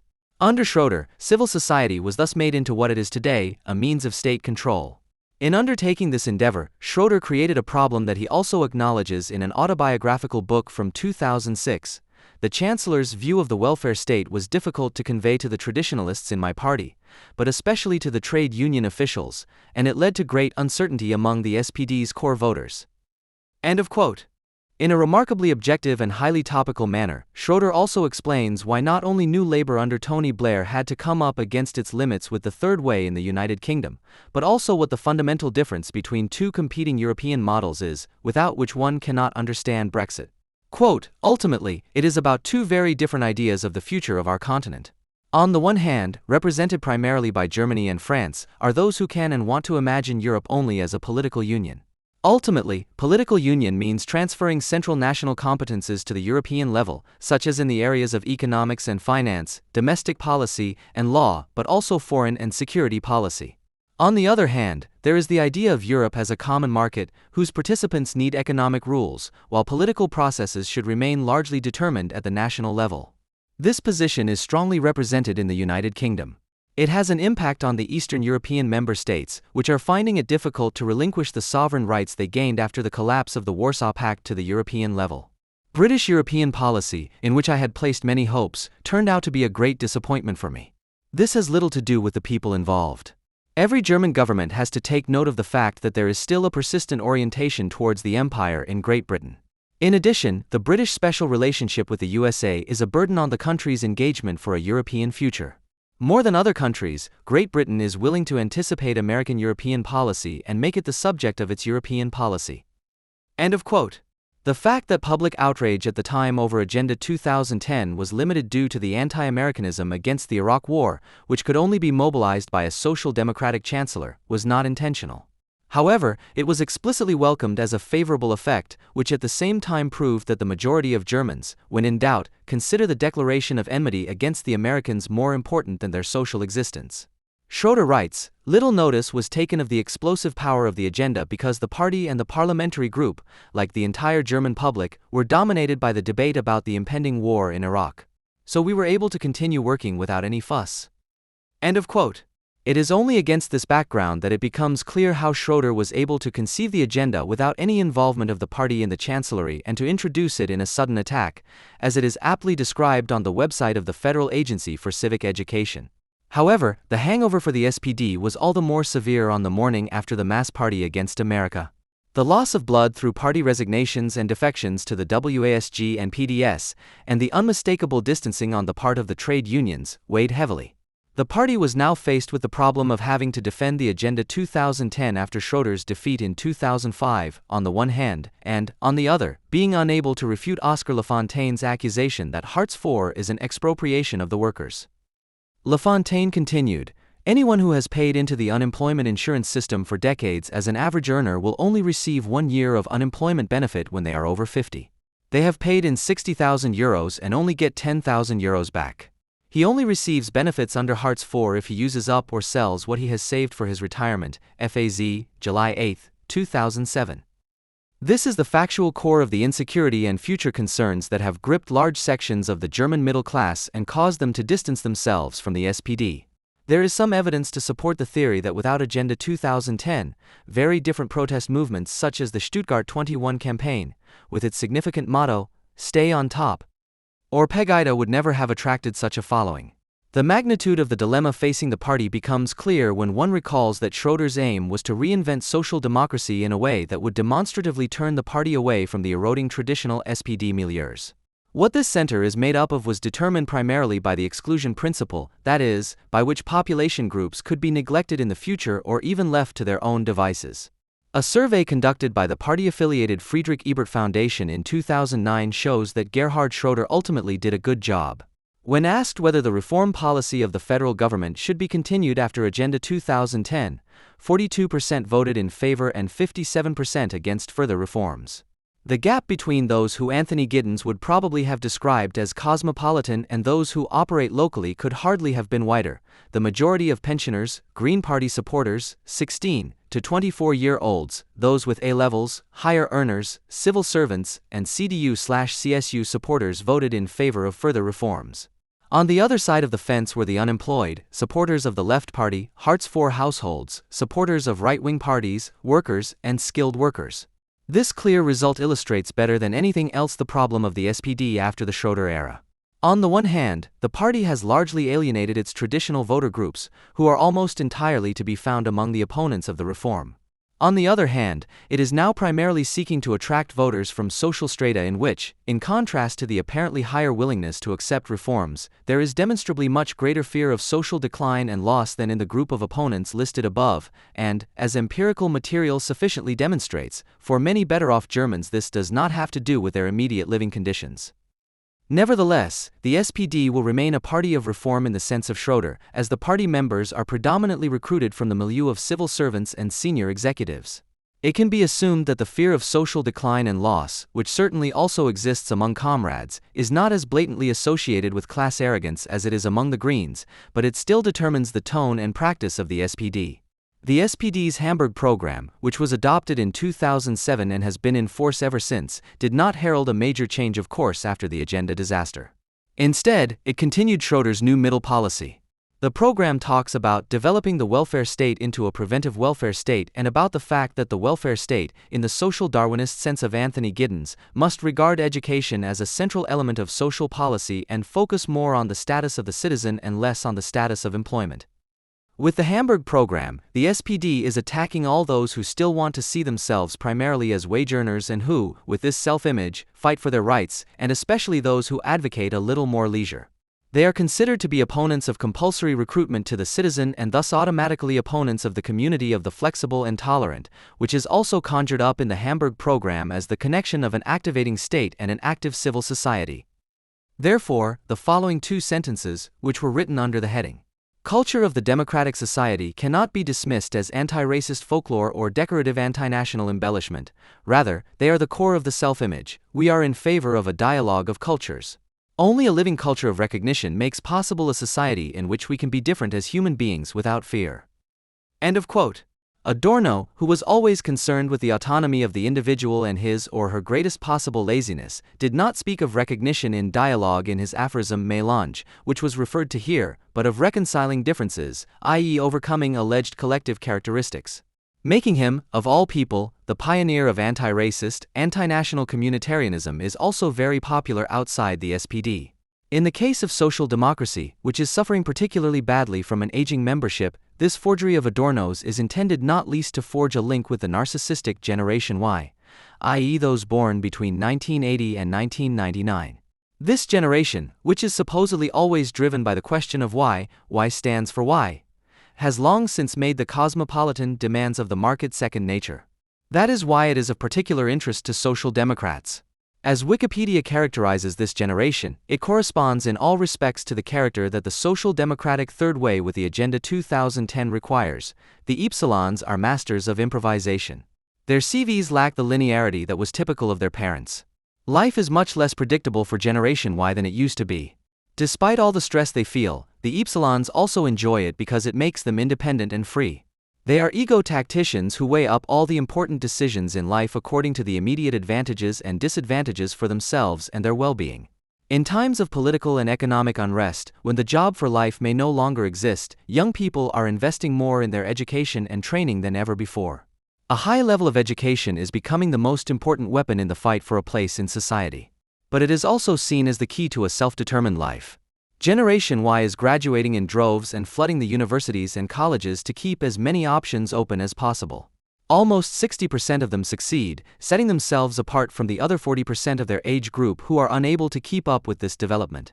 Once they have entered the workforce, these 60% of well-educated individuals, who represent something of an elite within Generation Y, want to exchange as much fulfillment, joy, and recognition as possible for it. They reject hierarchies and regimentation and want to have a job in a team as early as possible, where they are not bossed around and can prove their abilities. Intensive work and lifelong learning are a matter of course for them, but they have also learned to manage their energies. Not because they cannot work hard, but because they can and want to give their full engagement only then. They have something like a built-in burnout barrier. Leisure time is the training camp of Generation Y. This is where the ego-tacticians learn to find their own way through the jungle of options. End of quote. But it is precisely this cosmopolitan type of person that, to the chagrin of its ideological main supporters in the SPD, will not be captured in droves as either new members or new core voters. Because Wikipedia also says the following about the stress-loving ego-tacticians: Generation Y is not apolitical. However, it defines politics differently than it used to. Many issues that were previously defined as political are now more a question of consumption, ethics, or lifestyle for the Epsilons. It would be easy to recognize that the SPD, which has long since ceased to be a movement party with at least a pretense of its own way of life, does not even meet the basic requirements to be considered hip. As Martin Schulz said, bringing society together is the core competence of the SPD. This is the kind of talk you would expect from someone who was one of the leading figures in the founding of the Nuremberg Center in 2001, which was set up primarily for the purpose of pushing through the Schroeder agenda within the party, FAZ, November 22, 2001. The boundless cynicism of the Chancellor candidate Schulz, who was cheered by his comrades, whose infamous speech in the Knesset in 2014 should be understood as a special warning against this man, is coupled with a very special kind of civil society struggle against anti-Semitism, which the party has been waging for years. In November 2016, the FAZ reported on what happens to someone who, against the will of his comrades, does not present himself as so cosmopolitan, tolerant and open-minded. 4 years ago, when the long-standing SPD city councillor Bernhard Oakes wanted to denounce anti-Semitic tirades from North Africans, his colleagues in the parliamentary group whistled him down. The risk of being pushed into the xenophobic corner was too great for them. Oakes, a trained typesetter and one of the few remaining workers among the SPD functionaries, left his party with a heavy heart after more than 30 years of membership, December 11, 2016. In a remarkable article entitled What the Left Must Do Now, authors Dirk Jork and Nils Heisterhagen recently wrote about what the future holds for the left in general and the SPD in particular.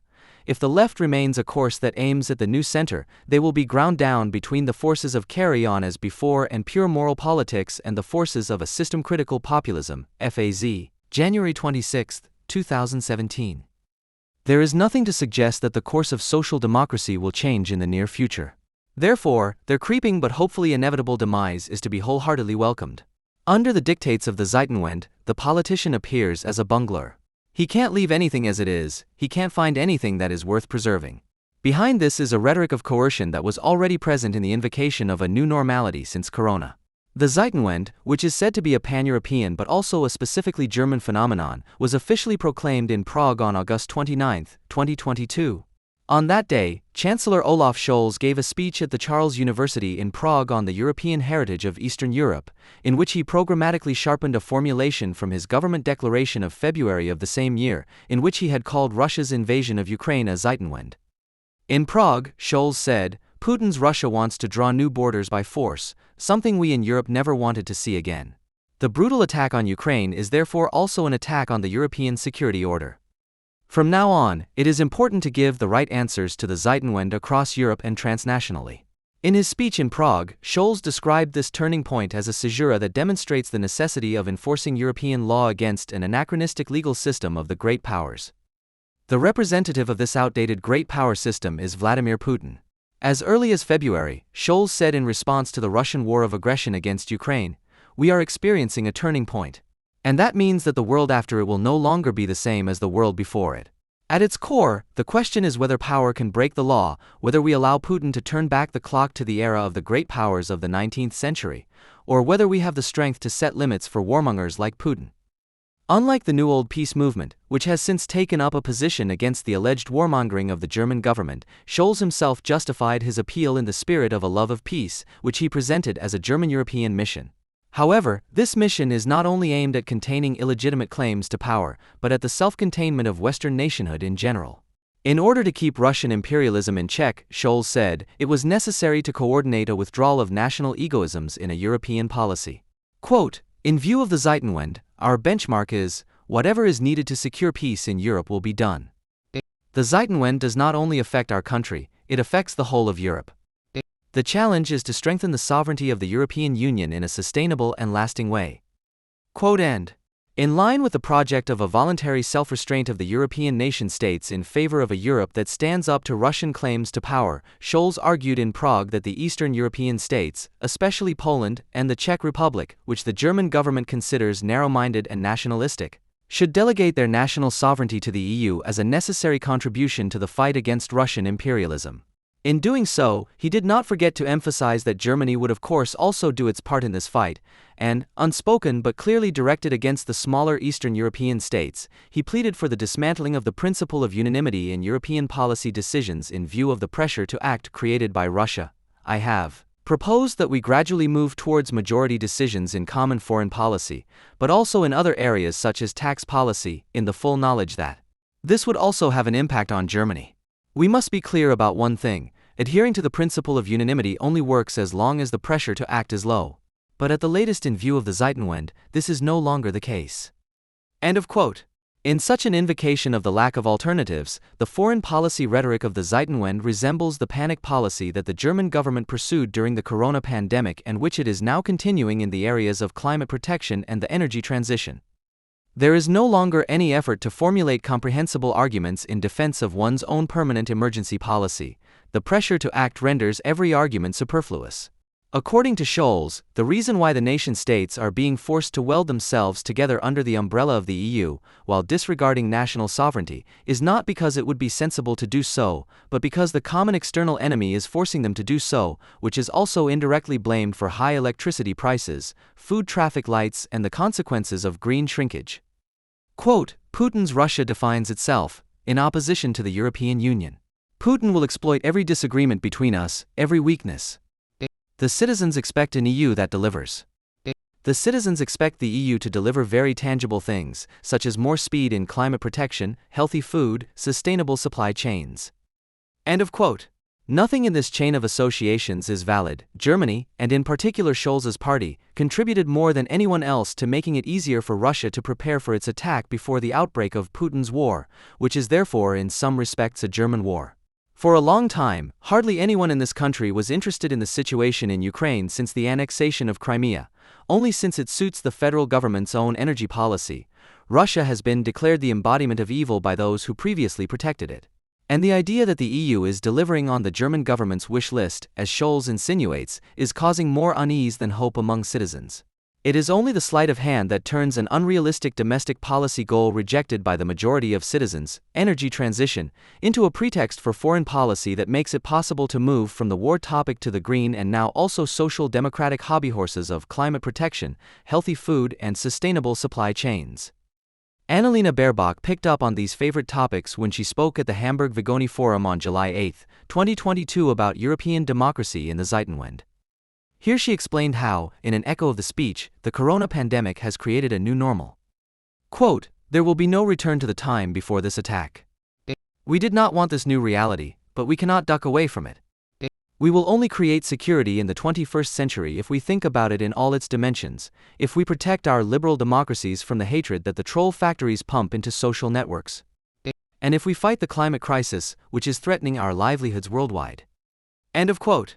The blurring of the concept of the Zeitenwende, which previously targeted Russia in terms of foreign policy, in the sense of a metapolitical caesura affecting the entire lives of people not only in Germany, is a trend towards the metaphorization of the word that is being promoted by civil society organizations.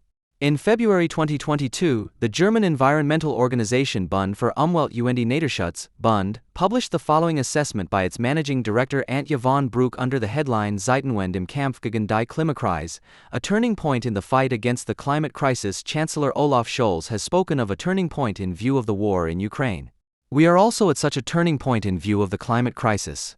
The effects of climate change are occurring faster than before and are hitting us harder than we thought. The climate crisis is also a security threat. End of quote. In November 2022, the Munich-based IFO Institute published a dossier on the topic of climate, corona, war. Is the social market economy on the verge of a Zeitenwende? On May 2, 2023, the Bertelsmann Foundation discussed monetary policy in the Zeitenwende, how to deal with the climate crisis. And Winfried Kretschmann, the Prime Minister of Baden-Württemberg, for whom the climate crisis also marks a Zeitenwende, said at the 38th German Protestantkirchentag last June, "Climate change is the human challenge of our time.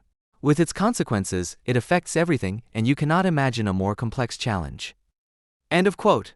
If we do not accept the talk of a Zeitenwende as the rhetorical lubricant it is intended to be, but instead ask about its objective function, it becomes recognizable as a propagandistic translation of politics into metapolitics, of national interests into moralizing human idealism, of instrumental reason into world missionizing. The vocabulary of the Zeitenwende is metapolitical rather than political, pseudo-religious rather than pragmatic, and never addresses the individual, the responsible citizen, but an imagined community of people. Pressure to act, threat to the foundations of life, turning point, challenge as an opportunity, crisis everywhere. Such coercive rhetoric, which suggests that the apocalypse is imminent and that each individual is called upon to decide whether they want to go to paradise after the great cleansing or to burn in hell, has already been present in the invocation of a new normal since Corona, from which the proclamation of the Zeitenwende has emerged. Criticism of this politicization of foreign, domestic, economic, infrastructure and health policy, all of which are subject to the imperative of the new normal and new era, comes almost exclusively from conservatives, who are increasingly making themselves suspicious by clinging to their conservatism, rather than from ideological critics and political activists. In the summer issue of the quarterly magazine Tumult, for example, former FAZ editor Carsten Jermes projected a portrait of Ludwig-born Prize winner Robert Habeck, whom he characterized as a powerful worded Gnostic in reference to political scientist Eric Voegelin. According to Voegelin, the modern Gnostic as a specific manifestation of the political theologian is characterized by the fact that for his political actions, the non-recognition of reality is a matter of principle. He imagines himself in an apocalyptic present in which a backward people is to be led to maturity by the historical avant-garde of the philosophers. For the Gnostic, empirical reality, the everyday lives of people, the conditions under which they live, as well as their individual needs, are only considered as material for the realization of a second reality that must be peeled out of the base, flawed, imperfect reality. In his book The Eclipse of Reality, written in the late 1960s, Voegelin described the missionary political activism of the modern Gnostic as a form of unbridled voluntarism, as the complete subjugation of living, finite and imperfect reality to the primacy of a world interior policy that does not shape people's living conditions in a humane way, but is intended to destroy and replace them with a metapolitical ideal. But unlike Voegelin suggests, the modern Gnostic, whom Jermis recognizes in the Green philosopher Vice-Chancellor, is not just an unprincipled idealist who instrumentalizes society as a toy for his wishful fantasies. Rather, he is also an unprincipled pragmatist and an unrestrained bungler who cannot leave anything as it is, who does not consider anything handed down to be worth preserving, for whom no private sphere, no property, no territory, and no habit is sacred, and who therefore meddles in everything in a know-it-all manner, which would function much better without his intrusive interventions. That is why the maxims of his political actions are neither reform nor revolution, but disruption and sabotage, the wanton destruction of the traditional as well as the hoped for. Using a pair of terms coined by the historian Reinhard Koselleck, the consequences of such policies can be described as the destruction of the everyday experiential background of citizens, while at the same time closing off the horizon of expectations. Disruption means that everything people could count on yesterday can be cancelled tomorrow, and that tradition, experience, and common sense no longer apply, while in the future only corruption or salvation, but not an improvement in individual living conditions, can be expected. That is why the politics of the Zeitenwende is a politics of the destruction of life, of the termination of any comprehensible mediation between the past and the future, between experience and hope. It aims to create a world in which nothing better can be expected for the individual at any time, and in which everything that makes up a human life, for better or for worse, can be immediately and groundlessly cancelled, the liquidation of normality. That is why anyone who opposes this policy is labeled right-wing or at least right-wing leaning, regardless of whether they are actually left-wing or liberal. Anyone who believes that there is still something to be saved and realized, and that life is not exhausted by constantly reacting to new impositions, is out of the game. This is the time that the Zeitenwende is preparing the way for, and from which people can only save themselves by pulling the emergency brake. Olaf Scholz is the first non-denominational chancellor of the Federal Republic of Germany. But the loss of power by Christianity is not a sign of civilization. Article 64 of the Basic Law provides for the addition of the words "so war mir Gott helf, so help me God" to the oath of office of members of the government. It has taken a long time for a German chancellor to dispense with this addition when taking the oath. In the early days of the Federal Republic, under the chancellorship of Konrad Adenauer, the use of the additional phrase was almost obligatory, not so much as a touchstone for the Christian convictions of the government personnel, but as a demarcation against the era of the Third Reich, which, despite the collaboration of both Christian churches with the National Socialist rulers, had not been understood as Christian, but rather as either pagan or atheistic. Until the 1960s, the use of the God formula during the swearing-in ceremony was understood as a rehabilitation of the democratic traditions of both Christian churches. It was not until Gerhard Schroeder, chancellor of a larger, progressively minded federal republic, took office in 1998 that he made use of the option, also enshrined in Article 64, not to recite the God formula. He too justified his decision by referring to the Bible, specifically to the Sermon on the Mount. "But I say to you, do not swear at all, either by heaven, for it is God's throne, or by the earth." The fact that he used a sophistical explanation to distance himself not only from the invocation of God in the oath of office, but also from the oath itself, and that he was signaling to the sovereign that the oath he was more rhetorical than substantial in nature, did not even occur to Schroeder's critics at the time, such as the Catholic bishop Joachim Wenck, who lamented the loss of a transcendental reference in politics. Despite his renunciation of invoking God, Schroeder was a Protestant. Olaf Scholz, also a social democrat and the second chancellor not to recite the God formula at his swearing-in, has been without a religious affiliation since leaving the Protestant Church a few years ago. 7 of his 16 ministers also refrained from swearing in with the words "So help me God." All the Green ministers, Annalena Baerbock, Robert Habeck, Sem Oezdemir, Steffi Lemke, and in Spiegel, as well as Svenja Scholz and Wolfgang Schmidt from the SPD. Unlike the Schroeder government, Scholz has set himself the task of reorganizing the state's relationship with the Christian churches at an institutional level. The coalition plan sets out reforms to church labor law and the replacement of state benefits to the churches as goals. In the future, a fundamental law is to regulate the expiry of the payments with which the churches have so far been compensated for state expropriation, such as the conversion of places of worship and for similar consequential costs of secularization. In view of the fact that, for the first time since the fall of 2021, fewer than 50% of Germans are church members, such reform plans appear to be realistic. The problem is that they do not aim at the secular separation of church and state, but at an empty pluralism that, instead of separating religion from public affairs as a private matter, culturalizes it and declares its proclaimed diversity to be a prerequisite for civil society. In this sense, the coalition agreement calls for promoting Jewish life in all its diversity but also for countering the threat to Muslims and their institutions through protection, prevention, and better support for those affected. In 2015, Scholz had already spoken out in favor of loosening the state's ties to the Christian churches in a speech on institutionalized religions in a secular state at the University of Hamburg, in order to strengthen Christian, Islamic, and other religious communities in return, which represented binding forces in an increasingly plural society. While in laicism the separation of church and state is intended to keep the public sphere of commerce, traffic, dispute, and conviviality free from religion, which is confined to the private sphere, and from state interests, the separation of church and state in favor of religious communities is about replacing the public sphere and state welfare with culturally defined communities that take over outsourced state tasks. The fact that Christianity no longer has the significance of a unifying authority in this context, but is to be preserved within the plurality with its community-building function, is not a sign of the success, but rather of the failure of secularization. Degraded to religious communities and promoted as such, the churches coexist alongside other religious communities seemingly on an equal footing, without the differences that separate Islam in particular from Christianity and Judaism becoming an issue or even a problem. The only thing that unites the religious communities, which are understood as cultural associations, in Scholz's view, is their function as a stopgap for the failing state social policy and the increasingly independent private life. That the depersonalization of Christianity into a welfare community is a sign of inhumanity rather than civilization has been studied in a new and drastic way since the beginning of the COVID-19 pandemic. Immediately after the outbreak of the pandemic, when restrictions on contact for church visits and bans on visits to nursing homes and funerals were imposed, it initially seemed as if it was primarily religious communities that were hostile to secularization and unwilling to integrate that were blocking the health policy hygiene measures. In this respect, Muslim and Russian Orthodox cultural associations, which hardly monitored the hygiene of weddings and funerals of their clients, did not seem to differ from the Catholic Institute of St. Philip Neri in Berlin wedding, which defied all corona rules in the name of the purity of the ritual. But even in the first year of the coronavirus pandemic, the interpretation that it was mainly reactionary religious associations that had many opponents of the measures in their ranks proved to be insufficient. Rather, it has become clear, at the latest since the campaigns for mass vaccinations and the subsequent restrictions on access for the unvaccinated, that the moral of the coronavirus has a specifically anti-Christian streak that has hardly been recognized as such by the Christian churches.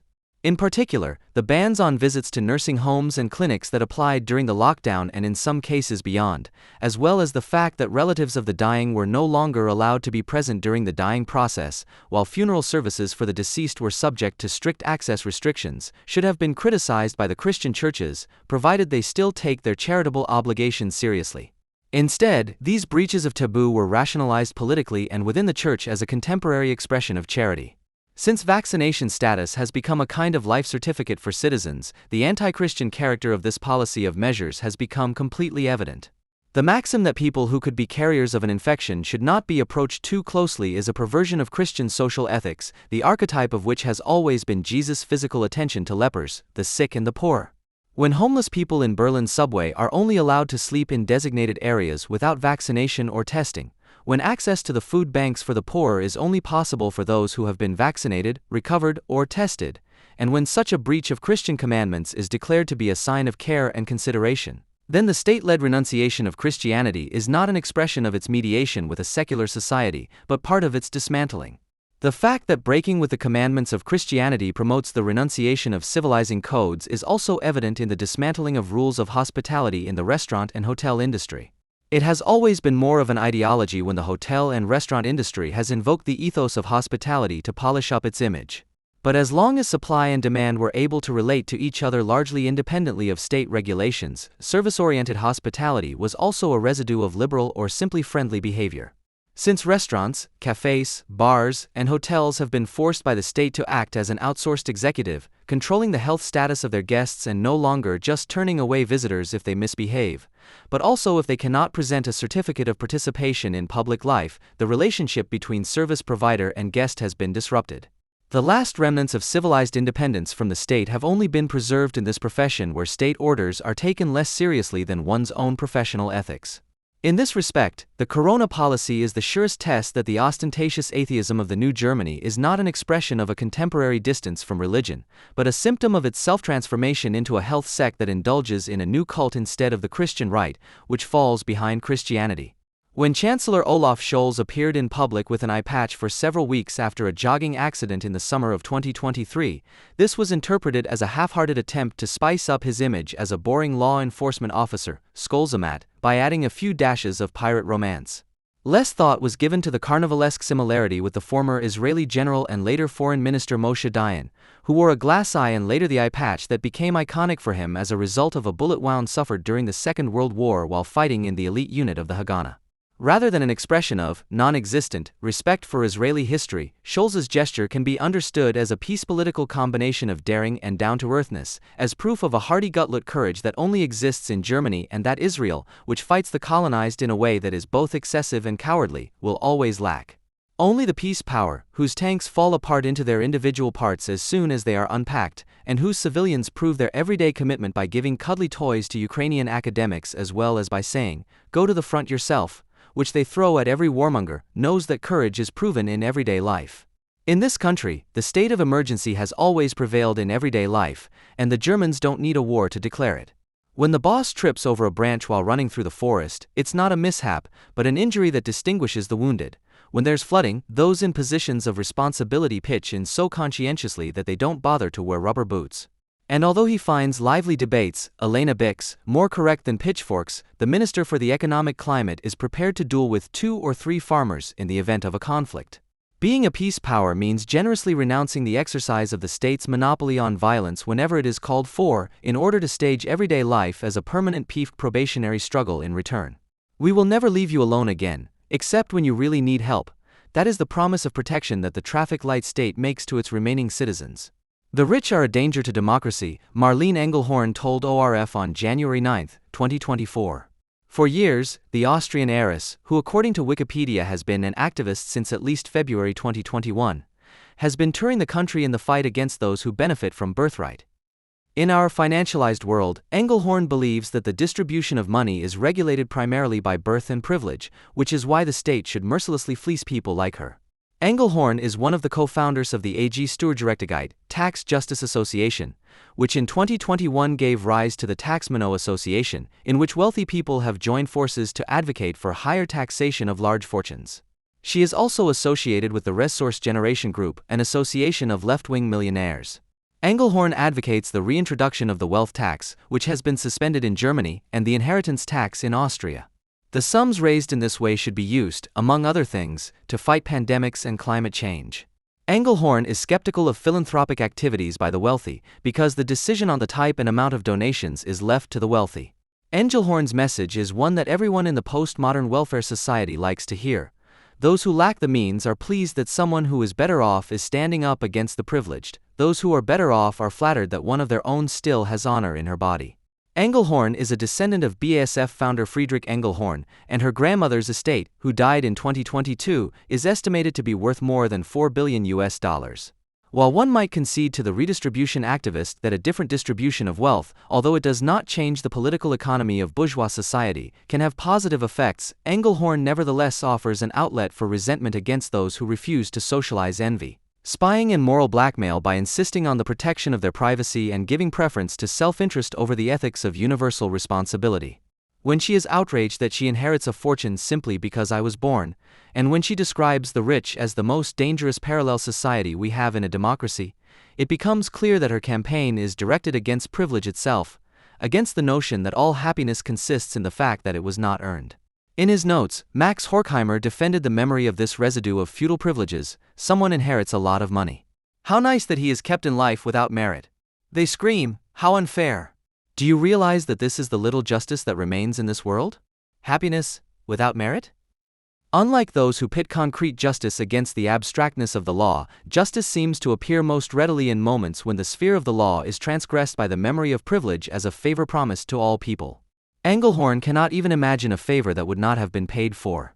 That is why she exculpates by defaming the rich as a parallel society, the real parallel society, the Islamic one, which, by putting the principle of comparison out of action and replacing it with patronage, repressive care, and extortion, comes quite close to what Engelhorn considers to be distributive justice. In the good old days of the legalization of the contraceptive pill, radical feminists who believed that the new form of contraception would completely delegate responsibility for sexual reproduction to women argued with bourgeois feminists who saw precisely this delegation as progress. This dispute has continued since then in the discussion about the pros and cons of the pill for men. Since queer feminism decided that there are neither men nor women, but only diverse fluid genders, gender relations have become more difficult and easier at the same time. More difficult because every citizen has to regularly decide to what extent he identifies as a vagina or penis owner. Easier because the disturbing non-identity between objective and felt genitalia can be resolved at any time. Nevertheless, many people feel that the biological possibility of being able to reproduce is a burden because, in the age of the Anthropocene, it continues to remind them of the first nature. I always wanted to be infertile, Lyson Hakelberg told the Bild newspaper, speaking on behalf of many women who have themselves sterilized to prevent any possibility of reproduction. When she had her fallopian tubes tied in 2019 at the age of 23, she found the experience incredibly beautiful. Although she says she likes children, she works as a special needs teacher in a daycare center, she wants to avoid having them at all costs, which, given that other contraceptive methods can never completely rule out the possibility of pregnancy, can only be guaranteed by having her fallopian tubes tied. Hakelberg does not explain why she does not consider abortion in the event of pregnancy. In any case, the joy she feels at her early infertility seems to be due to the fact of sterilization itself and not to its correspondence with a specific life situation. Her publicly proclaimed pride indicates that she is not happy because she has overcome a fear rooted in her life story, but because she has successfully taken control of her own body using medical technology. Just as adolescents suffering from the contradictions of puberty are expected to overcome these contradictions not by reflecting on them but by surgically eliminating them, so the fear of female childbearing is not to be recognized but cut off. According to this logic, the medical procedure also guarantees formal gender equality, sterilization or vasectomy, both of which ensure the irreversible separation of sexual activity from reproductive capacity, replacing contraception, which always carries a minimal risk of fertilization, with denial, which eliminates the risk of seduction. Many members of Generation Z agree with May and his grandfather that war is nothing but a lot of noise and that anyone who likes to let off fireworks at the end of the year is a potential perpetrator of violence. People who would otherwise lie to their fellow human beings with a smile on their face always have a trained ethical reflex when it comes to celebrating, feasting, laughing, or flirting at the wrong time. The specific occasion is not so important, what counts is the attitude towards one's fellow human beings. You have to eat your spinach while children in the third world are starving. You must not laugh at macabre jokes while people are dying somewhere out there. You must not treat yourself to a goose leg while others are dependent on food banks. And you must not fire off fireworks for fun while there is a war going on somewhere. Sensitive people who take a nuanced view of the Middle East conflict therefore turn up their noses when their fellow residents and neighbors do not at least refrain from setting off fireworks on New Year's Eve. What exactly the ostentatious sense of shame refers to, whether it is the rockets that are fired at Israel or the Israeli counterattack, is deliberately left open. What is clear is that the state of the world is so depressing that no one can set off a firecracker with a clear conscience, especially since it is an animal cruelty anyway. Now the difference between fireworks and war, between a celebration and aggression, is indeed a diffuse one. The fact that the police confiscated a war-ready arsenal of firecrackers and explosives in Berlin at the end of last year, which were intended for the practical solidarity with Palestine, is more than just an anecdote. The most dangerous attacks with firecrackers and rockets on New Year's Eve are not only carried out by Islamic citizens, new citizens, and non-citizens in Berlin. Moreover, the leniency towards explosives used for celebratory purposes is a German peculiarity. In other Western European countries such as France, New Year's Eve fireworks are only allowed in designated areas and are organized by trained personnel. Private fireworks are strictly regulated. In Germany, however, the same people who were at the forefront of the bullying of mask and distance-refusing people in 2020 and beyond often consider fireworks to be an inalienable right of freedom. But the tolerance of brutality and recklessness is not the opposite, but only the other side of the shame of firecrackers and New Year's hatred. What is tolerated in Nukoln by professional Palestinians is considered to be anti-state terror when it comes from tractor drivers and pitchfork owners who don't even aim directly at Robert Habeck's ferry, but miss. Then what Muslims only want to play with suddenly becomes a weapon. It is only consequent that Corrective has published translations of the article Secret Plan Against Germany into Turkish and Arabic, in addition to the German version. After all, the non-assimilated citizens that the text is about cannot be expected to speak German. The media company also refers readers to a translation in easy language, which is the responsibility of an inclusive editorial team called Andorsites. Depending on your point of view, the people it is aimed at, people with reading difficulties or mental disabilities, are either considered to have little or a great deal of understanding, so that every lie is linguistically doubled to ensure that it catches on. A secret meeting and a secret plan is the headline of the concoction. The sentence "the secret plan is, many people should no longer live in Germany" appears 3 times in the short text. This might be described as a goal or even a maxim of political action, but it does not reveal a plan, that is, a set of coordinated means to achieve a purpose. In the text by Corrective, on the other hand, there is only one place that, generously interpreted, actually contains a reference to the eponymous plan. Martin Sellner said that non-assimilated citizens should be subjected to a high level of pressure to adapt, for example through tailor-made laws, with the aim, as the only logical conclusion, which the authors deliberately do not draw, that they either assimilate or voluntarily leave the country. The Andorsites version makes this clear. Martin Sellner wants, people with foreign parents should leave Germany, even though they don't want to. What the Corrective text only insinuates through suggestive formulations in an effort to make it legally unassailable, the easy-to-read summary states almost frivolously. When texts that are committed to their subject are translated into easy language, the essential is inevitably lost, because the content, which is conveyed by the linguistic form that brings it to light, cannot be separated from it without being significantly modified. On the other hand, easy language has the advantage of stripping propaganda texts of all their embellishments, so that they can be recognized by everyone for what they are. On the other hand, it says, Martin Sellner wants, the federal government should force people to leave Germany. This is called expulsion. Any deportation would therefore be an act of expulsion. Remigration, the text continues, is a wrong word. The incapacitation of the own readership goes so far that one is not too ashamed to cite the gut feeling of the idealistic Gesamtdeutschland as a source for one's own assertions. Alice Weidel said after the meeting in Potsdam was not from the AfD. The plan of the meeting is not the plan of the AfD. Many people in Germany believe that Alice Weidel is not telling the truth. That many people from the AfD like the secret plan. End of quote. The journalist Constanze Busch, who is responsible for these lines and who, according to her short biography, has trained as a translator for easy-to-read language, otherwise writes with pleasure and a lot about inclusion in the world of work. The Latin term inclusio means imprisonment, enclosure. It thus refers to the impulse that is expressed in the trend towards easy language in general and in the translation of the secret plan research in particular. One does not want to grant mentally disabled people the right to exist in a sphere that is somewhat removed from propaganda. Zusammenland will not rest until all the marginalized and confused, the left behind and the uncomprehending are integrated into society, of which not much more remains than a united front against the right. The case of a 16-year-old girl from Ribnitz-Damgarten in Mecklenburg-Western Pomerania is typical of the totalitarian tendencies in the contemporary fight against the right, which no longer degrades every citizen to an increasingly educationally needy political risk factor, thus denying him or her as a mature subject, but also attacks children and young people before they have even had the chance to become responsible citizens, by trying to stamp out any independent thinking in them by means of repressive force, which is then seriously understood as a state welfare practice. In the name of protecting a free and democratic constitutional order, the freedom of which is transformed into a freedom of politically correct conformity with every such event. Because that is what it is all about when 3 police officers give a norm-clarifying speech to a schoolgirl for her own protection, a kind of danger speech, after she has been dragged out of class like a criminal and exposed in front of the whole school because she allegedly shared right-wing extremist content on the internet that is not punishable by law. The message is unambiguous, which is why it is prepared to be drummed into the recipients, even if they are minors, with the maximum means available. Protect yourself and others from your words and thoughts if you do not want to be at the mercy of social stigmatization and exclusion. Anyone who has retained a modicum of political judgment will recognize the cane of the upper classes behind this black pedagogy on an anti-authoritarian mission.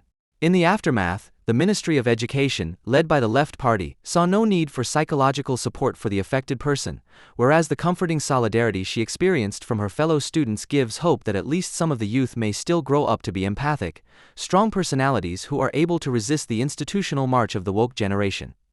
Since during the corona crisis, a surprisingly large number of people had difficulty withdrawing into the digital amoeba, couch potato, and jogging pants existence decreed by emergency law, and some even went on militant walks for the right to sit undisturbed on benches and in coffee houses, the Federal Ministry for Family Affairs, Senior Citizens, Women, and Youth, which calls itself the Federal Ministry of Society in a megalomaniacal way, decided on a strategy against loneliness in December 2023, because solitude arises when one's own social relationships do not correspond to one's personal desires and needs. Basically, anyone in any situation in life can be affected by solitude, as it is called in careful German.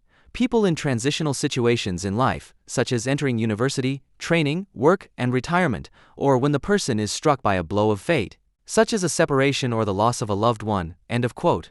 Since any social constellation that is not exhausted in the stubborn enforcement of domination, stupidity, and indifference must remind people that, as social beings, they are isolated and yet, as individuals, they are connected to each other by the similarity of the human face, a Ministry of Social Affairs that takes its name seriously must take care of the widespread atomization and asocialization of all. Because they all, people living alone, single parents, singles, people caring for relatives, people with a migration background, limited mobility, health problems, low education, or low financial means, and many more, are in danger of coming to themselves through momentary awareness of themselves, of becoming infected with skepticism, mistrust, individualism, narcissism, and verbiage, and possibly becoming state delegitimizers. To prevent this, the Kompetenznetzwerkeinsamkeit (KNE) has installed a loneliness barometer that is intended to provide reliable information on the development of loneliness in society, especially in the most vulnerable groups. In the future, particular attention will be paid to book readers, paper newspaper subscribers, hand-holding couples without third parties, wine drinkers, balcony flower waterers, single car drivers, children playing alone, passionate window shoppers, flaneurs, tramps, private scholars, pensioners without honorary positions, and hobby cellar owners. In April, Horst Seehofer received the order to scrap his model railway.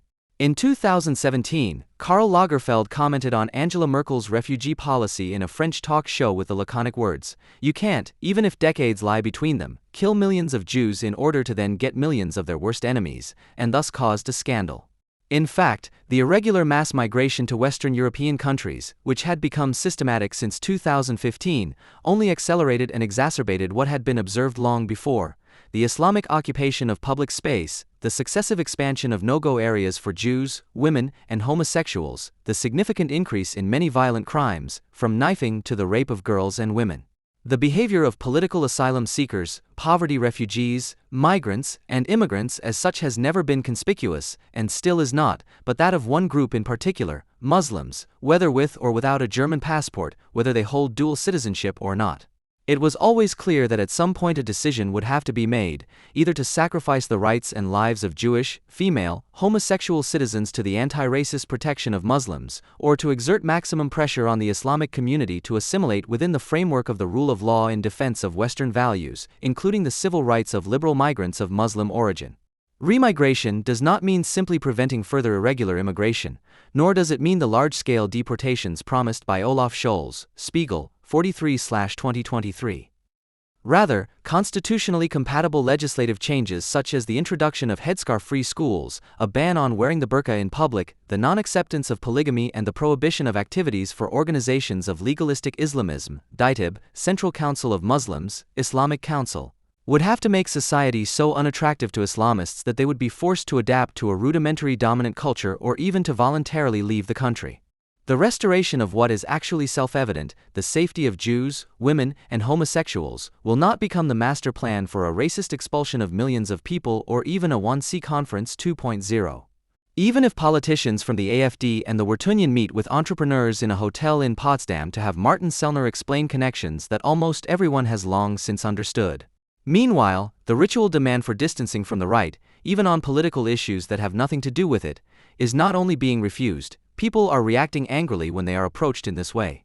When Hubert Aiwanger was confronted by journalists from the Welt with the SPD's criticism of the participation of the Free Voters in the farmers' protest, he called the SPD a political fringe group that had not heard the shot and should keep its mouth shut. This was directed at the Bavarian SPD, not even at the Saxon one, which, as a party with 3% support, according to current polls, once again brought up the possibility of banning the AfD, 36%, before Corrective decided to publish the research on the AfD secret meeting in November during the farmers' protests in January.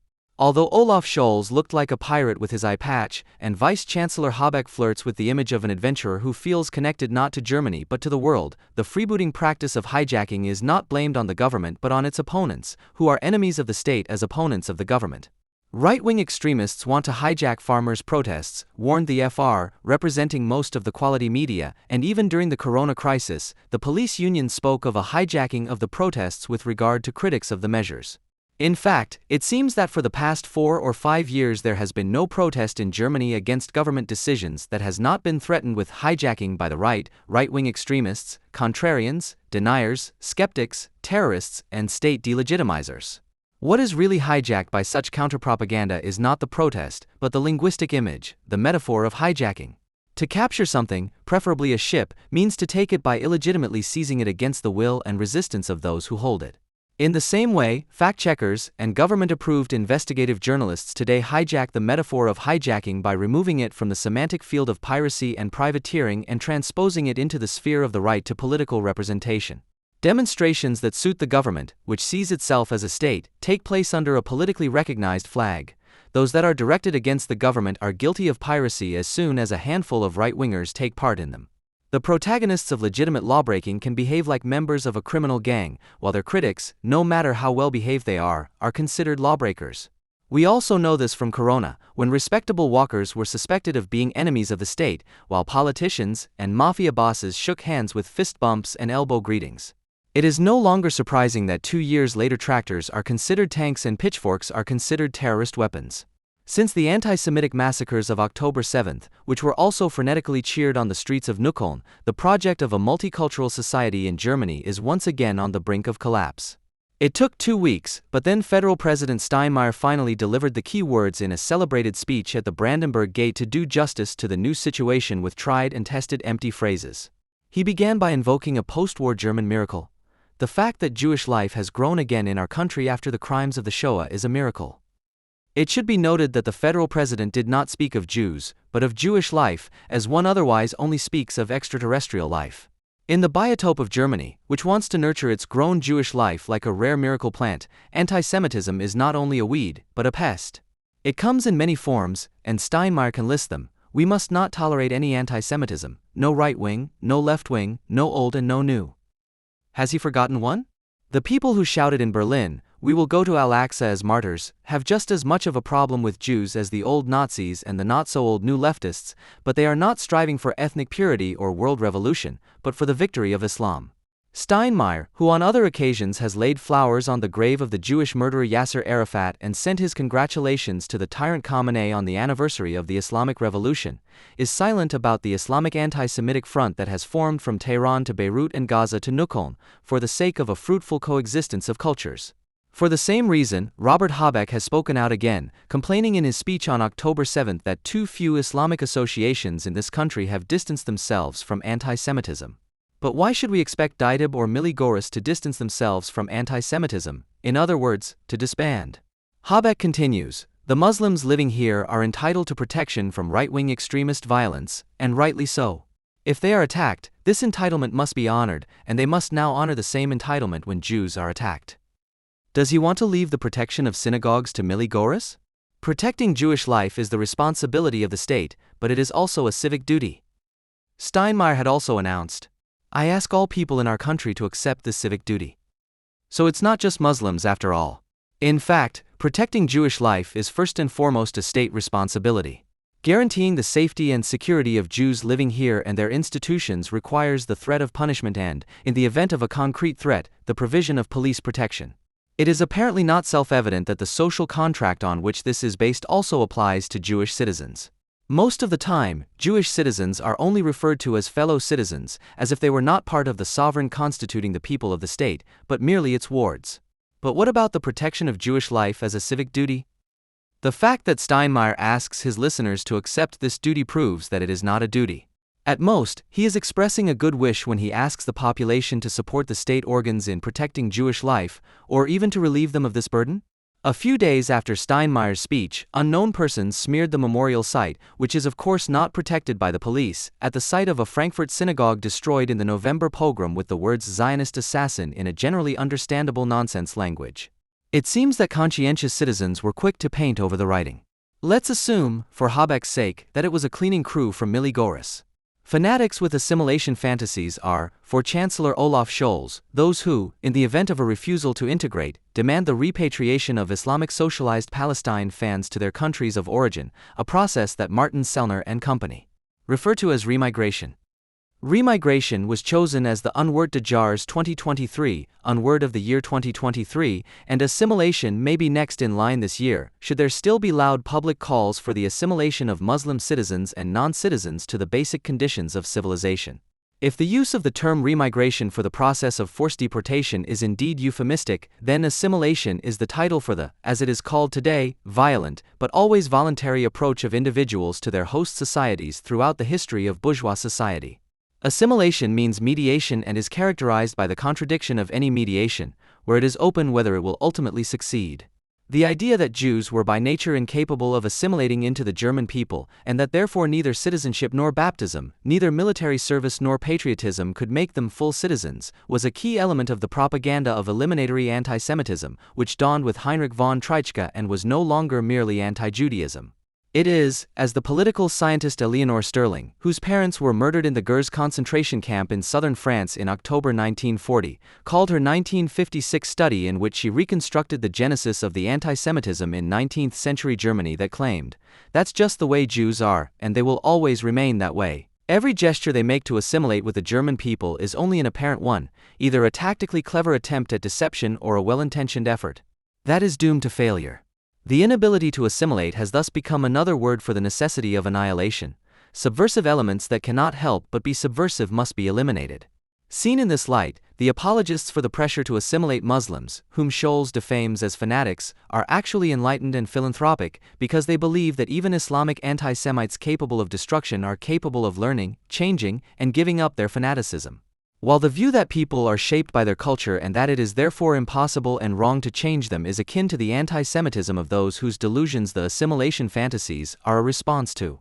The finger goes up again and again for the camera, reported the WAZ and other newspapers, but not about Antonio Rudiger's posing appearance on Instagram on March 11, 2024 at the beginning of Ramadan, but 5 months earlier on October 24, 2023.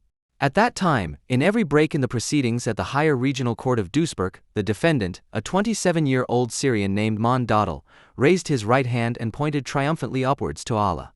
On December 19, 2023, he was sentenced to life imprisonment for murder and 4 counts of attempted murder. Due to the particular severity of the crime, early release from prison was ruled out and preventive detention was ordered due to his dangerousness. Dodel, who had come to Germany via the Balkan route in 2016 and claimed to belong to the Islamic State, murdered 35-year-old Irfan Dip with 28 stab wounds on the night of April 9, 2023 in the old town of Duisburg, where he was celebrating a birthday with friends. On April 18, 2023, Mon Dodel gained access to the John Reed Fitness Studio in Duisburg under the pretext of wanting to take a trial lesson, where he fatally injured 4 men in the shower and changing room area with a 20-centimeter-long knife.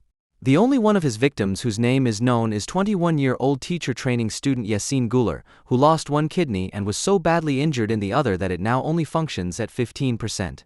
"I wanted to kill as many infidels as possible," the defendant explained when he described the events of April 9, 2023 in court. Actually, he was after the whole group with whom the victim had been celebrating outside that evening. But then he heard sirens and screams and went home. WDR, November 2, 2023. It is not known whether any of the men and possibly women with whom Irfan Dip celebrated and drank alcohol in public had a visible migrant background. It was probably the migrant, the apostate, who was the target of the perpetrator's particular anger. The WDR report on the second attack does not shed much light on the matter either. 9 days after the first attack, Mon Dodel chose the gym near his apartment as a target because he wanted to kill as many people as possible there. It is known that Yasin Güler has a German mother and a Turkish father, but nothing is known about the other 3 victims. Public alcohol consumption is a crime worthy of death for the friends of the Tawhid finger, especially if the sinner is read by them as a Muslim. But fitness studios have long since become the focus of Islamic fighters. There is one indication that the victims were not chosen at random.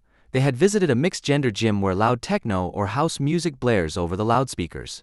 One of the many internet preachers, who are all in agreement by the way, answers the question of whether a Muslim is allowed to go to a gym at all. Sporting activities in a gym are basically allowed, but it is forbidden if it leads to forbidden things. Listening to music is undoubtedly one of the bad habits that a Muslim should avoid, and even worse at such gyms is the presence of women who are not decently dressed. There is only one exception that justifies entry, namely that which Man Dawdal, as the Prophet's vicarious agent, has taken literally. If you can change this evil by going to these gyms by trying to convince the people in charge and the activists how bad it is, then you can go there and you will be rewarded inshallah, while you remember to lower your gaze from these women. End of quote.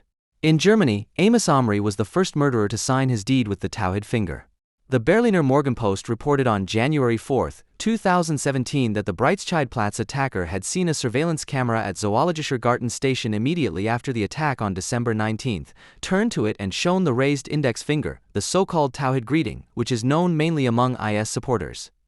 He was unable to repeat it in court because he was shot dead by a police officer in self-defense near Milan on December 23, 2016. The gesture has not become known in Western countries because it is part of the everyday culture of Muslims, as is stubbornly claimed. It would be largely unknown today if it were not directly linked to Islamic violence against infidels and apostates. Anis Amri and Man Dawdal only recorded what they knew from the internet and understood as instructions for action.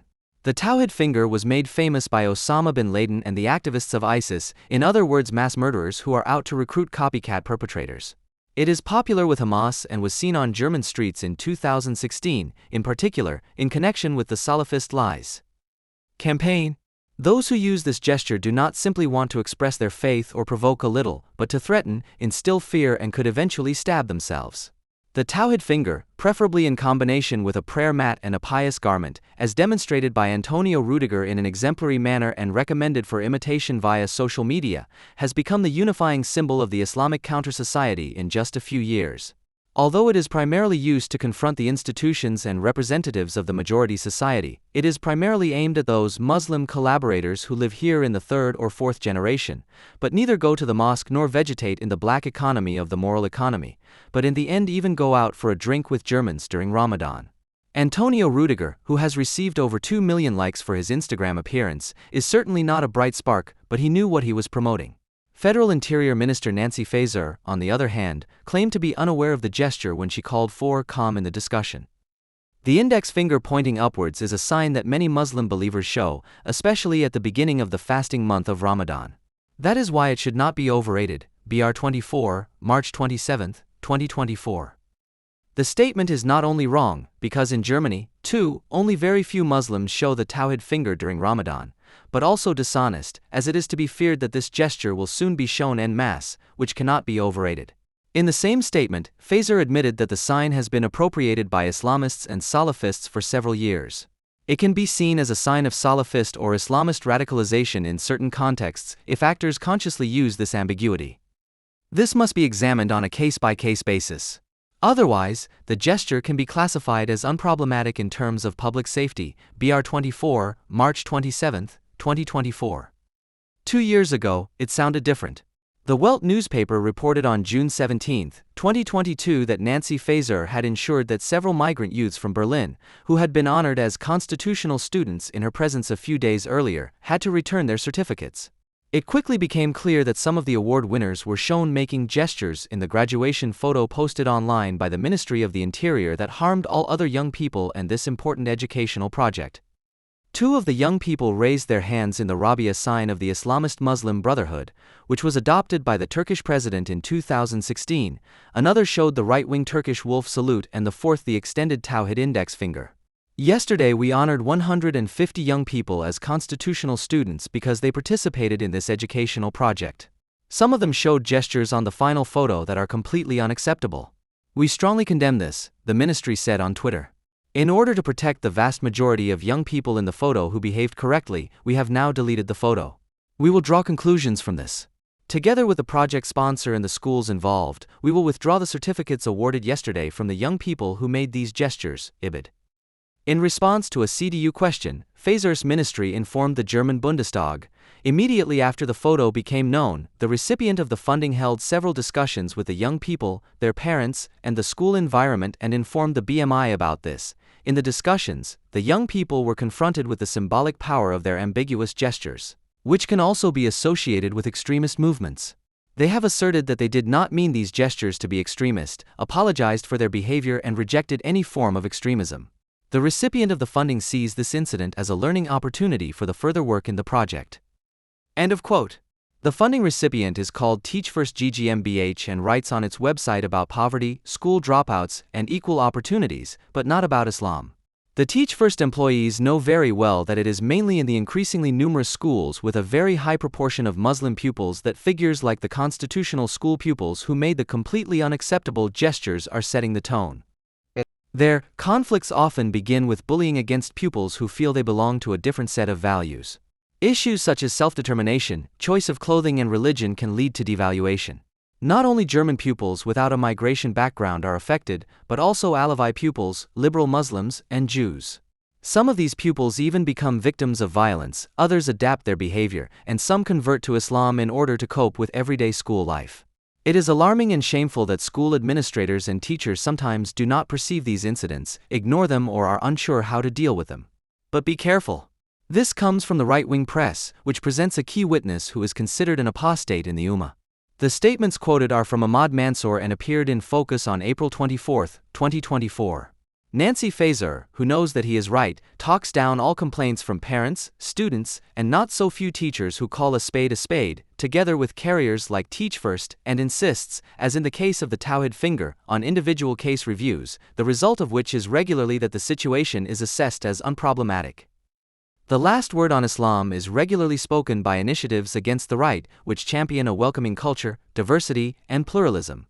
Openness, respect, and community are values that make Germany not only a country worth living in, but also an economically strong country. That is why we stand together for an open country that courageously faces difficulties. Campaign #Zusammenland. When it comes to rejecting crude populism, learning from history without letting ourselves be heated up and incited by right-wing propaganda so that division has no chance and a new togetherness can flourish, one thing is certain: Islamization will continue unabated. 2 months after the German government, under the leadership of the Chancellor, had temporarily opened the borders for refugees, Katrin Göring-Eckardt, the parliamentary party leader and top candidate of the Green Party for the 2013 and 2017 federal elections, announced the unofficial motto of German immigration policy at the Federal Party conference: "Our country will change. And drastically so. And I'm looking forward to it." This set the tone for the debate and established that the bright anticipation of the changes, which were of course not specified in detail, weighed so heavily that the negative consequences associated with immigration were dwarfed by it and became a mere trifle that spoiled the fun. The ludicrous reactions to the New Year's Eve events in Cologne, the attempts to play down the entry of Tahrirschgemia into German society with all kinds of crude carnival and Oktoberfest comparisons, were typical of the denial of reality that went hand in hand with the state-imposed culture of welcome. Because reality is not congruent with the idealizations of those who see refugees as a source of inspiration and renewal, the last few months have not only seen a series of brutal acts of violence by migrants, but also reports of these incidents across the country. In particular, the case of a student murdered by an Afghan refugee in Freiburg sparked heated debate because the media, such as the Tagesschau, initially did not want to report on the case. The case was explosive and politically significant, as the suspect had entered Germany from Greece in 2015 as a result of the opening of the borders. There, he had been granted a suspended sentence for attempted murder of a woman. The fact that he was able to stay in Freiburg as an asylum seeker, even though there was no legal basis for this and he was also considered dangerous, was a direct consequence of the federal government's policy, whose partial abandonment of state sovereignty not only in this case had direct consequences for the physical integrity of a person living in Germany. However, since the great promotion of the welcoming culture, even raising the question of the immediate consequences of a completely ideologized refugee policy is considered right-wing and grubby, as a populist denigration of the country by a malcontent. The Zeit immediately tried to dismiss legitimate concerns about the increasing level of violent crime as a mere impairment of subjective security, i.e. as nonsense, and stated counterfactually, refugees are no more criminal than the average population, while strongly relativizing the contrary findings from the crime statistics. The Süddeutsche Zeitung immediately switched to its specialty, fake news, which is well known from the paper's reporting on Israel. The paper claims to have learned from a nonspecific confidential situation report from the Federal Criminal Police Office that the number of crimes committed by immigrants in January to September 2016 had decreased sharply. Such blatant disinformation serves the purpose of softening the impact of the inevitable admissions that will follow the publication of the actual data. When the BKA published the first advance reports on the 2016 police crime statistics at the end of April 2017, the Süddeutsche Zeitung was unable to avoid reporting the exact opposite, namely that the figures clearly indicate a significant increase in migrant-related crime. It goes without saying that this fact must be immediately and comprehensively relativized, among other things, with the downright racist reference to the well-off readership in the better parts of town that many crimes only affect migrants among themselves, which presumably really reassures people who bluster about open national borders but cannot close the borders in their immediate environment tightly enough. In the meantime, the BKA has published the police crime statistics and the corresponding report for 2016. Overall, the number of crimes known to the police has risen by 0.7%, which is mainly due to an increase in violations of foreign law by 21%. In particular, unauthorized entry, which increased by 61%, is significant here. Excluding violations of the law relating to foreigners, crime in 2016 fell by 0.7% compared to the previous year. While property crimes are on the decline, the number of violent crimes has risen sharply, including homicide, up 14.3%, rape and sexual assault, up 12.8%, and grievous bodily harm, up 9.9%. Excluding violations of the law on foreigners, the police identified around 1.4 million German suspects in 2016, down 3.4%, around 614,000 non-German suspects, up 10.9%, of which 174,000 immigrants, up 52.7%, whereby the category immigrant includes persons with the residence status asylum seeker, tolerated, quota refugee/Civil War refugee and unauthorized. The same picture emerges when looking at the police-registered suspects by offense. While the numbers for Germans and most foreigners remain constant, a significant proportion of the increase in violence is apparently attributable to suspects from Syria, Afghanistan, or Iraq. For example, while 5,896 suspects were identified for rape and sexual assault in 2015, the figure for 2016 was 6,476, an increase of exactly 580. The number of Afghan suspects rose from 90 to 217 in just 1 year, while the number of Syrian suspects rose from 83 to 232 and the number of Iraqi suspects from 69 to 118. This means that these three countries alone account for more than half of the additional suspects identified, which suggests that immigration from these countries in particular is responsible for a significant proportion of the increase in violent and sexual crime at the end of 2015. The frequently heard claim that the increase in violent crime has nothing to do with Merkel's immigration policy is proving to be untenable. Many of the excuses and justifications put forward are also in need of explanation. The extremely high proportion of immigrants from Islamic countries who are involved in violent crime cannot be dismissed simply by saying that young men are more violent, especially since those in positions of political responsibility were aware that the country was not predominantly bringing in older women. Precisely because immigration was uncontrolled, the chances of women with children reaching Germany via the Balkan route were much lower than those of young men.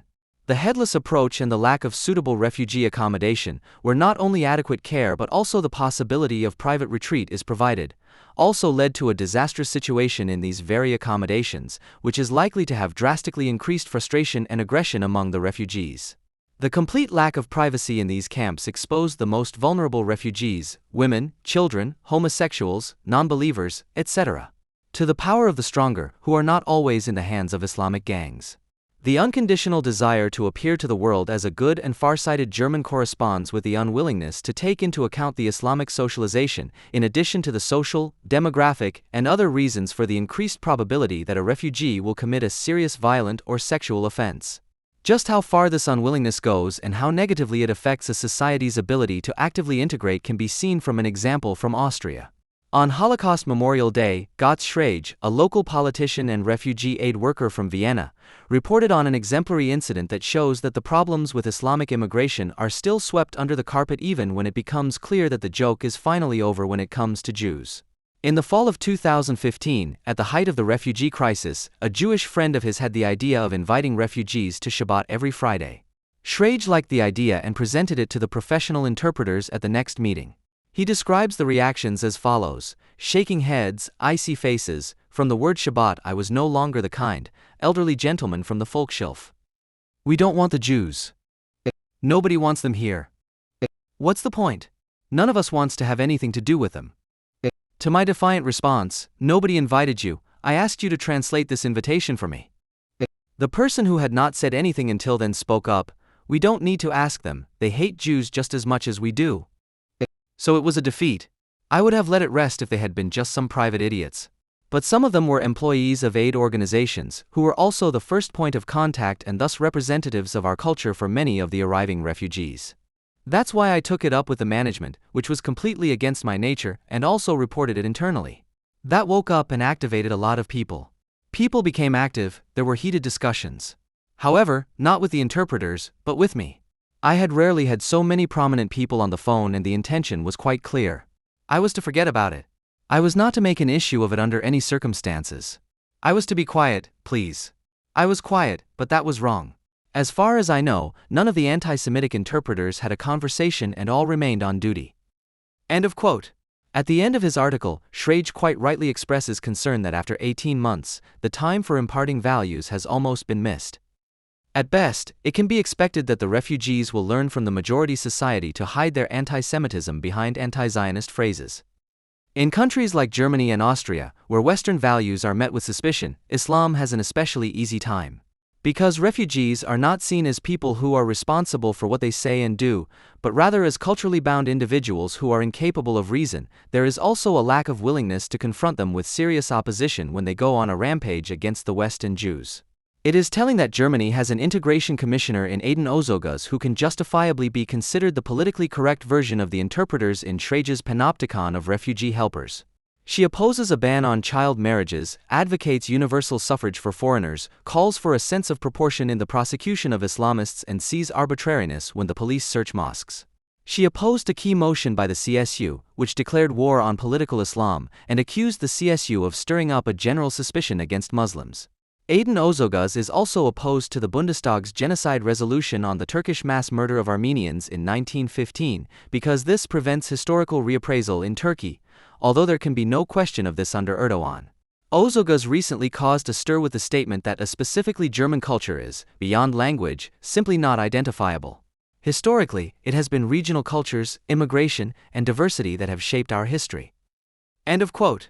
The fact that an integration commissioner can remain in office after such a scandalous text, which is not coincidentally reminiscent of the statements of the former leader of the Swedish Social Democrats, Mona Sahlin, gives rise to fears that Germany has apparently taken Sweden as a model for its non-integration policy.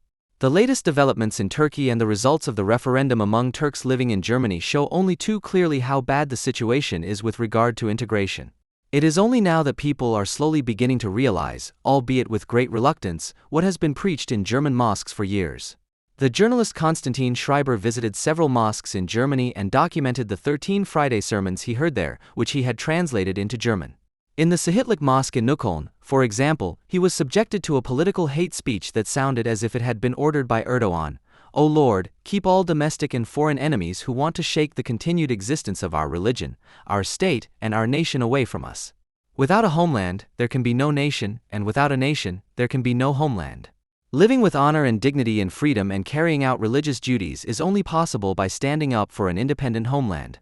For this reason, our religion considers love of one's homeland to be part of faith. End of quote. Overall, the picture that Schreiber saw in the 13 Arab and Turkish mosques was clear and consistent. Germany, Western, and democratic society, science and German culture are seen as external and hostile, as a threat from which the faithful must be kept and warned. On December 23, 2016, a few days after the Islamist attack on Breitscheidplatz, the Imam of the mosque Mem Zahid Kotkateki was unable to name Islamic fundamentalism as the greatest of all dangers, but rather the Christmas danger, the New Year's danger. Does New Year's Eve belong to us?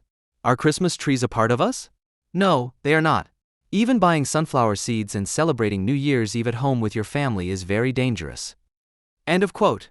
At the Al-Furqan Mosque in Berlin, Schreiber was told that the faithful in Germany are in an open environment that has a strong influence. It is like a mighty stream that dissolves you, erases you, takes away your values and replaces them with its own. The greatest battle is how you protect your children, how you connect them with your religion, how this offspring grows up, a growing up that pleases God Almighty. End of quote. Schreiber's conclusion is clear. I deliberately did not go to the mosques classified as Salafist. I wanted to experience normal Muslim life. It was a shock to hear sentences like "you can't be Democrats and Muslims." The imams could have found many topics in the past year in which to emphasize the common ground. For example, when Germans stood up for refugees or when there was a lot of talk about solidarity after the attack in Berlin. Instead, I thought to myself after almost every sermon I heard, that was not very helpful for our coexistence. I was surprised at how many young people were in all the Friday sermons. I was well over the average age of 30. Sometimes entire school groups were present during the lessons, normal boys between 12 and 16 with baseball caps who came to the sermon directly from school across the street. Apparently the conservative order of prayer gives these children a sense of security. And apparently the decision between school or mosque has been made more symbolically than it could be in the truancy of these boys. End of quote. When the Bertelsmann Foundation praises the fact that an above-average number of Muslims and volunteer Muslim refugee associations are active in refugee work, this should be understood as a threat, as an alarming indication that the Islamic refugee helpers are not primarily concerned with providing practical help in coping with new living conditions, but rather with spreading the dark messages that prevail in everyday Islam. In view of the messages of hate and disintegration that can also be heard where ordinary Muslims listen to their cue-givers, it is to be feared that the volunteers who are faithful to the Quran are not taking on the role of bridge builders but are instead systematically undermining the successful integration of refugees. Tolerance as the ability to endure or bear something is fundamentally an attitude that arises from a position of strength. When tolerance is used in the sense of putting up with something, as is common today, it is used from a position of strength, of not having to put up with it and possibly looking down on those who are tolerated. Tolerance should actually only be a temporary attitude, it must lead to recognition. To tolerate is to insult. The tolerance with which German society reacts to Islam not only degrades the people subjected to it to second-class citizens, but also insults them by not taking them seriously as subjects of criticism. With the same sentimental arbitrariness and indeterminacy with which Islam is approached, one also relativizes one's own ideals and values, the social quality of which is increasingly experienced by post-bourgeois subjects as an insulting imposition in the midst of a pseudo-individualistic existence. In the increasingly self-denying societies of the West, whose self-abandonment corresponds to an increasingly masochistic identification with the aggressors, it is increasingly becoming an expression of an objectively malicious nihilism that has its roots in the fear of exercising the right to judge and is proof of mistrust of one's own ideal. Religious tolerance as a condition for the integration of subject peoples into the Roman Empire is an old idea. Its further development into the religious freedom that we know in today's Western states has its roots in Protestantism, in the denial of the Catholic Church's claim to truth and the associated reinterpretation of religion as a matter of individual conscience.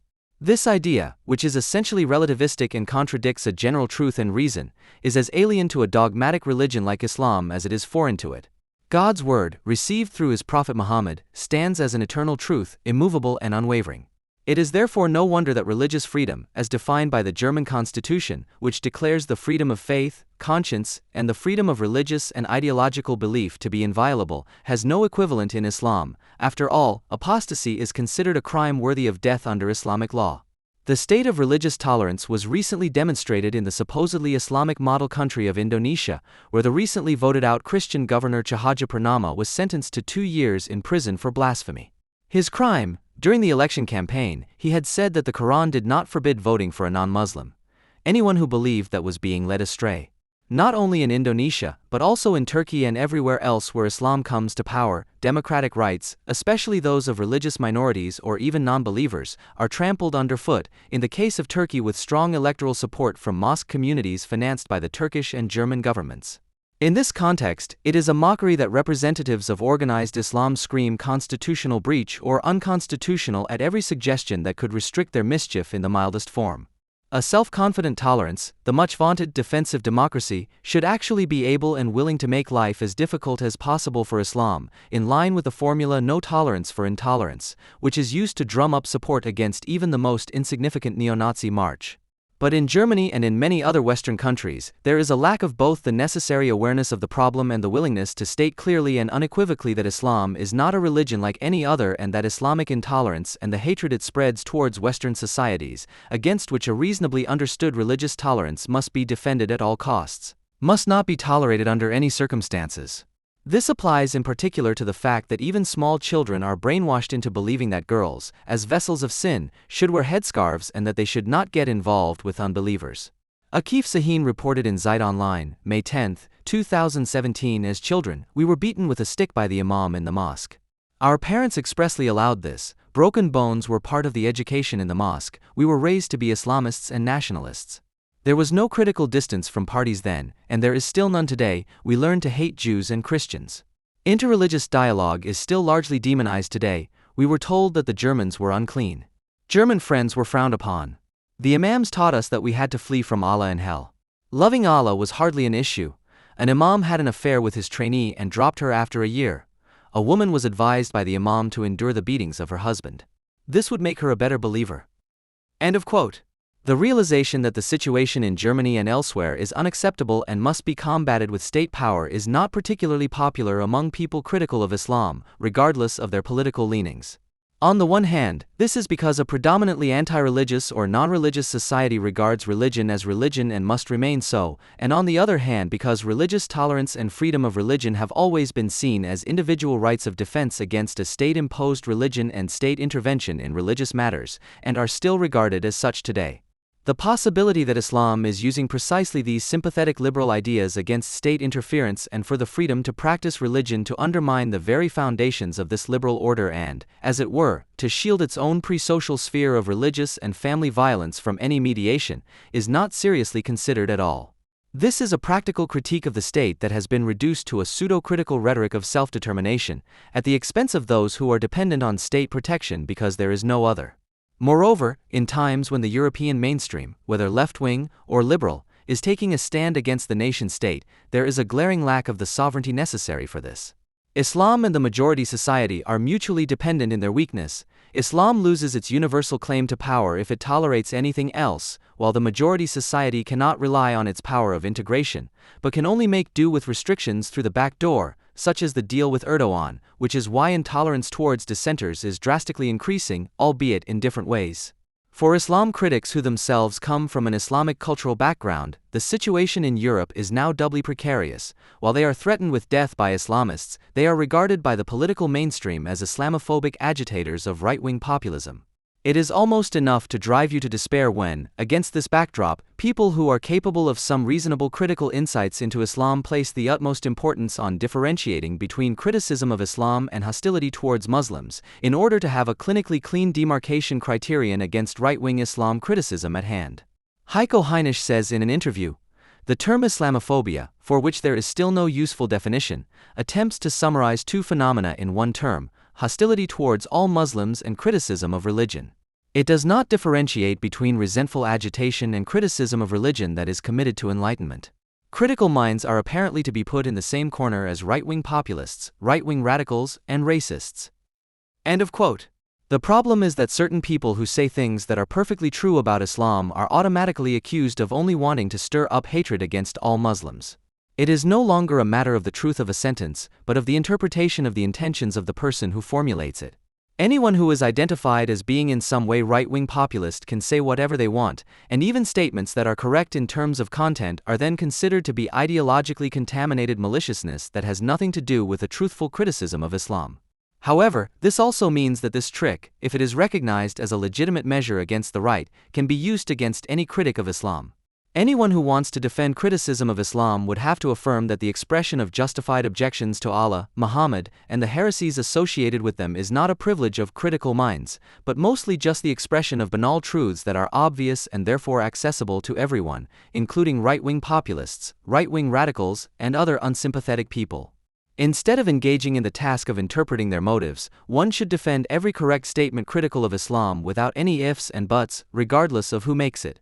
But in the interview above, the historian Heiko Heinisch not only makes a dualistic distinction between legitimate criticism of Islam by critical minds and criticism with right-wing and thus condemnable intentions, but also promotes the term Muslimophobia as a label for racist criticism of Islam. Quote, "If a separate term is to be used for racism specifically directed against Muslims, I would argue in favor of Muslimophobia. This term names what it is about: hostility towards people and attacks on them and their dignity. Religions are not objects of protection and have no dignity." End of quote. He is thus arguing in favor of a purely critical approach that should stay out of any scuffle and should not presume to make those who perpetrate the atrocities the object of criticism. He makes a voluntaristic distinction between evil ideology and good people, anti-Marxist, undialectical, uncritical nonsense. Just as goods necessarily have owners, since they cannot go to market alone, every religion, every ideology is nothing without its followers. The declaration of enmity that Islam has against the infidels, who are to be converted or otherwise fought, at least subjugated or otherwise killed, the crude dichotomy of the world into friend and foe, into believers and Harbi, Marx, cannot be eliminated or even pushed back by ignoring it or by accusing anyone who takes it up and throws it back at the aggressor of being hostile to Muslims. The fact that such nonsense is also shared in anti-German circles shows how anti-national anti-German criticism has always remained. There is also a strong tendency here to protest against anti-Semitism rather than against anti-Semites like Sigmar Gabriel and his friends from the Left Party. Yet there was once a realization that anti-fascism has to be anti-German because the criticism of National Socialism has the hostility to Germany and all Germans as a necessary consequence, not as a biological category, but in the sense of an unconditional desire to belong to Germany and to continue German ideology. The victory over Nazi Germany, which is once again being celebrated in style on May 8, would never have been possible without the support of many ordinary people who were quite hostile to Germany. The absolute will to differentiate between an offensive supporter of a murderous religion who calls himself a Muslim or Muslima and thus joins the enemy declaration against the infidels and the haram defamations of other believers, and Islam is also indicative of the very post-Nazi need to differentiate between evil National Socialism and good Germans, even among those who, with regard to Germany, are quick to bandy about the term post-Nazism at every opportunity. In view of the perpetual violence and the appalling intolerance in the name of Islam, it is hardly surprising that most Germans, despite all the media and political contortions, neither appreciate nor like Islam and the practical atrocities that it brings into the world, but have simply had enough of it for a long time.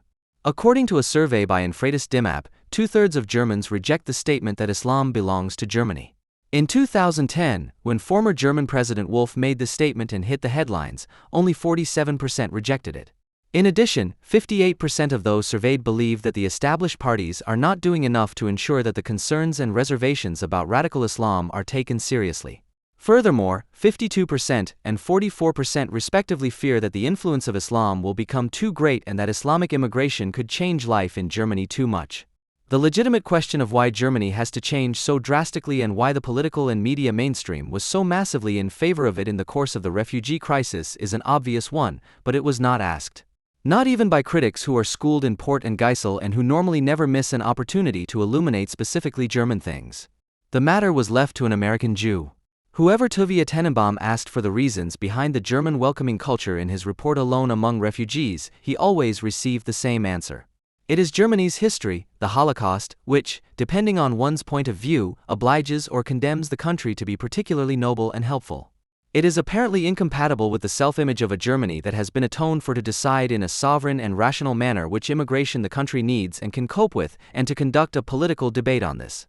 The questions of what it means to accept large numbers of refugees from Islamic countries and, ideally, to integrate them, what resources are needed to do so and what standards must be set, were drowned out by the moral indignation of everyone who dared to question uncontrolled immigration, as did a discussion of what it means that the EU is quite clearly unable to control its external borders, allows people to drown in the Mediterranean for the purpose of deterrence, and has to delegate border security to someone like Erdogan. To the misfortune of many critics, including those who have reduced the criticism of German soul migrations to a quotation kit for morally outraged anti-Germans, instead of developing the criticism of the current subject, it is part of the refugee crisis to want to belong to good Germany in some form.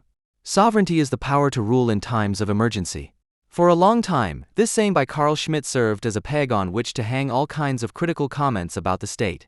What was meant was the monopoly on the use of force, exercised openly and in a terrorist manner by the executive bodies of the police and military, in the event of a real or perceived threat to the existence of the state. But starting in July 2015, even the certainty began to falter. Since then, sovereignty has been partially suspended, not against the executive, but with its explicit approval and the active cooperation of the repressive organs. The Chancellor declared the borders open and the federal police, which serve to protect them, supplemented by the order police, are organizing the renunciation of sovereignty in Merkel's sense. The Chancellor is therefore not in charge of the state of emergency, but rather declares the situation at the borders to be out of control and the state to be powerless. It seems that the state of emergency is being imposed by the sovereign, who is actually only constructed on paper, without weapons, but by virtue of a real or imagined majority, the people. The people, as was particularly evident in August 2015 at German train stations, have not only seized power without violence or counter-violence, they no longer want to be a people in the traditional sense and declare their membership of the nation, as documented by identity papers, and the associated exclusive rights to be obsolete. The criticism of nationalism seems to have finally become a criticism of the nation. This is generally called a revolution.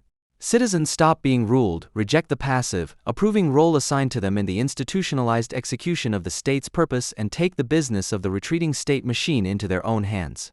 First, they organize themselves in taking over state tasks, also called helping, and, alongside the representatives of the authorities, who have long since been infected by the new spirit, they establish a dual rule, not in coping with the state of emergency, but in perpetuating it as everyday life. Giving up one's own national borders is only half as progressive if one could not also convince a few less revolutionary neighbors to do the same. Serbia, Hungary, Croatia, Slovenia, and Austria, to name but a few. The repressive organs that accompany refugees to their accommodation and, insofar as they have the necessary manpower, prepare them for their new legal status by registering them, are no longer present elsewhere, which leads to the removal of other state-maintained obstacles, such as those that have annoyed the unfree people for so long when driving and parking their cars without hindrance. Here too, the liberated citizen helps himself. However, the German people, who until September in particular helped the state as a sovereign helper in the interior, which it no longer wants to admit to the outside world, has grown a nasty enemy. A nation of dark Germans is beginning to pose a threat not only in the zone, and is crying out for the old state sovereign, as only shameful servile natures do. It demands control over closed national borders and a stop to immigration, no matter where or why people come from. That is part of the revolution. Every revolutionary theorist knows that the great wave of liberation is always followed by reaction, which the masses of the liberated must resolutely stop as the power of the people. New tasks are facing the still confused law enforcement agencies, which for the time being still have to be educated by the media to make a clean distinction between friend and foe, for example in the determination of progressive and reactionary symbols of execution. The anti-TTIP guillotine for managers and other Americans is now considered an instrument of progressive sansculottes. And only the Pegida gallows are proof of a murderous National Socialist-inspired desire, ergo incitement of the people. Perhaps the Chancellor only wanted to say, for the time being, we cannot stop the wave of refugees without shooting at them ourselves or through our allies at some border. That is why we have to succeed in doing what is not easy, but feasible, to take in a very large number of people in a very short time in Germany. In view of an impending humanitarian catastrophe, those would have been appropriate words. But she said something quite different to the population. Everyone is needed to cope with a flood of asylum seekers, just as they were needed to cope with the flood of water at the Oder Dike in the Eastern Zone in 2010, at least as long as camera teams are standing by. She also said, and I quote, "We cannot build a fence," which is of course complete nonsense, because of course you can. She should have said, for the time being, we will not make use of this right of sovereignty, because we do not want to become inhumane. Perhaps she also wanted to say, for the time being, we are powerless and have to cope with a situation whose consequences are not yet foreseeable. But she did not want to be powerless, any more than her fellow countrymen, many of whom find the idiotic term Merkel amusing and apartment. It was voted into second place in the Youth Word of the Year 2015 with 34% of the votes cast and stands for doing nothing, not making decisions, not making statements. The fact that she did not make any decisions where there was no necessity or no authority, that she did not declare everything to be a matter for the boss with stupid statements in a pithy tone, in other words, that she did not pretend that she could personally contribute much to the fate of the country or the world, was what made her successor charming after the years of an authoritarian rabble-rouser in government. She was strong where she relied on the functioning of the apparatus and did not rule with a calm hand, but instead in a pleasantly calm tone, but thoroughly planned, letting the agitators and 5 to 12 apostles in her own ranks and those of the opposition run into a dead end. On the other hand, she was weak from the outset when it came to confronting the ideological impositions that had been transformed into a non-negotiable truth and thus a matter of state by the columns of the conservative press, too. She also Merkeled an energy turnaround and pursued a European foreign policy for peace, the highlight of which was the withdrawal of the Bundeswehr from Kunduz and other Afghan bases. The truth about her summer fairy tale was revealed on September 22, 2015, when she publicly moderated the presentation of the official biography of former Chancellor Schroeder in his presence. "Your hallmark is your stubbornness and obstinacy," she shouted at him, calling him a fighter both internally and externally. The real powerlessness of a German chancellor is nowhere more evident than in Schroeder's pragmatism, celebrated as his shirt-sleeved approach, his constant gesture of "we'll manage it, no matter what." Of course he achieved nothing. Despite his personal commitment, he did not save a single company from bankruptcy, the Elbe receded on its own in 2002, and he did not forge the Agenda 2010, but had it written down by a functionary of the Volkswagen Group, which is responsible for fundamental economic and moral issues. The agenda that determines who should be fleeced and bullied according to the dictates of healthy public sentiment.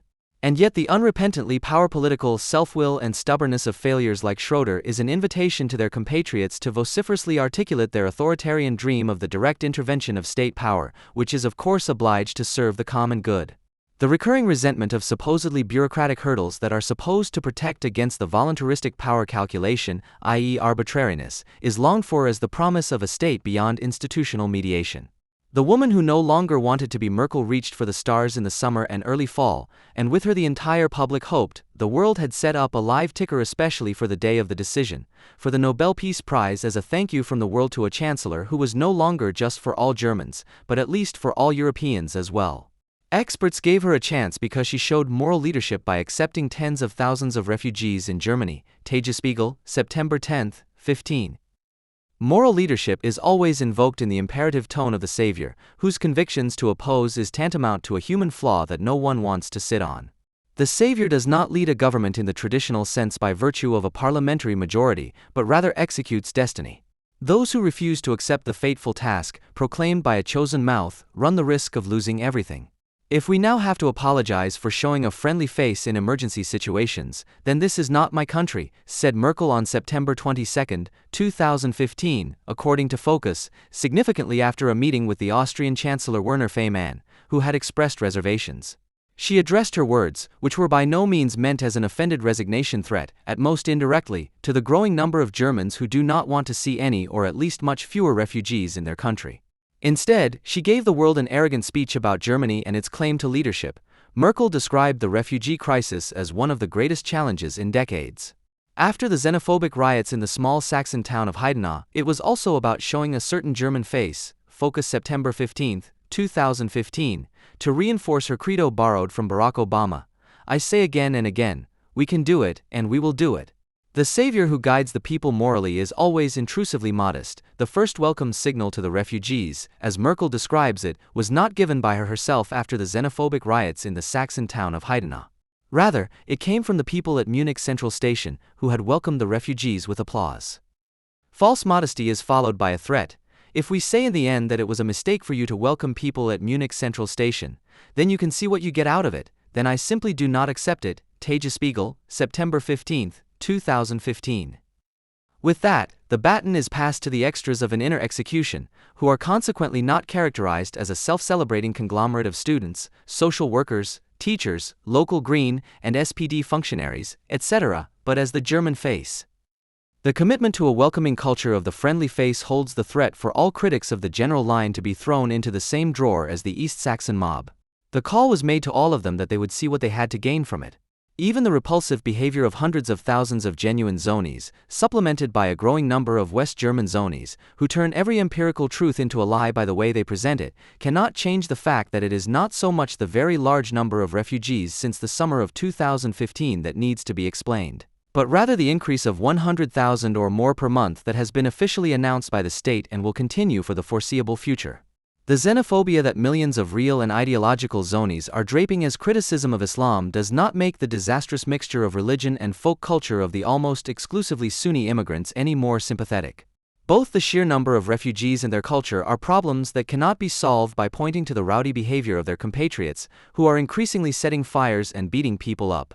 But where the German face is to be preserved, the all-clear is given with regard to the numbers, which one would rather not mention anyway, as if there were no difference between 1 and possibly 3 million refugees within 12 months, and the question of the social consequences of decidedly Islamic immigration is countered with the slogan of Islamophobia, which we all have to oppose. The attitude towards the refugee issue has become a test of loyalty to the German community. What seems to be aimed only at Pegida and the AfD is, in the spirit of revolutionary change, directed at anyone who fails to give willing consent to the new course. Grouchy defeatists are false patriots, proclaimed Alan Posener, speaking on behalf of a head of government who has become completely dependent on him and his fellow guild members, in Die Welt, October 26, 2015. Moral leadership is well received because people believe that morality represents a sphere that is opposed to the state, and that it cannot be wrong to participate in it. Beyond the state, people begin, and everyone in Germany agrees on this, as if humanity in pre- or post-state societies were far advanced. Those who open the borders for millions without being able to say whether they will be able to close them again are acting morally in the sense of wishful thinking, which has nothing to do with the dream of a thing that Marx attributed to all people. This dream is that of the enlightened person who does not want to go back to what has already been achieved, but is preparing to take the plunge out of an order that cannot deliver what it has promised. This dreamer is not a seeker of meaning or even a visionary, and therefore does not need a romantic moral compulsion, because he fears the continued influence of the past, which is thought to have been overcome, and which is very modernly preserved in the celebration of moral leadership. To abolish state sovereignty and thus all compulsion presupposes the very old as well as the modern compulsion. From the establishment of taboos to the sublimation of drives, from the clan society to the modern state based on the rule of law, all stages of socialization are inherently coercive.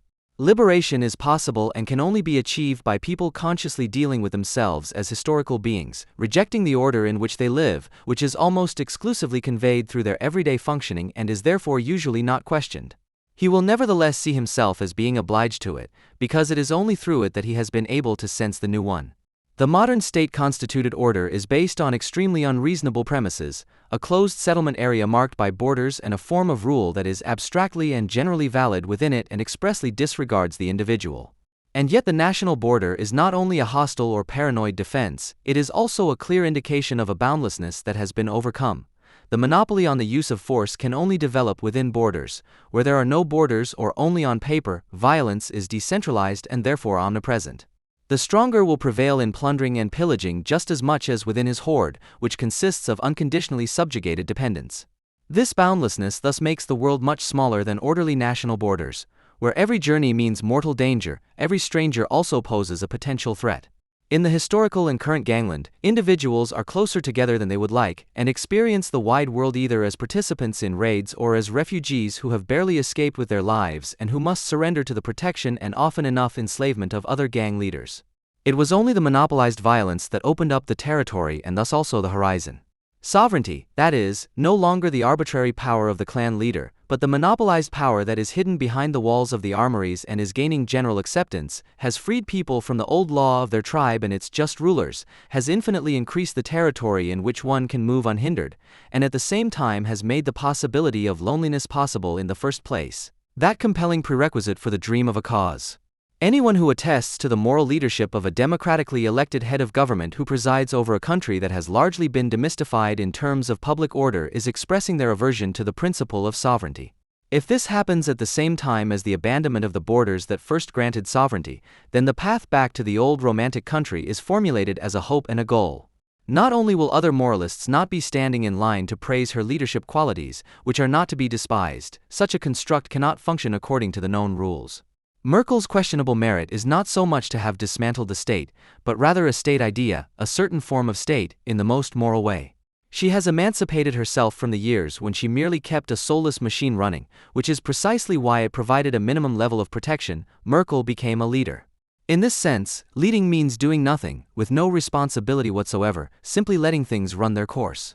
And they are running, because the senseless and pointless process of partial closure and, even more so, the public delegitimization of national sovereignty is in line with the needs of the unwilling. This does not only refer to those unwilling people who love to help in times of emergency and enjoy the fact that nothing works without them, but also to those who, at the very moment when the state withdrew and left the field to the helpers, entered the stage as self-helpers with the gallows men and women. They have realized that where nothing works anymore, they can offer their own ideas of moral leadership to a future leader with a similar right as the self-helping takers over of state tasks. A leader who has nothing in common with a pleasantly aloof bureaucrat like the early Merkel, but rather with a commissar type like the recently deceased Helmut Schmidt, who loved to bark and carry on, which is why the Germans admire him so much. Neither the federal government nor any clique from the repressive apparatuses or the army is in charge of the current state of emergency. If anything is in charge, it is the conglomeration of collective displeasure presented as the German face. Unable to accept a large number of refugees without much ado and at the same time to communicate self-confidently about how the further mass influx can be stopped in the foreseeable future, rather than slowed down, for example, with the military defeat of the Islamic State one administers doses of morality across the political spectrum in the hope that the world will fall to its knees in admiration. Because of Auschwitz, the German expel Lies, Rostock, and Hoyerswerda, because we can really get back at the established elite by forcibly accommodating refugees in their residential areas, because intercultural dialogue is more important than anything else to us.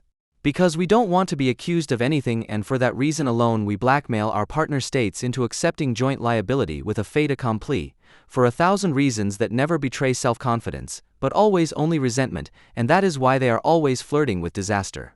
There would be nothing wrong with voluntary help for refugees, even on a large scale, but the way in which this help is staged as a welcome culture characterizes the whole thing as a calculated policy of attitude. It is a matter of setting an example against the Pegida demonstrations, as was once the case with the candlelit vigils and more recently with the renewed uprising of the decent. In reality, it was never about the refugees, they are merely the material with which to act out and cure the German mentality. What has been happening in Germany since the summer is another act in the melodrama learning from history. In another and decisive respect, welcome culture is the exact opposite of simple hospitality. Being hospitable requires that you have something to show a guest, a stranger, and that you absolutely want to invite them to share your way of life with you. And that in turn presupposes that one values one's own way of life, not to speak pompously and falsely of values, culture, etc.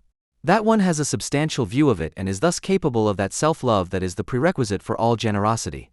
One could imagine that the Germans would take the fact that so many refugees want to come to their country as confirmation of a reasonably enlightened, secular and constitutionally guaranteed way of life, a way of life that is apparently so attractive to many that they are running away from the autochthonous murderous gangs and cutthroat regimes.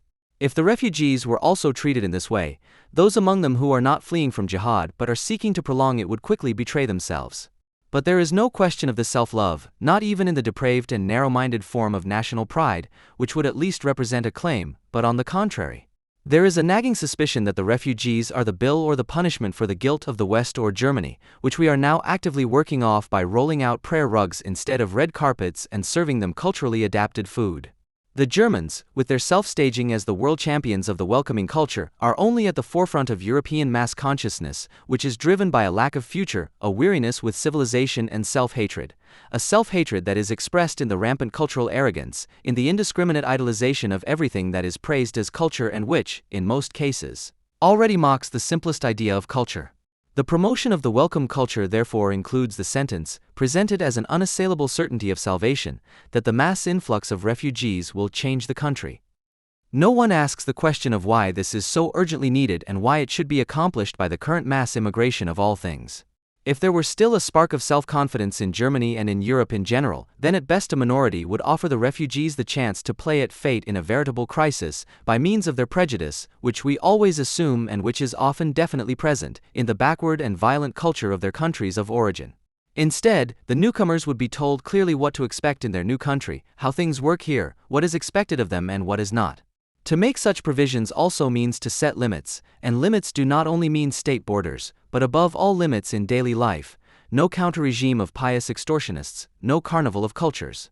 And that also means, of course, that anyone who doesn't want to play along should stay away, we don't want to live with them. Such a regulation would be a perfectly natural and self-evident interhuman arrangement that requires no justification. But it is the other way around. The German state anti-fascist mafia, in collaboration with the postmodern rackets, is already placing the determination and differentiation, the expression of preferences and dislikes, the consideration of who one wants to be with and who one does not, under the blanket suspicion of xenophobia or racism. The problem is therefore not the refugees, but the compatriots themselves, but many refugees will most likely become a problem because of the behavior of their compatriots, as long as they act as a moral collective in a legal vacuum and act out their collective psychological defects in the literal sense, without purpose, and without reason. Instead of offering orientation to foreigners, instead of telling them how they should behave, we leave them to their own devices and then wonder why they become just as narrow-minded and self-righteous as the natives. A glimmer of optimism would be the assumption that hopefully many of the refugees, who at least have some idea of what they no longer want, are smarter and more civilized than the Germans. The worrying thing is that the psychological dissolution of boundaries, which has been going on for a long time, has now spread to the state. Merkel's politics are characterized by the same dissolution of boundaries, de-differentiation, and aphasia that characterizes mass consciousness, in that it completely lacks any consistency, any idea, or concept that goes beyond a single action. This does not mean that the government lacks visions or ideas, as all those who are thirsting for intellectual and moral leadership believe, but that politics no longer even fulfills its minimal requirements. This government has no substantial idea of what it intends to do with the refugees. All it says is that they will enrich us, that Germany is an immigration country, that the economy needs foreign labor because of the pension system, etc., and that we will manage everything else. These are all unsubstantiated assertions and slogans that have to be repeated over and over again to quell justified doubts. In truth, the welcome culture has imported the lumpen proletariat of tomorrow, even though we can't even cope with the autochthonous, let alone the Islamic one. Merkel's policy is a prime example of the current state of politics in general, and of the constitution of post-bourgeois subjectivity. If anything is being done, then the doing tends to give the impression of staggering, as in a somnambulistic or even stoned state. Hermann L. Grimlese now also shares the prevailing moral. In the October issue of Concret, he postulated, "All the wars and civil wars down there are our wars. Those who flee from them flee to us, and when we, at the latest a week after the editorial deadline for this issue, get tired of our summer fairy tale and the cuddly toys, they will experience their winter nightmare." On October 19, 2015, the FAZ took up the ball and, with reference to Navid Kermani's great, moving speech on the occasion of receiving the Peace Prize of the German book trade, prophesied of the powers of the past that also worked in us. Quote, "The tabula rasa that is created by the fundamentalism that Kermani called by its Wahhabi, Salafist, and Saudi Arabian names is no contradiction to modern ruthlessness, just as the Islamic State is no contradiction to Assad and the West is no contradiction to the Orient when it comes to oil, financing, and weapons for their wars.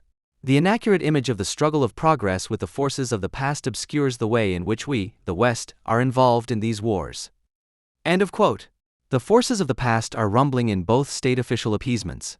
One prophesies what one must prophesy when one's own anti-state political program is simply executed by the state, bypassing the state, and announces, in order to somehow assure oneself of the oppositional character of one's attitude, the discharge of fascist popular anger against refugees.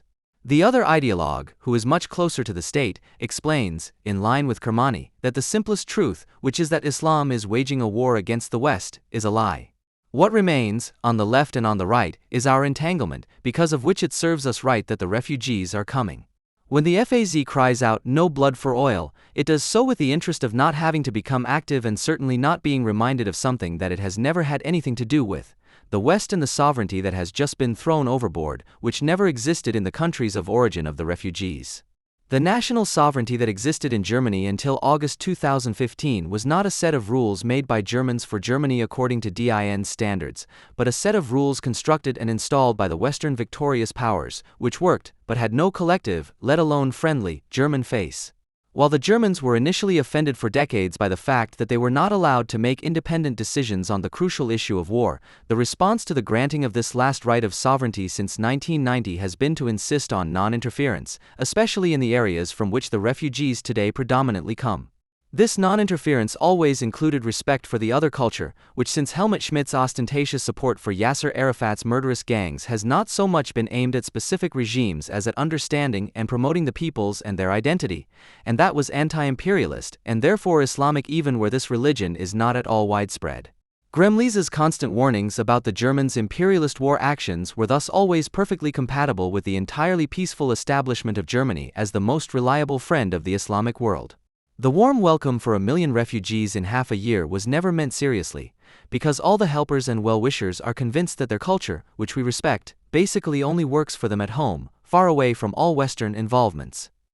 The little course on entanglement ends with the certainty that at some point the borders will be closed again, but that nothing will be the same inside as before. Instead of recognizing and militarily enforcing our obligation to provide tolerable conditions in Syria and elsewhere in response to their civil wars, instead of talking about the misery there, which is certainly being made worse by the weapons from Western production that are available everywhere, and finally admitting that it is not the West's and Germany's interference in the disintegrating states there, but rather their failure to intervene, that is our fault, we are withdrawing from. Kunduz with a cold smile and at the same time preparing to reject the applications of Afghan asylum seekers. Instead of actively violating the territorial and internationally recognized property rights and permanently depriving the potentates in the Arab oil states of access to the oil revenues that finance the worldwide jihad, and imposing Western living conditions on the oil fields and the local inhabitants to Western living conditions, everywhere where Muslims live, they themselves and even more so the non-Muslim minorities are made to bleed for the production conditions of Arab oil. If the world was once to be made submissive by military means, envying the progress it represented, Western Europe, and the progress of humanity it purported to represent, Soviet Union, which ultimately cost 6 million Jews their lives, today, progress skeptical, that is, out of the noblest of motives and fully committed to world peace, one submits to the world war-waging international of jihad, to whose members one conveniently declares every refugee, whether he wants to or not, from a predominantly Muslim country. The beloved Mama Merkel is also the mother of those holy places that, in many refugee homes, are laid out with prayer rugs at a given hour to document the omnipotence of Islam over any dissenters. In contrast, the warning against Islamophobia expressed across party lines does not refer to the xenophobia of the Pegida Germans, but rather to the reservations of Joseph Schuster, chairman of the Central Council of Jews in Germany, who at the end of September warned of an increase in anti-Semitism of Arab origin at a meeting of the Chancellery and was met with embarrassed silence, Welt Online. October 3, 2015. The German unwillingness to show responsibility, as individuals and as a nation, for themselves and their own house, and thus also for the collapsing houses in the neighborhood, is at the same time an expression of the perfidious power calculations of the ruling circles and their anti-capitalist clique. The unease with mass immigration, which is by no means limited to the eastern part of the country and by no means only expressed by those who are hostile to foreigners, is directed at people who were welcomed as quasi-new citizens in toto, regardless of their individual integration achievements, rather than as temporary Civil War refugees.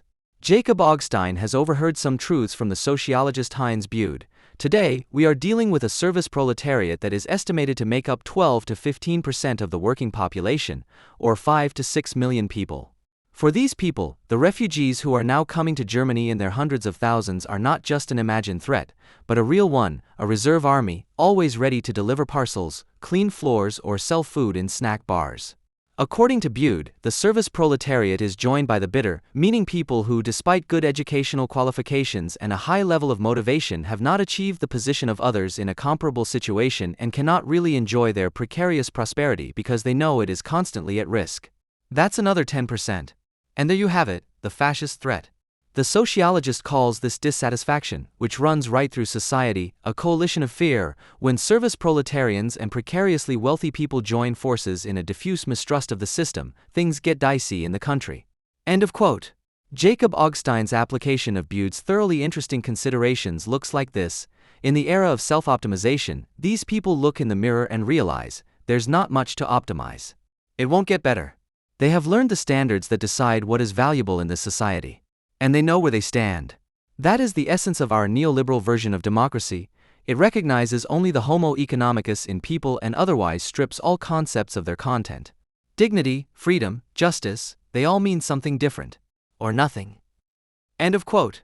At the very moment when the minimum wage is being put up for discussion again and the service proletariat is being promised a reserve army of competitors working for dumping wages, left-wing liberal Germany is not discussing strategies for alleviating the cutthroat competition between autochthons and allochthons, but is instead preaching sacrifice and morality and threatening not only the Pegida Germans with the Antifa. And in revolutionary times, the latter can consist entirely of selfless helpers who want to get involved simply because they are not even precariously wealthy, but are instead, for the most part, underpaid social workers or genuine precariously employed people who are also unhappy about not being in demand. Augustein's warning against the new fascism is also a warning against the materialistic evil spirit that would bring it about. Neoliberalism has made people believe that it represents a natural law, an objective reason. But it is a totalitarian ideology. It claims and encompasses the whole person. Those who fail in neoliberalism therefore fail completely. What use are appeals to duty, the Constitution, and compassion to those who fail in the system? It is a system that negates all non-economic values, that makes everything public contemptible, that does not need intellectuals and does not value the citizen as a citoyen. And what remains when it does not keep the only promise that was its own, the promise of material prosperity? Nothing. And it is only a small step from this nothingness to fascism. In Dresden and elsewhere, a growing number of people are taking precisely this step. But liberal Germany, which is outraged by the right-wing excesses, does not want to dig that deep. Otherwise, it would have to admit what the American political scientist Wendy Brown has formulated.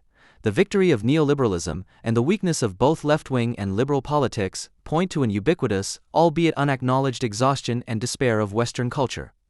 We have stopped believing in a better world. Spiegel, October 26, 15.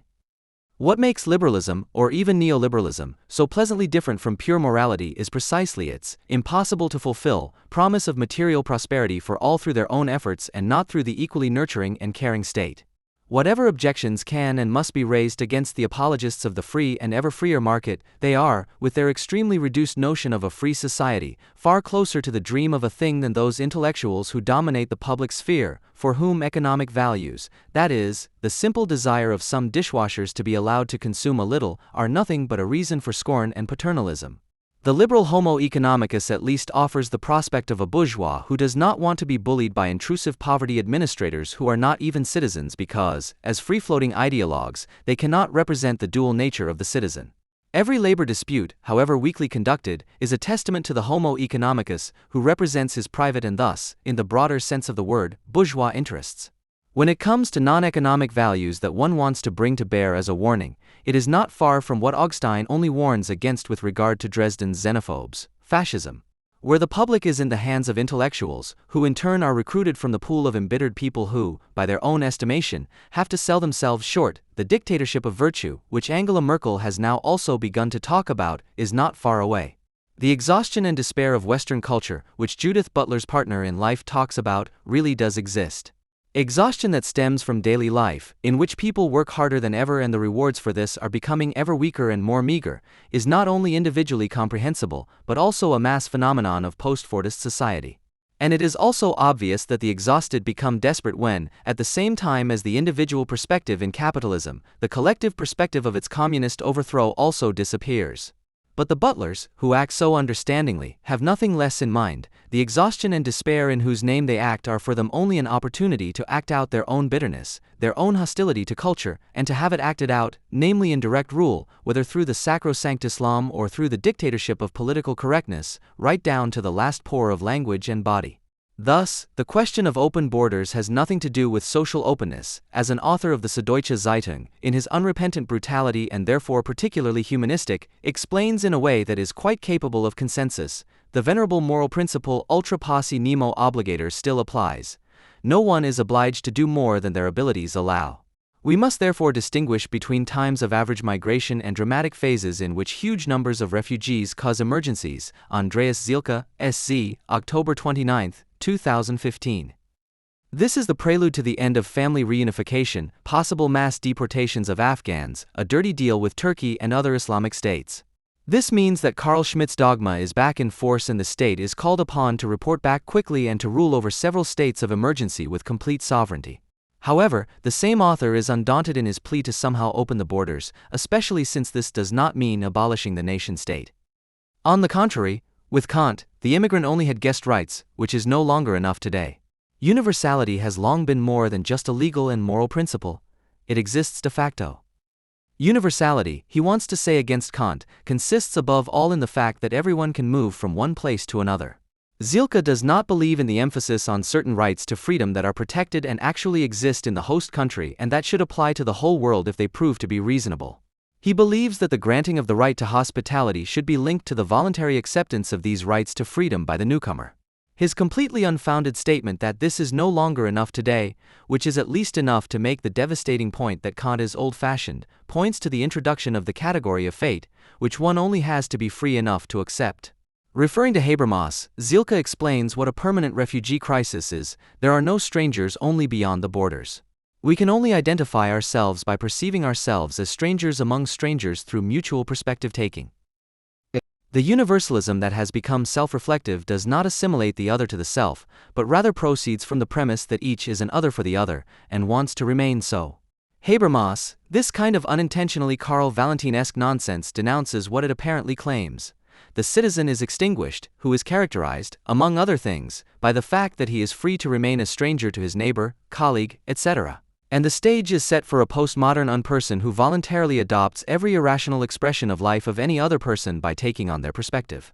Applied to the refugee crisis, this means, for the Herculean task of receiving refugees as trustworthy friends to the limits of national and mental capacity, democracies must learn more than they have done so far. End of quote. This does not mean that we should demand of refugees, at great expense, what does not apply in their countries of origin and what they themselves have not lived in their private lives, where they would have been free to do so, such as respecting the minimum rights of their wives and daughters, homosexuals, etc. No, it is we who have to integrate, and that only sounds progressive. The prerequisite for this is to accept the idea of the civil nation, which the French Revolution already brought forth. It is not based on blood ties, but on values and commonalities that are constantly being renegotiated.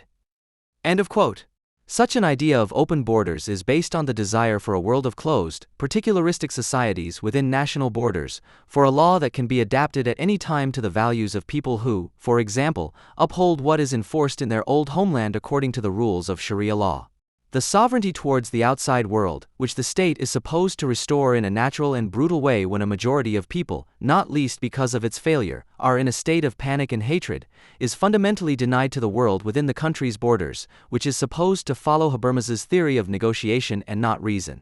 Even Jacob Augstein, who, for example, obviously resents the modest luck of a Turkish-born cleaner who has recently been able to work in legally operating companies at the minimum wage instead of having to scrape together for a compatriot, who not only saves him social security contributions but also wants to set him, like his Bulgarian colleague, to higher values, does not simply welcome the refugee as a wage cutter, although that too seems inevitable, that is, a matter of fate. The open borders outside correspond to the internal segregation. The non-economic values that Augstein, Habermas, and company are constantly invoking are not values that are constantly being renegotiated.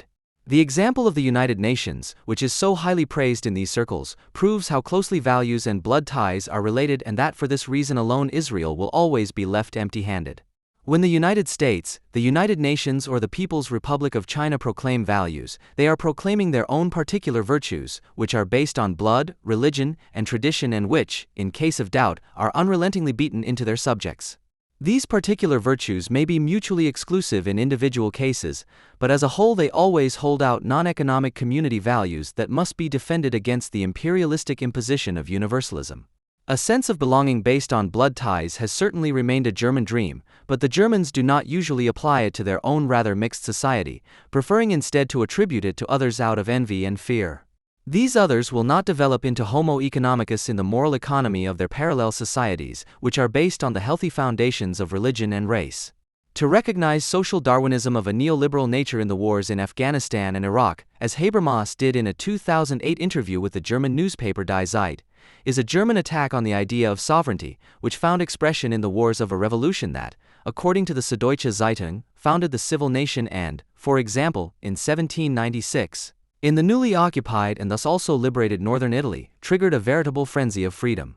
The peaceful Germany and the EU modeled on its image are quite different. Here, the systemic crisis, which is being played down as a refugee crisis, represents a further and decisive step towards the regression of an unloved nation, at the mercy of America, Great Britain, and France, into an inwardly closed system of hostile, isolated parallel worlds, whose eternal borders do not require any fences. In the summer of 1985, the heads of government of the Federal Republic of Germany, France, Belgium, Luxembourg, and the Netherlands met in Schengen, a wine-producing town on the Moselle that is not particularly noteworthy in itself, to sign an agreement on the gradual abolition of border controls between their countries. At that time, the European community was a smoothly managed area with only one dangerous external border, the one in the east, which divided Germany into two unequal halves, Europe into the deployment area of hostile military blocs and the world into two competing social systems. However, it was not the Europeans themselves who were ultimately responsible for guarding this border, but the two superpowers. From the perspective of Western Europeans, the US nuclear umbrella at this main front of the Cold War provided a provincial idol, which was only confirmed by Franz Joseph Strauss's constant nagging about the fact that West Germany was an economic giant but a political dwarf. Among Western Europeans, the Germans, who had already lost 2 world wars and were now living directly on the front line again, had become a model of how to find your way in a world in which others bear the responsibility. For example, by protesting in their hundreds of thousands against American nuclear missiles, the weapons with which their own irresponsible aloofness was protected. For the majority of Germans who had learned from history, all soldiers were simply murderers. The Bundeswehr therefore had to present itself as the true peace movement in the country, not so much in a mocking way as in an attempt to win the favor of its fellow citizens. The army was more like a picnic, recalled a German-born Jew who had served in the Bundeswehr and now works as a press officer for the Israeli armed forces. In this political environment, the gradual dismantling of identity checks at the internal borders of the Schengen states seemed to be a spectacular affair in terms of constitutional law, but equally harmless in terms of security policy, especially since the arrival of a larger number of refugees from Africa or the Middle East at the external borders of the Schengen area was not yet to be expected. During the Cold War, which was perceived as an irrevocable geopolitical fact because its end was not in sight, the European institutions, which could only be conceived of as Western European, were thus able to develop quite comfortably in a space protected by other military forces. However, that same year, a regime change was underway in Moscow that would change the rules of global politics so much that even Western European post-war provincialism could not remain unaffected, although no clairvoyant could have foreseen the subsequent events and the speed at which they would unfold. In the spring of 1985, Mikhail Gorbachev became General Secretary of the Central Committee of the Communist Party of the Soviet Union. The reforms he initiated also brought the communist parties in Eastern Europe into difficulties, some of which had already been plagued by domestic crises since the beginning of the decade, as in the People's Republic of Poland, where the generals had temporarily declared martial law in the early 1980s to deal with the opposition. But by the end of the decade, the old regimes were barely able to hold on, especially after the Soviet Union had annulled the Brezhnev Doctrine in 1988, according to which an undesirable change of power in one of its satellite states should be prevented by military intervention if necessary, as was the case in Afghanistan, where the Red Army was defeated by Islamic holy warriors and was already in retreat.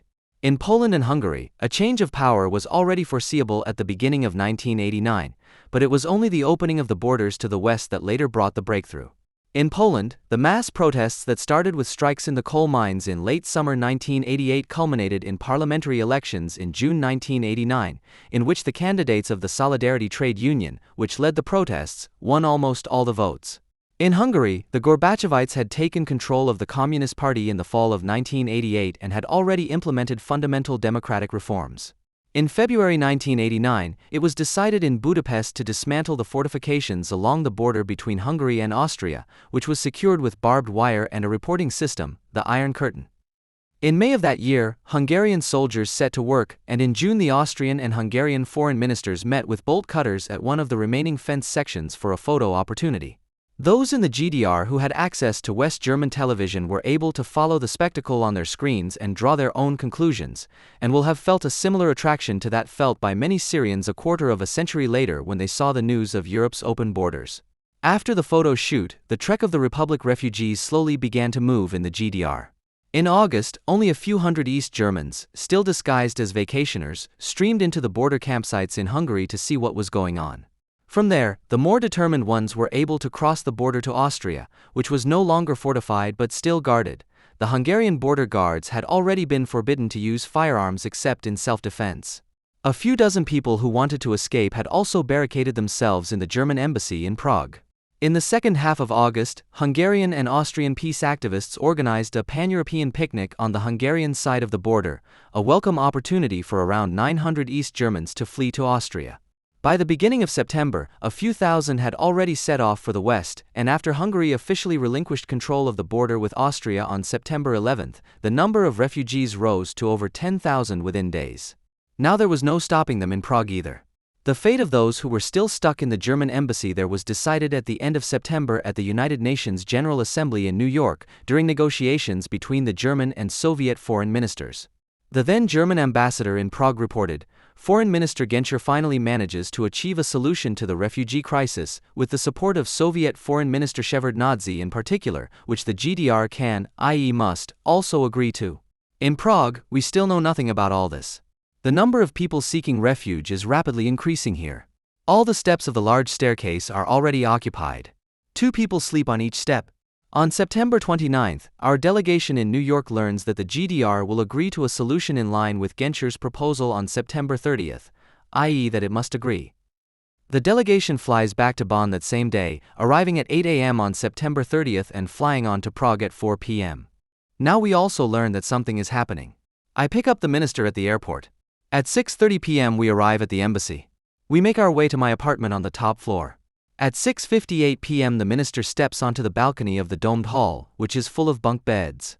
From there he addresses the refugees. Dear compatriots, I have come to you today to tell you that your departure for the Federal Republic of Germany is imminent.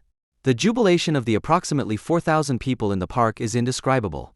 Alongside the cutting of the fence at the Hungarian-Austrian border in front of rolling cameras in June and the arrival of large groups of refugees waving German flags at West German train stations in the fall, this scene at the embassy is one of the events that all Western television channels reported live and that illustrated the state of emergency at the time. The opening of the border between Hungary and Austria on September 11 initially appeared to be the unforeseen consequence of the change of leadership in Moscow, which had taken place less than 5 years earlier, but which was still controlled within the borders of the Eastern Bloc. But it was only with the opening of the border between the GDR and the FRG on November 9, which at first glance could appear to be a simple geographical extension of the policy initiated in Hungary, but in reality meant not just the opening of this border, but its complete removal, that it became clear that the Soviet Union had completely lost power over Eastern Europe.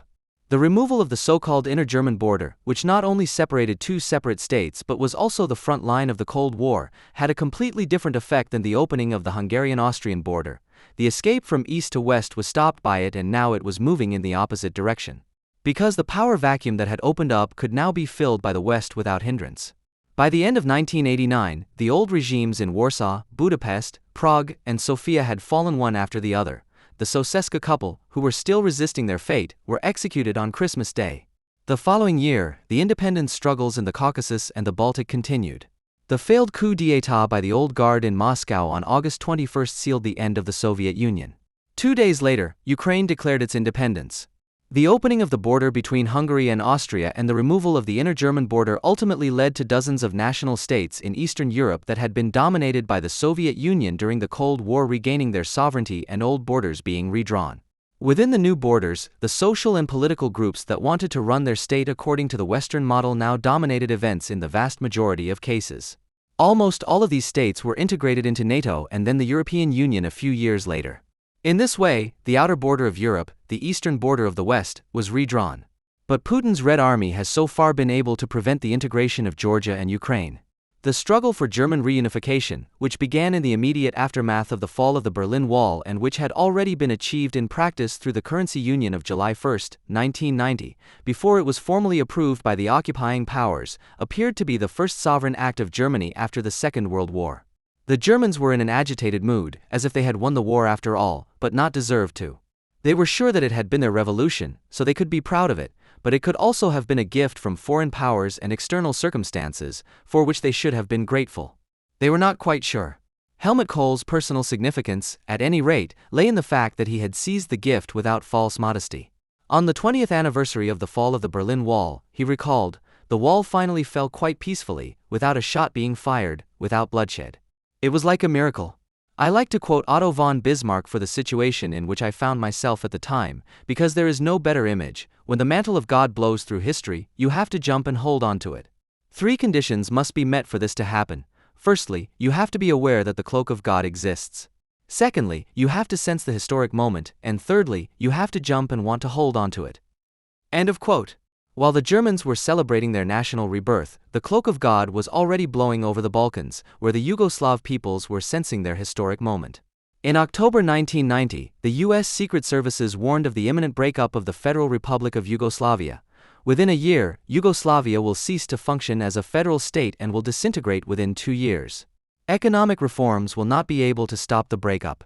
A full-scale war between the republics is unlikely, but a serious conflict between the municipalities will accompany and continue the collapse. There will be persistent and bitter violence. There is little that the United States and its European allies could do to preserve the unity of Yugoslavia. End of quote. At the same time, the German secret services were thinking about what could be done to hasten the downfall of Yugoslavia, a country that had already been identified as a prison for nations. The Croatian people could not be denied what had just been given to us, the Germans said to themselves, national self-determination. But the Croats did not get self-determination as a gift. They had to fight for it. The war began in Croatia in the summer of 1991 and moved to Bosnia-Herzegovina a year later, where it continued for another 3 years. The Europeans were unable to end the war that the Germans had incited. A blue-helmeted force led by France and Great Britain failed because it was too poorly equipped to defend itself. It was not until the United States intervened in the summer of 1995 that the war ended.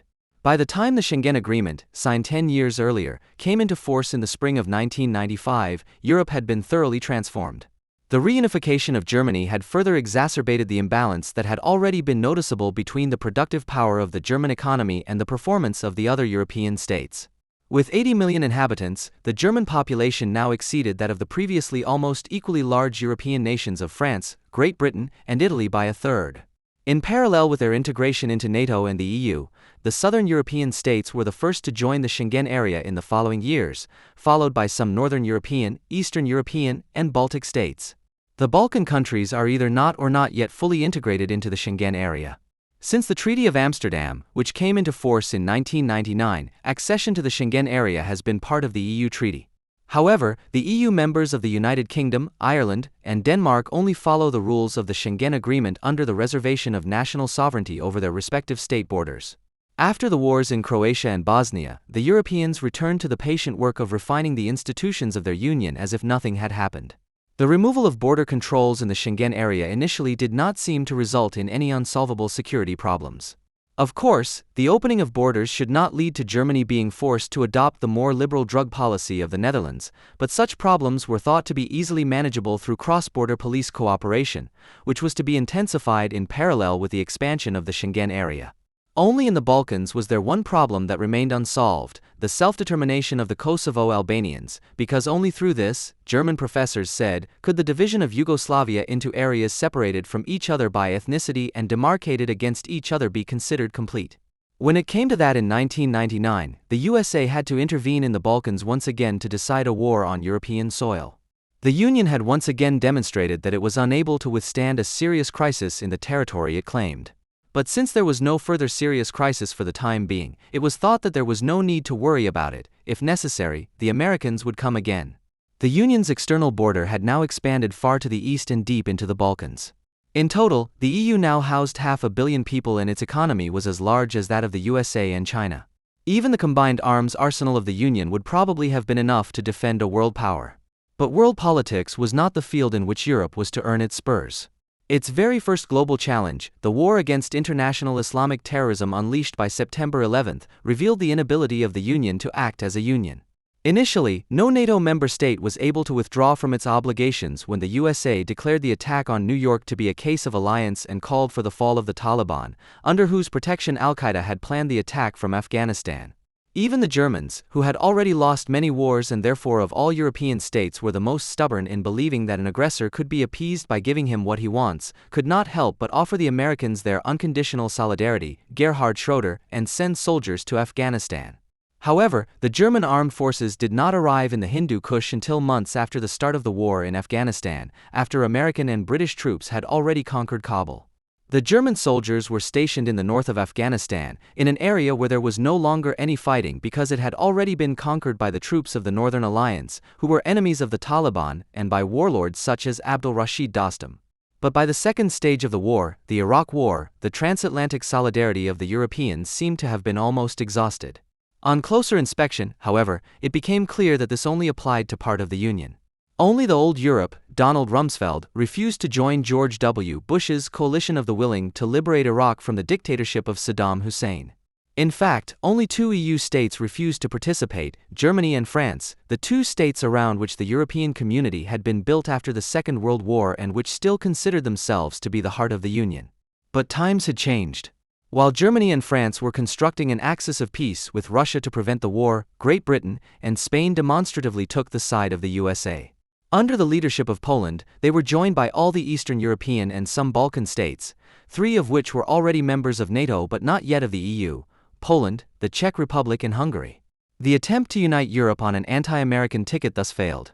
In the following years, Spain, 2004, and the UK, 2005, were punished for their participation in the Iraq War with terrorist attacks. The anti-war front felt vindicated.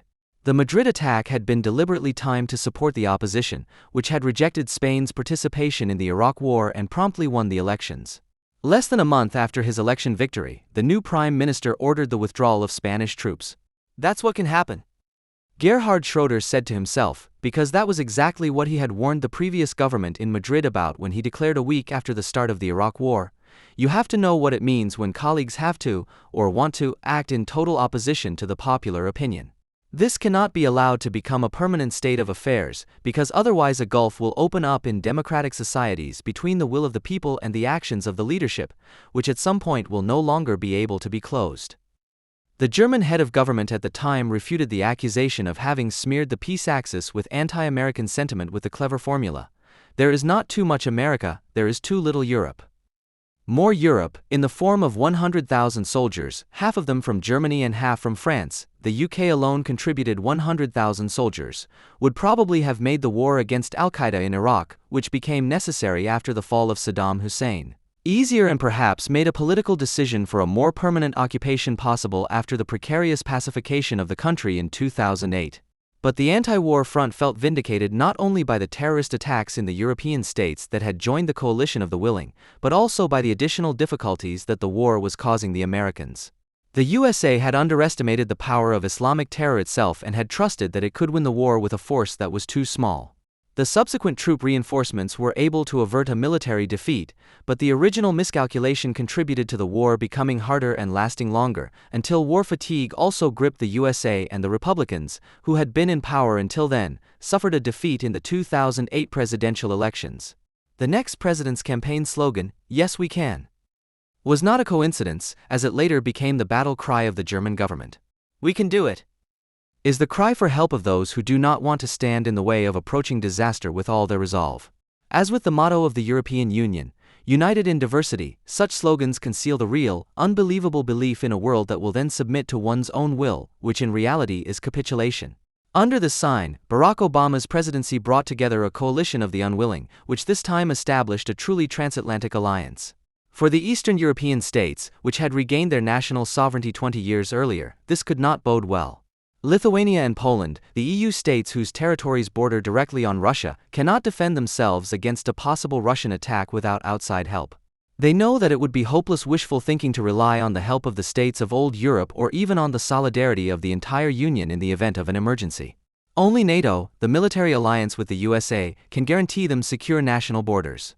But the Ukraine crisis, which has now been going on for almost 2 years, has made it clear just how dangerous the situation of these states has become since the transatlantic coalition of the unwilling took over the surveillance of the EU's eastern border, and how much their security depends on America not completely falling prey to European ideology. The annexation of Crimea by Russia and the secessionist war in eastern Ukraine, which is being orchestrated by Moscow, have met with nothing but rhetorical resistance from NATO. The repeated ceasefire agreements that the so-called international community has forced on Ukraine after successful offensives by the secessionists, i.e. when Ukraine was in a position of weakness, have always only lasted as long as it took the Russian-led troops to prepare new offensives. The February 2015 agreement, Minsk II, which was preceded by several offensives by the secessionists, particularly around the strategically located cities of Mariupol and Debaltseve, lasted, as was easily foreseeable, less than a week, when German Chancellor Angela Merkel and French President François Hollande returned from Minsk at the weekend. There was a small hope that the ceasefire agreement they had reached would stop the fighting in eastern Ukraine. This hope was dashed this week in Debaltsev, a railway junction between the rebel-held cities of Donetsk and Luhansk. Spokesman for the Donetsk People's Republic, where the main separatist faction is based, announced just hours before the Minsk agreement was due to come into force that they would not honor the agreement as far as Debaltsev was concerned. They justified this by saying that the city had already been encircled before the agreement came into force and was therefore not an active front in the sense of the agreement. End of quote. In the immediate run-up to Minsk II, Angela Merkel was in Washington, where she solemnly declared, "As someone who comes from Europe, I can only say that if we give up the territorial integrity of the countries, we will not be able to maintain the peace order in Europe." Barack Obama agreed with her just as solemnly. "We agree that in the 21st century we cannot simply stand by and watch as the borders of Europe are redrawn under fire." End of quote. But while the White House was still talking about it a month later, but had not yet decided whether lethal weapons should be delivered to Ukraine or not, Vladimir Putin had already shown what weapons were available to him in the 21st century. In March, an American think tank reported on Russian military exercises of a rather unusual kind. Although this is not the largest maneuver Russia has ever conducted, the geographic scope and weapon systems involved appear to have been deliberately chosen to send a message to NATO. The exercise itself seems to simulate a large-scale confrontation with NATO, with the deployment of nuclear-armed submarines, ballistic missiles, and strategic bombers. Of particular note are the mobile ballistic Iskander missiles and fighter aircraft deployed in Kaliningrad, the Tu-22M3 strategic long-range bombers stationed in Crimea, and the ballistic missile submarines. In light of Russia's military actions in Ukraine, the possibility of an expansion of operations, albeit unlikely, cannot be ruled out. Therefore, and because Russia has deliberately designed the exercises to mimic a possible conflict with Europe, the maneuvers must alarm Europe. The conduct of this military exercise in an area that extends from Norway through the Baltic states and Poland to the Crimea is clearly aimed at NATO and its Eastern European members. End of quote. As a result of its independence after the end of the Cold War, Ukraine suddenly found itself in possession of the world's third-largest arsenal of nuclear weapons at the beginning of the 1990s, as a significant part of the Soviet arsenal had been stored at Ukrainian bases. In the Budapest Memorandum, signed in 1994 by Russia, Ukraine, the USA, and the UK, Ukraine renounced these weapons and in return received a solemn promise from the other signatories to guarantee the independence and sovereignty and the existing borders of Ukraine. A Ukrainian presidential candidate said in March 2015, recalling this, "We gave up the nuclear weapons because of this agreement. Now we in Ukraine feel that this was a big mistake." End of quote. In the summer of 2015, it became clear that the illusory world of the European Union, which is based on a treaty that was formulated in the summer heat of the provinces, could no longer be saved, even with nuclear weapons. A world power that believes it can secure its external borders with Frontex is already falling apart at the first onslaught of unarmed refugees. The beautiful dream of a Schengen area where everyone loves each other and everyone is welcome ended with images of armed border police on one side and stone-throwing Arabs on the other, separated by hastily improvised border fortifications made of barbed wire.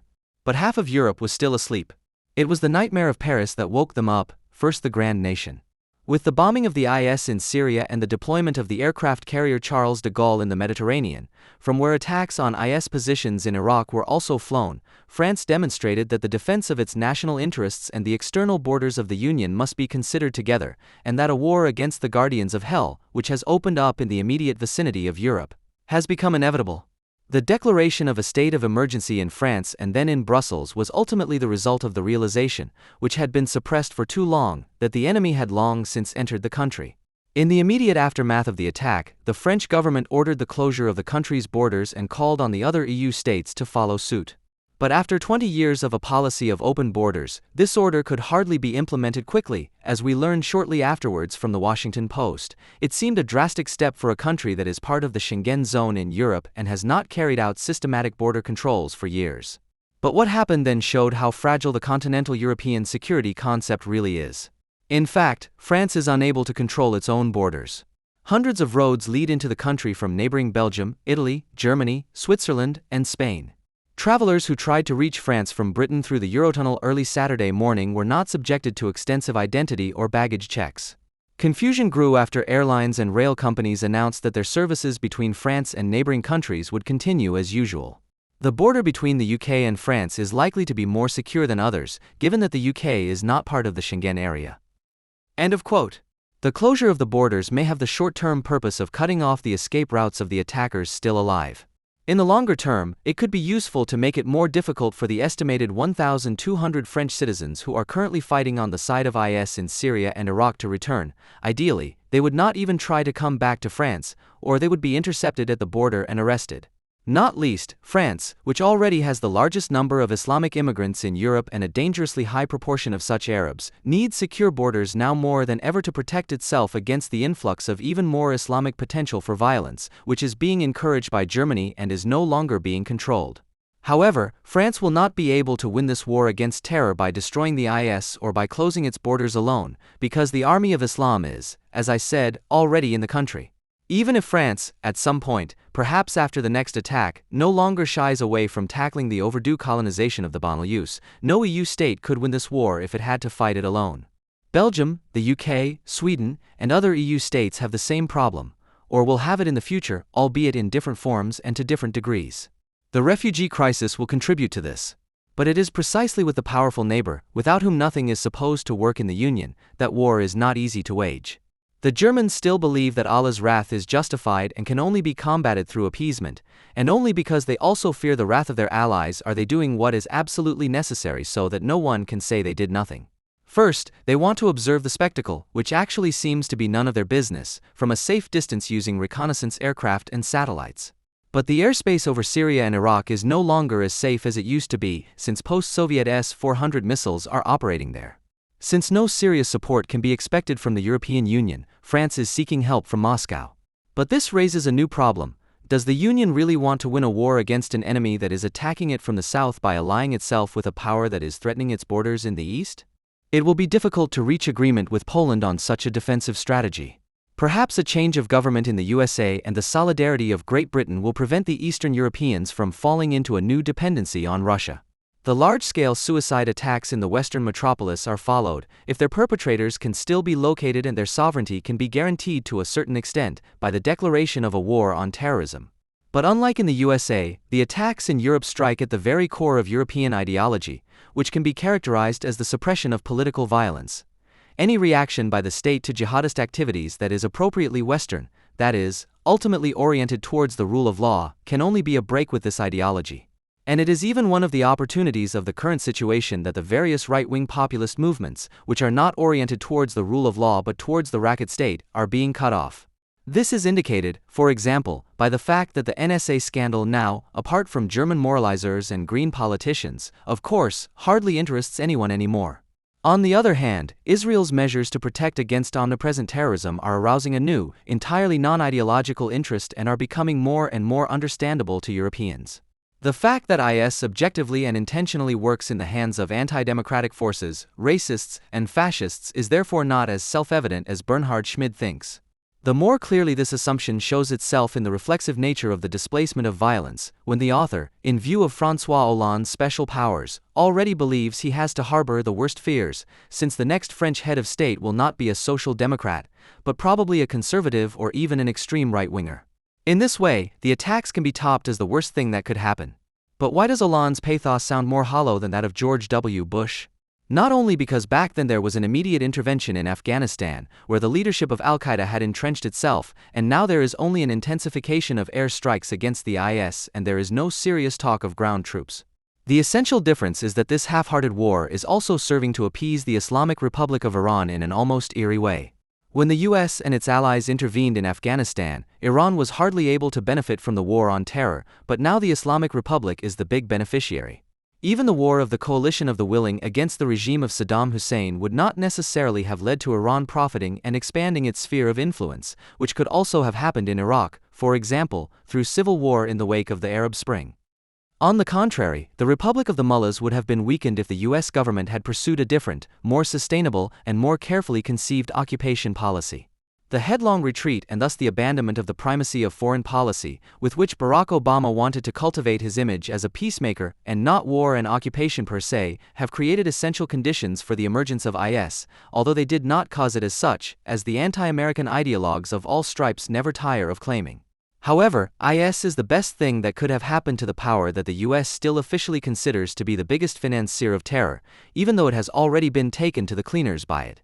This power, which poses the greatest threat to Israelis and Jews for the foreseeable future because it is far superior to Al-Qaeda and IS in terms of political and strategic competence, is almost guaranteed entry into the new coalition of the willing thanks to the growing chaos in Syria, which is not least due to the strategic deficit of IS, which is stuck at the level of partisan warfare. Western politics today has taken on the form of a Janus face. It integrates war and appeasement. When the British Prime Minister David Cameron recently associated the fight against Islamist terrorism with that against Hitler's Germany and recalled Churchill, who swore never to negotiate with Hitler, then this reminiscence, which is in itself correct, also becomes ambiguous because he stubbornly remains silent about the power of the Islamic Republic of Iran. Cameron thus embodies both Churchill and Chamberlain in one person. Whether or not this dichotomy is recognized at some point in the future will determine the further development of the West. In other words, whether the much-invoked war on terrorism ultimately serves only as a pretext for the willingness to sacrifice Israel. To put it another way, appeasement is never just a misjudgment or short-sightedness, but arises from within bourgeois society, just as no absolute, metaphysical separation of the rule of law and racketeering or capitalist normality and crisis process is possible. Russia's intervention in Syria exacerbates this Western paradox to the utmost.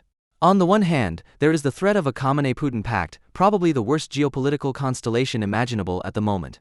On the other hand, especially from Israel's point of view, this intervention could also mean a certain counterweight within the pro-Assad forces, which would prevent a situation that must be considered an immediate worst-case scenario: the sole rule of Hezbollah and the Revolutionary Guards, with Assad as their accomplice, whose army has been almost completely eroded in favor of the very troops operating from Iran, which can now get closer to Israel than ever before. For Putin is trying to act as a kind of patron of this state, in which so many former Russian citizens live. The fact that he is increasingly willing to cooperate with Iran is perhaps most clearly demonstrated by the chaotic, anarchic nature of his primacy of foreign policy, with which he seeks to preserve the unity of the Russian racket state. The French line of including Russia in the common front, although its air strikes have so far hardly targeted the IS, but only served to support Assad, appears to be a direct geopolitical result of the Paris attacks.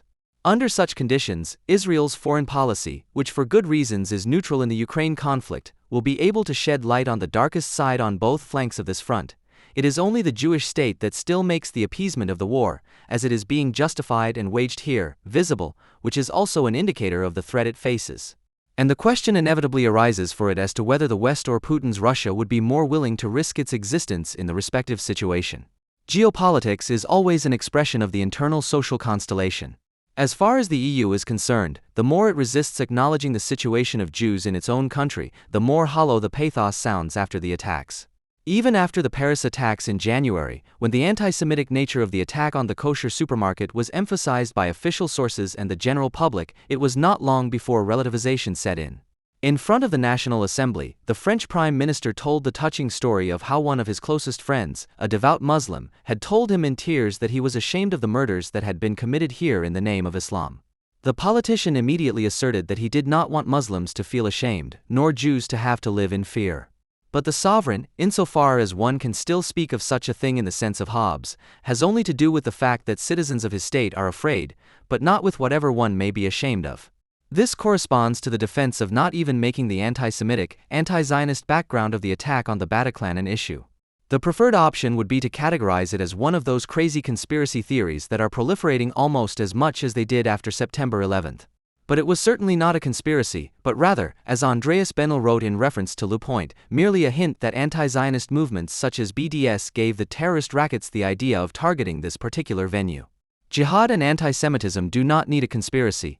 It is enough to have tips and suggestions that can come from the entire anti-Israeli spectrum. The EU, on the other hand, knows how to follow such tips in its own very special, peaceful way. A few days before the attacks in Paris, the labeling requirement for fruit, vegetables, wine, and cosmetic products that are produced in the West Bank or East Jerusalem was finally decided in Brussels. This is the only way to enable the responsible EU citizen to start his or her own little consumer intifada and to give the knife-wielding assassins on the prowl the mental boost they need. In mid-December 2015, Berlin's Senator for Justice, Thomas Heilmann, presented a study entitled The Parallel Justice Phenomenon to the public. The study was commissioned from Professor Dr. Matthias Rowe, a lawyer at the Erlangen Center for Islam and Law in Europe. As a member of a working group at the First Islam Conference, Rowe had co-authored a recommendation to accept the headscarf for children as a religious requirement and to tolerate it in schools. This was also why Nekla Kalek had accused him of being the legal mentor of the Central Council of Muslims and Milli Goris. He did not even try to refute this accusation objectively, but countered it 4 years ago with the now official government slogan of manslaughter, that she was a court jester at the Court of Islamophobes, FAZ 15.02, and February 22, 2011. The study is based on 93 interviews with representatives of cultural, predominantly Arab Kurdish families and clans, and Islamic religious milieus and organizations of different ethnic and cultural religious backgrounds, supplemented by expert interviews with representatives of the police, public prosecution, and judiciary, other administrative bodies, secular NGOs, and academia. It concludes that there are hardly any institutional manifestations of parallel justice and that most of the documented forms in Berlin are based on informal mediation and decision-making mechanisms in extended families and clans in socially segregated milieus, page 7. The conclusion is that the significance of so-called peace judges is greatly overestimated in the public eye, and the existence of any Sharia courts in Berlin cannot be proven, page 9. The first statement is a mockery. For when we talk about parallel justice, we are talking about the threat to legal peace posed by non-institutionalized, i.e. informal, mediation and decision-making mechanisms. The intention is clearly to blur the distinction between amicable conflict resolution among neighbors, former friends, separated spouses, which is done not least to avoid lengthy, often pointless and, above all, expensive court proceedings, and such informal gatherings where decisions are made, i.e. where the parties involved in the proceedings have to comply because the threat of enforcement is lurking in the background. Parallel justice is not necessarily an Islamic matter, but is applied wherever the prevailing norms are rejected. For example, while under civil law it is expressly forbidden to seize the wages or property of a small-time debtor, in the criminal milieu bailiffs are deployed who threaten to use physical violence as a means of coercion, and in the ethnicized neighborhood, there are moral debt collectors who only threaten to tell the neighbors that Selik is no longer paying her installments to the furniture dealer Mehmet Yildiz. In the one case, broken bones would be the result of refusing to pay, in the other, the loss of honor.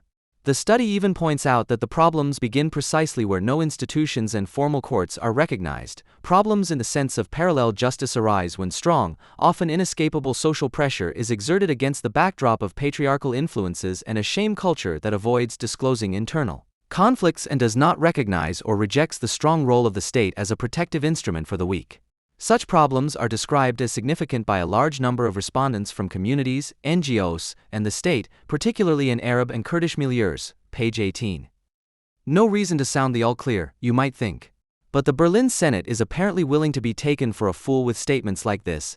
It is not a phenomenon that is typical of certain ethnic, cultural, or religiously defined population groups, explains Islamic scholar and lawyer Professor Dr. Matthias Rowe, December 9, 2015.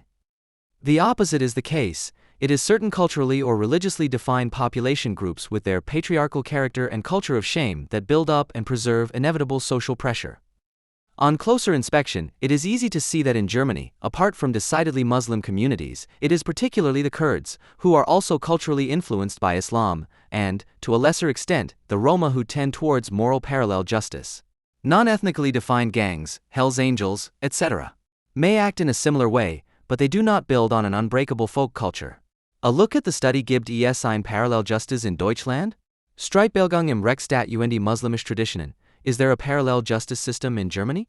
Dispute Resolution in a Constitutional State and Muslim Traditions, published by the Federal Ministry of Justice and Consumer Protection on November 11, 2014, reveals a whole tradition of trivialization and crude lies. In this study, the not entirely incorrect conclusion was drawn that this is probably not a phenomenon that should be dealt with primarily by the judiciary, but by integration policy, page 49. This work already relied heavily on the work of Matthias Rowe, and presumably this is what qualified him in the eyes of the Berlin Senate for the current study.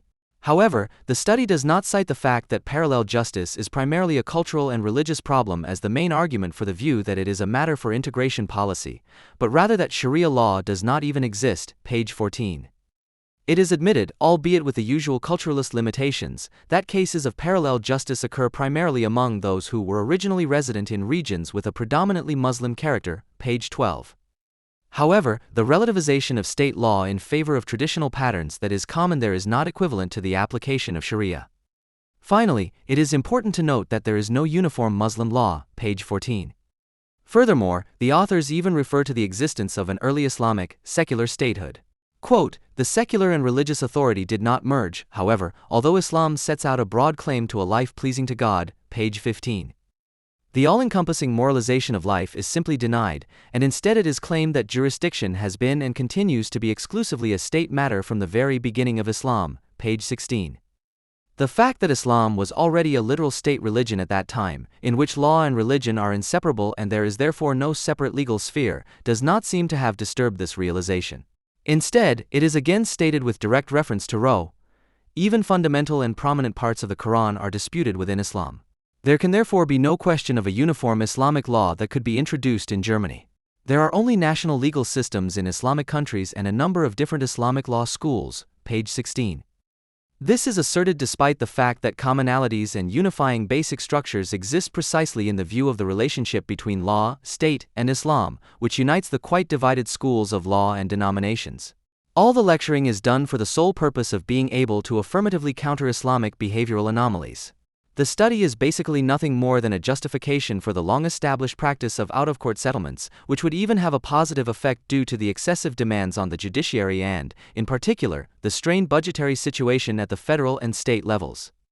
The study therefore recommends that a consensus-oriented approach to conflict resolution that takes into account the specific personalities, feelings, and interests of the parties involved, even if these personal concerns are legally irrelevant in individual cases, can have a much more lasting pacifying effect than a powerful judicial decision, page 23. In a patriarchal culture of shame, personal concerns are most effectively satisfied when compensation for a broken engagement is paid in an appropriate manner, or when the family of a woman who has been beaten half to death and that of her violent husband agree in a completely consensual manner, taking into account the personalities and feelings of the parties involved. That the woman should exercise her right to refuse to testify in court and, in order to avoid shame in both clans, return to her husband at the latest after his release from prison. The question is not how to get rid of consensus-oriented conflict resolution in accordance with the rules of one of the so different schools of Islamic law, which has nothing to do with Sharia, in order to protect women and girls, but whether this is actually problematic, page 3. The term parallel justice, it continues, could insinuate that any kind of conflict resolution that does not take place within state procedures is a priori contrary to the principles of the rule of law, page 24. This sentence also violates all logic and experience. It was only written to polemicize against the rule of law at the darkest level. If Anton, who had the largest and brightest room, moves out of a shared flat and Petra and Michael argue about who can move in, it makes sense to find a solution that includes Margaret and Sebastian, who want to stay in their rooms. However, this is a conflict that no court could resolve because there is no legal basis for a decision. On the other hand, if neighbors who are arguing about overhanging branches and how to deal with windfall apples come to an amicable agreement about who is allowed to cut how much and who has to collect the apples, then they are doing so in accordance with the relevant case law, which they are of course familiar with from the internet. In the context of Islamic conflict resolution, however, the aim is to bypass the applicable legal situation and always fall back on decidedly anti-bourgeois rules, against which no appeal is possible. The bowing to Islamic conflict resolution is a result of resentment against the decidedly foreseeable civil justice system, which does not ask about the interests and sensitivities of the parties involved, but reconstructs a set of facts whose legal examination along the general and universally applicable laws leads to a compelling result that can be transferred to similar cases at any time. Instead of such a justice, the conflict resolution should be left to the non-institutional neighborhood authorities for the final decision and, ideally, also for the execution. The parties concerned may mutually find solutions that suit them, even if these are not based on the legal situation. This includes an orientation towards the participants' own values, including culturally shaped values, page 48. A monstrous statement, a decision that is not based on the legal situation must be different from the decision a judge would make. Ice Selik, for example, would then agree to pay back the furniture she had bought from Mehmet Yildiz, even though she is now unemployed and only receives the minimum subsistence level from the state, in monthly installments of €200 because she, like him, is oriented towards her own values, which are also culturally shaped, according to which debts, only to fellow countrymen and fellow believers, of course, are a sin, and collecting bottles is always better than losing face.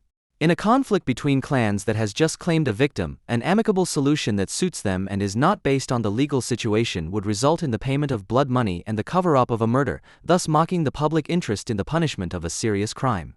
It is well known that such transactions occur time and again, and that agreed false statements then force the criminal courts to acquit due to lack of evidence.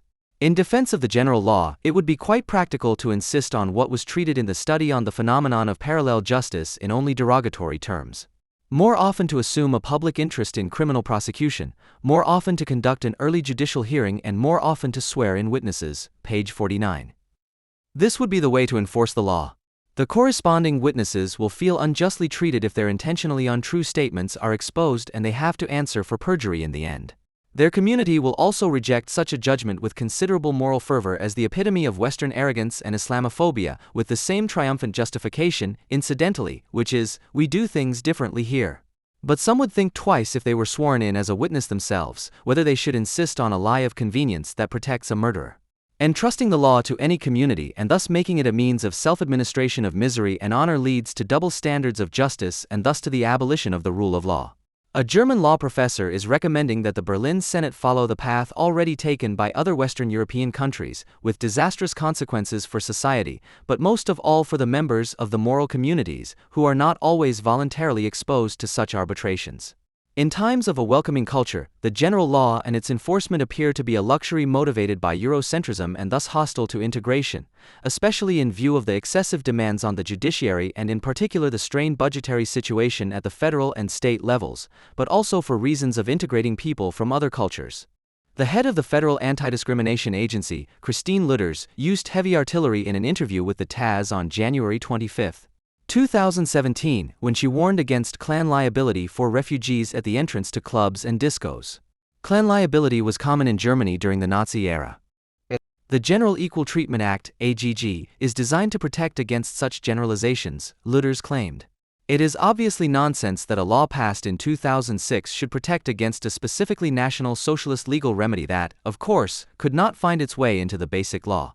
But with the Nazi comparison, Lutters is relying on the moral effect with which the postmodern late bourgeois ideal of general equality is to be pushed through. The AGG provides a special legal remedy, Lutters emphasizes. If someone can provide evidence that they were refused entry on the basis of their ethnic origin, the AGG orders a reversal of the burden of proof. Now the operator must prove that there was another reason for the refusal of entry, otherwise they will be convicted. Ethnic origin is an almost arbitrary bundle of reasons for discrimination, since ethnology no longer recognizes people of non-ethnic origin. In the sense of Wilhelm Heitmeyer's group-focused enmity, the law wants to condemn any assessment of a person as discriminatory that negatively interprets their affiliation with a generally understood group.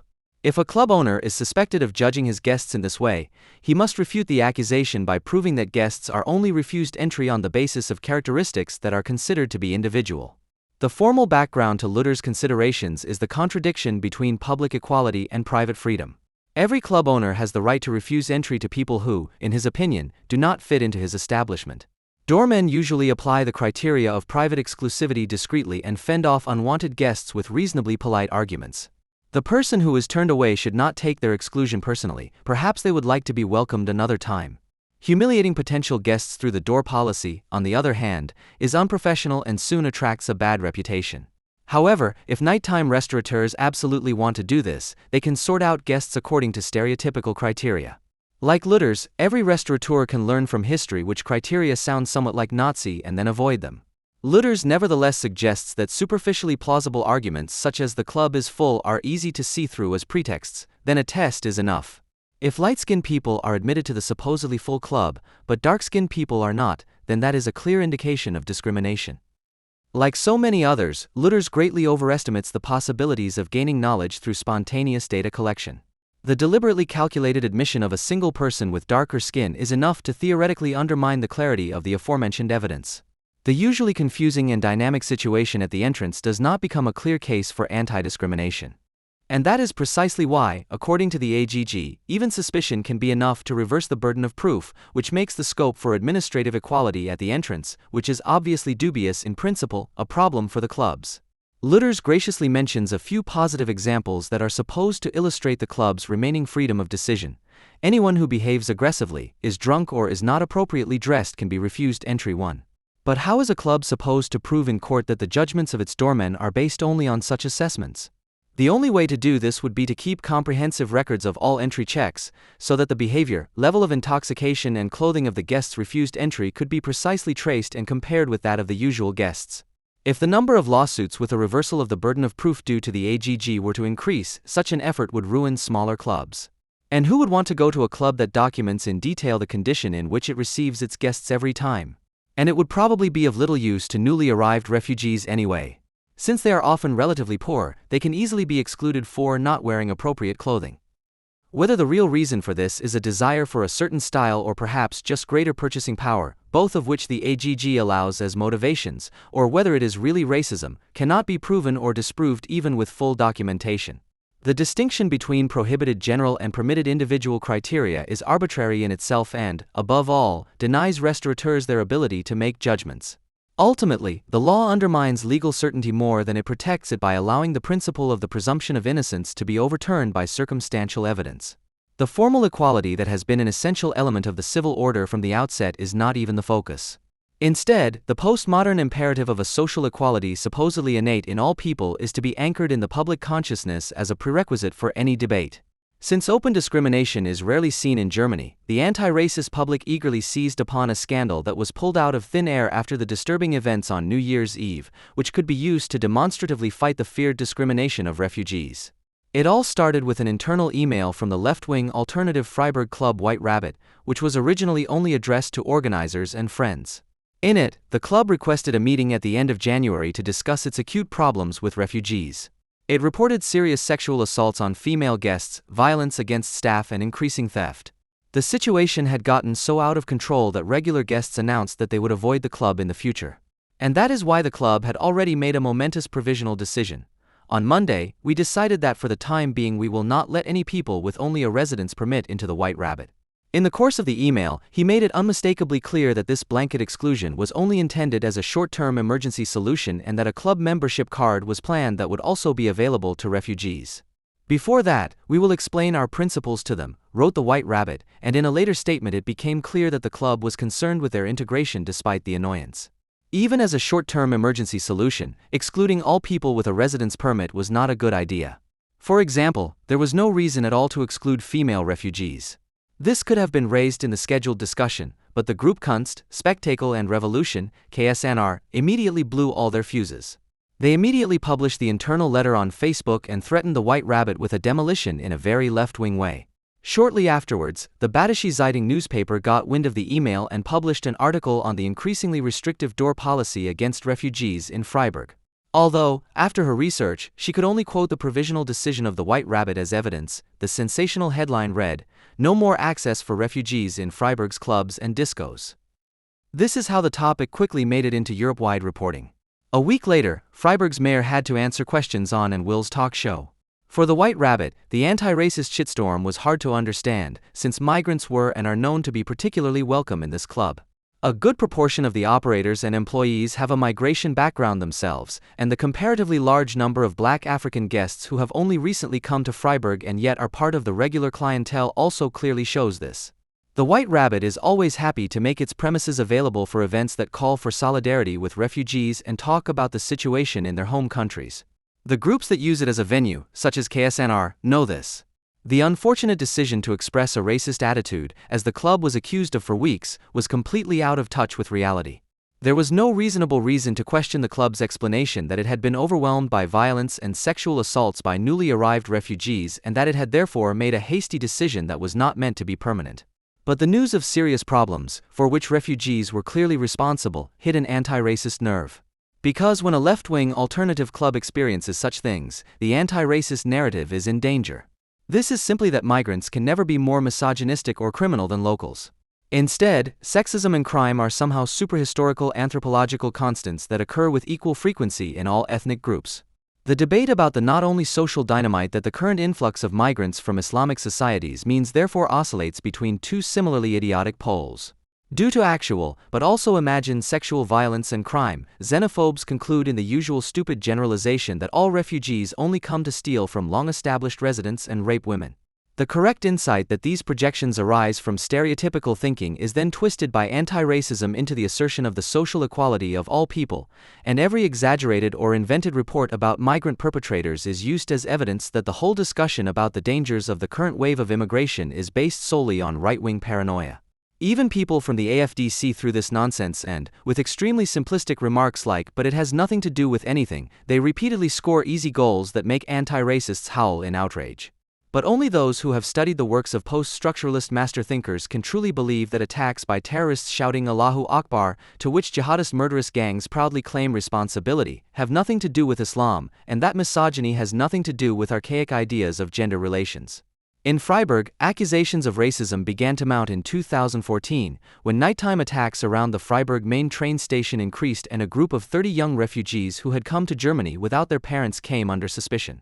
The police assumed that these suspects mostly came from Morocco, Algeria, or Tunisia because the group was already known to them for thefts in discos, pubs and the pedestrian zone, BZ, April 18, 2014, the number of which had also increased. The police had not previously made a big deal about the increase in petty crime in the center of Freiburg, but when a few, sometimes brutal robberies occurred in a short period of time, they set up a special investigation team and increased patrols and identity checks to ensure greater security. BZ, September 5, 2014, the Badische Zeitung immediately faced accusations of racism because it mentioned the predominantly Maghribi origin of the suspects in its reports. An alliance against racist conditions mobilized for a rally in front of the editorial office to demonstrate against the reporting of the BZ and the resulting racist sentiment in Freiburg.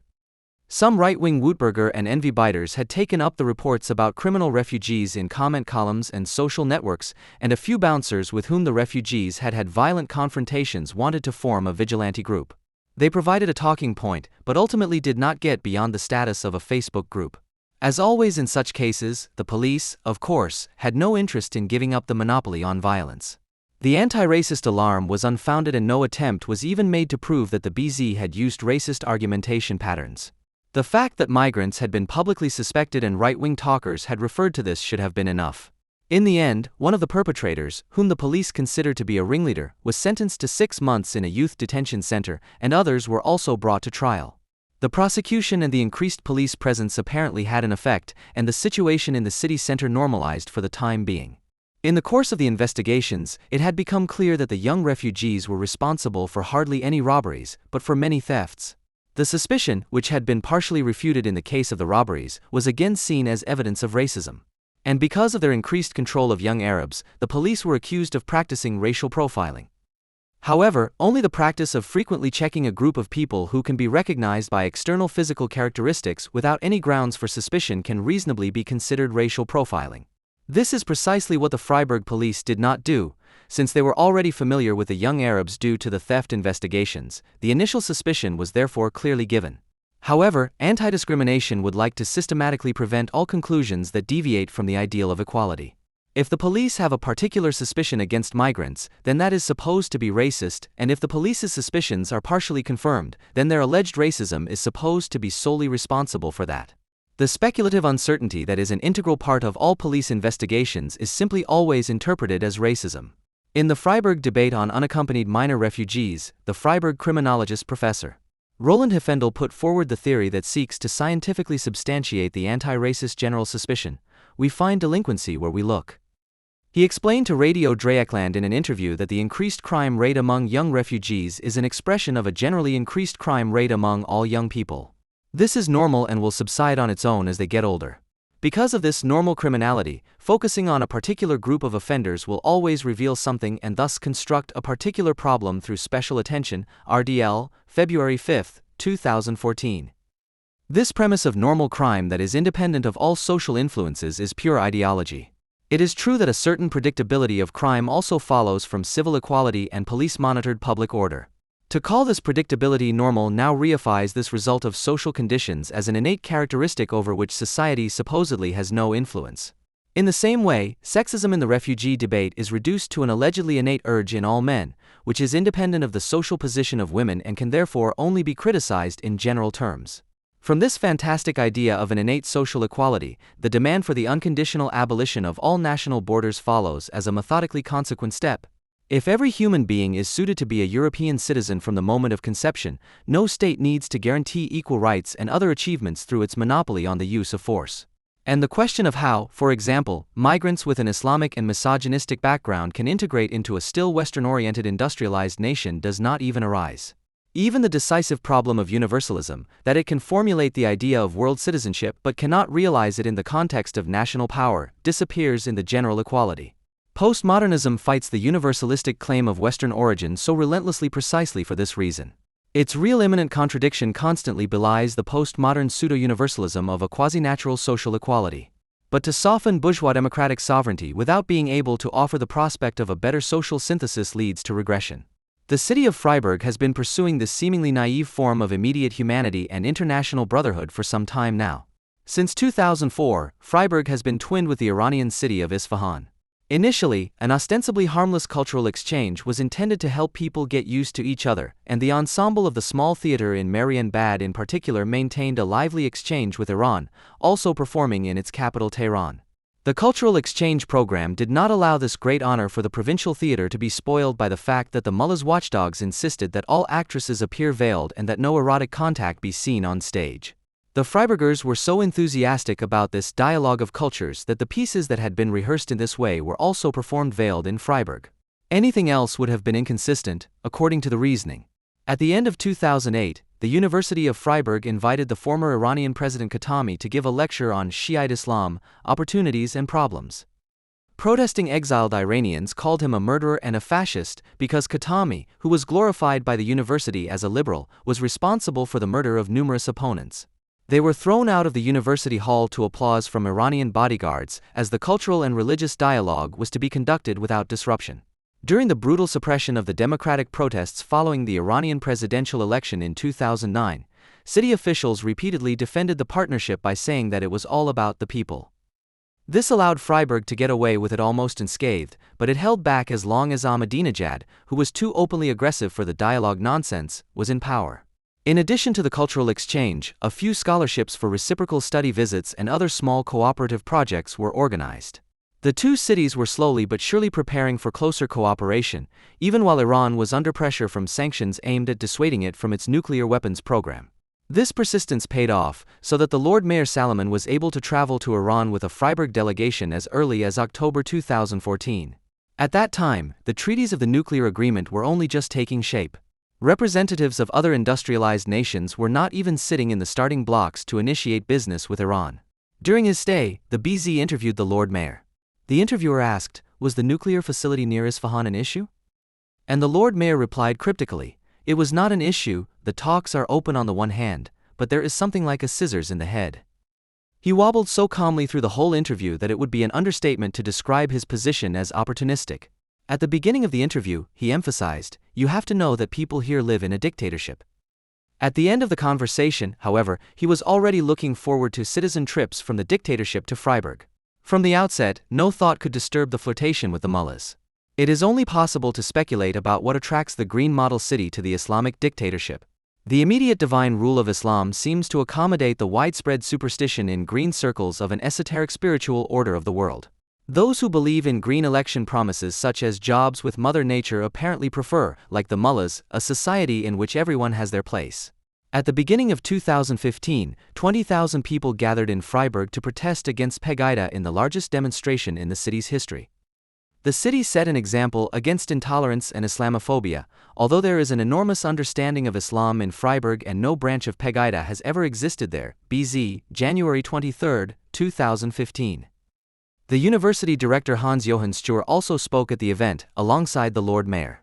He ranted about the university as an international community that promotes a cosmopolitan attitude, and then concluded his collection of platitudes, cobbled together from all the ideals of world citizens, with the motto, "We are the Orient and the Occident together." Salomon has already announced that Sture should come with him to the Orient next time.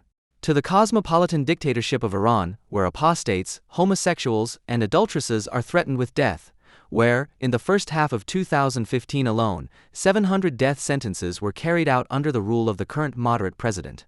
In an Iran that, as is well known, has an international community in mind that would like to deny the state of the Jews its place in the center between the Orient and the Occident.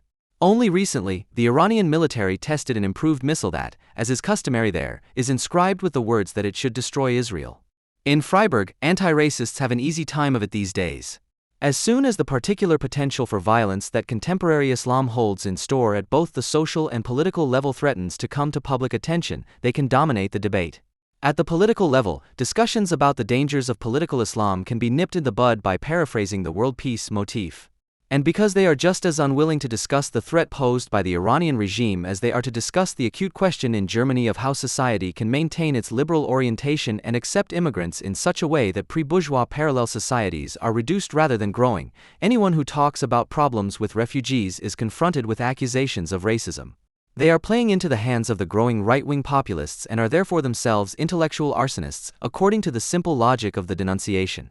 A trendy club has to serve as a whipping boy if it helps the common cause. This leftist discourse clearly has populist traits, as anti-discrimination emotionally serves a widespread need to suppress social conflicts. And perhaps precisely because the clock seemed to tick a little more slowly in the province of southern Baden, this anti-racism has a model character, since it comes across as so humanly slow and naive in all its meanness. Even the anti-German general suspicion, as coined by Wolfgang Port and Ike Geisel in the 90s after reunification, has become a ticket that accommodates such an attitude today. Alexander Nabert formulated it in an article against Saxony bashing in Jungle World as follows: Saxony is the tip of the iceberg of all of Germany. The resentment in Saxony is no different from that in the rest of Germany, it is just more overt. All the problems that Saxony causes can be found everywhere in Germany, be it racist police officers, angry mobs, or burning asylum shelters. The problem is called Germany. And Saxony remains German. Jungle World, March 3, 2016. Nabert rightly criticizes the cheap trick of trivializing propaganda and violence against migrants as a purely Saxon phenomenon. But the aggressive German Volksgemeinschaft, which is once again rallying against everything foreign, is still a left-wing straw man. The dream of a resurgent Greater Germany, which spread like wildfire in the national euphoria following reunification and was the target of anti-German criticism, has long since been shattered.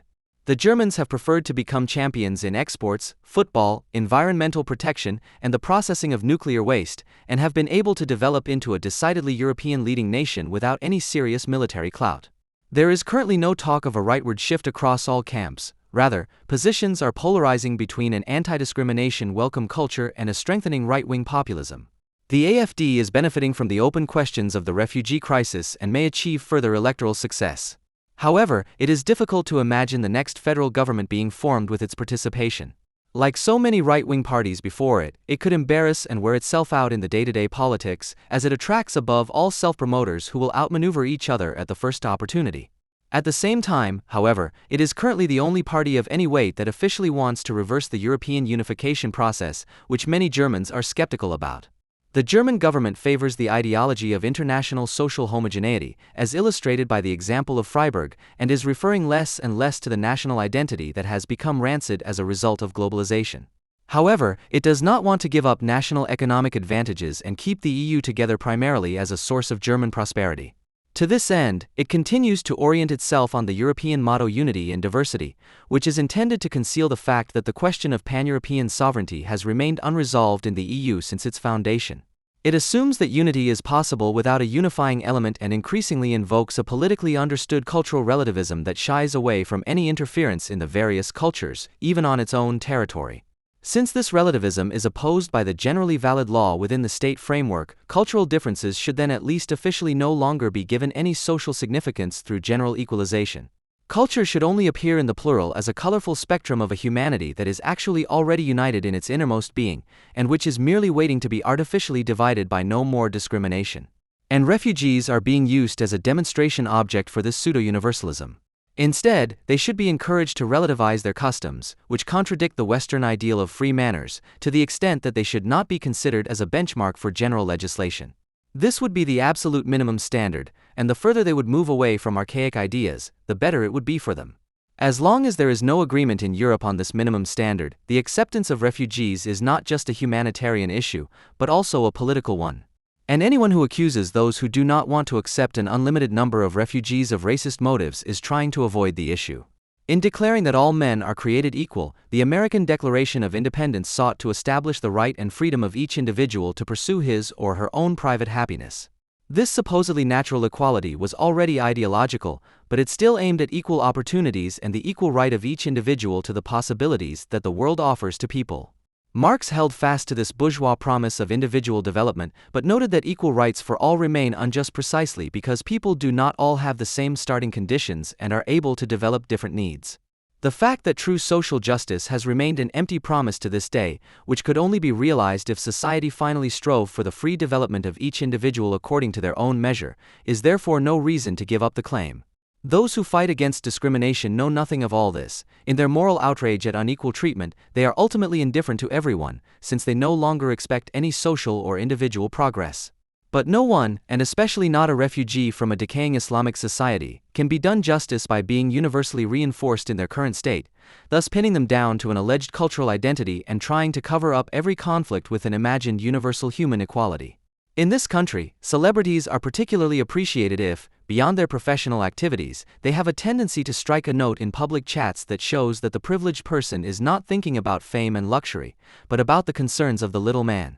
When Didi Hallervorden provides a little levity with humorous interludes against Israel in the otherwise rather dreary milieu of elevated anti-Semitism, when Campy No acts as if he were engaged against washed-up Nazis, as if at the last festival for democracy and tolerance he had not only brought a few DGB functionaries to the, but rather freed humanity from its last shackles. Or when Herbert Grönemeyer humanizes the ailments of the middle class, then you are dealing with textbook Germans in whom the average German recognizes himself and from whom it can therefore be seen which ideological offerings are currently in demand.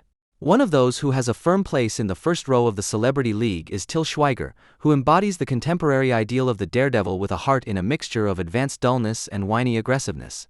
When he became the public face of the new German welcoming culture this summer with his loudly advertised plan to build a model refugee center on his own, it became clear that commitment to the needy does not require a friendly nature or a fundamental benevolence towards humanity.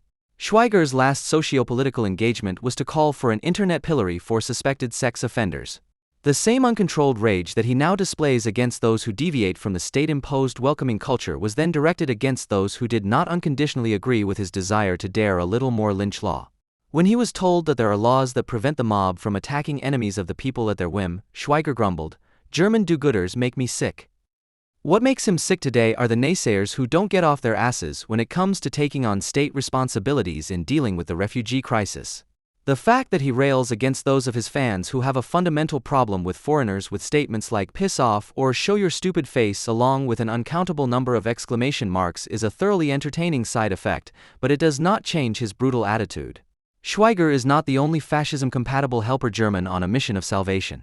On the contrary, people who have made the refugee issue their own, although they are usually in the front line when it comes to spreading German resentment and start playing the persecuted innocent when there is the slightest objection, were to be found on every corner during the German welcome summer. Long-standing refugee activists suddenly have to share the helpers' territory with people they know mainly from the anti-fascist info sheet that is available in local scene meeting places. At the latest with the passionate statements in favor of refugees made by notorious German whiners such as the singer of the Boson Onkels or the Tyrolean band Freewild, the leftist certainty that ethnic Germans prefer to live in the midst of their own community and within firmly closed borders under all circumstances has also been shattered. After an appearance on the TV show Menschen bei Maischberger, which made the headlines because the enraged actor presented his concerns in the form of a 3-minute outburst of rage and also dared to do what frustrated TV viewers only dare to do in front of the TV after the third beer, namely to tell a professional politician that he is getting on his nerves. Schweiger received no well-meaning recommendation to think about taking a little time out in view of behavior that, when soberly considered, allows alarming conclusions to be drawn about his mental state, but rather encouragement. Quote, "He was definitely an asset to the panel. Not because he shone with expertise and differentiation, but because he reacted in the way that many people rightly do with regard to the refugee debate and in a way that is actually frowned upon in Merkel's times, with emotions." Frankfurter Rundschau. If the author of the Frankfurter Rundschau were not himself at war with expertise and differentiation, he would know that, especially in the political arena, more and more emotional people are frolicking around, taking their latest fad as an excuse to increasingly uninhibitedly pester their environment. Even with regard to the course of the refugee debate so far, there can be no question of exaggerated emotional restraint, no matter which camp you are in.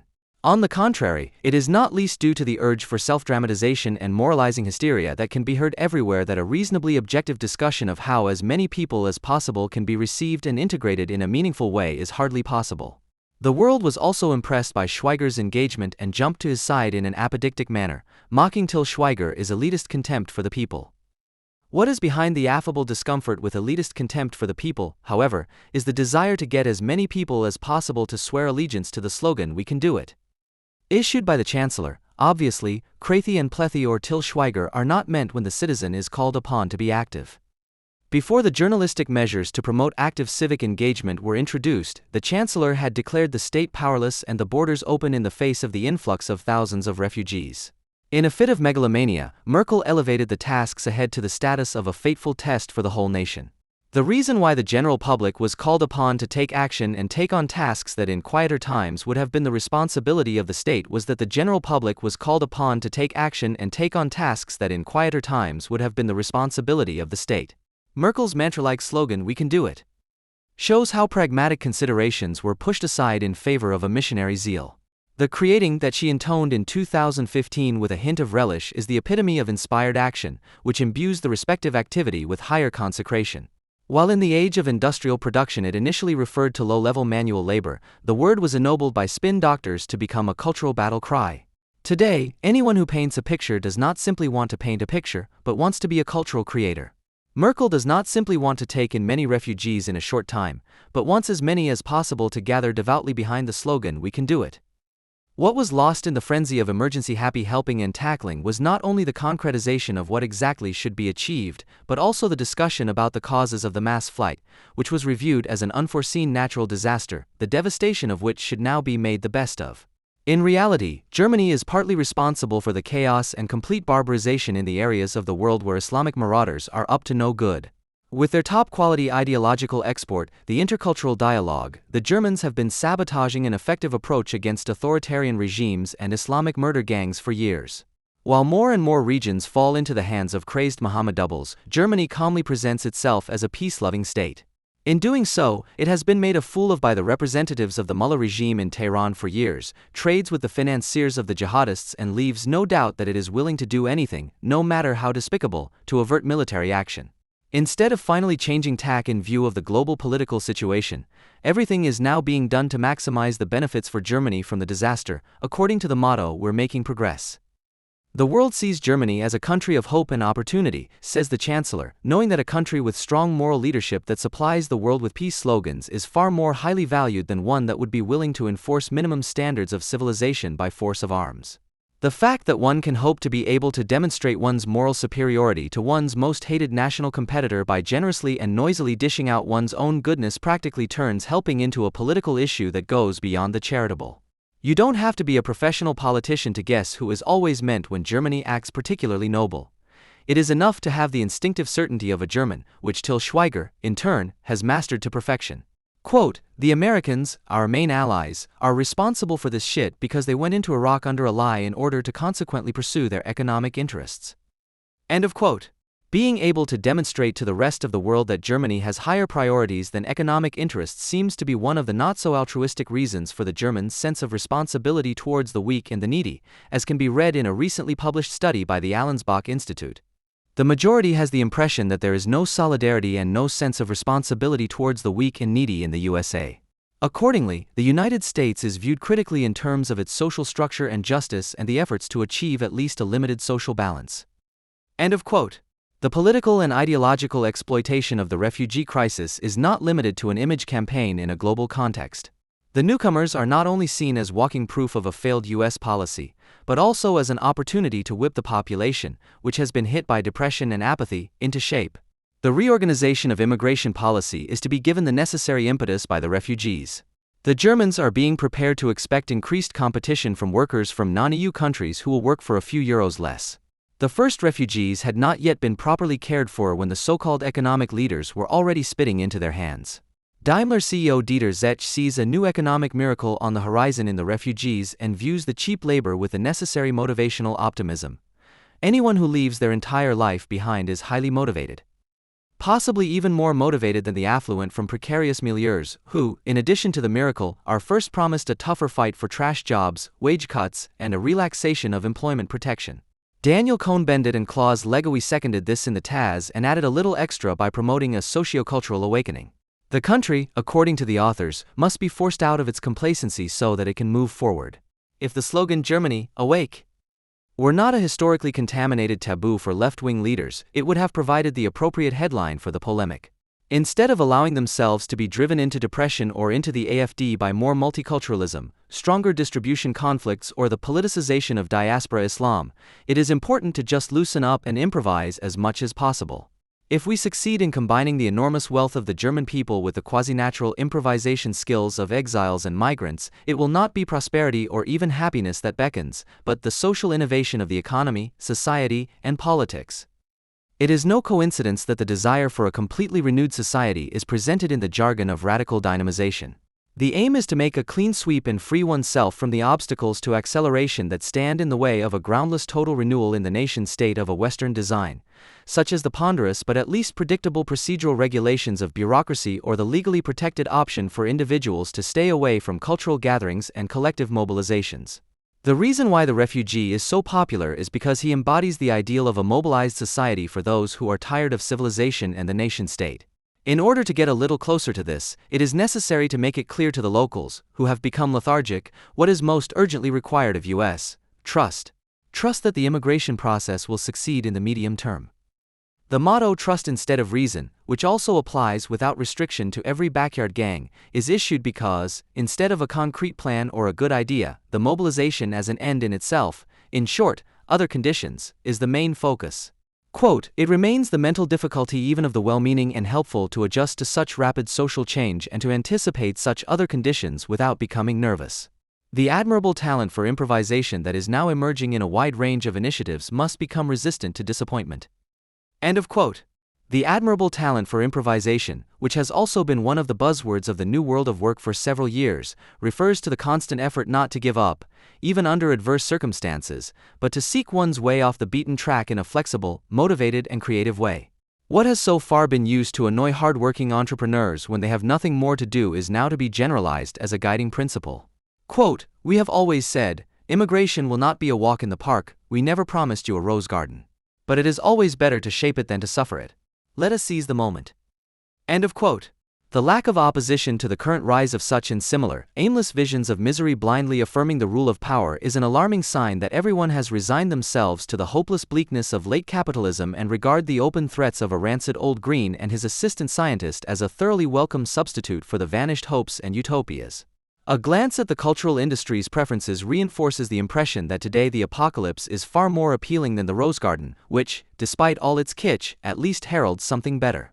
Rather, fans of end-of-the-world series like The Walking Dead seem to have long since been anticipating the conditions that no longer make it a walk in the park by vicariously participating in the brutal gang war, becoming feral, wandering around and forced to improvise as survival fighters. There is nothing wrong with volunteering to help refugees, and language lessons, bicycle riding lessons, or invitations to the village fire brigade summer party are not only useful, but also demonstrate a sense of hospitality that is absolutely to be defended as an expression of civilization. The way in which people help, the obvious motives and needs of those who were willing to exchange the last remnants of their civil lives for heroic emergency service, and who intoxicated themselves with their own emotions in the midst of the refugees' misery, characterize the whole thing as a policy of mindless sentimentality. In Frankfurt, for example, the desire to get a taste of foreign cultures quickly escalated into a real enthusiasm for the arriving refugees, which bore unmistakable signs of a solid mass psychosis. People behaved as if they were at the finish line of a city marathon, where the common Frankfurt citizen gathers to pay tribute to the mostly African top runners in the final spurt. When the news spread at 10:15 that a train with 50 refugees was due to arrive on Platform 7 shortly, the volunteers stormed the platform. They ran to the first compartment of the train until no one could get through. Some of them, to great applause, reach over their heads and hand out bags of food and bottles of water, while others whip out their cell phone cameras. The refugees, however, do not get off the train. They are supposed to continue on to Dortmund. The volunteers look disappointed. End of quote.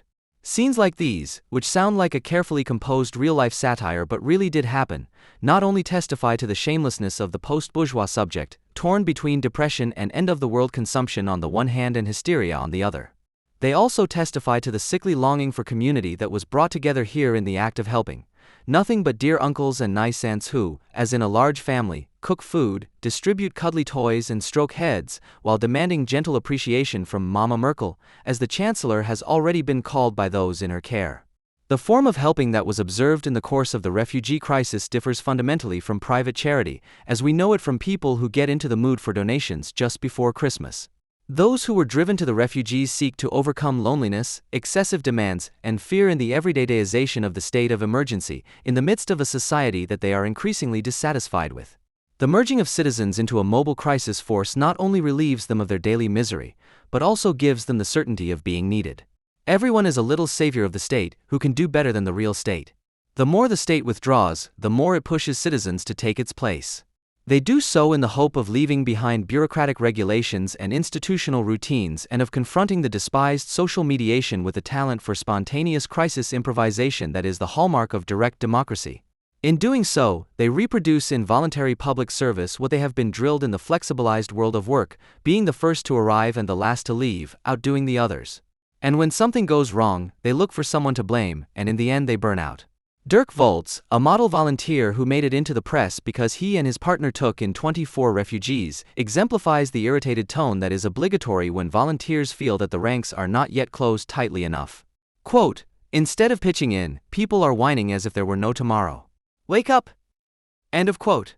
Apart from the obtrusiveness towards those who do not regard the quartering of 24 people in their own apartment as a sign of heroism, but as a worrying disregard for privacy, the problem with the conversion of private apartments into refugee accommodation, even if it is well-intentioned, is that it suggests that private individuals are in a position to resolve the situation of refugees.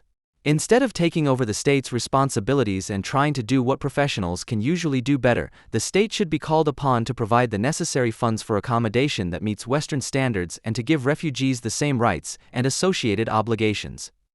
This would not only be sensible, but also more effective.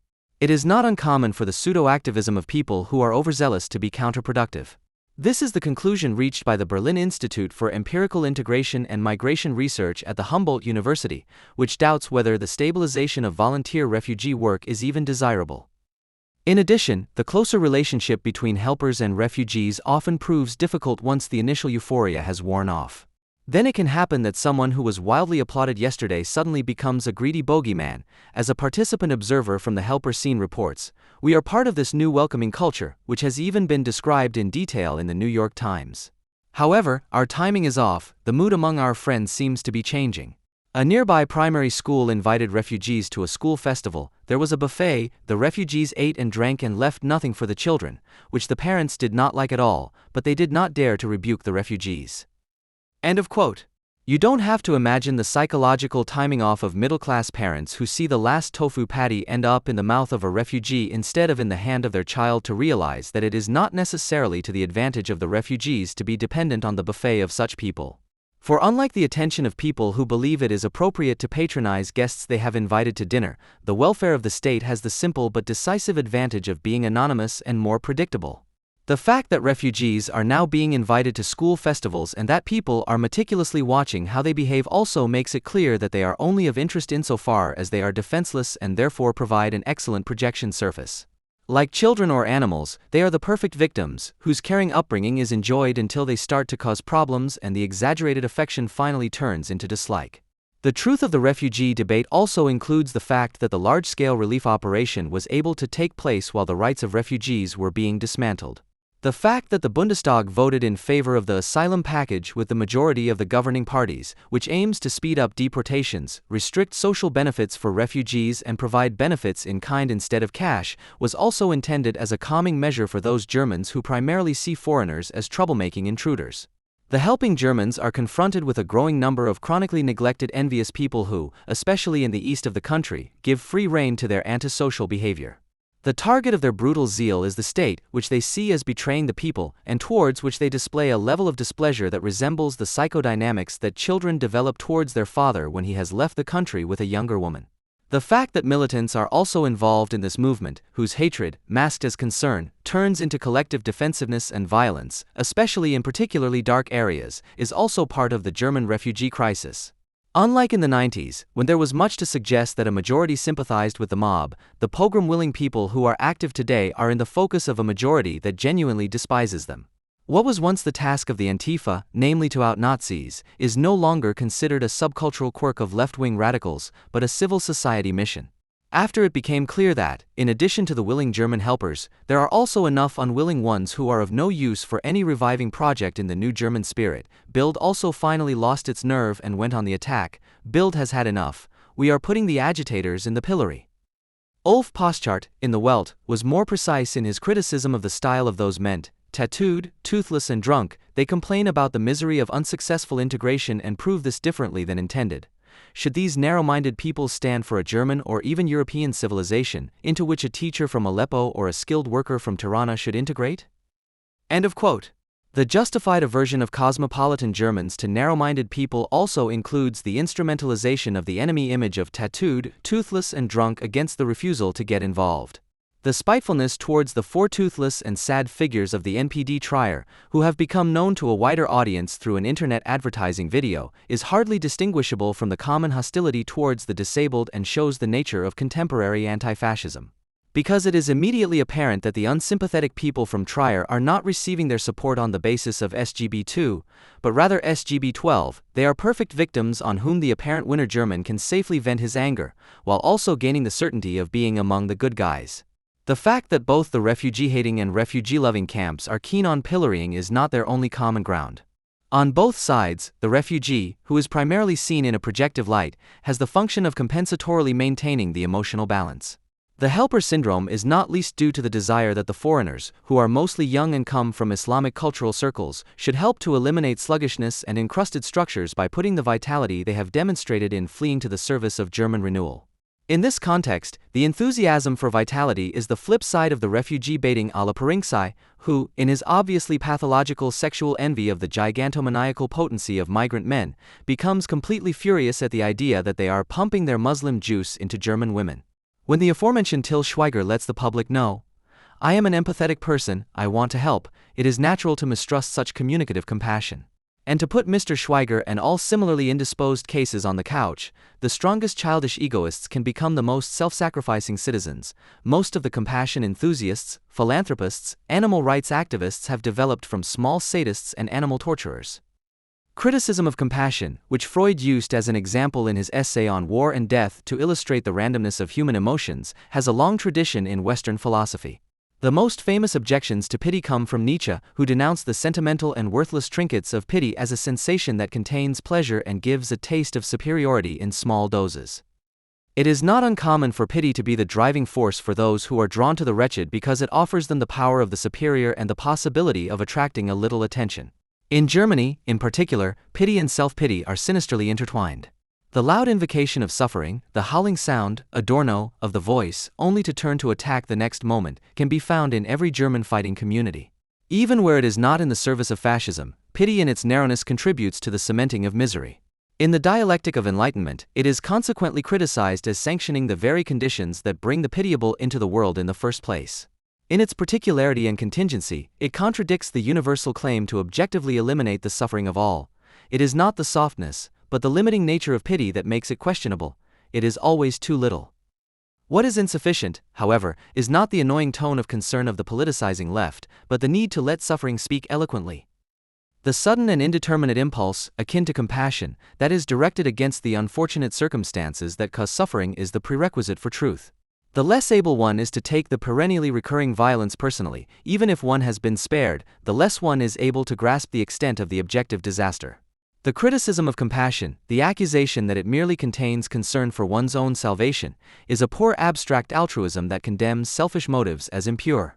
Those who, in the knowledge that things must change, preserve the promise of happiness for a reconciled humanity, are also receptive to the revulsion felt at the threat that is carried out against the persecuted and enslaved, that can happen to anyone as long as the wrong continues to exist, for whom happiness is only selfishness, or only appearance and trinket, for him also unhappiness, the pity-worthiness is no truth. The truth of the moral impulse that is added to rationality becomes a lie where it is rationalized into a rule of political prudence or a slogan. The impulse, the naked physical fear and the feeling of solidarity with those, in Brecht's words, the tormentable bodies, which is inherent in moral behavior, would be denied by the effort of ruthless rationalization. The most urgent would once again become contemplative, mockery of one's own urgency. People who are constantly talking about how terrible this or that is, those who offer their services to the first aid organization that comes along, those who are notoriously fond of animals, who like Native American sayings and who, in the final stages, only mutter bad, bad, bad to themselves, are not only rationalizing the objective disaster, but also the disguised practice.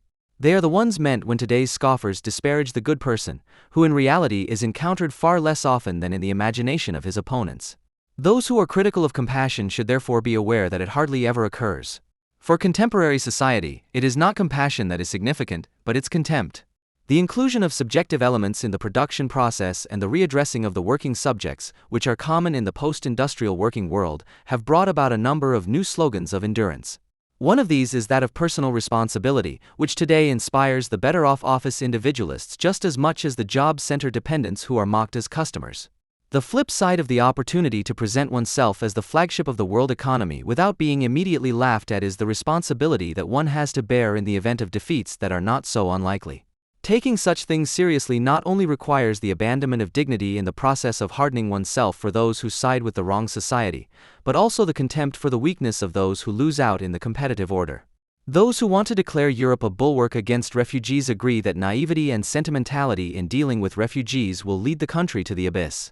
According to their interpretation, Germany consists of soft-hearted do-gooders who, in their pity, fail to realize that one has to be mercilessly hard on those in need in order to promote the growth forces of the whole. They draw from the abstraction of every empathic impulse the malicious energy needed to ultimately stalk the countryside as a murderous hangman without a shred of shame or even a bad conscience. There is a close connection between the hatred of compassion and the appeal to martial law. The fascist masters of the world have translated the repudiation of compassion into political leniency and an appeal to martial law. Fortunately, people who turn up at demonstrations with gallows and thus demonstrate their desire for martial law are not in a position to organize fascism, but they can still manage to proruscate compassion.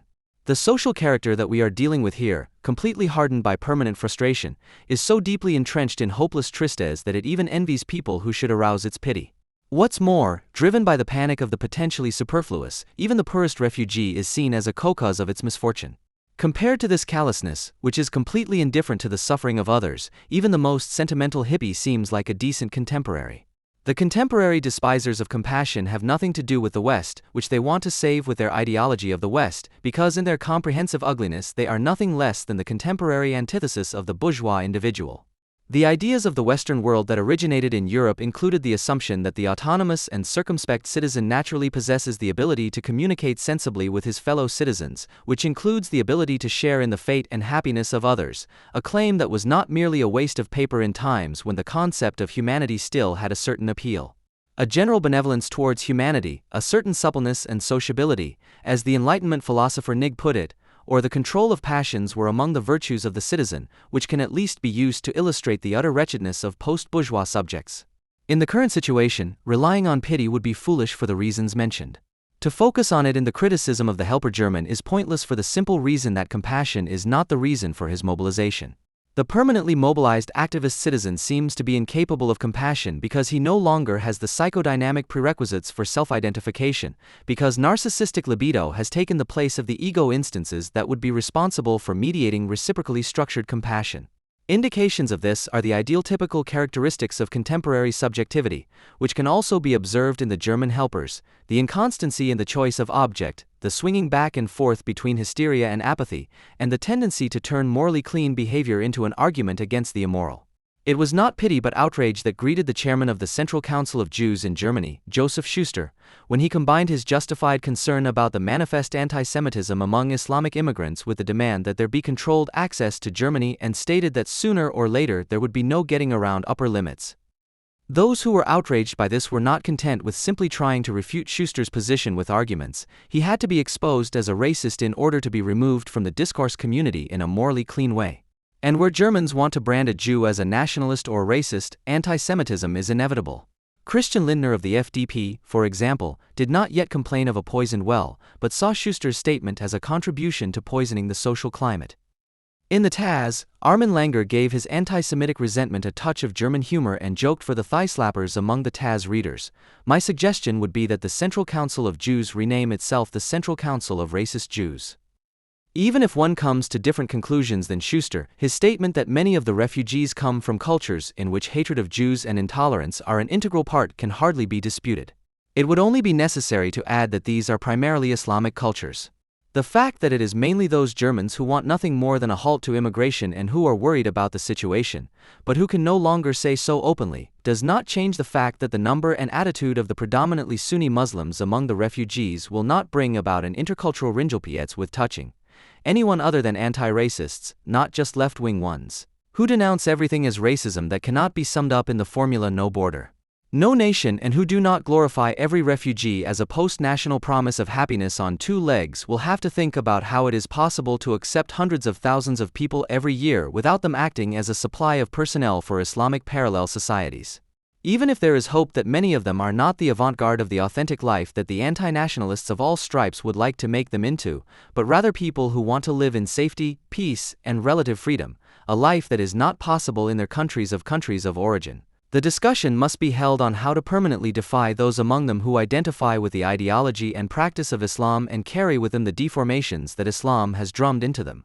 It is also nice to be able to talk endlessly about a world without borders because it relieves us of the need to talk about what is really at stake. Sooner or later, the perpetrators of mass flight, those cultures in which hatred of Jews and intolerance are an integral part, must be rendered harmless. Since we know that conflicts are inevitable, despite all the intercultural goodwill, the number of guidelines and orientation aids is growing with the number of refugees. One of the most widely distributed is the Refugee Guide, which is published by Klet Verlag, a specialist in school textbooks, because after all, the addressees should also be treated like minors. The anti-racist rule of conduct, which is generally recognized in the middle class, according to which foreign customs and traditions should only be spoken of respectfully, while Western culture may only be named in the mode of self-criticism, leads to the fact that the demand for minimum living standards is only possible with a tortuously bad conscience. The sole purpose of this guide is to provide useful information. Nevertheless, it is known that some of the information may be perceived as arrogant or disparaging. This was continuously critically questioned and reflected upon during the creation of the guide. End of quote. This should not have been emphasized, because it is also evident from the content of the guide, whose grotesque character is due to the fact that no distinction is made between non-negotiable basic rights, civilized behavior, and cultural quirks, that women and homosexuals should not be discriminated against, with all due respect for foreign cultures, and that free choice of love is the norm, is therefore as much a custom in Switzerland as tightly closed windows and environmental protection, which is given an entire chapter. Unfortunately, information such as people who are scantily clad in summer are considered normal, which is mocked on anti-racist social networks, is not a matter of course. However, the Refugee Guide also contains some obviously unrealistic information alongside sensible advice such as this. In public, especially on buses and trains, it is considered impolite to have loud conversations. People tend to speak or make phone calls quietly so as not to disturb other people. What is not mentioned in the application of such desirable behavior is the brutalization and ruthlessness of the perfectly normal German, which can be experienced on every tram ride. As if the Germans, who are glorified as being professional courtesy experts, cannot mutate into beasts at any time, especially in road traffic, when their seat or right-of-way is disputed. The main shortcoming of the conflict avoidance strategies that come along with the dominant culture is not their obvious mendacity. The problem is that the loose recommendations, which one can or cannot adhere to, have no social basis. With the disappearance of a social convention in which what is absolutely worth protecting in Western ways of life remains, such instructions for action have degenerated into a parody of forms. Even the silly revival of hedonism, which was also staged in anti-German circles after the Paris massacre, is not much more than a defiant gesture of powerlessness that also makes us forget that intoxication and frenzy have never been in conflict with each other. When Germans make the clumsy attempt to organize coexistence, respect for the standards of collectively cultivated lifestyles must not be lacking. To ensure that sweets are halal, it is best to buy products that are labeled vegetarian or vegan or do not contain gelatin as an ingredient. The Minister of the Interior, who, like the makers of the Refugee Guide, takes it for granted that Turks and Arabs can only be happy if they are given a proper dose of Islam, has no cooking tips, but a wish, namely that the Muslim associations are bridge builders for those refugees who are new to us. They can be a role model. The fact that a religion whose militant enforcers are the perpetrators of mass flight is not being put in its place, but rather its moderate associations, whose spokesmen worry about the reputation of their ailing religious community with every new massacre, are being ennobled as bridge builders, is evidence of the amorality that currently prevails. In the current situation, calling on Islam is akin to the perfidy that is necessary to identify Germans as particularly qualified human rights experts on the basis of their history. In view of the not very promising political constellations and the slogans that are currently in vogue, a note from the Refugee Guide is of particular importance. In the chapter Public Life, it is stated that it is not uncommon in Germany to keep the doors closed in order to have peace and privacy. It is to be hoped that those who come here will be able to enjoy their own apartment as soon as possible. However, one can only hope that they keep the doors closed when helper Germans, left-wing activists, or Islamic bridge builders knock on them. Many years ago, the Bahamas, Hermann Ludwig Gremlise, Titanic and other left-wing friends of Israel insisted that the products of the Springer Press, including the Bild newspaper, no longer differ from the competition in anything except their partisanship for Israel. We were misunderstood, as so often. If, except for the coverage of Israel, the Welt can be confused with the Süddeutsche Zeitung and the Bild Zeitung with the Münchener Abendzeitung, then, we thought naively, that is an explicit product warning and not an invitation to read the Welt with a believing heart, let alone to elevate its commentators to the status of fellow combatants in a more imagined than ever truly existing anti-German, pro-Israeli current. Today we know that some friends of Israel place Henrik Broder on a par with Wolfgang Port and consider Richard Herzinger to be one of the last conservative intellectuals. Broder has proven himself to be an obviously mentally incontinent contemporary, and Herzinger to be someone who willingly serves all the life lies of the post-fascist nation, and not just since his Aleppo is worse than Auschwitz blubbering. In its attitude towards Israel, Springer remains true to itself, which colleagues from other newspapers condescendingly forgive the editors as an authoritarian attitude that goes back to a reaction to the Holocaust that was once well-intentioned by the company's founder, but ultimately inhumane due to a lack of willingness to engage in discourse. But the solidarity with Israel of a German daily newspaper is drowned out by the whole of the essentially anti-Israeli filth in which it is embedded. The interesting anti-communism of earlier years has long since been abandoned, just as the sometimes remarkable insights of the right wing, the blog Axe de Guten, have recently been abandoned. Since 2016, it has finally become ripe to play a leading role in solving Germany's existential questions. The editors at Springer have joined the Merkel team, since they feel ideologically at home where the most venal figures of German journalism claim intellectual leadership for themselves as salon columnists. A scene in Germany that reads the Welt and the Bild Zeitung with religious fervor and is solidly pro-Israeli has also descended into salon columnism, breaking into tears of emotion when the Brandenburg Gate is illuminated in blue and white in memory of the Israeli soldiers recently murdered. As if the face of the great chancellor, who has been cheered across party lines since the summer of 2015, when she dealt the death blow to the European Union with her heroic solo effort on the issue of open borders, had not appeared there, miraculously transfigured in the Israeli national colors. Like the Springer Press, German solidarity with Israel is a devout member of the Merkel team, left-wing, anti-American, anti-fascist, and filled with a deep love for true Islam, for which it recently co-organized a funeral service of truly German proportions in response to Aleppo. By staging the events in Aleppo as a disgrace to the West and a warning to immediately turn back, seemingly only in relation to the so-called Syrian revolution, but in reality in relation to Islam in general, the newspapers of the Springer Group have succeeded in lying a more savage autochthonous people of freedom-loving people out of declared enemies of Jews and Christians than the Frankfurter Rundschau or Die Zeit. The Springer publishing house has emerged from the shadow of its past by modernizing its most repulsive aspect, the German cult of victimization, which has prevailed since 1945 and shortly afterwards, on the occasion of Donald Trump's election, abandoned the second, long obsolete premise of Springer's publishing line, loyalty to the American Big Brother, in favor of genuine Europeanism, i.e. anti-Americanism. Since then, the Merkel team has also been consolidated in terms of publishing. There is no longer any opposition in German journalism and there are no longer any objections from circles that were once called anti-German. The scattered remnants of these circles have faithfully joined in and sent each other the German self-reflections from the columns of the Springer Press as intellectual marching rations. If Obama leaves the world stage, Angela Merkel could be the last defender of the Free West, the New York Times boldly announced shortly after Donald Trump's election victory. Its foreign correspondent Melissa Eddy repeated this statement on January 9, 2017 in Springer's Berliner Morgenpost with deep conviction and blustered about the German leadership role in the world that urgently needed to be taken over. The article appeared in the pro-Israeli daily newspaper of a media group in which career and vocation coincide for pro-Israeli young journalists. It was published 2 weeks after the outgoing American president and his foreign minister presented their hatred of Israel as a Christmas farewell gift to the whole world and allowed the latest UN Security Council vote against Israel to pass without a veto, while the elected president assured Israel of his solidarity. Rarely has there been such a unanimous and shameless lie in Germany as in the reporting and commentary on the siege and conquest of some districts in eastern Aleppo held by Sunni insurgents. Since the summer, several hundred, probably well over 1,000 people, mostly civilians, have been killed there by a coalition of Syrian forces, Shiite militias from Lebanon and Iran, and the Russian Air Force. Since mid-December, several tens of thousands of people have been evacuated.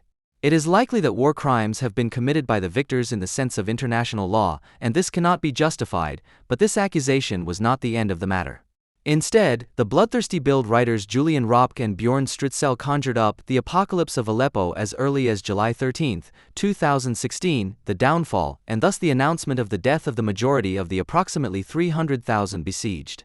Starting from the once assumed apocalypse, the German media went from ever bolder comparisons of Srebrenica, 8,000 unarmed people murdered, to the genocide of the Tutsis in Rwanda, 1 million unarmed people murdered, straight to the Holocaust, without a single voice of protest being raised against this desire for blood and more blood.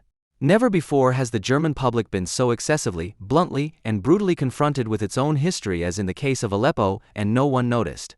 How a visit to Auschwitz changed the way I think about Aleppo, explained the self-confessed Christian Daniel Bocking in the Bild newspaper on August 20, 2016, and came to the inevitable conclusion. On a memorial plaque in the extermination camp it says, "This place shall always be a cry of despair and a warning to humanity." People are still crying out today. Every picture, every video from Aleppo screams at us. But we don't all scream back. We mumble, discuss, weigh up. We don't act. That may be the answer of the head. But our hearts should scream at these pictures and deeds. Roar. End of quote. And it has been shouted so infernally, in all the newspapers and on all the channels in Germany, that every attempt to at least explain the civil war in Syria to oneself and others has been discredited in advance as the answer of the cynically rationalizing head, which is already looking over dead bodies, when our hearts are screaming for action. Less than 2 months later, the good news that a categorical imperative for collective heart palpitations had emerged from the deep German experience of Auschwitz was broadcast as the ultimate word for Sunday. Referring to a particularly stupid article that had appeared shortly before in Israel's nastiest, because openly anti-Zionist, daily newspaper and will announce to her fellow countrymen the German mission, the talk show host borrows the final word from the Israeli newspaper Haaretz. How could the Holocaust happen? Look at Aleppo, then you'll know. Will comments, this means that anyone who allows Aleppo to happen without taking action is also guilty. Bild, October 10, 2016. Since then, nothing has been left out. A monstrous breach of civilization is imminent in Aleppo, the Süddeutsche Zeitung headlined on November 30, 2016, making it clear that Auschwitz could be significantly exceeded at any time. Are we not all bombed out in Silesian at the same time? If we let ourselves be affected by our grandmother's stories, without any ideological bias, don't we know best how the people in Aleppo feel, because we have suffered our own bomb holocaust? But of course, in the face of the incredible images of destruction in Aleppo, we Germans remember the destroyed cities after the Second World War, Berlin in 1945, writes Marcus Moore. One of these insufferable noble pens of the world, this time in Springer's BZ on December 14, 2016, it's not about historical parallels, which he has just drawn, but about the concrete suffering that one has to shout about for so long until the subtle difference between the Anglo-American bombing terror against the Germans and Auschwitz becomes evident. The real victims are us, the Aleppo Germans.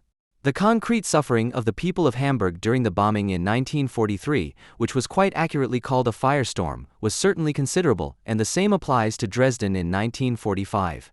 The incredible images of destruction can only give a weak impression of this, and yet the survivors' reports, like the pictures, lie for themselves, precisely because they are supposedly concrete, about the background, which can only be grasped with the mind. Those who reject the effort of thinking with the words "it's all too abstract for me" and instead want to get by with so-called facts only, fundamentally refuse to be enlightened. And they expose themselves to the distressing and yet thoroughly interesting images and reports, a distress that, in the case of Germany, always deals with its own history in a self-referential way, which inevitably and compulsively leads to a reversal of the roles of perpetrator and victim. The fact that the bombing of Aleppo, in terms of the number of victims and the extent of the destruction, cannot even be compared with the damage in the large and some not so large cities of Germany in the Second World War, and that these war devastations can certainly not be equated with the Holocaust, this, it was thought until the summer of 2016, should also be common knowledge in circles that do not call themselves anti-German. But nothing of the sort. On December 6, 2016, the Bild newspaper captioned two pictures as follows: fleeing from Assad's henchmen, women and children caught between all fronts in the Syrian civil war, and directly below, Berlin 1945, what they own, they carry on their lib. Bombed-out women walk through the ruins of the capital. On the left, 2 Soviet soldiers on patrol. Assad's henchmen are transformed, pictures don't lie, either into the Soviet occupation soldiers in Berlin or bloggers from eastern Aleppo, who constantly wrote about the hashtag Aleppo Holocaust and were presented as eyewitnesses in German newspapers, lie even less, into the SS men at the ramp of Auschwitz. Because of Auschwitz, which in the devastated hearts of a public that has only seemingly gone mad already forms a camp community with Aleppo and will soon probably form one with Dresden, the terrible details of the general evil that caused it should no longer be thought about. Instead, for years now, relevant exhibitions on the German and Jewish expellees have cheerfully presented cattle cars of the same type in which Jews were transported to the gas chambers between 1942 and 1944 and in which Germans from the former Eastern territories were transported to the West in 1946 and 1947. The Germans have only seemingly failed to act in the matter of Aleppo. They have apparently only taken sides for the people and thus for about half of the Syrian population, which approves of the uprising of 2011. They did not demand the withdrawal of the defeated militants from the besieged districts, they did not speak out against their media war, which could not do without human shields as a guarantor of the allegedly solidly united emergency collective, but instead became a war party as a propagandistic loudspeaker. The other 50% of Syrians, who, in addition to religious minorities and Kurds, also included a very large number of secular Muslims who did not want to join the Sunni uprising from the outset. And of those, by the spring of 2016, more and more had fled from eastern Aleppo to escape the jihadist warlords and their civilian willing helpers in establishing a Sharia regime, and they are no longer mentioned at all. The fact that half of the Syrians would rather live under or see the Kurds in peaceful coexistence with the bloodhound Assad than under the dictatorship of the insurgents points to the nature of a revolution whose supporters are responsible for the largest ethnic cleansing in Syria to date. Of the 250,000 Christians in Aleppo in 2011, only 40,000 were still living in the city at the end of 2016, in the western districts controlled by Assad. What is true of Aleppo is true of all the cities and rural areas in which the Free Syrian Army and other freedom fighters have been based, either permanently or temporarily. Since 2012, they have been turned into Christian-free zones. But the images are an indictment: a street in the war zone, the houses are all badly damaged by mortar fire or aerial bombs, many of them look like they could collapse at any moment, and some of them are missing entire floors. The street is mainly covered in rubble, and you can see a few people wandering around, looking lost, carrying children or some kind of object. Sometimes you can also see a dead body in the dust. No one who sees something like this remains unimpressed. Some people involuntarily put themselves in the role of the dusty man who is looking for something that probably no longer exists. And yet the cognitive value is very low, because who, except for the most hardened splatter film viewers, would remain unmoved by such things, who would not involuntarily exclaim, "This has to stop." But it is precisely at this point that the gut comes into its own. A bad alternative suggests itself. One's own objective powerlessness in the face of events that claim human lives every day can be used as a tearfully presented protective armor against the incomprehensible horror out there, or the same helplessness mutates into a pithy mission for oneself and others not to let something like this happen. In the first case, rationalized helplessness may lead to a sealing off against the supposedly incomprehensible events down there, with whose victims one only sympathizes to the extent that there have also been many innocent victims of a terrible bombing war in Germany. In the second case, objective powerlessness is replaced by a marching order, which is directed either at one's own or a foreign government, or at the world conscience, but in any case at one's own responsibility not to stand aside now. Everything seems to be quite easy. All you have to do is demand what any decent person would demand of you: an immediate end to the shelling and bombing, free access for aid workers of all kinds, and the provision of drinking water, food, clothing, energy, heating materials, etc. to the suffering people. Depending on how urgent it is for you, you add a little bit with the best of intentions. The more than 1,000 dead in several months can become tens of thousands, which has not yet happened, is imminent, etc. The solution that has been emerging since September 2016 at the latest, namely the conquest of the occupied territories by the state power, with the result that the shelling stops and the option that aid can get in and people out, was rejected from the outset as the potentization of horror. The images had a deeper, namely demagogic, meaning. Only those who are trapped are referred to as the people, and without further ado their opponents are turned into monsters, which is also what happens to those unarmed Syrians who did not want this revolution. In times of need, you can't tell what a bearded man stands for. Does he wear the facial fur because there are more important things than shaving, and there is a shortage of warm water and razor blades anyway? Is the beard a declaration of membership in a terrorist organization close to the ideology of the Muslim Brotherhood? Or was a clean-shaven face simply life-threatening for a man in the rebel-held eastern part of Aleppo? But even the question of what the dusty, bearded man, carrying a small child through a street littered with rubble, stands for, is a cynical betrayal of humanity and thus of the Syrian people. A few days before the victory of the Assad coalition, the Berlin-based newspaper Der Tagesspiegel, for example, ran 5 pages of pictures that served only to prove that pictures, and not texts based on critically examined facts, speak the immediate truth, that is, the kind of truth that is supposed to control our emotions through our gut rather than our head. The only texts that are considered to be equal to the images are those that guarantee authenticity, whether it be the original sound of a besieged blogger who seems to be sending out nothing but cries for help, or the concerned commentary in the German quality press that follows the style of the bloggers and tells the reader what he should feel. The whole of Germany refused to recognize that half of the Syrians, including a large number of secular Muslims, did not want the uprising because its goals were not national and secular, but inevitably had to lead to the endless jihad. The whole of Germany did not notice that it is actually strange when those who have been militarily defeated, instead of finally laying down their arms, stage a war against children, women, and the elderly, which they have been able to keep going for months with international support, thanks to the power of images and moving postings, in which there is always talk of the Holocaust and the duty of the free world not to leave the besieged alone. Not a word was to be read about the actual conditions in the besieged districts, which are difficult to ascertain, about the expulsion of the last Christians from the occupied districts of Aleppo from March 2016, about the imposition of Sharia law on everyone, about how escape was prevented. Since December, we have at least known a little more, about those tortured to death by jihadists and those shot in the neck, for example. However, no real news value was attached to this news. Who, apart from Assad, who was an enemy from the outset, is the enemy in this German media war? It can't be the much maligned Iran, which, with Merkel's Germany at the forefront, has just been encouraged to become active as a regional hegemonic power with billions of dollars in gifts in connection with the lifting of sanctions. And Russia, whose brutal blackmailing of the Eastern European EU members is taken so lightly that NATO maneuvers in Eastern Europe are instead discredited as saber-rattling by the mouth of former Foreign Minister Steinmeier. Certainly not. Are the non-Muslim minorities, the secular Muslims and the Kurds, who are of course pursuing their own interests, enemies of freedom?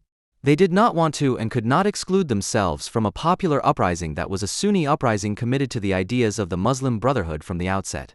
Is the German partisanship for the uprising really directed against those whose preferences for the Assad family regime are probably very modest, but who, for the sake of their personal well-being, had to choose between continuing under the old regime or submitting to pious Christian murderers and brutal enemies of secularism, who, to add to all the misery, have more than destruction on their agenda? No one has ever considered that, no one has meant it that way. But under the force of the images being passed around everywhere and the touching victim postings from eastern Aleppo, the Roaring Heart has committed itself precisely against the other half of the Syrian population. How else could one have come up with the perverse idea of circulating the deeply moving emails of the 7-year-old Bana, who had been so cruelly abused, as authentic testimonies of a child who miraculously blogged in the tone of A and then in English, a girl under whose name, among other things, the following was published: Dear World, it's better to start Third World War instead of letting Putin and Assad commit #Holocaust Aleppo? A girl who, on December 21st, instead of dying and then being in a better world, as she had announced 2 weeks earlier, had to let herself be kissed by one of the worst patrons of the fighting Sunnis, Recep Tayyip Erdogan, in Ankara for maximum publicity. This was quickly criticized by the Bild newspaper as a propaganda show with a Twitter girl, the very same Twitter girl with whom they themselves had been making propaganda for jihad until recently. At first glance, the enthusiasm with which the media circulated images and films of groups of men, male friendships, male confessions, and male pleas in connection with the Syrian civil war remains incomprehensible. It is eerie how stubbornly the media refused to examine the content of their talk of freedom and democracy, even though women were never seen at rallies or among the activists, either in 2011 or afterwards. When, exceptionally, a few women did appear, then, unlike in the western districts of Aleppo, they were exclusively those with headscarves and usually with veils that just left a slit for the eyes.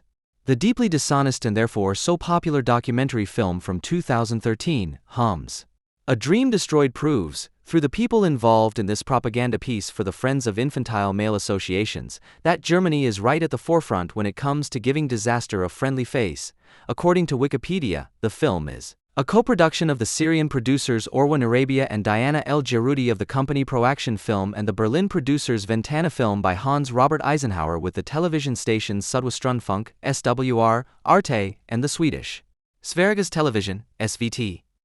Other television stations involved are Swiss Television RTS, the Japanese broadcaster NHK and the Canadian broadcaster Radio Canada. The editorial team is made up of Gudrun Henkel Gomri, SWR, Claudia Bucher, Arte, Axel Arnaud, SVT, Tomoko Akatsu, NHK, Gaspard Lamunière, TSR, and Jean Pelletier, CBC, Radio Canada. In the film, Abdul Basti Saraut and his friends from Homs are presented as a nice group of boys who sing and dance in 2011, always without women, of course, and in 2013, when their comrades are fighting and being worn down, they are just as infantile, only organizing a martyr cult in the name of the one God for the camera. The presentation of Basti and his friends should have made us suspicious, because he and his friends seem to have nothing on their minds except playing cops and robbers, football, and verbal invectives against the president, so they rely on the fact that everything would sort itself out after their victory over Assad. They are obviously relying on their very young male sense of unity, which is in line with the family, economic and ideological structures of their neighborhoods and which is sold in the film as a desire for freedom. Basti and his friends were unemployed until 2011, a fact not mentioned in the film, and dependent on declining benefits from the regime, whether in the form of state-subsidized jobs or subsidies for food, energy, and rent. They are part of a superfluous army that is mainly recruited from the extremely high birth rates of the 1980s and 1990s and the resulting rural exodus, which in turn was due to an economic crisis that seemed to have no end. The Bastis from Homs and Aleppo have not even begun to break out of a parallel or, rather, counter-society. More than the creaking state economy of the Assad regime, it reveals that nothing has changed in rural Sunni Syria since the 1980s, even though most of its inhabitants now live in the cities, a part of Syria that is now being presented as the expression and voice of the entire nation. For Basti, who already spoke like an Islamist in the Homs film and now can hardly dispel the suspicion among reporters that he is sympathetic to the Islamic State, and his friends have very deliberately avoided refusing to follow an ideology of total lack of freedom, an ideology that spared them the trouble of attending Assad's rather Western-oriented schools, as well as any self-critical examination of their own existence as opposition-minded layabouts. They are layabouts who resent the dictator for not financing their 1000th market stall, complete with a minimum purchase guarantee for goods that are already being offered at a miserably low profit on too many other stalls. They are layabouts who, in revenge for the shattered dream of a lucrative small-scale business, have only dreamed of ethnic cleansing and mass murder of Christians and Alawites. The murderous desire for Alawites is openly expressed in the Homs film. Basti, we learn, had to become a jihadist because the atrocities of the Syrian revolution could no longer be kept under wraps. This is the message of the Homs film, but also of the entire reporting on the consistently Islamist-motivated armed resistance, because Assad's army and its allies took armed action against the violent takeover of entire cities and districts. The images of the peaceful uprising in 2011 were never a cause for optimism. Being young is no more a merit than chanting invective against an unloved president. Both point to nothing more than the will to rebel, which obviously opposes authority without argument. The dancing young men, who have always been brothers in the eternally infantile and misogynistic sense, have not achieved brotherhood as the political credo of a real revolution, one that is struggling for social progress. For this brotherhood would also have had to be sisterhood and, moreover, would have had to include friendly cooperation with non-Muslims and atheists, a form of solidarity that means more than the camaraderie of the football field and the hookah bar. It was clear from the outset that this uprising of young men would not bring anything better than the Assad regime. For that would have meant recognizing and adopting what, under Assad's leadership, was not only proclaimed but also partially practiced in reality: the desire to form a nation in which the minority religions were sovereign in the open practice of their respective cults and could live as truly equal citizens without fear of constant murder and death threats. A revolution in Syria would have to mean taking up what remained unspoken and unfulfilled under Assad and unequivocally declaring the will to form a nation that explicitly turns away from Islam as a claim to power and dominant culture. In view of the history of persecution of Christians, in view of the armed uprising of the Muslim Brotherhood in the 1980s, which obviously had a mass base that it has not lost even after its defeat, it would have been up to the Muslim rebels to prove that they do not understand revolution as a mere repetition of the horrors perpetrated by their fathers and forefathers, that they are not willing to commit even worse crimes against minorities using Assad's methods than he does against all kinds of opposition. They did not provide this proof in spring 2011, and certainly not afterwards. A few democratic and egalitarian-sounding slogans are not enough when the uprising represents a section of society in which the unquestioned fate of women and girls shows that the decisive young brothers in particular have done nothing to connect with a secular Syria that was leading an incomprehensible life before their eyes, a life that did not inspire admiration and imitation, but only wild hatred and even more brotherly identity as a resentful reflex. If the insurgents had accepted this revolutionary mission of first civilizing themselves, then and only then could the uprising of all Syrians against an ugly regime have become a reality, and the spell of silence and forced collaboration with Assad would have been broken among the other 50% of Syrians. None of this has even been glimpsed. The truth about Syria after the recapture of eastern Aleppo is the large Christmas tree in the city center and the relatively relaxed faces of the people who were probably celebrating not so much Assad as a peace that was also a Christmas peace for them. In all the districts and cities held by rebels, in Idlib and elsewhere, not even the most meager Christmas tree could be seen. Not because they had more important things to do, but because such a message was self-defeating, and that has been the case for the past 5 Christmas celebrations since 2011. But in reality, the whole of Germany did not really believe in the power of images and blogs. They merely tried to believe in their message and got carried away with their own pleasurably and highly ideologically relished imagined powerlessness, which in reality is a mixture of irresponsibility and fatalism. They indulged in globetrotter fantasies of extreme danger and 0 hour, when school lessons were held in the air raid shelter according to Islamic rules and operations were carried out under mortar fire, when people pulled together in times of need and everything was simple and natural. This is what makes Base-T and his friends so appealing to filmmakers, not just in Germany. They are driven by a higher authority and thus by an unquestionable higher mission. They don't think, they act, as they have to act, questions and doubts are automatically ruled out, there is simply no other way than the one they have chosen. The fact that this path leads to boundless destruction, as happened in Aleppo in 2012 and 2013, for example, when insurgents set about dismantling the city's important industrial plants and then transported the machines and metals they had captured to Turkey, where they were sold at knockdown prices, may have occurred to some Germans for a second. Germany, which wants to dictate open borders to the European Union for as many refugees as possible from Islamic countries, mostly young men who are not so different from the Base-Ts from Aleppo, does not do so out of compassion. The enormous propaganda of moral superiority vis-a-vis the rest of Europe that is being used to justify this is merely a necessary side effect of the implementation of a fateful and unquestionable economic and, at some point, geopolitical policy, as a result of which no dismantled industrial plants from the collapsing countries of the EU and the European periphery are sent to Germany. But the production facilities of a bled-dry local competition are scrapped. Export policy is pursued in the knowledge that where made in Germany is still in demand, production, and thus, of course, national sovereignty will collapse, with the result that demand for German exports will fall. But, as capital operates without borders, there are apparently still enough countries left whose open trade borders could see the fate of those already burnt out repeated. The unreasonable demands placed on our own citizens by our own open borders, the constant outsourcing and cheapening of production, the downsizing of the state to the point of transferring more and more state functions to the so-called responsible citizen, the remarkable decline in internal security, all this is fate and must be accepted. The members of the migrant underclass, supplemented by Muslim refugees, appear as friendly smiling bike couriers from Deliveroo on posters designed by hipsters from Nukoln and are both a reassurance and a warning. Everyone knows that even the demand for bogus self-employed workers who work for starvation wages, and who are not all of migrant origin, will not solve the immigration problem, let alone lead to better wages in more secure jobs. For the time being, it is enough to call on those who have other plans to be disciplined, as they could be identified as rights if they object to their fate and would then have to face social and then economic death. In the face of what is happening in the Middle East, any willingness on the part of German politicians and the German public to take responsibility has shrunk to such an extent that it manifests itself externally in an alliance with the so-called Arabellions, which have made everything much worse than it already was under the toppled or weakened regimes.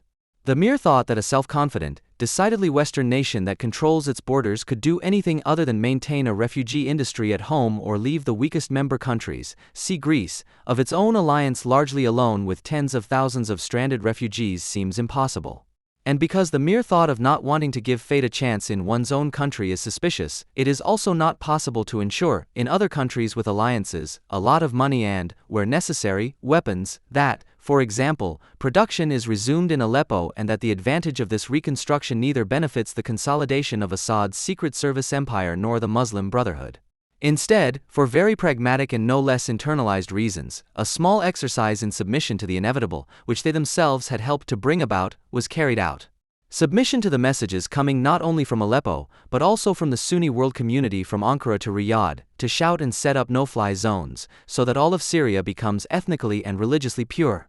That is why Germany is fantasizing about taking refuge in the air raid shelter and declaring, in an ostensibly self-accusing manner, that the West has failed.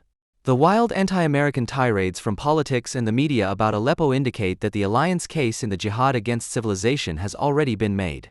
And that the task of politics in Germany and Europe means submission to the eternal laws of the transformation of state and society as much as submission to the laws of the militant Shia in Iran, and even more so to those of the militant Sunni, whose masterminds were allowed to help organize the memorial service for 12 people murdered by the militant Sunni in the Kaiser Wilhelm Memorial Church on Breitscheidplatz shortly before Christmas.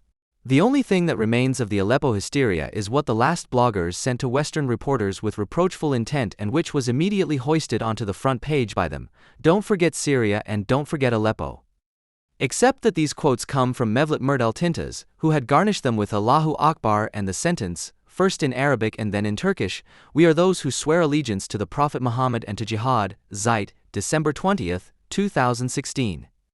This happened on December 19 in Istanbul, in the immediate aftermath of al-Tintaz's murder of the Russian ambassador. On April 15, 2013, two Chechen brothers killed 3 people and injured hundreds in a bomb attack at the Boston Marathon. Since this attack, Chechen Islamists have been the focus of increased attention from German security authorities, with particular attention being paid to supporters and sympathizers of the Emirate of North Caucasus, which was proclaimed at the end of 2007 as the successor organization to the Chechen underground government.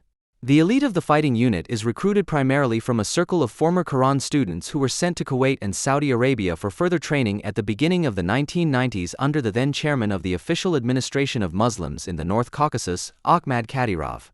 The emirate operates in a decentralized manner and is active in the form of small fighting units throughout the North Caucasus.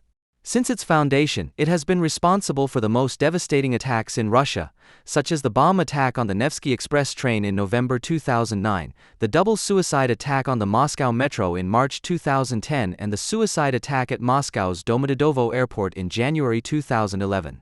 In 2014, the emirate joined IS and, according to estimates, has since sent between 3,000 and 5,000 fighters to Syria.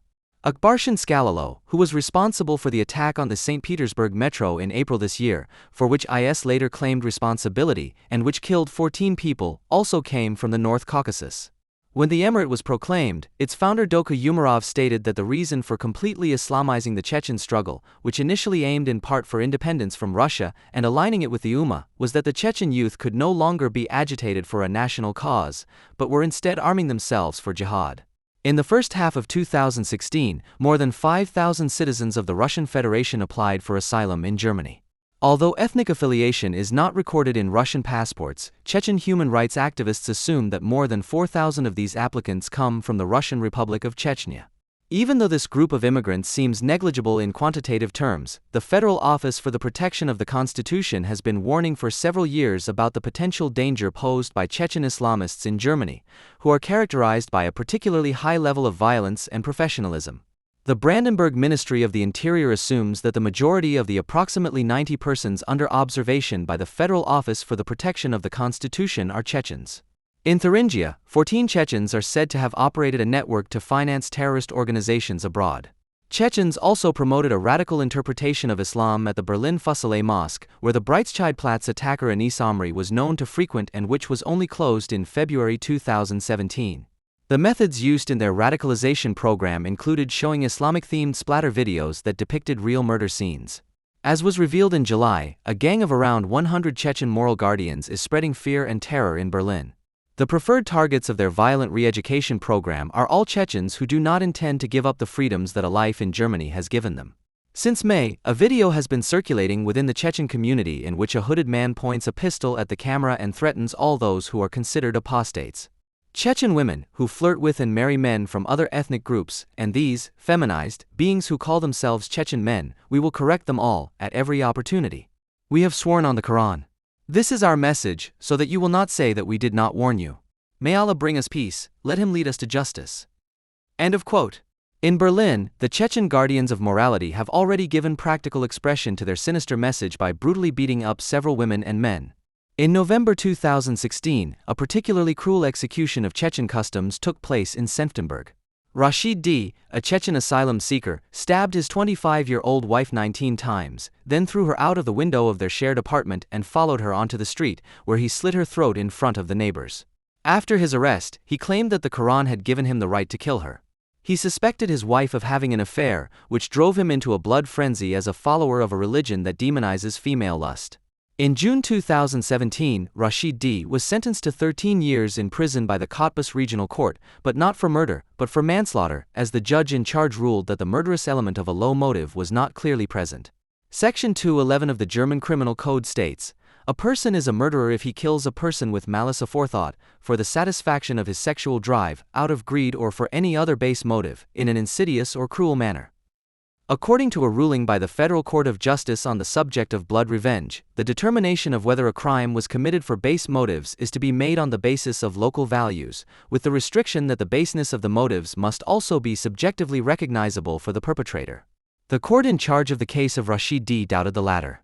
While the lawyers of the Senftenberg honor killer pleaded for mitigating circumstances, as the man was allegedly under the influence of crystal meth at the time of the crime, the judge argued that jealousy did not constitute a low motive for the defendant. In his opinion, it was his God-given and traditional right to murder his wife, who came from the same cultural background as him and yet did not want to submit to the fate imposed on her by the Quran and Chechen customs, in a bestial manner. It would have been within the judge's discretion to set an example for women like this young Chechen woman, showing that they can live freely here in Germany, unlike in their country of origin. At least free enough that they are not at the mercy of misogynistic fanatics. Instead, the Cottbus judge decided, in line with the decision of the highest German court, to include the ideological deformation of the murderer, his concept of honor and his idea of the role of a woman in his judgment, and to use this particularly vicious form of cultural stupefaction as an excuse for a milder sentence. A spokesman for the regional court subsequently made it clear once again that the crime had nothing to do with Islam. Under no circumstances do they want to be distracted from the harmonious image they have of Islam, which is actually a peaceful religion. Rather, the convicted man had fallen for a false version of Islam that he had put together from internet videos. Brigitte Biel, chairwoman of the Association for Human Rights and Integration, was stunned by the reasons given for the verdict. The court apparently accepted the perpetrator's claim without question, who said that if a woman cheats on her husband, then the husband has the right to kill her, because that is the law in Chechnya and is written in the Quran. That is quite a claim, and one would have to check whether it is actually customary in Chechnya. End of quote. Ms. Biel, who at least suspected that something had gone wrong here, was rightly displeased that the court had allowed the perpetrator's justification. However, her understanding of truth ends at the cultural border of Chechnya. She, too, assumes that what is common cultural practice and thus protects precisely the betrayal of enlightenment that is considered good form in associations for the protection of human rights, which today is primarily considered the right to cultural peculiarities. In consequence, this would mean that in the future a catalogue would have to be prepared for each country that is as factually informed as possible and takes the Quran into account, and that this catalogue would have to be added to the penal code in order to truly do justice to the cultural background of each perpetrator. It is unfortunate for the victim if murder and manslaughter are common elsewhere, which is absolutely the case in Chechnya. It is not too difficult to find out that the Chechen's claim that his behavior is common practice in his homeland is not as far removed from reality as Brigitte Biel imagines. In recent years, Chechen President Ramzan Kadyrov has repeatedly spoken out in favor of such honor killings. When 7 women were found murdered within a week of each other near the Chechen capital of Grozny in 2008, they had been shot execution-style at close range. Kadyrov publicly sought to blame the victims. They had provoked the acts by unworthy behavior. His human rights representative Nerdy Nustiju also justified these murders by relatives or men who feel insulted by such behavior, because some women forget the code of conduct of the mountain dwellers. I'm simply talking about our customs here. You can ask anyone, even the youngest boy. What will you do if your sister starts to go around with men? Everyone will answer you, I'll kill her, Kadyrov said. In another case, he berated a father for letting his daughter, who had reported him for abuse, get away with it. What kind of man is that who doesn't kill his daughter? He should be ashamed. End of quote. When in 2010 in Grozny, hordes of men with paintball guns hunted down unveiled women and at the same time announced on posters that this was only a warning, which would result in the use of more convincing means in the event of disobedience, Kadyrov welcomed this. I don't know who they are, but when I find them, I will express my gratitude to them." Quote end. Although veiling bans are in force in other parts of Russia and the CIS, Kadyrov introduced the compulsory headscarf for women in public institutions shortly after taking office.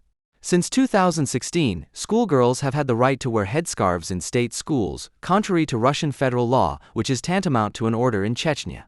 Polygamous marriages and forced marriages are prohibited under Russian law, and marriage is generally only possible from the age of 18. However, Kadyrov has repeatedly spoken out in favor of polygamous marriages, to prevent honor killings. If a young girl or a divorced woman goes around, then she and the respective man will be killed by her brother. A woman should rather be a second or third wife than be killed. End of quote. He personally supported the forced marriage of a 17-year-old girl to a local police chief, who was almost 30 years older and a close confidant of Kadyrov. For years, there have been repeated reports of the persecution, extortion, torture, and murder of homosexuals in Chechnya. In April of this year, a report in Novaya Gazeta revealed that these attacks had already escalated into a wave of state-organized persecution by Chechen security forces in February. Up to 200 gays were arrested and some were held in former military camps for weeks, where they were tortured. Several died on the spot. When the survivors were allowed to be picked up by their families, they were advised to take care of the matter themselves in order to restore their family honor. In at least 3 cases, families followed this advice and murdered the men in question. According to the Russian LGBT network, what is new about this wave of persecution, apart from the extent and organization of the violence, is that the perpetrators are not interested in blackmailing the victims, as they usually are, but in cleansing the Chechen blood, as Kadyrov put it in an interview with the US broadcaster HBO. According to statements by victims, the perpetrators were Kadyrov's personal bodyguards, members of the Terek Special Unit and the Chechen police and military. The network reports that there has been a third wave of persecution in the space of a few months since June. This time, however, the Chechen authorities made an effort to at least maintain the appearance of the rule of law. They accused homosexuals of other staged crimes and then locked them up in regular prisons. Since then, dozens of those persecuted have managed to flee Chechnya to Russia, but even there they are not really safe from their own families or Kadyrov's henchmen. As so often, the Kremlin showed little interest in the events in its Islamic province during this wave of persecution.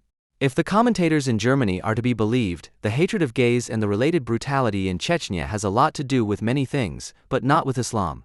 The German newspaper Die Zeit puts it this way: Chechnya may be an exceptionally extreme case of violence against homosexuals, just as Chechnya is an exceptionally violent republic in Russia. And yet the problem does not have its roots exclusively there, nor in Islam, as some now believe. A certain social climate is needed for crimes against gays to occur. End of quote. To abstract from Islam when considering a social climate, which is not defined in any more detail, in the case of Chechnya of all places, is a sign of the journalistic shamelessness needed to defend the good reputation of Islam in the remotest Russian mountain village. To find out what it means for gay men to be at the mercy of the guardians of the Islamic male ideal in Islamic regions and states, one need only look at places where Islam is the dominant religion and where the persecution, harassment, or execution of gay men is on the agenda. Ignorance alone cannot explain such false reports. It seems that the suppression of the realization that gay men are being targeted precisely because they are seen as representatives of a Western way of life is also at play here. Even before the state-organized excess of violence against homosexuals, Kadyrov and his henchmen were repeatedly linked to the murder of political activists and critical journalists.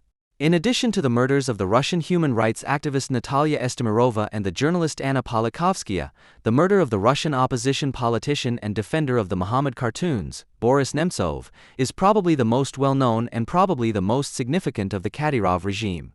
Nemtsov's murderer, Zor Dadayev, who was recently sentenced to 20 years in a high-security prison, was a deputy commander in the pro-Russian paramilitary unit Kadyrovtsy. This unit, which emerged from Akhmad Kadyrov's personal guard and was already known for its brutal crimes during the Civil War, is still directly subordinate to Ramzan Kadyrov and not to the Russian Ministry of the Interior. After Dadayev's arrest, Kadyrov took his side on Instagram, describing him as a fervent Russian patriot who, like all devout Muslims, had been deeply offended by the Muhammad cartoons published by Charlie Hebdo. Dadayev is said to have stated in his confession that he had killed Nemtsov because of his defense of Charlie Hebdo after the attack on the editorial office in January 2015 and his repeated criticism of Ramzan Kadyrov. 2 weeks after the attack in Paris, Kadyrov organized a mass rally in Grozny, where he announced that anyone who offended religious sensibilities would have to expect the worst. The reaction from Moscow was once again telling. After initially expressing solidarity and sending condolences to Paris, the printing of the new edition, which appeared a week after the attack and also showed a Muhammad cartoon, was banned in Russia in order to appease the Chechens, who are easily offended in their religious feelings, and their leader. In August 1986, the Politburo of the Central Committee in Moscow issued a resolution announcing the intensification of the fight against the influence of Islam.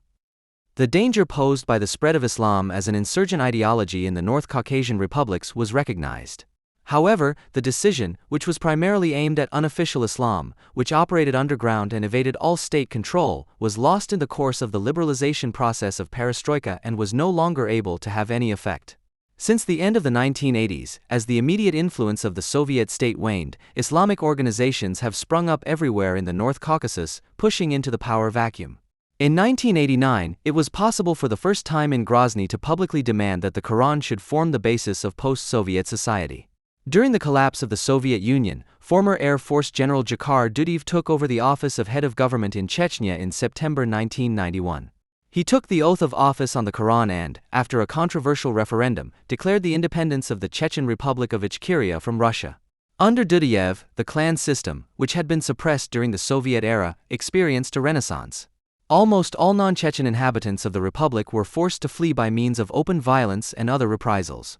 From December 1994, Russia attempted to regain military control of the republic, but underestimated the military strength of the Chechen rebels, who, with massive support from Islamic countries, were able to hold their own in a guerrilla war against the Russian army and inflict heavy losses on it. After the rebels had unexpectedly recaptured the Chechen capital, Yeltsin agreed to a peace treaty with them in August 1996, which de facto brought independence to Chechnya. Moscow made the disastrous mistake of thinking that it would be possible to establish a stable peace with the participation of Islamist forces in Chechnya. In the years that followed, Chechen and Arab jihadists, who had already entered the country during the war, made the dream of a Chechnya in accordance with the Quran come true.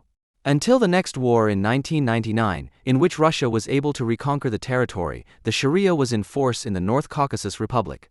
But Moscow remained inactive, even when public executions took place in Grozny in September 1997.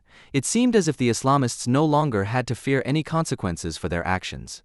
The peace with the Islamists that ended the First Chechen War was based on Russian domestic policy calculations. The costly battle of the Russian army for this remote, Islamic province no longer had the support of the population.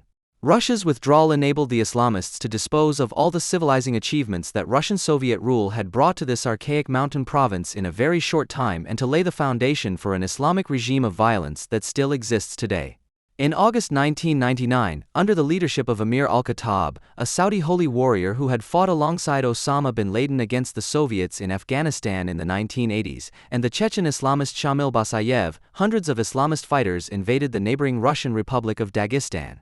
The aim was to take the jihad beyond the borders of Chechnya and establish a theocracy in the North Caucasus. At the same time, Chechen terrorists carried out bomb attacks on apartment buildings in Moscow and other Russian cities, killing more than 300 people. Basayev summed up the fact that the war was no longer about national independence when he announced that it would continue until the law of Allah rules in Jerusalem. With the beginning of the Second Chechen War, which was officially conducted as an anti-terrorist operation, it initially seemed as if Moscow was making the urgently needed shift towards a zero-tolerance policy towards Islamists. Under Putin, the area was quickly taken over by Russian forces, with the Russian side also using brute force against the civilian population. However, even this rigorous approach could not prevent the Islamists, who had retreated to the mountains of the North Caucasus, from repeatedly carrying out attacks throughout Russia in the following years, in which hundreds of people lost their lives. On June 22, 2004, 200 heavily armed Chechen terrorists attacked Ingushetia, killing 90 police officers and border guards in a large-scale operation. Choosing this date for an attack on Russia, the anniversary of Germany's attack on the Soviet Union, shows the tradition in which the Chechen Islamists wanted to place themselves. Putin's trump card when he first took office as Russian president in 2000 was the weakness of the state under Boris Yeltsin, which many Russians felt after the collapse of the Soviet Union. In order to establish himself as the nation's savior, he needed tangible political successes, and in particular he could not allow himself to be pushed around by this rebellious Islamic republic. He played a card that is all too familiar in international politics: cooperation with one of the local parties to the conflict that already had power and influence, the much-vaunted moderate Islamists. In the case of Chechnya, this was the Kadyrov family clan. In 2000, Akhmad Kadyrov, who as the Mufti of Chechnya had called for a jihad against Moscow in the 1990s, was appointed head of the Russian administrative authority in Chechnya. He had changed sides at the outbreak of the Second War, presumably due to internal Chechen power struggles with the hostile Islamist factions under Mossadov and Basayev. In 2003, he was also elected as the new Chechen president in controversial elections, as Putin's candidate. After he was killed in a bomb attack, which Basayev later claimed responsibility for, his son, Ramzan, who was only 27 at the time, became Putin's closest ally in Chechnya. When he reached the required minimum age of 30 in 2007, he was elected president by the Chechen parliament at Putin's suggestion. He had already fought in the First Chechen War at the age of 17 and made a name for himself throughout Chechnya for his particular cruelty against the civilian population, especially in the Second War. In 2004, Putin awarded him the title of Hero of the Russian Federation for his fight on the side of Moscow. Kadyrov's media presence provides deep insights into the mental state of this hero. In 2013, he challenged his sports minister, with whose work he was dissatisfied, to a boxing match. The blows that the minister had to take from his superior were recorded and broadcast nationwide on the Russian channel NTV. For his 40th birthday in 2016, he gave himself a present in the form of a televised sports event, in which this time children from the age of 8, including his own sons, entered a cage to fight each other to unconsciousness using techniques from the repertoire of mixed martial arts, to the enthusiastic cheers of the watching adults, without protective clothing. It is obvious that such an Islamic-fixated mountain dweller with a penchant for sadistic violence and down-to-earth courage in battle also has a fixation on the most authentic of all fighting peoples. In July 2017, Israeli security forces installed metal detectors at the entrance to the Al-Aqsa Mosque after 2 policemen were murdered, prompting a Palestinian mob to rampage for days until the detectors were removed. Kadyrov immediately thanked everyone on Instagram who had not been indifferent to the events surrounding the Al-Aqsa Mosque and showed that he was not only open to solidarity with the Islamic world, but also with Europe. Tsarist Russia had already struggled to keep the most remote regions of the empire, such as the Islamic-influenced Tatarstan or the North Caucasus, under Russian rule after their military conquest. The solution was usually to grant the local princes, who in return recognized the authority of the Tsar, as much freedom as necessary, as was also the case under Putin at the beginning of the 21st century. Putin also relied on a local clan to end the guerrilla war and re-establish stable power relations. Islamist separatism was to be countered by a specific, traditional Chechen Islam under Kadyrov, which at least recognizes Chechnya's affiliation with the Russian state. It is true that under Kadyrov the situation on the southern flank of the Federation has become relatively calm, and he has managed to keep the armed resistance largely quiet. But some Russian commentators have rightly pointed out that Kadyrov has thus succeeded in emancipating himself from the Russian state in a way that the militant separatists could only have dreamed of. Moscow is not only paying a high price in financial terms for the pacification of Chechnya by the former warlord, but is even protecting the Kadyrov regime for the sake of stability when it blatantly attacks Russian authority. Kadyrov repeatedly publicly professes his loyalty to the Russian president and describes himself as Putin's foot soldier. In November 2014, he gathered 20,000 of his heavily armed men in Grozny in a martial parade to demonstrate his willingness to fight against Russia's enemies, America and Europe. If necessary, we will fight the enemy of Russia wherever they are. Long live our national leader, Russia's Vladimir Putin, Allahu Akbar. However, he repeatedly made it clear in crucial situations that Russian law no longer applies in Chechnya, and that his word is law. In spring 2015, for example, he issued an order to shoot all Russian police officers and Secret Service agents who acted in Chechnya without his express consent. In Moscow, they claimed to be unaware of this. A few months later, he publicly threatened a Russian judge who had banned the sale of a book that interpreted verses from the Quran, saying that it incited extremist acts and endangered social order. I will hold her personally responsible, because in my life nothing is above the Quran and I am ready to defend it to the end. End of quote. While the Russian General Prosecutor's office condemned the president's outbursts, the Kremlin remained silent. Kadyrov not only styles himself as the protector of the estimated 20 million Russian Muslims, but has also recently taken on the role of international savior of persecuted fellow believers. When a brutal wave of persecution against the Muslim minority of Rohingyas broke out in Myanmar at the beginning of September 2017, Kadyrov organized solidarity demonstrations in Moscow and Grozny. Although the demonstration in the embassy district of Moscow was neither registered nor was Kadyrov personally present, it was not, as is usually the case, broken up. The Russian security forces apparently had instructions not to provoke the person in Grozny who was behind the hundreds of Chechens chanting Allahu Akbar. and threatening the Buddhists of Burma with jihad in solidarity with the Islamist Arakan Rohingya Salvation Army. The fact that the unruly behavior of this Islamist prince and the creation of a Sharia-ruled state in Russia is met with no serious opposition from either political actors or the church is rather surprising, given the increasingly vehement claims to ideological supremacy by Russian Orthodoxy in the post-Soviet era. As recently as the 1990s, the Moscow Patriarchate blessed Russian tanks before their deployment in Chechnya and declared Russian soldiers who had fallen in the fight against Islamists to be martyrs. However, ideological overlaps are repeatedly becoming apparent in the internal Russian socio-political debates on the rights of women and homosexuals, which could explain why there is no outcry against Kadyrov. Since the 1990s, the Russian Orthodox Church has managed to fill the ideological vacuum left behind by the collapse of real socialism. Communism was replaced by a political orthodoxy that proved to be the greatest threat to post-Soviet liberalization. The role of women, who in the Soviet Union played a socio-political and economic role in addition to their family role, was increasingly reduced to that of childbearing and reproductive work, especially under the archconservative patriarch Kirill I. The debate surrounding a law passed at the beginning of 2017, which reduces the penalty for domestic violence and even declares it to be exempt from punishment in certain cases, is paradigmatic for the social and legal degradation of women and the role played by the Orthodox Church in this. This was in response to protests from the Orthodox Church and conservative political forces against a law passed in 2016 that would have allowed for a prison sentence of up to 2 years for violence against relatives. A commission of the Russian Orthodox Church announced in 2016 that the legal prosecution of domestic violence violated the Holy Scriptures and religious traditions of Orthodoxy, as it restricted the possibility of reasonable and loving corporal punishment as an integral part of the parental rights granted by God. While abortions had been legalized in the Soviet Union as early as 1917, with a 19-year interruption under Stalin, Orthodox dignitaries today advocate punishing them as murder. At the same time, the Russian Orthodox Church rails against makeup, unisex clothing, or clothing that could arouse male desire. In public, the blame for rape is attributed to the victims, who are said to have provoked the perpetrators by their immodest appearance, a logic that is an open invitation to attack in Grozny. Yelena Mizalina, a member of the Duma and former chair of the Duma Committee for Families, Women, and Children, who had previously attracted attention with proposals such as the partial exclusion of women from universities in order to encourage them to have children, was one of the most important advocates of the exemption of domestic violence from punishment.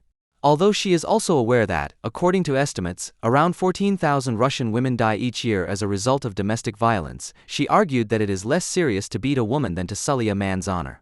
The fact that male honor is also used as a basis for political statements in Moscow, or even as the subject of legislative processes, can be seen by Kadyrov as a form of support from Big Brother for his women's policy. Mizalina, who is also the author of the infamous Law Against Homosexual Propaganda, announced at the For the Future of the Family conference organized by Jürgen Elsasser's magazine Compact in 2013, which was driven by concern for the biological survival of European peoples and dedicated to the fight against the sexual re-education of German children, that there was no persecution of sexual minorities in Russia. The 2013 law, which criminalizes the display or even the mere mention of homosexuality in the presence of minors, has created a social climate in which non-traditional forms of sexuality are considered at best to be a disease and at worst an attack on Russian values and thus on the nation, and in particular homosexual men have to fear for their physical safety in public, with repeated physical attacks and even murders. Some ideological parallels can be drawn between Grozny and Moscow with regard to the close interweaving of religion and the political apparatus, the subjugation to the strong man at the top, the concern for the honor of men, the fear of female temptations and the hatred of gays.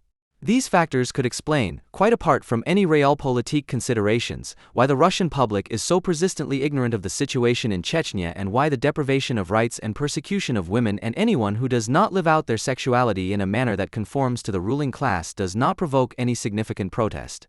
Shortly after taking office in 2000, Putin announced that he would eliminate Chechen terrorists and fight radical Islam, which seeks to deny women an education and daylight. Today, he does not even deign to criticize Kadyrov's campaign of honor killings. Nevertheless, state-organized torture and murder of gays would not be possible in Russia. Russian women may not be well protected by the state, but they are not murdered with the state's blessing. Putin is a cynical despot, but he does not publicly call for the execution of restless women and for blood revenge. Gays can be happy if they manage to get out of Chechnya alive and into Russia, and there they have less to fear from the Russian state than from being tracked down by their Chechen relatives in Russia. While the silence of the Russian public in the face of the Chechen situation can be explained by a religious conservative backlash since the end of the USSR, the license to act as a fool that Putin grants Kadyrov in the gangland he has handed over to him is probably still based on pragmatic realpolitik considerations. In view of its international involvement in various military conflicts, Russia cannot afford an unstable southern flank or an open conflict within its own borders. Kadyrov is keeping the peace, but apart from the occasional show of strength, Moscow need not fear that he will seriously question the republic's membership of the Russian Federation in the near future. As a reward, he is allowed to shape the constituent republic as he sees fit and in accordance with the dictates of Sharia law. Kadyrov's spiritual brothers also enforce his moral concepts in Germany. However, there is no real political motivation here for appeasement towards the Chechen Islamic murderers and thugs. The specifically German ignorance towards the victims of Islamic acts of violence, if they are recognized as such at all, is joined by a disinterested respect for the various communities, a pacifist-based cultural sensitivity. The judgment of the Cottbus judge against Rashid D., who barbarically murdered his wife with reference to the Quran and Chechen customs, and the consideration of his justification of the act by a German court, which reduced the sentence, is an example of a multicultural relativism of values that, in case of doubt, always sides with the perpetrators in the name of lost honor. No reason to be so afraid, ran the headline in Die Zeit on July 19, 2016, 5 days after the Nice massacre, which does not even seem to have been forgotten a quarter of a year later. The subheading read, "The risk of dying in a car accident is significantly higher than in a terrorist attack." Nevertheless, 73% of Germans fear terrorism. How did that happen? End of quote. Despite their notorious fatalism, the majority of the population is apparently still not completely convinced that Islamic terrorism will become an unavoidable part of everyday life in the future because Islam belongs to Germany more than ever. That is why the risk researcher Ortwin Wren, who wrote the article, is trying to persuade people to accept Islamic mass murder as normal and to get used to the fear as a remedy. Quote, "It could also happen in Europe that something like normality under different circumstances sets in with repeated attacks. This will annoy potential terrorists in particular. Anger, frustration, and outrage are more useful to them than indifference. If Europeans manage to confront the threat with a sense of proportion, the violence will most likely collapse on itself at some point. This is not a certainty, but past experience shows that we can hope for it." End of quote.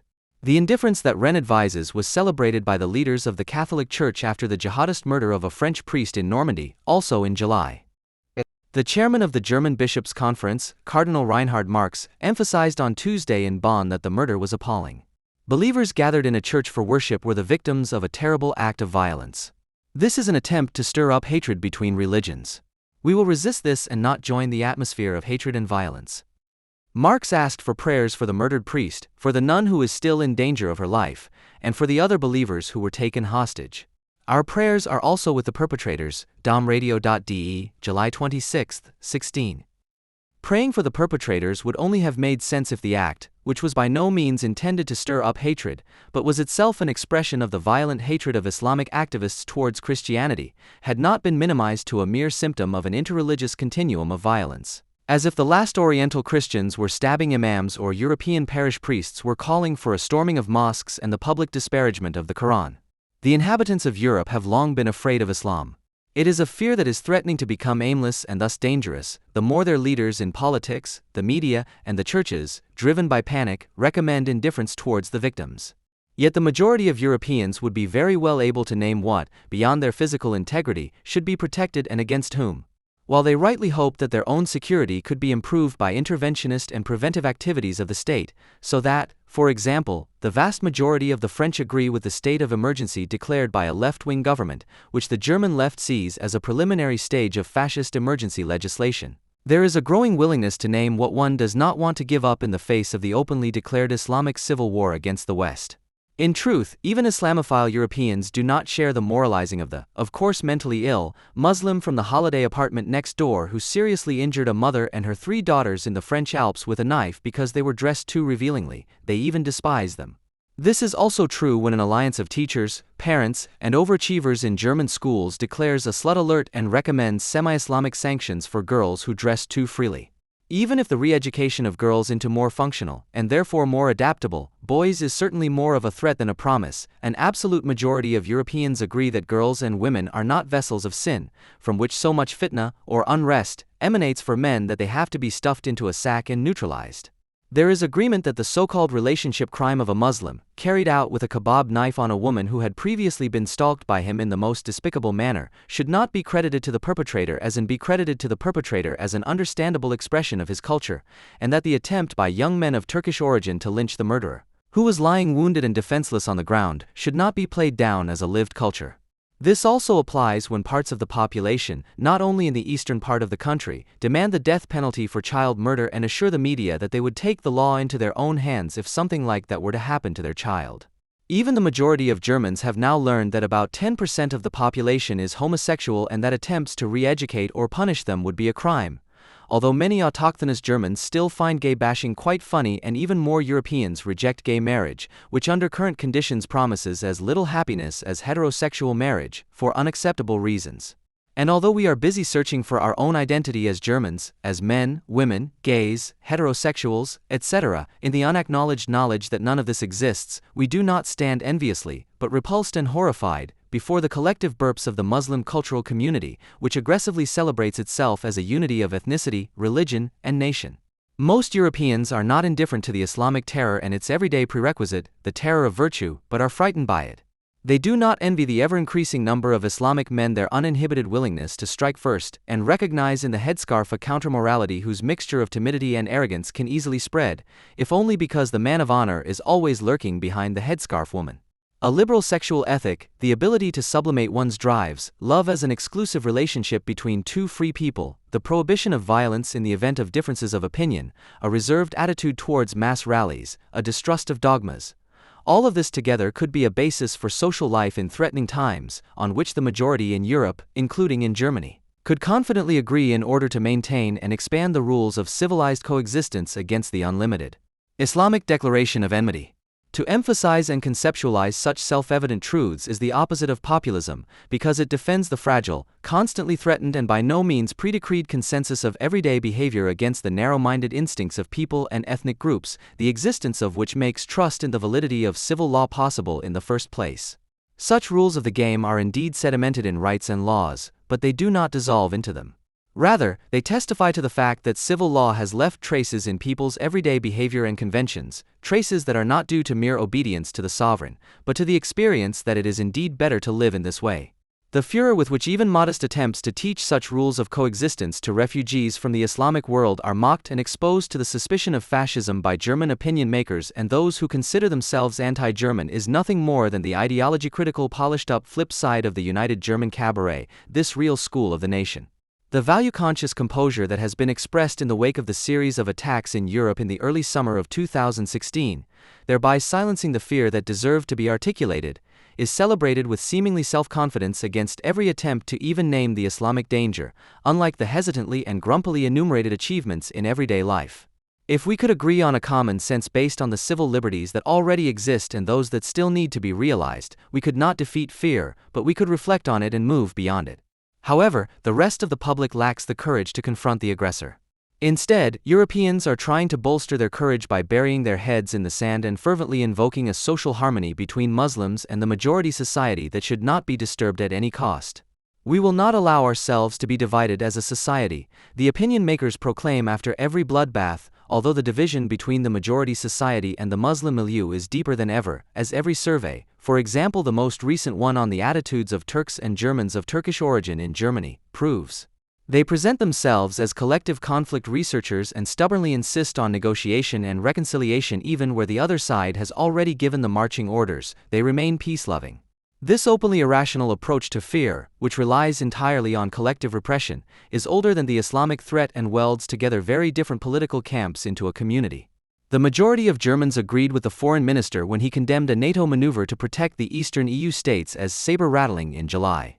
According to a Forsa survey published in Stern on July 8, 2016, the Germans are in favor of restricting or even lifting the sanctions against Russia imposed after the annexation of Crimea, rather than demonstrating strength and therefore solidarity with the threatened Eastern European partner nations.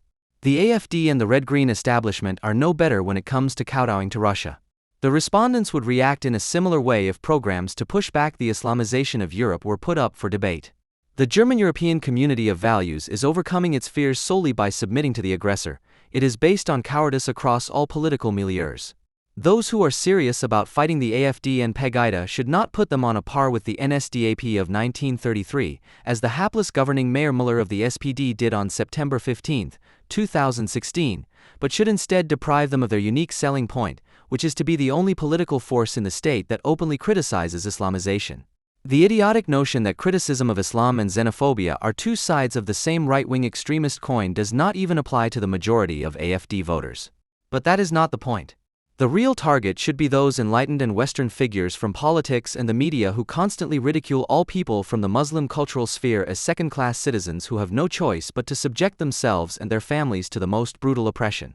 While the AfD, at least in its West German state associations, can still be brought into an explanatory dilemma by confronting it with statements from the ranks of its supporters that are based on racial science. In the shadow of the established parties, autochthonous Muslims are allowed to praise and defend their apparently ethnically rooted anti-Semitism, their pathological misogyny, their homophobia, and other brain-destroying ideas as an expression of their ancestral culture that must be respected.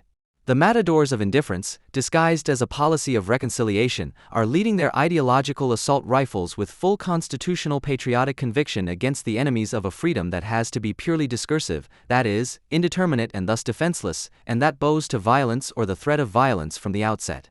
To illustrate this, let's take a dispute among the people of Göttingen. In a widely read interview published in the German newspaper Die Welt at the beginning of July 2016, Bassem Tibi made some inappropriate, sweeping, and crude statements about the criminality of refugees. It would have been right to criticize him for this. However, the criticism of German migration policy and developments in Islamic counter-societies that was also implicit in his questionable statements was not even perceived, despite all the outrage over his statements. It sounded like this from a well-informed source: Professor Tibi speaks highly of the basic law, of values such as human dignity and why Germany is so special as a country. However, the German constitution enshrines the equality of all people before the law and protection against discrimination on the basis of origin or religion. Tibi has abandoned the community of values embodied in the constitution. Professor Tibi should apologize not only to the refugees, but also to the many people in Göttingen who work on a daily basis and on a voluntary basis to make our city colorful and open to the world. Tritton's blog, July 6, 2016. On July 6, the Göttinger Tagblatt, a local newspaper, also featured almost the entire political spectrum of Göttingen in order to portray Tibi as a right-wing extremist and Pegida ideologue.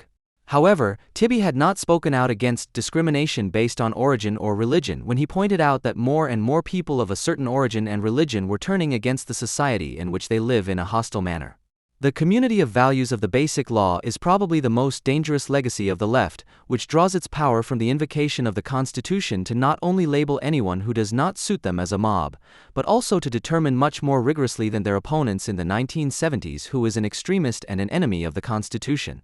As has already happened in the UK, France, Belgium, and Sweden, the German left is on the verge of making the mere critical naming of a real and escalating Islamic problem a criterion for exclusion not only from good society, but from public debate altogether.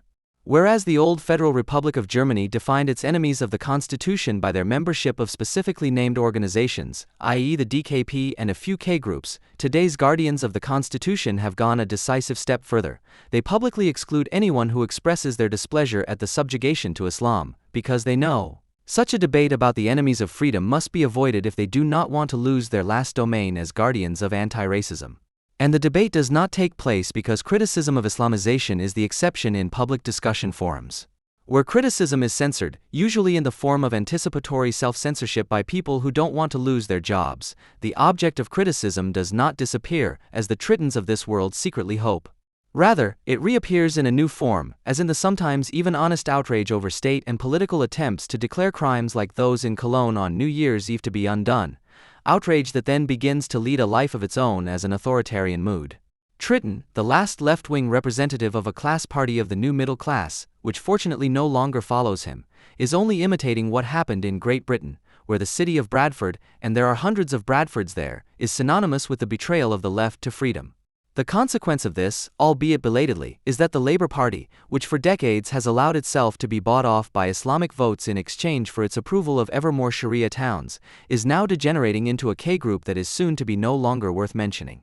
In Germany, the faces of the Friends of Unfreedom are not yet to be seen on the electoral lists of the parties represented in the Bundestag. For the time being, the only test balloon to appear was an autochthonous Islamic representative of the community of values of the Basic Law, who was accompanied by the left liberal press and ran for the Berlin municipal elections in Neukölln, wearing a headscarf in front of a green background, campaigning for people of different origins, traditions, and religions to live together peacefully and respectfully. Because she has not found a party whose program she can fully support, she is running as an independent candidate. The press knows about her. Even the Tagesspiegel editor, who wanted to tell a moving story of a strong woman in a world full of prejudices, was not quite able to retouch the fact that Pinar Çetin is an Erdogan fascist of the purest water. Sometimes the facts speak for themselves. Quote, but Pinar had dreamed of having her own family from an early age, and Ender Çetin, a Berliner like her, was the right man. Together they organized tours of the mosque and made the house on Columbia Dam a model mosque in terms of integration. Since the German parliament's resolution on the Armenian genocide, since the attempted coup in Turkey, the demands for loyalty from German Turks and the Burqa debate, the pressure to justify has increased again. The Sahitlik Mosque belongs to the recently controversial umbrella organization DITIB, and Ender Çetin is the chairman of the supporting association, Tagesspiegel, August 24, 16. Anyone who is courted in this way by Berlin's most renowned daily newspaper can also rely on the governing mayor. Berlin remains open to the world, proclaimed Müller, Berlin, and looked encouragingly and in solidarity at a woman wearing a headscarf on an election poster. Berlin is not only in solidarity, but also takes a firm stand against profiteering. The poster of the Neukölln Left Party resolves the riddle of what cosmopolitanism has to do with the symbol of a closed Islamic counter-society in a consequent way. The Müller of the Neukölln Left Party looks like a middle-aged social worker, and the woman at his side wears the finally correct headscarf, like Pinar Çetin from DITIB, with no hair escaping thanks to the elastic band underneath. Like her German comrade, this woman is raising her fist in a revolutionary gesture towards the sky. Neukölln in solidarity. People before profits is written below. The SPD, on the other hand, in a cowardly and untruthful partial retreat, allowed a strand of hair to poke out from under the headscarf of the anonymous Muslim woman, as if they didn't know that according to Islamic practice even this last visible strand would have to disappear, along with any hope of dialogue. To use a woman wearing an Islamic headscarf to advertise for cosmopolitanism is so blatantly infamous, so brutally dishonest, so outrageously cynical that no one even noticed. The world, imagined as a place more dreamed of than real, where people, independent of inherited or traditional constraints, approach each other as individuals and free people, if they so desire, the imagined place beyond prejudices and resentments, beyond national or racial affiliation, is supposed to be open to its most dangerous threat. The mixture of imposed inferiority and voluntary conformism, of seemingly passive submission and aggressive gang formation, of terrible suffering and the avenging perpetuation of one's own suffering on the daughters, who are never to have it better. Everything that characterizes women in Islam and Islam itself is branded on the female sex by the sign of a cohesion that one would shudder at if one could still do so. The World Hijab Days, which have been celebrated worldwide for years, make it clear that neither the pious beard nor any kind of harem pants symbolically seal off Islam from the world for male Muslims as an aggressive community of solidarity as hermetically as it does for women through the headscarf. Where Islam is in the majority, the world no longer exists, all windows and doors are closed and only opened when it is necessary to make ground. Inside, the world is immobilized, like during a never-ending Ramadan. The dull coexistence of a tribal community, the eradication of all eroticism through propaganda of brotherhood and sisterhood, the prohibition of doubt, the whole homemade misery, drives more and more people to want to take revenge on others for what their own forced collective and thus always also themselves do to them. Those who advertise themselves with headscarf people submit to the law of the unquestioned nature of a totalitarian community and make themselves its accomplices. Anyone who claims to be protecting foreigners threatened by violence or women who are even more threatened in this way is lying as infernally as only social democrats can, who have lost all sense of restraint since the thin, ghostly people with even thinner glasses, industrious as bees and openly misogynistic, have been doing the job of preserving the community of values of the Basic Law.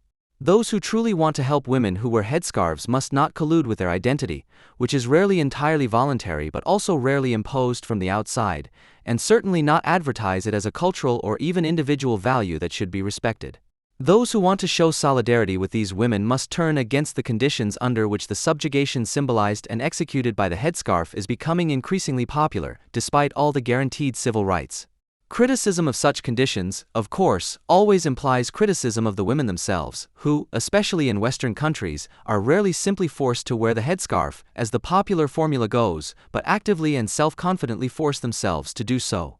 The purely tactical way in which proud headscarf wearers claim civil rights in the name of freedom of belief and religion, while at the same time undermining its foundations, should be taken into account, even if culturally sensitive feminists immediately come up with the accusation of misogyny. Because the way the headscarf is presented by its proud wearers and apologists, it is a women's issue only insofar as Western women refuse to support their sisters under the Muslim yoke. When it comes to state protection of the headscarf, the brave Pinar Chetins are not only courted by the left liberal press, but the central organ for the capping of harmful desires from the low-wage sector also professes the motto of the Nuckeln Left Party, Germany in Solidarity. People before profits.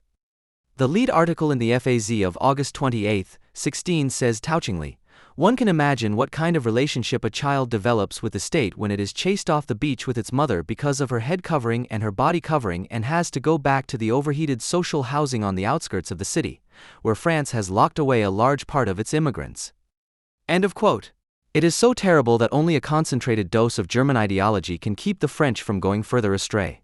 Quote, "The fact that some local politicians acted as if the problem was solved by making Islam invisible by removing the burkini shows how much politics only thinks in symbolic images," writes the FAZ in a state of outrage, and continues, "It is an irony of history that where the French police in the 1960s hunted nudists in the name of public order and forced them to dress, the police are now supposed to ask those who cover themselves to undress.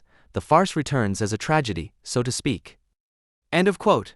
In France, a country where forms of courtly gallantry still survive in everyday life and which therefore has little to gain from nudism, a decision was made 50 years ago that was correct in principle, but certainly based on questionable prudishness, when action was taken against members of the protest generation who cavorted naked on the beach in the name of a misguided sexual freedom.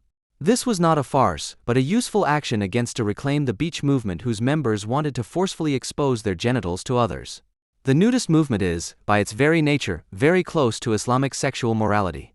The nudist swimmer pretends to demonstrate, precisely through the complete nakedness of himself and his fellow bathers, that he is free of sexual desires, and behaves accordingly.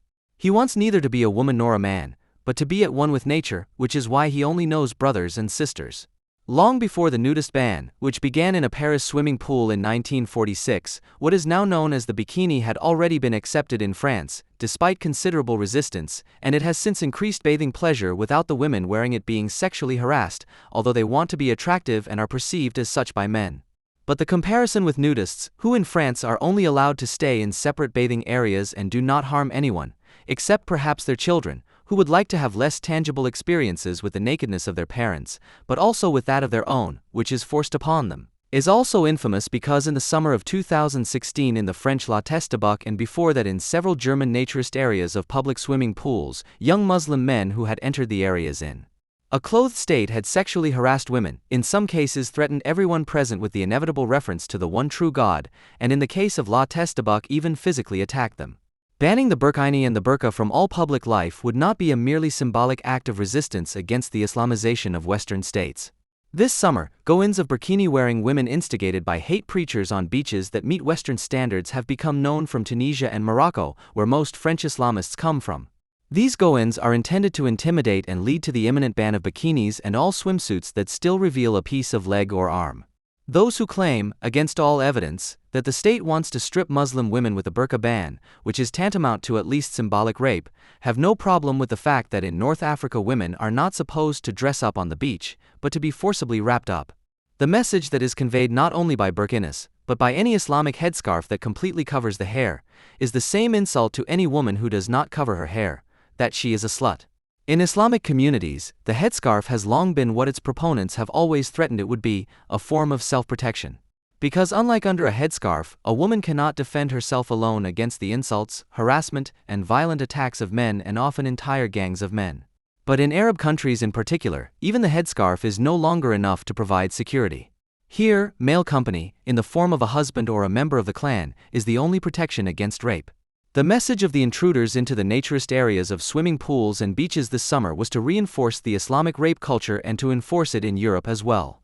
The threat of rape is preceded by a gesture that was seen this summer in Nuckeln, where a bearded father accompanied by his correctly veiled wife protected his son in a stroller from the sight of an unbeliever in a miniskirt by symbolically covering his eyes. In words, it means, "Get out of my sight, you slut, you are offending the moral sensibilities of us pure ones." A clear case of insult, which occurs daily all over Europe.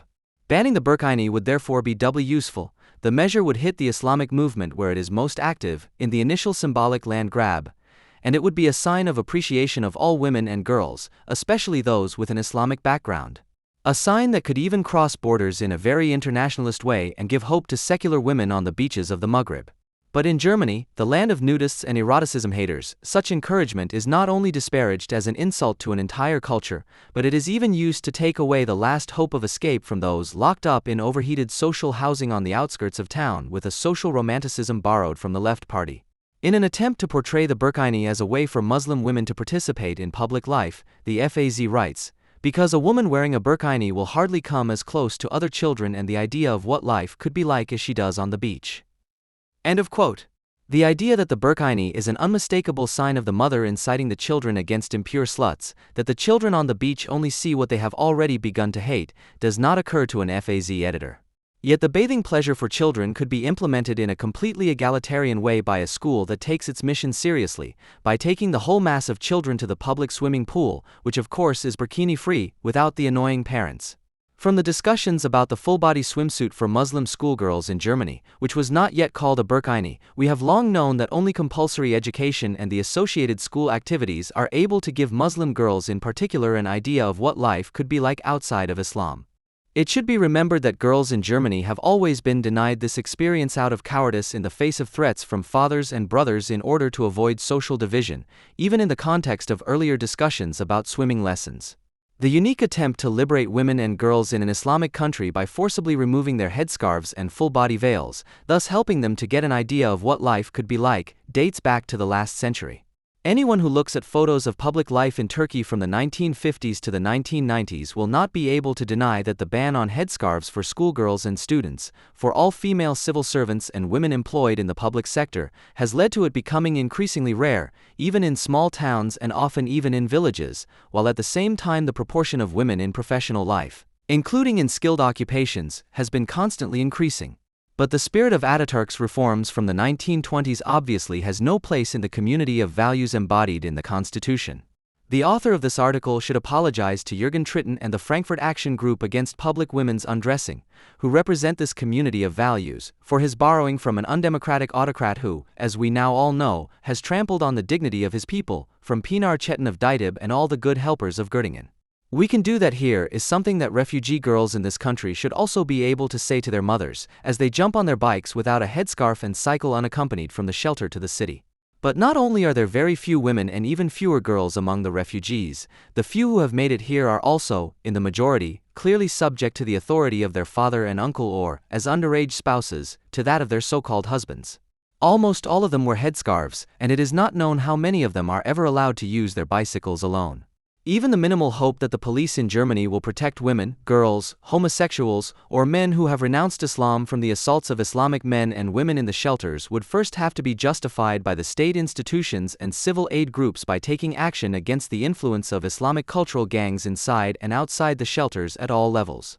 This could only happen if the public did not cowardly duck away, but instead enforce the same rights for Islamic girls and women as for Germans.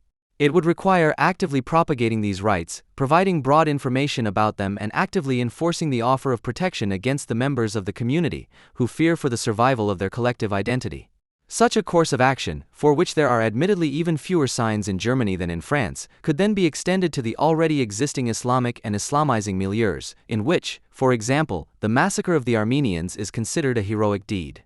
This is the only way to maintain the hope that, at some point, more and more female members of the Islamic Coercive Association will at least get a glimpse of how wonderful it can be to be allowed to do something other than what they are condemned to. 5 days after the Munich shooting on July 22, 2016, the FAZ was clear about the 18-year-old perpetrator, who shot 9 people, inflicted 4 more gunshot wounds and then shot himself, was a racist with a right-wing extremist worldview. According to the newspaper, security circles had revealed that the perpetrator had considered it an honor that his birthday, April 20th, fell on the same day as Adolf Hitler's and that he had chosen July 22nd as Day X because his role model, the Norwegian right-wing extremist Anders Behring Breivik, had carried out the massacre in Oslo on that exact day 5 years earlier. The FAZ continues, the racist attitude is also evident from the exchange of words that S. had with a resident of the Olympia shopping center after his crime, who insulted him from his balcony. called him, among other things, fucking Turks, July 27, 16. The case seemed to be clear. The FAZ did have to report that the perpetrator was not involved in the structures of the right-wing extremist scene, but the German-Iranian hated Turks and Arabs, and Ali David Sambali was proud to be an Aryan as an Iranian and German.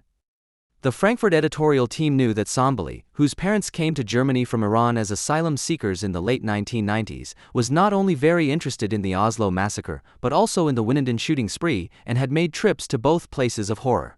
It was also known that he had read a lot of literature about massacres, that he had failed his school exams on the day of the attack, that he had been in intensive psychological treatment for months, and that he had left confused lines on his computer, which were stylized by parts of the press as a manifesto a la Breivik. In reality, the public prosecutor's office found only a largely disorganized series of thoughts that revolved largely around the perpetrator's school and family situation and his illness, in which one could not clearly recognize a right-wing attitude. Spiegel Online, July 28, 16. The report in the FAZ quickly turned out to be the sensationalism of a quality newspaper in the style of an anti-fascist information sheet. The fact that there was a confused and confusing mix of motives and no decisive main motive, including the diffuse Aryan cult, which is a tradition in Iran, the Breivik reversal and the pride in the birthday on April 20th, has now become the official interpretation of the Munich crime, which the FAZ has also had to recognize. With this version, which is now widely recognized and on which there is basically no doubt, it then became clear what should not be part of this mix. The day after the shooting, Die Welt reported, citing a Secret Service insider, that Sambali was Shiite and Bild found out that he felt bullied at his school by Turks and Arabs, July 23, 2016. These reports were consistent with what could be gleaned from the SZ of July 29. Ali had officially been called David since May 2016, and had his name changed in all official documents. The explanation for this was provided from Hamburg. A 17-year-old from his circle of friends said that the later gunman had developed a huge hatred of most foreigners because a few gangs at school had really picked on him. He had his birth name changed, perhaps as a reaction to the bullying. He then no longer wanted to be addressed as Ali, according to the teenager. Spiegel Online, July 28, 16. It is doubtful that Sambali saw himself as a Shiite. However, the fact that he was possibly made into one in everyday school life, as suggested by the information from a Secret Service insider, and that the German citizen Sambali, like all other Iranians, was never able to get rid of the citizenship of the Shiite Islamic Republic, points to quite clear, if you will, racist attributions. There is some evidence to suggest that Sambali, who chose the name David, which is anything but popular among racists with a right-wing extremist worldview, did not develop a huge hatred of most foreigners, but that his resentment was directed against those who not only bullied him, but also presented themselves to him as generally hostile Turkish or Arab allies. In a Facebook post, David's friend Andreas summarized that it was important to him that people thought about why Ali did it. And that was because a bunch of teenagers had bullied a boy so badly that it seemed like his last resort. I hope I was able to open your eyes a little, Andreas ends his letter, and to the victims, rest in peace. May you all be better off where you are now. AZ, July 26, 16, the desire to no longer be called Ali indicates a considerable need for separation. Although there were references here and there to the fact that the bullying that certainly took place at school was a motive for revenge on the part of the assassin, who then murdered young people he had never met, whom he had identified as Turks or Arabs by means of ethnic profiling, but the question of why he was bullied and whether this might shed some light on the crime played no role in the investigation of the crime. The silence on this point corresponded perfectly with the triumphalism on the right. Perhaps the suspicion of Sunni-motivated bullying was not investigated because it was expressed on the politically incorrect website at some point. The infamous Michael Sturzenberger, known for his numerous one-man shows against Islam on the streets of Munich, not only made Sambali an 18-year-old Iranian on politically incorrect, but also an Iranian killer, which only whether the Iranian was a Shiite who was being bullied by Sunnis, or whether the classic rivalry between Iranians and Turks and Arabs was the reason for the bullying. pi-news.net. Particularly in the case of Islam, intercultural discourse, regardless of whether the self-image of those so culturalized corresponds to it, not only Islamizes every possible circumstance, i.e. turns every Turk, Arab or Iranian into a Muslim affected by Islamophobia. What is more, where it would be imperative to investigate possible Muslim motives or Islamic circumstances, there is a deliberate de-Islamization and suddenly talk of social or similar problems that should not be culturalized. Just a few weeks before the Munich shooting, the Bavarian Teachers Association, BLLV, demonstrated how this works in practice with the manifesto Haltung zählt, Attitude Counts, which was written in June 2016 and was directed against the brutalization of the way we treat each other. The manifesto states, as teachers who work with all children and young people in this society every day, we feel obliged to point out this development and to counteract it. End of quote.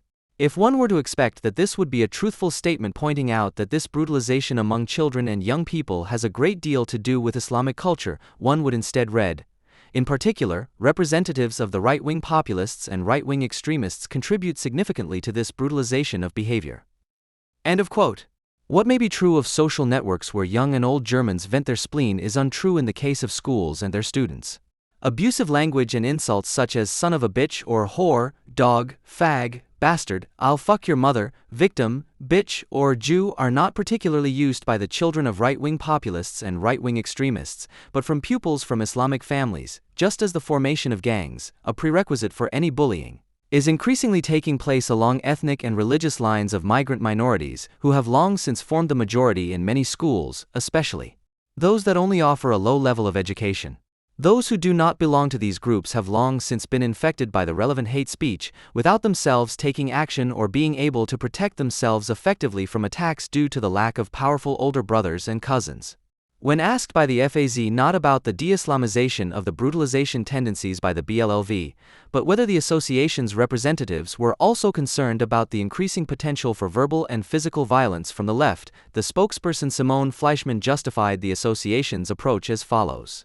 We have indeed singled out one particular trend, but we mean all radical groups and acts, FAZ, September 13, 16. The next untruth to be broadcast from the mouthpiece of political correctness is that the terms right-wing populism and right-wing extremism are merely codes for all tendencies of social brutalization. In reality, they are not named by chance, but by calculation.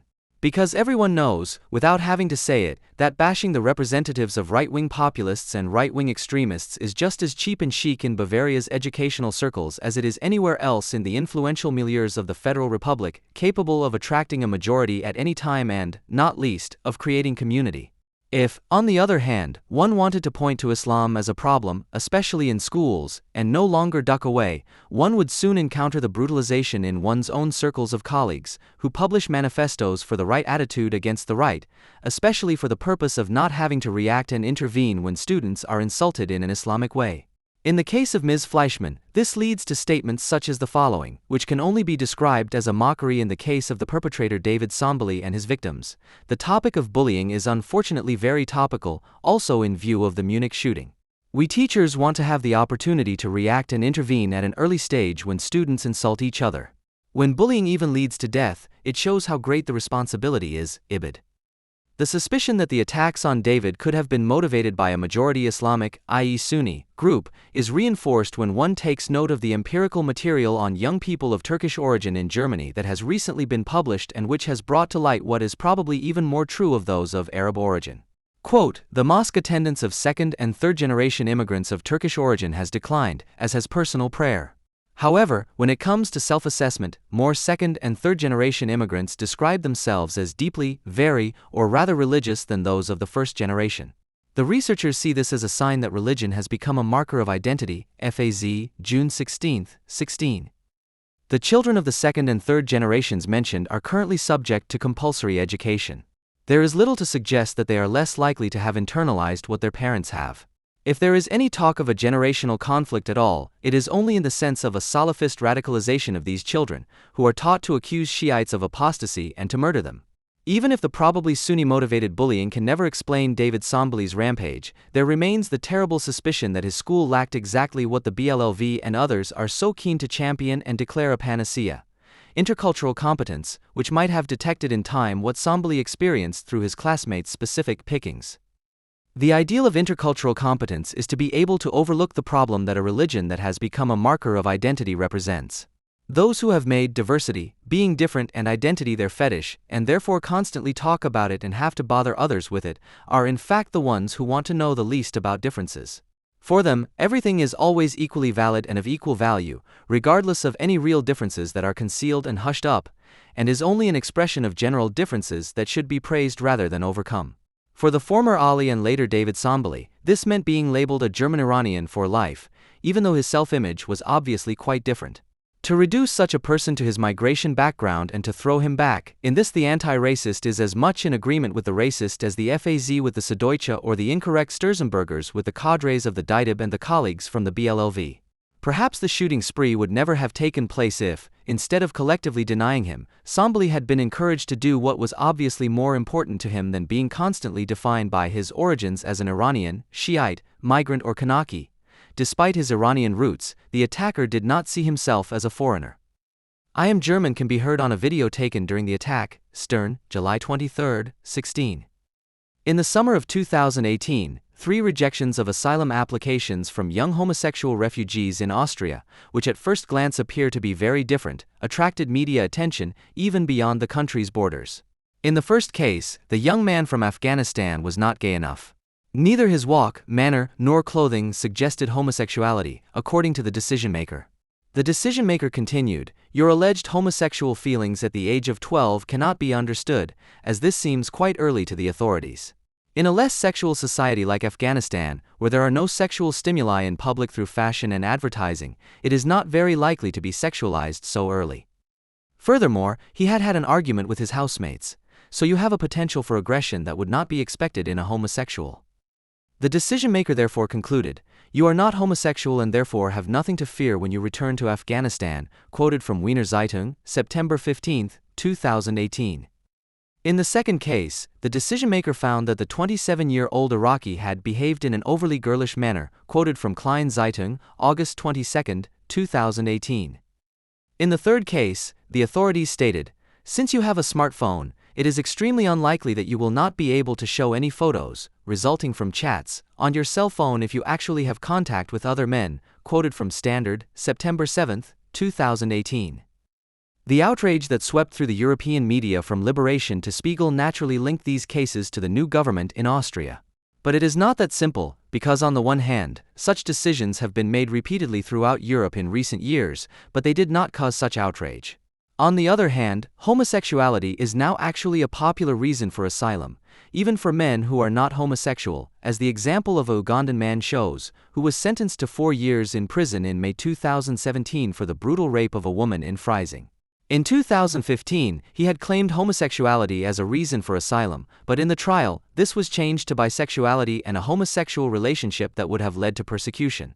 Desire is invisible, which is why asylum decision-makers have to rely on external characteristics, on a typically gay habitus, on clichés. Although these decisions always concerned homosexual men, the press releases of the corresponding lobby organizations constantly spoke of a lack of sensitivity towards LGBTI refugees. The resulting confusion between gender identity and sexual orientation is apparently not seen as a problem, although the criticized decisions provide information that the decision-makers did not want to and could not check the sexual orientation, but an identity.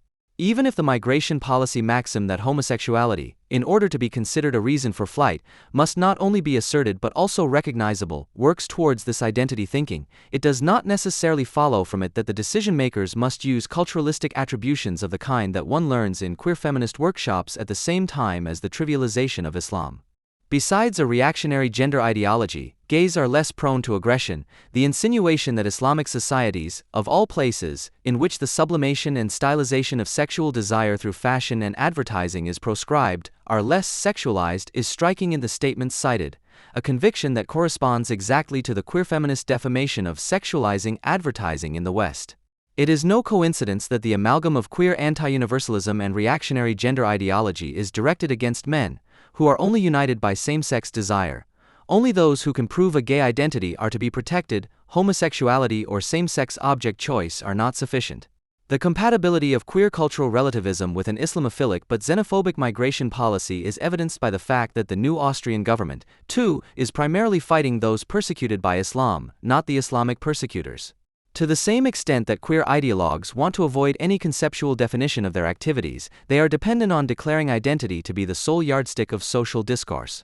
The conversation, or discourse, is the only level that can be perceived by them, and that is recognized as something like reality.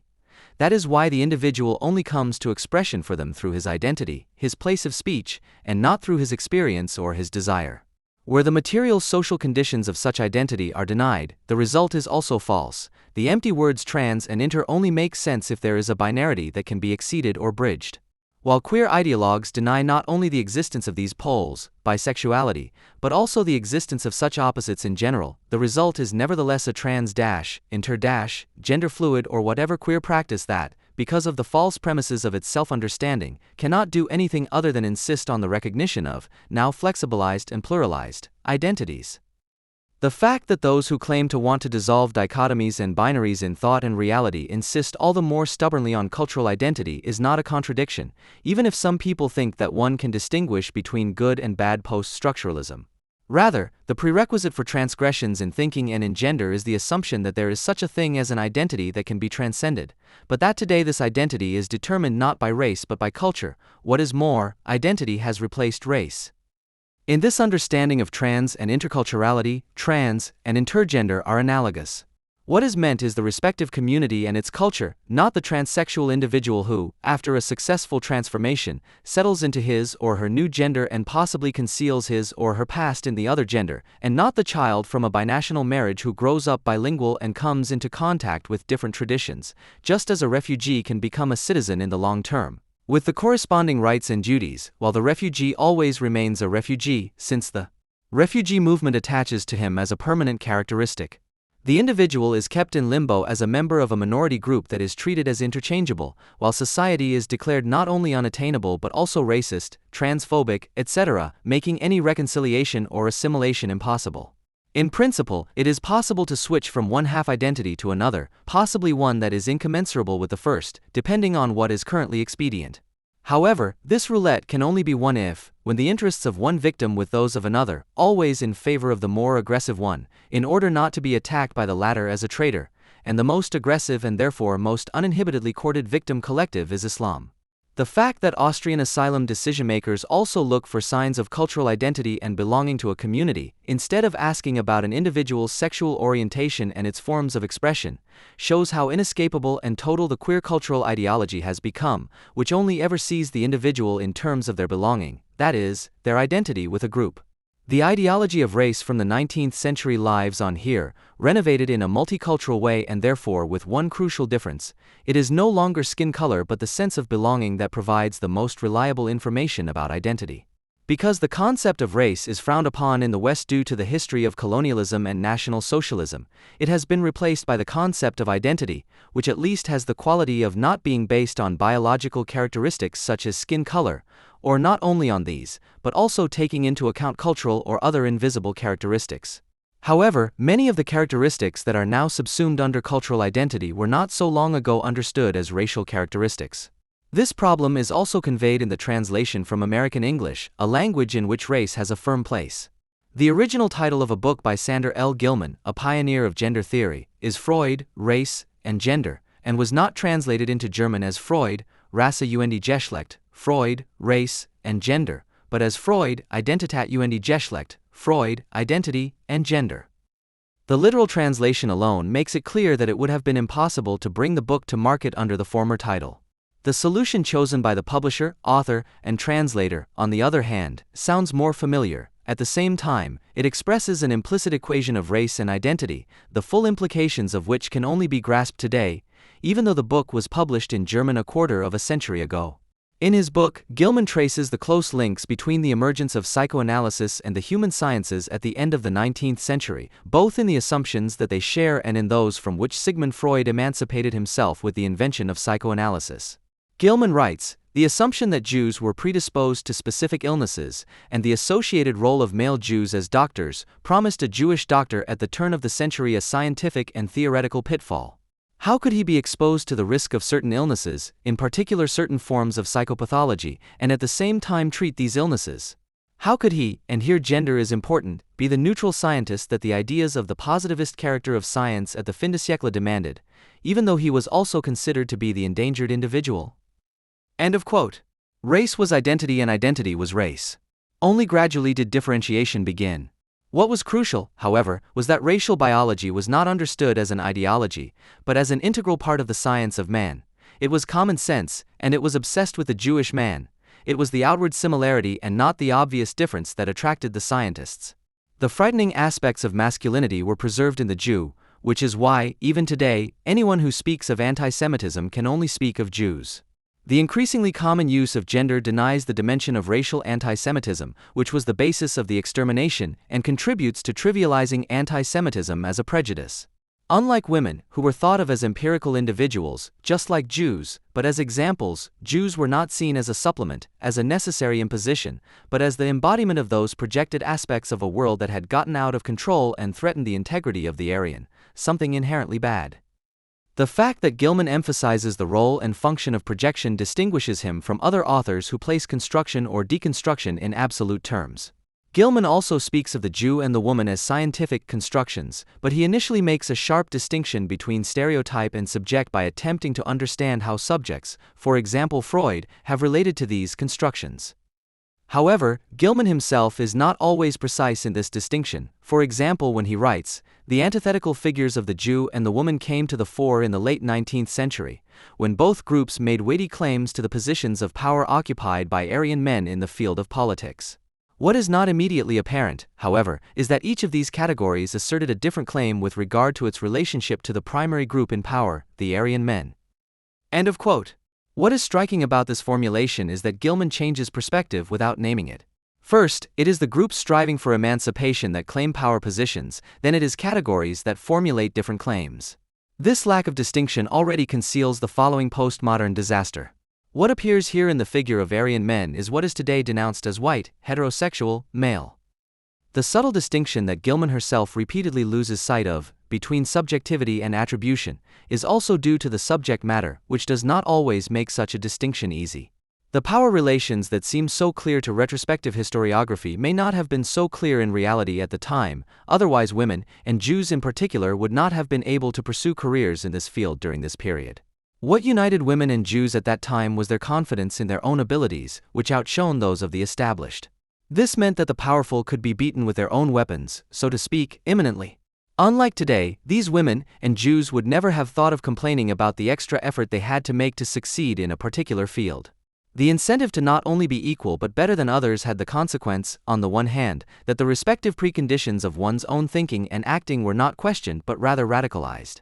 On the other hand, and this is Gilman's achievement, it was precisely the subjectivity of these women and Jews, their uncompromising adaptation, that gave those preconditions a completely different shape. This actual subversion of the existing order, which does not need to be proclaimed as a motto, is the decisive factor in Gilman's account of the invention of psychoanalysis by Freud. However, this subversion is never complete. There is always something left over, in Freud's case the assumption that there is something that distinguishes Jews from Aryans. Freud's ideas of phylogenesis and ontogenesis, which were often criticized as Lamarckian and which he copied from the then prevailing psychology of nations, are the result of a reorientation within science from racial biology to psychology. The idea that the development of the species or race takes place in every human being in nous was not at all an invention of Freud's. His thesis that this development takes place psychologically, on the other hand, was. The other in the Jew, even in the godless Jew Freud, as he called himself, was not simply a matter of holding on to tradition, but rather an inheritance that is not inherited through circumcision. Circumcision merely symbolizes that inheritance, which presupposes a deeply unconscious knowledge of the fact of being a Jew. Freud's step in 1910 to bring the Aryan Swiss around Carl Gustav Jung into the International Psychoanalytical Association that was to be founded makes the ambiguous character of the subversion clear. Freud said to his Viennese colleagues, "You are mostly Jews and therefore not suited to win friends for the new doctrine. Jews must be content to be a fertilizer for culture. I must find a connection to science. The Swiss will save us." End of quote. Gilman shows that this was not just a tactical consideration, but rather corresponded to Freud's convictions at the time. At the same time, the attempt to get the Swiss on board also shows the limits of subversion. Freud had to learn that his attempt to universalize psychoanalysis, which was suspected of being a Jewish science, by adding Aryan elements was doomed to failure at that time. Jung turned against psychoanalysis on the basis of precisely those premises that Freud himself owed to the psychology of nations. "It is an unforgivable error," said Jung in 1924, "if we consider the results of a Jewish psychology to be universally valid. After all, no one would think of accepting Chinese or Indian psychology as binding for us. The cheap accusation of anti-Semitism that I have been made for this criticism is just as unintelligent as if I were accused of anti-Chinese prejudice." End of quote. This verdict, which Jung, as Gilman writes, repeated word for word in 1934 when he offered himself to the National Socialists, basically describes the current state of the culturalization of the concept of the psyche. Nothing general can be said about the life of the soul. Origin and culture also determine the way in which knowledge can be gained about the psyche. The greatest reproach leveled at Freud has always been that he used his Jewish experience as the basis for a general psychology. Today, this basic assumption is considered one of the cornerstones of knowledge in general. Only a Chinese person can say something about a Chinese person. Only a woman can say something about a woman. Only a transsexual can say something about a transsexual. But at the same time, everyone, absolutely everyone, knows something about Jews. Just as the concept of race was absolutized in Freud's time and elevated to the status of a scientific way of thinking, today it is identity that is the subject of equally absolute and unquestionable statements. The ambiguity of the word race in the USA makes this clear. There, the term has not only a discriminatory but also, at least in theory, a descriptive character. It is supposed to describe a sense of belonging. However, this sense of belonging is then also the cause of exclusion, discrimination, and disadvantage. In order to expand the concept of race to include belonging to a community, Black gradually became Afro-American and then African-American. The ideal of assimilation, as internalized by the emancipation movements of Jews and women, but also by the early abolitionist movement to abolish slavery in the USA, failed at this point in the USA. As race became identity, the space created by racist description closed, leaving room for self-empowered subjects who could rise above the racial destiny intended for them, similar to Frankenstein, who created his monster out of his scientific interest in conquering death, a monster that ultimately possessed entirely human characteristics. Gilman believes that the way out of the attribution for Jews like Freud or women like Marie Curie was to become scientists. Science represented a space in which, at least in the imagination of women and Jews, they could free themselves from the ascribed otherness and prove themselves in competition with their individual abilities. This space, which was above all a subjective one, because neither anti-Semitism nor misogyny had objectively ceased to exist, contained the idea that the ascribed identity was a burden, even an imposition, from which one had to free oneself. Emancipation meant individual liberation from the constraints of identity. Today, on the other hand, identity is almost like an inalienable human right. An identity can be anything: a religious affiliation, a sexual orientation, a political conviction, a national, regional, social or family connection. The queer enemy image of the old white heterosexual cis man denounces precisely that which is seemingly without identity. In order to be recognized, identity requires a confession, but the white heterosexual man is perceived as impudent for the fact that he does not confess and does not explain anything. He takes what he is as a matter of course, and he is hated for the notion of a correct generalization, which is not realized in that privilege, but is held. The desire to free oneself from imposed affiliations instead of professing them is considered scandalous. To seek and find one's fulfillment where one is not defined by gender, origin, sexual orientation, or anything else is perceived as pure assimilation or betrayal. What is striking here is that the most impertinent attribution, which was once applied to Jews, is now applied to white heterosexual men. Their lack of identity, their irreducibility to particular groups, which Woody Allen so aptly caricatured in his film Zelig. Since identity is ideology, it is not easy to simply say goodbye to it. What is conveyed in the identity roulette of queer theory as a borderline-like staging carries an objective compulsion within it. Scientific racism or racist science at the end of the 19th century was already a reaction to the forced comparison that capitalism had unleashed in a primal way. While racist categorization served primarily to scientifically justify the exploitation of entire groups of people, it also created the opportunity for these people to abandon their imposed identity and prove themselves as individuals in the competitive environment.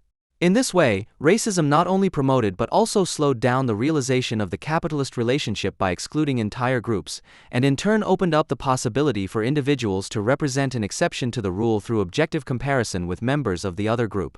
If this failed, the failure of the ideal of assimilation in the face of reality threw individuals back on their identity, which queer theory no longer sees as a dungeon, but as the royal road to liberation.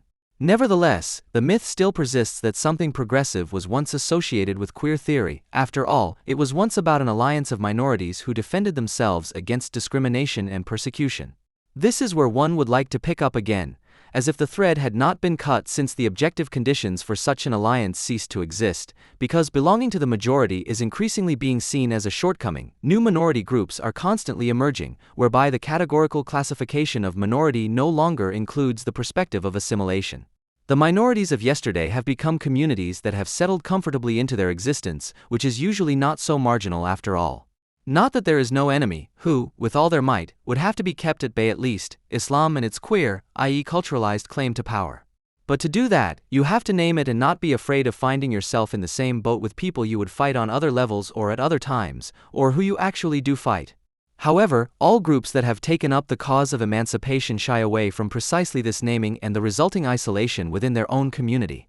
For several months now, there has been a political group in Berlin called Erlos statt Wehrlos, Bündnis gegen Nullkölner Unzumutbarkeiten, Dishonorable instead of defenseless, Alliance against unacceptable behavior in Neukölln, whose self-description is as brief as it is dramatic. Attacks on gays, lesbians, and transsexuals are increasing massively in Berlin-Neukölln. So is violence against Sinti and Roma, Jews, women who dress in a permissive manner, and the homeless.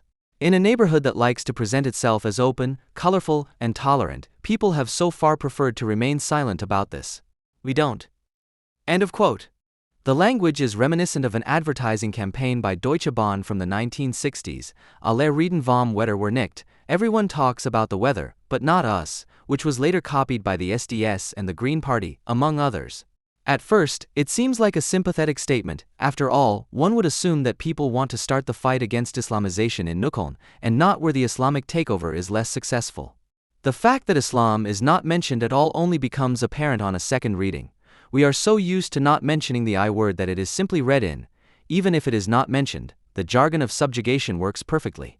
Not to name who is committing the attacks, to leave unmentioned the cultural and ideological context in which they are taking place, and, when it comes to the aggressive spread of a barbaric ideology of supremacy, to speak in a maternal way of unacceptable behavior, as is otherwise reserved for neighbors who are annoyed by children's noise, finally, to fail to recognize that the open, colorful, tolerant Neukölln is silent about the attacks precisely because it is open, colorful, and tolerant. In a word, Islamophile, that is far less sympathetic and suggests that a solidarity is being called for here that does not want to alienate queer identities and therefore refrains from naming the enemy. This year's CSD, at which the alliance accompanied a young atheist from Iraqi Kurdistan, showed how difficult it is to perform the actually sympathetic balancing act of agitating against Islamically legitimized violence at the local level without immediately alienating all potential allies. In a Facebook post that is supposed to be an experience report, the alliance writes, "As long as ex-Muslim homosexuals and transsexuals are not supported and there is only the Muslim in the local perception, who adheres to traditional Islamic ideas or is silent, individual freedom of movement remains a privilege that can be enjoyed depending on one's origin or not." The more rigid the situation was in the Western world in the 1960s and 1970s for LGBTI activists, who were largely marginalized at the time, the more repressive the circumstances are in the Muslim world today. Not to collectively protect and support courageous activists like EoM Sherwan, of whom there are still only a few, is to slander a significant part of our own history. It was and is characterized by the struggle for social recognition, and this has not yet been won for everyone. End of quote. It seems that the authors of this report cannot decide whether Islam is a threat sui generis for them or not. But there is method to their wavering. On the one hand, they recognize the danger that homosexuals from Muslim families are exposed to, but on the other hand, they lie in a language that sounds like Axel Honneth and Sausan Chebli, turning the fight against this danger to libe and life of homosexuals into a discursive struggle for recognition.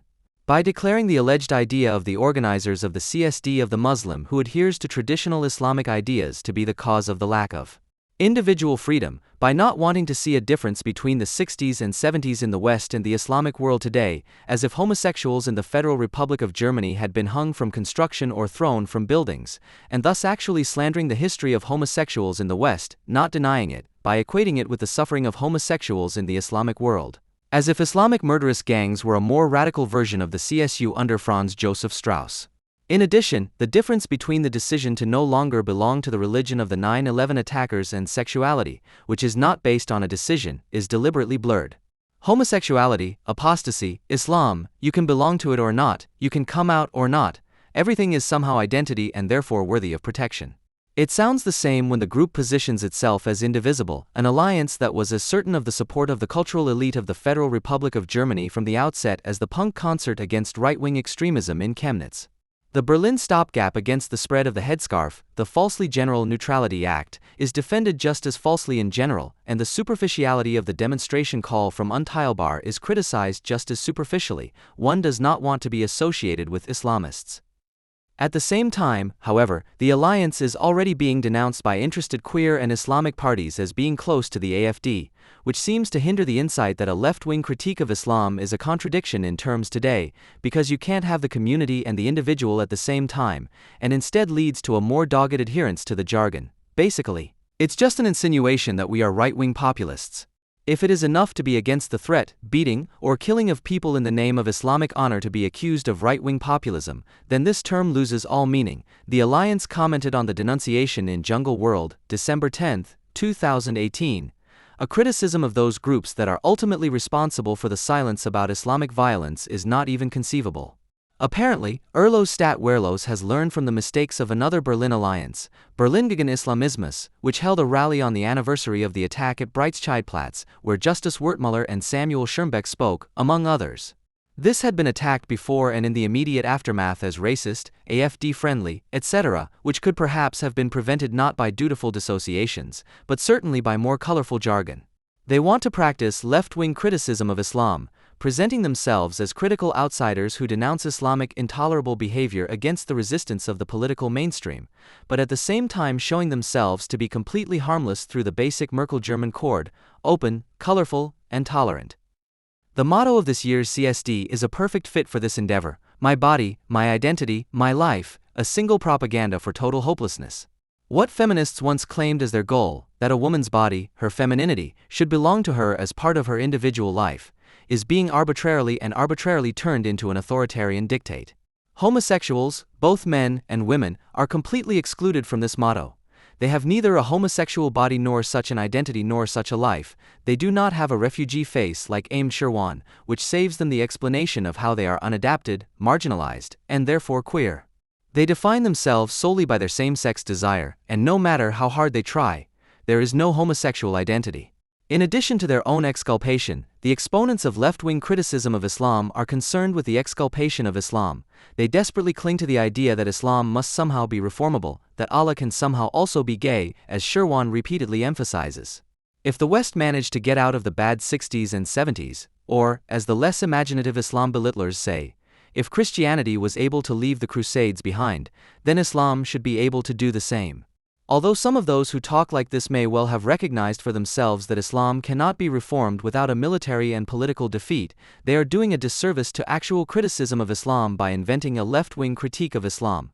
By constantly equating Islam with Christianity and Judaism, which is supposed to prove that Islam can be reformed, left-wing Islam criticism turns Muslims into downtrodden creatures who need to be saved and whose natural, intrinsic resistance to the unacceptable aspects of Islam only needs to be coaxed out of the poor, frightened wretches that Muslims are perceived to be.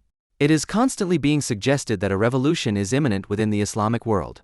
If this great revolution fails to materialize, it is because of the West's lack of understanding, tolerance, and empathy towards its Islamic protégés. Ultimately, society must be blamed for the threat situation because it does not see Muslims as the masses of liberal democratic citizens in the making, and the danger that exists at the CSD not only for atheistic Muslims but also for all other participants is not the fault of Muhammad's willing executioners, but of the organizers of the CSD, who have not done enough to ensure recognition and visibility. This perverse inversion of reality serves only to subjugate in the colors of the rainbow.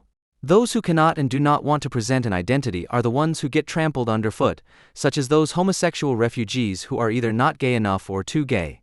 Ayatollah Khomeini showed the way out of this identityless state of homosexuality. In 1987, he issued a fatwa allowing transsexuals to undergo gender reassignment surgery, on the grounds that transsexuality, unlike homosexuality, is not mentioned in the Quran.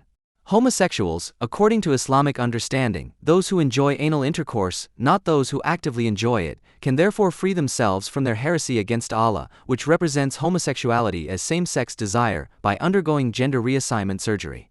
In the past 2 decades, Iran has become a leading country in this medical discipline, with the state health insurance covering half of the costs.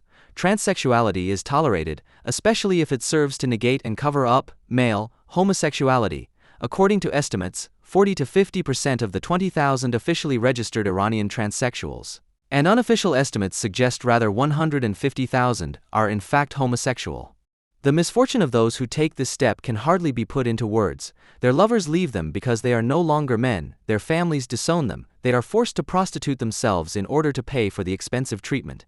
But queer ideologues celebrate this possibility anyway, thereby admitting that they are more concerned with maintaining the bias of desire than with liberating it. If the total claim to power of Islam is equated with oppression in the name of Islam or, as the Alliance euphemistically puts it, legitimate Islamic violence, a little humor here and there helps, and the fact that Iraq of today is not comparable to the West, even 50 years ago, can be made to disappear with the new German song of the open, colorful, and tolerant society on your lips. On a scale of intolerance from Islam to AFD. Those who are indiscriminately tolerant do not need concepts, they are identical with themselves and at peace with themselves, and are therefore dead nature. The fact that psychoanalysis hardly ever talks about identity has precisely to do with this. Identity is never complete, can never be complete, but is subject to breaks and discontinuities that lie in the subject itself, in its drive destiny and the inner and outer conflicts that arise from it. The subject's search for identity with itself, for a far-reaching integration of projected and split-off parts, is therefore a life task that can never be completed. As Gilman describes, Freud tried to find out what the difference between Jews and women was like until the end of his life, without coming to any conclusion. The concept of identity plays no role in his work, certainly not in the sense that there is a female or Jewish identity that is more than an attribution, whether it is made by others or by the subject himself. In this respect, Gilman's reading of the emergence of psychoanalysis is in the best sense a contemporary one, because it reveals the pitfalls of the concept of identity. His thesis that Freud projected racial identity onto the sexual and thus from the Jew, who he himself was, into the woman, whose nature he did not understand, that is, he shifted the riddle of identity, which cannot be grasped subjectively, into the other object, the woman, does not answer the question, however, but rather raises it: what is identity actually supposed to be? Today, identity is a term of struggle, a weapon in the fight for social and economic participation, and has thus replaced the negative concept of race in a positive way. Where once a scientific apparatus was necessary to divide groups of people, today they do it themselves with enthusiasm.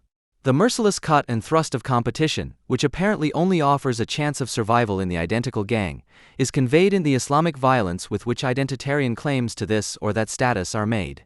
However, in the absence of an external enemy, the gang itself becomes a risk to survival. Identity may not offer a livelihood, but at least it offers a sense of belonging and a constant preoccupation with oneself.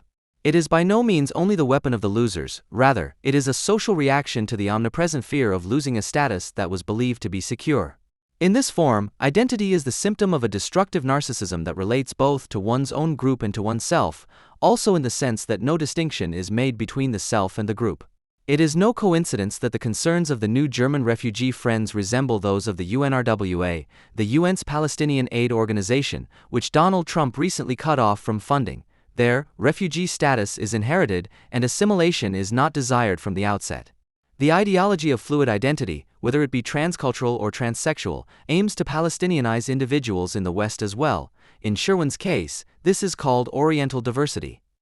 Instead of individuals seeking to escape their fate through social mediation, and thus through adaptation, society is to be forced to adapt. This infantile idea of omnipotence and a considerable aggressiveness towards society, which is declared hostile society, form the bridge between queer theory and Islam, which is no longer just an unrequited love on the part of queer Orientalists, but is also reciprocated by Islamic officials. Last year, the Young Islam Conference held an event at which the speakers from the friendly camps were introduced by a student wearing a headscarf and a shirt with the logo of the Black Panther Party printed on it. The title, Feminislam. The mass of queer Islam apologists and private atheist identity politicians tries to escape the totalitarian logic of submission with self-irony and a kind of naive peaceableness, only to affirm it all the more completely. Their message is, I accept the dhimmi status if you leave me alone to be open, colorful, and tolerant. In times when in Stockholm shopping, in Orlando visiting a gay disco, in Paris sitting on the sidewalk in a cafe, in Barcelona going for a walk, and in Nice watching fireworks can be the sole reason for a death sentence by Islamic executioners, because any expression of social life is declared to be an act of disobedience against Islam. The attempt by the dishonorable instead of the defenseless to criticize Islam from the left runs the risk of merely adding another facet to submission, because one is not willing to get out of the leftist identity logic. On the morning of September 18, 2017, an 18-year-old Afghan man murdered his 14-year-old sister in Vienna as she was on her way to school. Hikmatullah S. stabbed Bakhti 28 times with a Rambo knife. He then turned himself into the police. "Arrest me. I killed my sister. And yes, it's good that she's dead, because she had defiled the honor of my family." Bakhti had contacted a crisis center for youth welfare a week earlier and had been accommodated there. She complained about the repression by her family and wanted to lead an independent life. She bled to death at the scene of the crime, the courtyard of a municipal building in Favoriton. An honor killing? No, you shouldn't jump to conclusions so quickly, the Standard said, and in the days that followed the left-liberal spectrum provided countless justifications for the perpetrator, who was proud of his deed. A few days later, the reporting was left to the Kronenzeitung because Hikmatullah had admitted to his crime all too clearly. 2 defense lawyers had already resigned within a few days, and the ever-changing results of the investigation left no room for relativization. It was a political crime, ideologically motivated by the Islamic concept of family honor, and the father was probably the mastermind. Bakhti had already fled from her family twice, and she had even filed a criminal complaint, which was not pursued due to a technicality. As always in such cases, the male members of the family who planned and carried out the crime were subsequently dealt with. But what about mom? The common perception of Islamic patriarchy sees women only as passive sufferers or victims.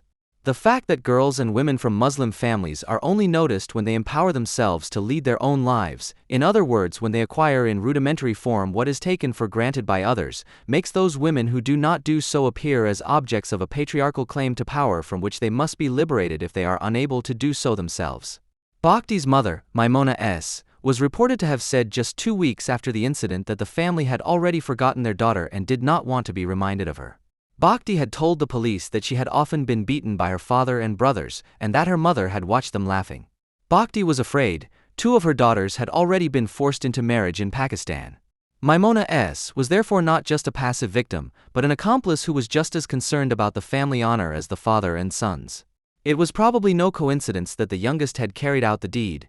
He can be sentenced under juvenile law, provided he is only 18 years old, which is now in doubt. The role of the mother is apparently that of the granting and suffering. Hikmatullah said that his mother had suffered under her daughter, that she had often cried. By murdering his sister, he avenged his mother. She did not have to encourage him to do it, she only had to say nothing.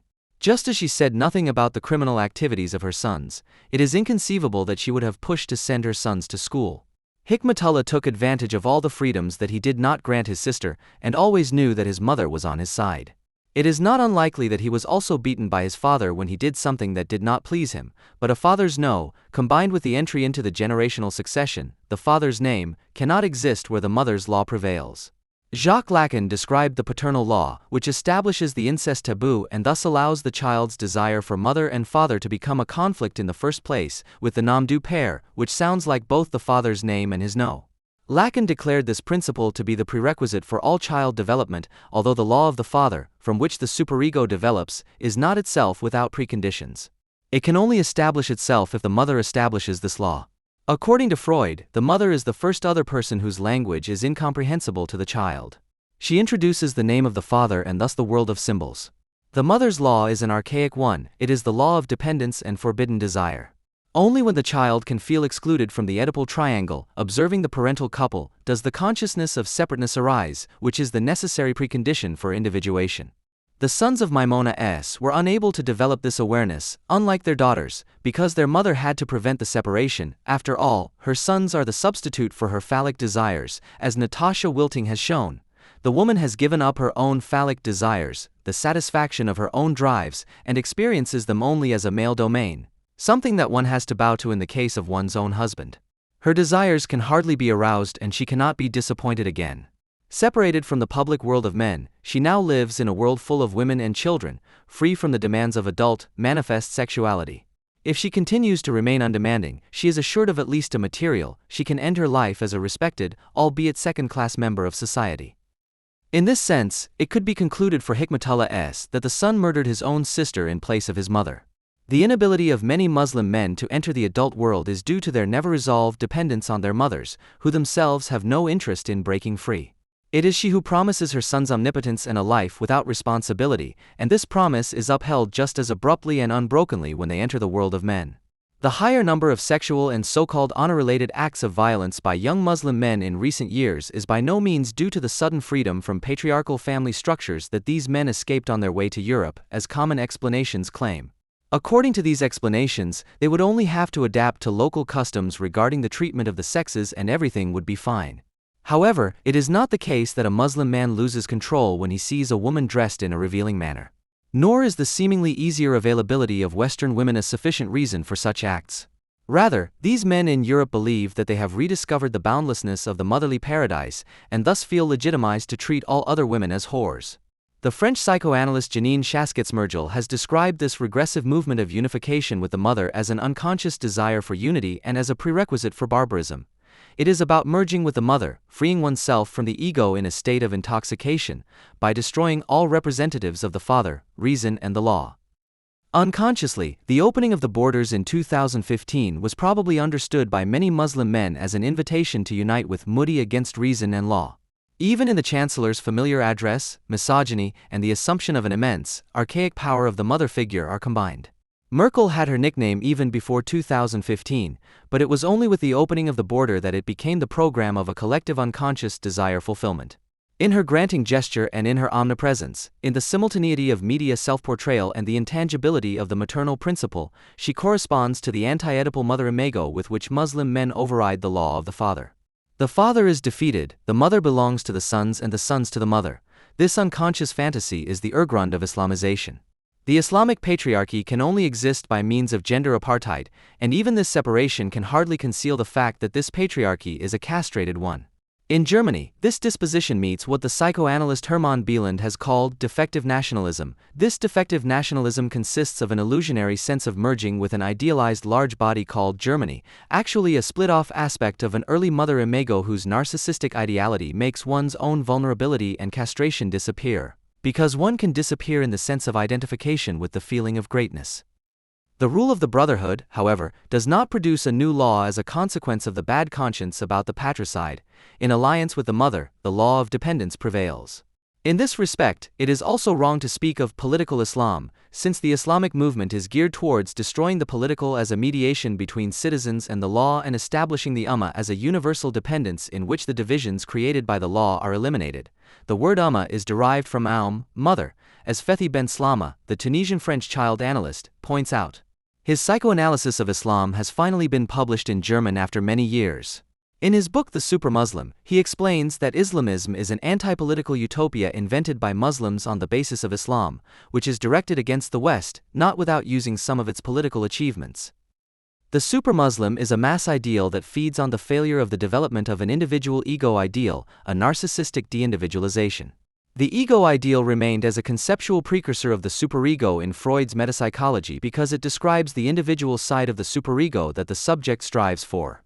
However, where the superego can only develop weakly because Oedipal separation was not possible, the ego ideal remains at best rudimentary as a concept of the ego.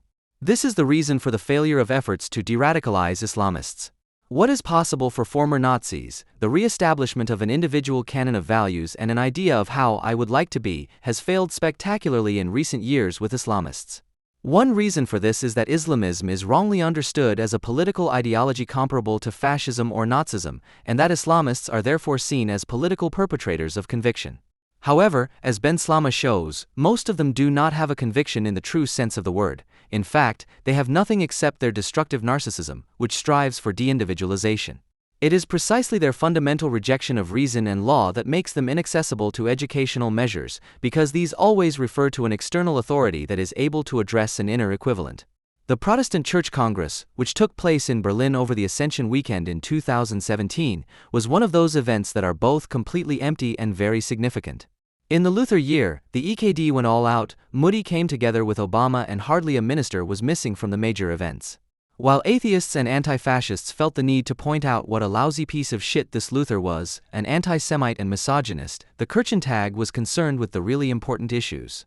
The simultaneity of the affirmation of multicultural and multireligious communities as a fact in a world of dissolving borders, geographical, psychological, physical, but primarily ideological, and a critique of Islam, which was partly formulated as self-criticism by Muslim intellectuals and partly as demands for coexistence of cultures, was revealing.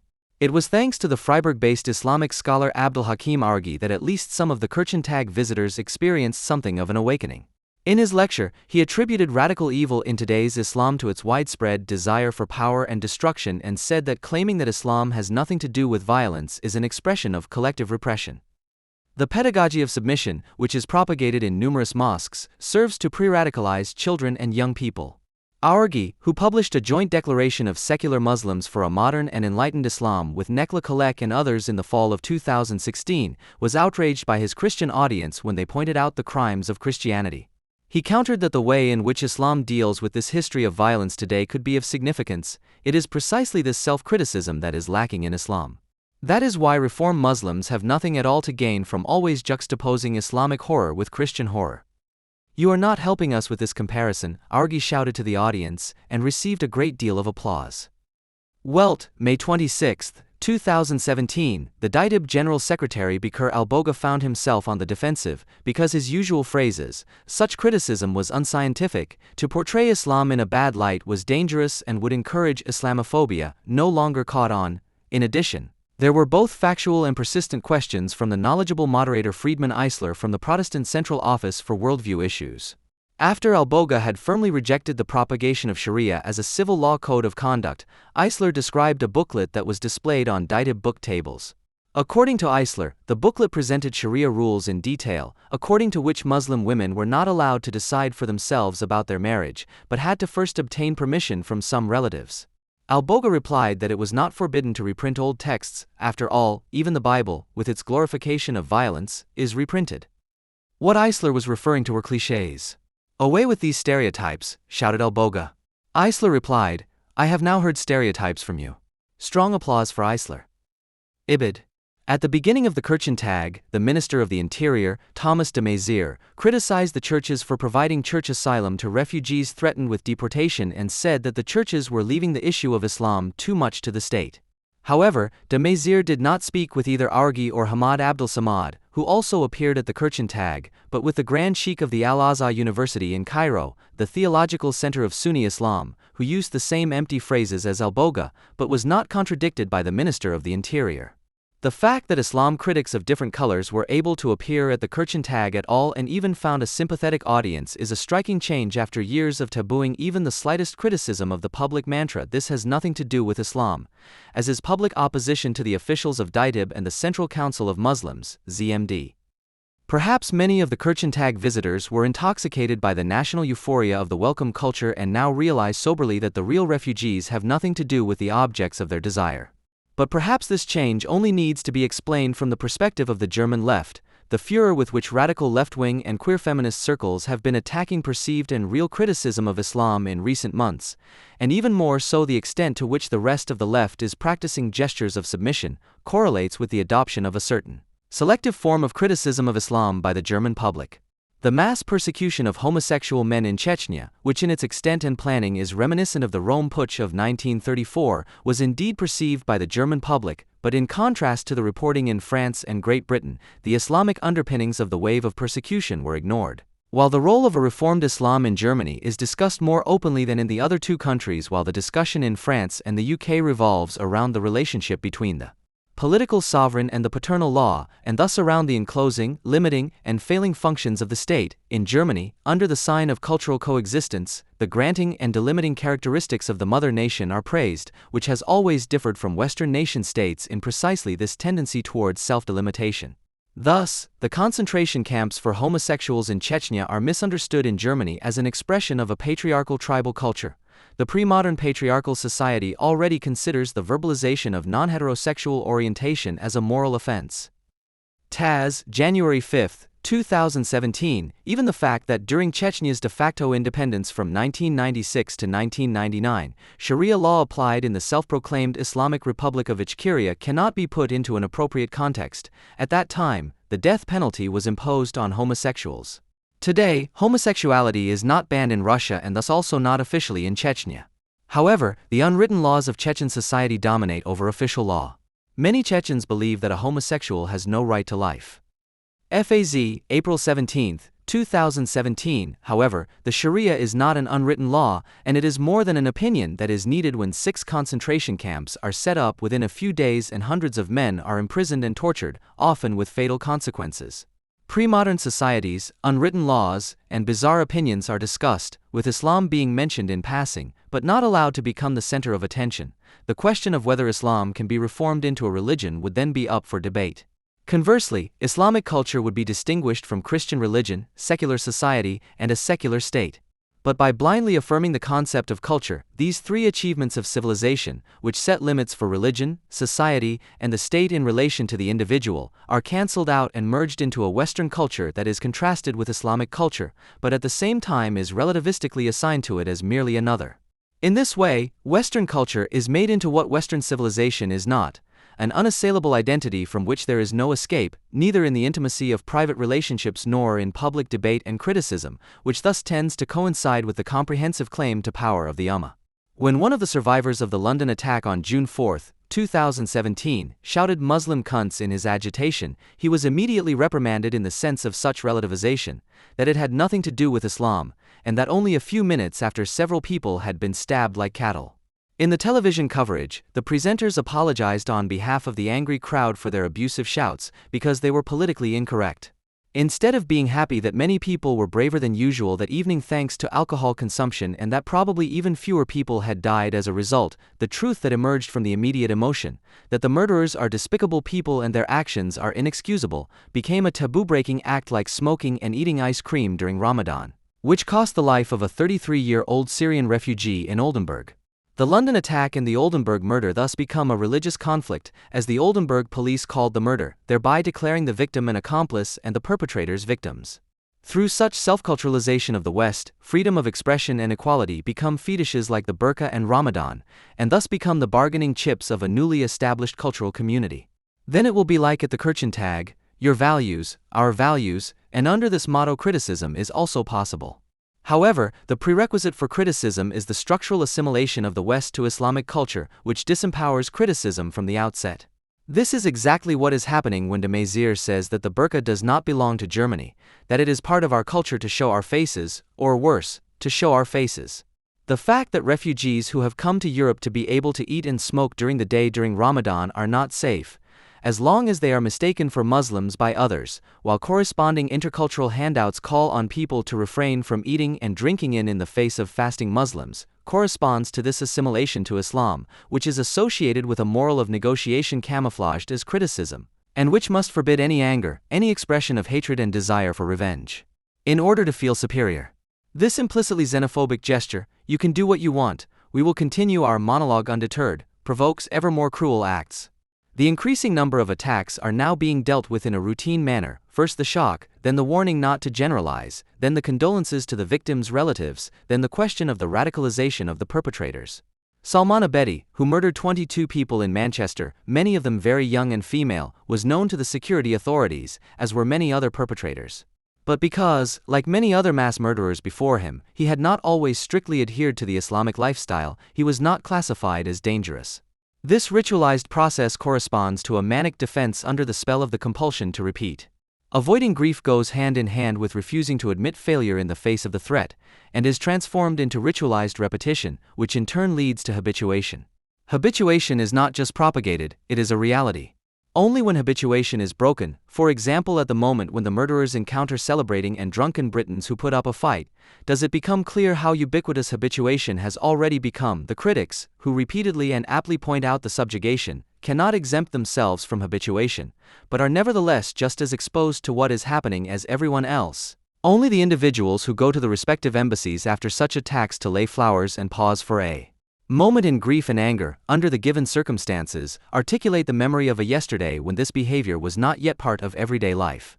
A remembrance of those who have been murdered, to which anyone can belong more or less by chance, a solidarity with relatives, to which anyone can also belong more or less by chance, and which is more than lip service, consists in the will not to participate and to repeatedly withdraw from the spell of repetition. This is not just a political gesture, however necessary it may be, but an inner psychological process of recognizing habituation as an imposition. Habituation is much closer to the ego, practiced in creating a balance between inner demands and external constraints, between the superego and the ID, between the pleasure principle and the reality principle, between libidinal and destructive impulses, i.e., in creating a balance through compromise solutions. The ego is anything but an agent of change. It is the internalized objects, occupied by instinctual claims, that can resist and refuse to accept.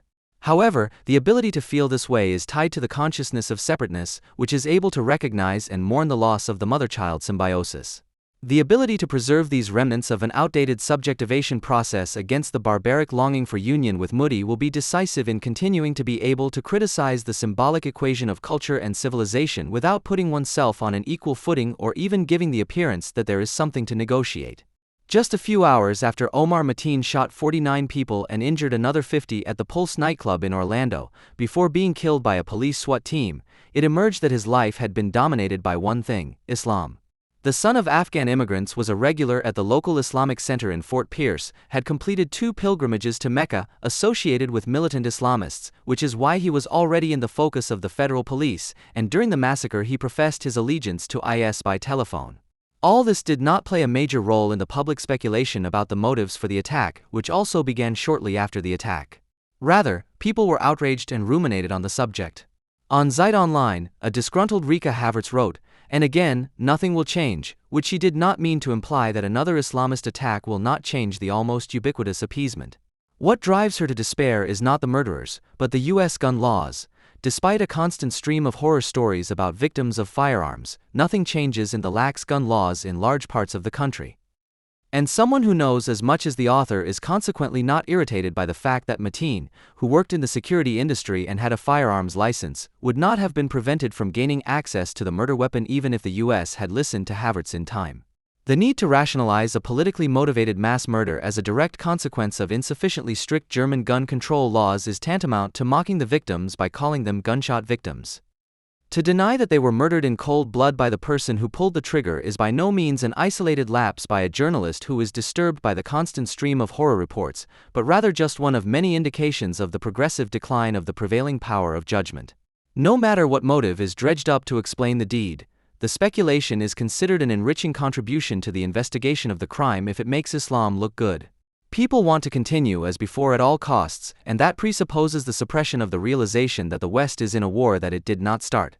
While every German schooled in socialization knows that right-wing violence always comes from the middle of society, the same applies to Islam as an outrageous claim by racists hostile to dialogue, although the direct connection between everyday Islam and Islamism is far clearer than that between a middle, whatever that is, and militant Nazis.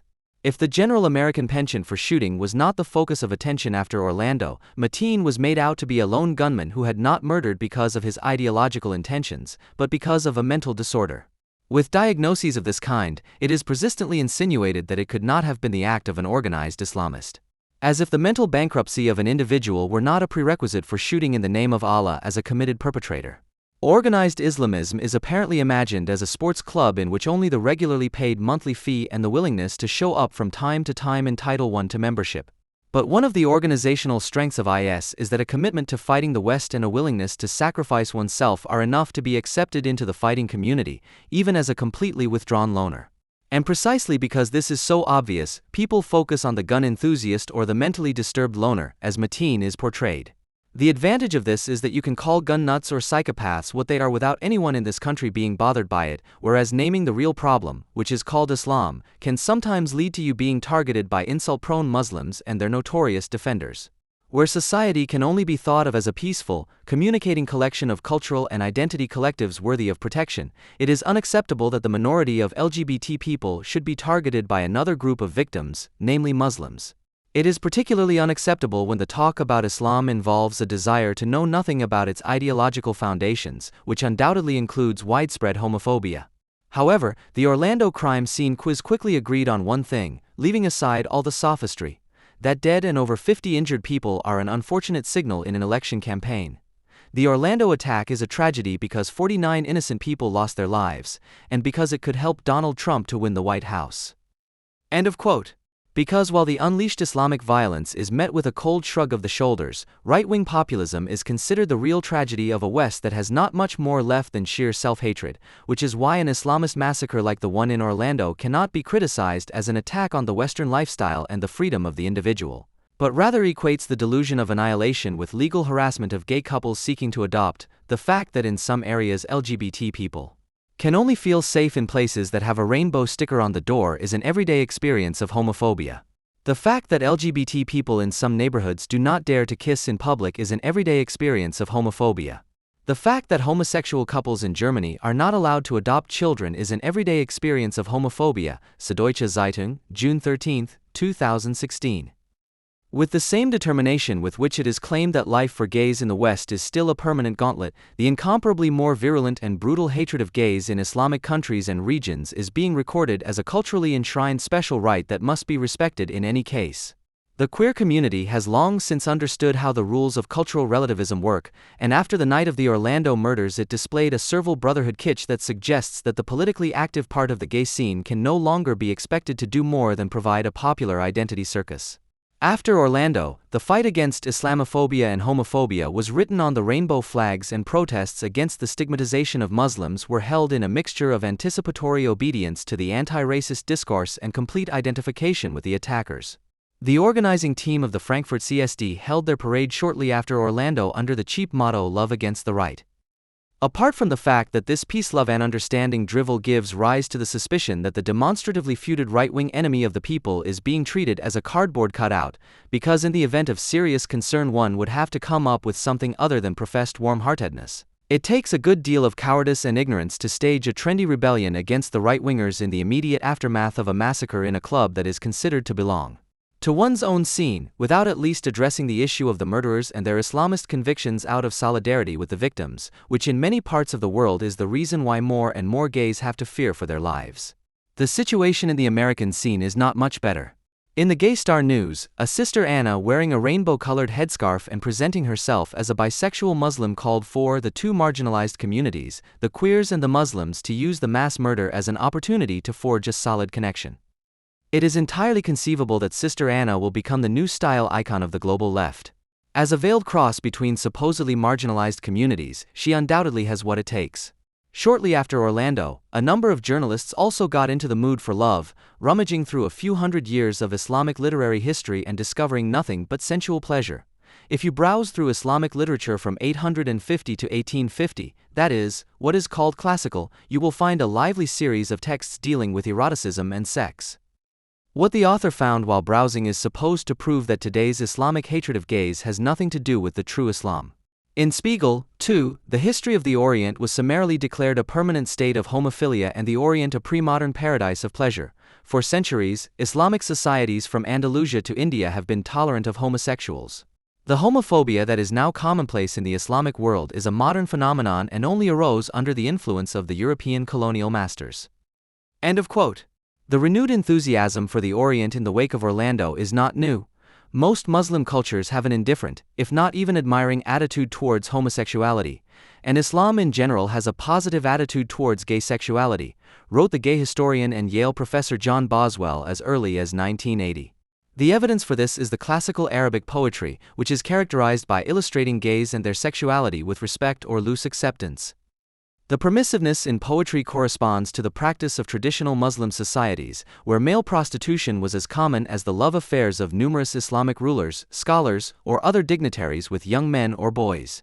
Anne-Marie Schimmel makes a similar claim, which becomes all the more bombastic the further it departs from reality. The object of love can be a veiled lady, a flirtatious courtesan, a beautiful youth, an unattainable prince for a poet who feels like a beggar. It is impossible to approach him or her, and so one falls into poetic dialogues with the beloved being, contemplating the long dark curls in a long dark night, dreaming of a kiss and, perhaps, being transported beyond space and time by the miracle of an unexpected union. End of quote. Instead of asking why love poetry is dedicated to unfulfilled longing, in other words why the desired must remain unfulfilled, Schimmel falls into an almost oceanic mood of escape mood, which does not make it any easier for her to arrive at a realistic judgment of Islamic sexual and love stories. The differences between the lover and the beloved are suspended in the higher, all-encompassing unity of love. End of quote. The many gays who have been persecuted and executed in Islamic ganglands and states, all those who have escaped with their lives for the time being, but who, under the threat of death, have to be very careful not to fall into the sights of murderous guardians of public morals, are deliberately neglected in the face of so many dark curls and unexpected unions, which those who are tired of civilization and have an Islamic fixation are always intoxicated by. What's more, gays who are well acquainted with the long dark night of Islamic rule and therefore, for good reason, prefer Western freedom in matters of partner choice, i.e. love, and sex with less kitsch but without the threat of death, are themselves to blame for the repression, since they break the rules under which they could only have imagined sex by trying to copy Western gays. The reason why sexual adventures between men are cultivated, especially at a young age, is not because Islam enforces a liberal attitude towards gay love, but because of the Islamic organization of social power, which is based on rigid gender segregation. Where heterosexual sexuality is strictly forbidden before and outside of marriage and any contact, however restrained, is sanctioned, where women, who are considered impure, are also treated as a potential threat to the ruling patriarchal order, the heated man-man adventures are to be understood as a direct consequence of a misogynistic ruling practice. In Islamic societies, gender is not the only decisive characteristic of sexual classification. The role played in the act is also important, with the distinction being made between the penetrator and the penetrated. The former are men, the latter non-men. In addition to women and girls, the latter group also includes boys, transvestites, effeminate men and, to a certain extent, infidels, such as tourists. For the urban middle class, which characterized the Islamic Middle Ages, the zenith of Islamic claims to world domination, slaves, dependents, nomads, eunuchs, and subjugated enemies also belong to the group of non-men. Most words in classical Arabic that describe the sexual roles of men in relation to other men refer to so-called boy love, i.e. pederasty. It is mentioned and often praised in a number of poems, fairy tales, and songs from the Arab Middle Ages. It is also a commonplace for ethnologists, sociologists, and Orientalists to speak of the general prevalence of pederasty in the Arab world, but usually without defining it more precisely. However, the preference for boys is difficult to describe as homosexuality in the Western sense, because the sexual object is not the same sex in this case, but the union of both sexes, Freud, or the absence of characteristics of both sexes. The boy also seems less strange and dirty than the menstruating woman, and last but not least, he is easier to have, a consequence of gender segregation. In the capitals of the Islamic empires of the Middle Ages, the beauty of boys was indeed praised by numerous poets, including popular figures such as the court poet of Caliph Harun al-Rashid, Abu Nuwas. Exposed gay historians such as John Boswell try to use this fact to prove their theory of an alleged gay Arab Middle Ages. The poems from which they believe they can draw this conclusion, however, confirm much more that the boys were in a position of non-man, of powerlessness, and that they were either paid for their love or often had to be either overpowered or outwitted in order to perform the sexual act. The poetic expressions of sympathy merely reflect the view of one group, namely that of the dominant adult men. The Islamic scholar Arno Schmidt aptly remarks, "And I, for one, do not consider a relationship in which one person speaks and the other is silent, in which one person speaks and the other is disgust, in which one person wants sex and the other wants gifts, to be gay." Contrary to what is often assumed, sexuality is not taboo in Islam, but rather the drive is idealized. Islam does not demonize sexuality in principle. It strives to place sexual desire in the service of religious duty. Everything revolves around the godly organization of the drives. The believer cannot imagine anything other than infantile narcissistic drive release in never-ending virginity ascents. The crucial point is that sexuality is understood as a divine loan, the rightful use of which is the decisive criterion for a life pleasing to God. The regressive and unsubtle nature of this religion is evident from the way young men pose with their genitals or the manic urge to cover women up, because otherwise the chaos of fornication could break out among the constantly horny men. The detailed sexual regulations of a leader like Khomeini, for example, are the protocols of an unrestrained sexual projector, in view of whose meticulous knowledge of anal intercourse one can only wonder why no one from his ranks has ever asked why the zealous moral guardian is so well informed. Sexuality between men takes place within the framework of a sexual pecking order. If a boy, a non-man, is penetrated, this is not necessarily an unforgivable offense in the eyes of the social environment. The boy only has it harder to become a man, from being penetrated to being the penetrator. Furthermore, the shame varies depending on the social class of the boy and the penetrator, and from region to region. If the boy's family is poor, prostitution is often tolerated. If the penetrator is a high-ranking person, such as a descendant of the Prophet or a mullah, it would also be deeply improper to resist his advances. Since the boy's sexual offense does not necessarily consist of having been penetrated, but rather in the fact that the matter has become known, those affected usually conceal the matter. In Islamic shame societies, it is not deviant behavior that is primarily rejected. Drastic sanctions are threatened if transgressions that violate community and honor become public. As long as the validity of the rules is not questioned and one skillfully conceals one's rule-breaking behavior, the environment usually plays along. The situation becomes problematic for the parents, and thus also for the boy, not only when the facts become known, but, even worse, when the boy not only allows the act to happen to him, but also feels pleasure from it or is accused of feeling pleasure from it. This can lead, among other things, to him being passed around as a sexual object in his social group, i.e. among other male youths. Since penetration is perceived as a particularly masculine and aggressive act, it is an expression of the superiority of the penetrator, whether this is already established or only established by the act itself. But this also raises the following problem. On the one hand, one can boast of having penetrated a man, but the penetration of a Muslim man is socially and politically forbidden, as it damages a member of the collective by making him a non-man. The full condemnation of society therefore does not fall on those who penetrate men/boys, but on those who avoid reproduction. Anyone who not only associates with young men, but also or especially with women, is thereby above most doubt, whereby it is safest if he becomes a father. Masculinity would then never be completely taken from him. There is therefore just as little social freedom for a sexual or romantic relationship between equal men as there is for equal heterosexual relationships. The only socially recognized form of sexuality is dominance sexuality, which can certainly include affection or infatuation, but must channel such feelings through specific role behavior and thus ultimately conceal and overcompensate for them. The Islamic man is like an eternally pubescent adolescent who is ashamed that a stupid girl is upsetting his emotional balance and must therefore devalue girls, at least in public speech. The passive, weak, sickly man, who had already enjoyed his passive role as a boy, fits just as well into the prey pattern of the actively aggressive penetrator as, for example, a non-Muslim, often European sex tourist. Many of the sex tourists who are drawn to Arab countries in search of gay adventures allow themselves to be penetrated, which makes them psychologically particularly attractive because, on the one hand, they symbolize the West, which is perceived as strong, rich, and progressive and which exploits the Arab world, but on the other hand they appear to be conquerable through the act of penetration. It is no coincidence that the usually not very friendly message "I'm fucking this" or that is part of the standard jargon of sexually insecure Muslims who want to demonstrate a little power. Western sex tourists also offer the Arab man the opportunity to be penetrated relatively safely. Firstly, because a one-off or very short-term sexual encounter does not give rise to a right to penetration at any time. Secondly, because the tourist would find it difficult to rob the Arab man of his honor through socially discrediting talk. And thirdly, because the Arab man can pass off the passive role, as well as the active one, as a service for which he must be paid. The European sex tourist, on the other hand, is at best naive if he, inspired by Gide or Genet, is looking for his great love in the Middle East. Homosexual sex tourists go to the Orient, which is as popular as it is romanticized, in search of adventure. They long for something different, something more authentic than sex with men and the gay subculture. They hope to find what they are looking for in the big Arab cities, where there is no need for a label or a pigeonhole for male sex, but where it just happens like that. The original sons of the desert, who promise fulfillment that cannot be found in Cologne or Berlin, thus function as a projection surface for gays who, at least on vacation, want to get out of the exotic special role that they sometimes still play despite the significant social improvements over the last few decades, despite anti-discrimination laws, despite same-sex marriage and a broad gay infrastructure.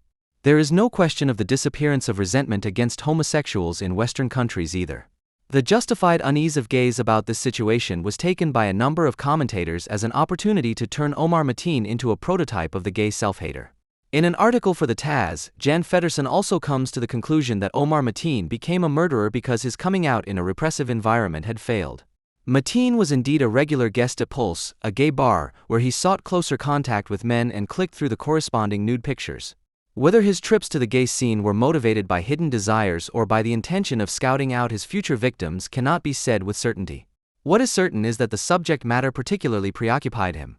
Unlike many turbo-professionalized gay psychologists, Feddersen at least talks about the fact that the commandment not to have sex with other men, and thus the pressure to conform socially, is particularly high in Islamic milieus. However, just a few lines later he gives the all-clear for his highly sensitive readership in terms of Islam criticism. The case of Omar Mateen is not an example of Muslims in general. This would be a view interested in Islamophobia. Worthless, unrealistic. It is more worthwhile to think about the breeding grounds of hate, the supposedly holy family. End of quote. In doing so, Feddersen avoids the crucial question, namely why not only the general willingness to use violence and kill, but also the hatred of gays in Islam is as virulent as nowhere else. Wherever Islam spreads, gays are always affected. It is Islamists who have come to power who hang gays, it is young Islamic men who persecute and beat up gays, and it is, most recently, Islamic hordes of men who are preparing to make the lives of individual gays in refugee centers a living hell. In the inflationary and unthinking talk about gay self-hatred, not only does the difference between sadistic murderousness and emotional ambivalence disappear, but above all the specifically Islamic hatred that rages not only against gays but against everything that is understood as lustful and Western.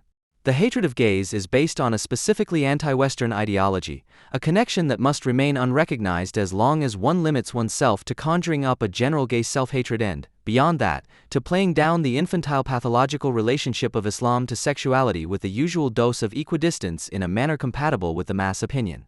The supposedly sacred family that Feddersen talks about is incomparably more powerful in Islam than it is in Western societies.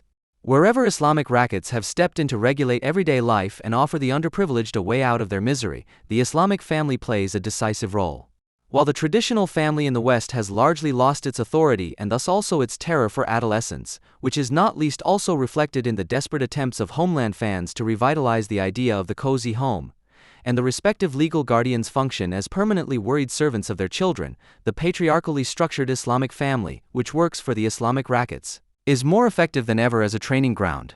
The basis of the pre-Oedipal dynamics that are realized in Islamic families is the devaluation of women, whose role is limited to being available to the man for the discharge of his sexual urges, organizing the household and taking care of the children.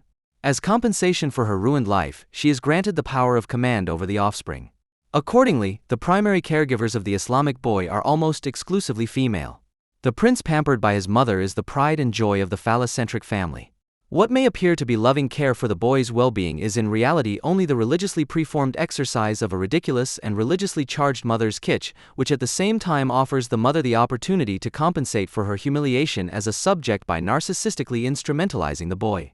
The narcissistic enthronement of the male child, who is thus groomed to develop and, above all, maintain fantasies of grandeur, makes it more difficult for him to develop the skills needed for realistic self-assessment and reality testing.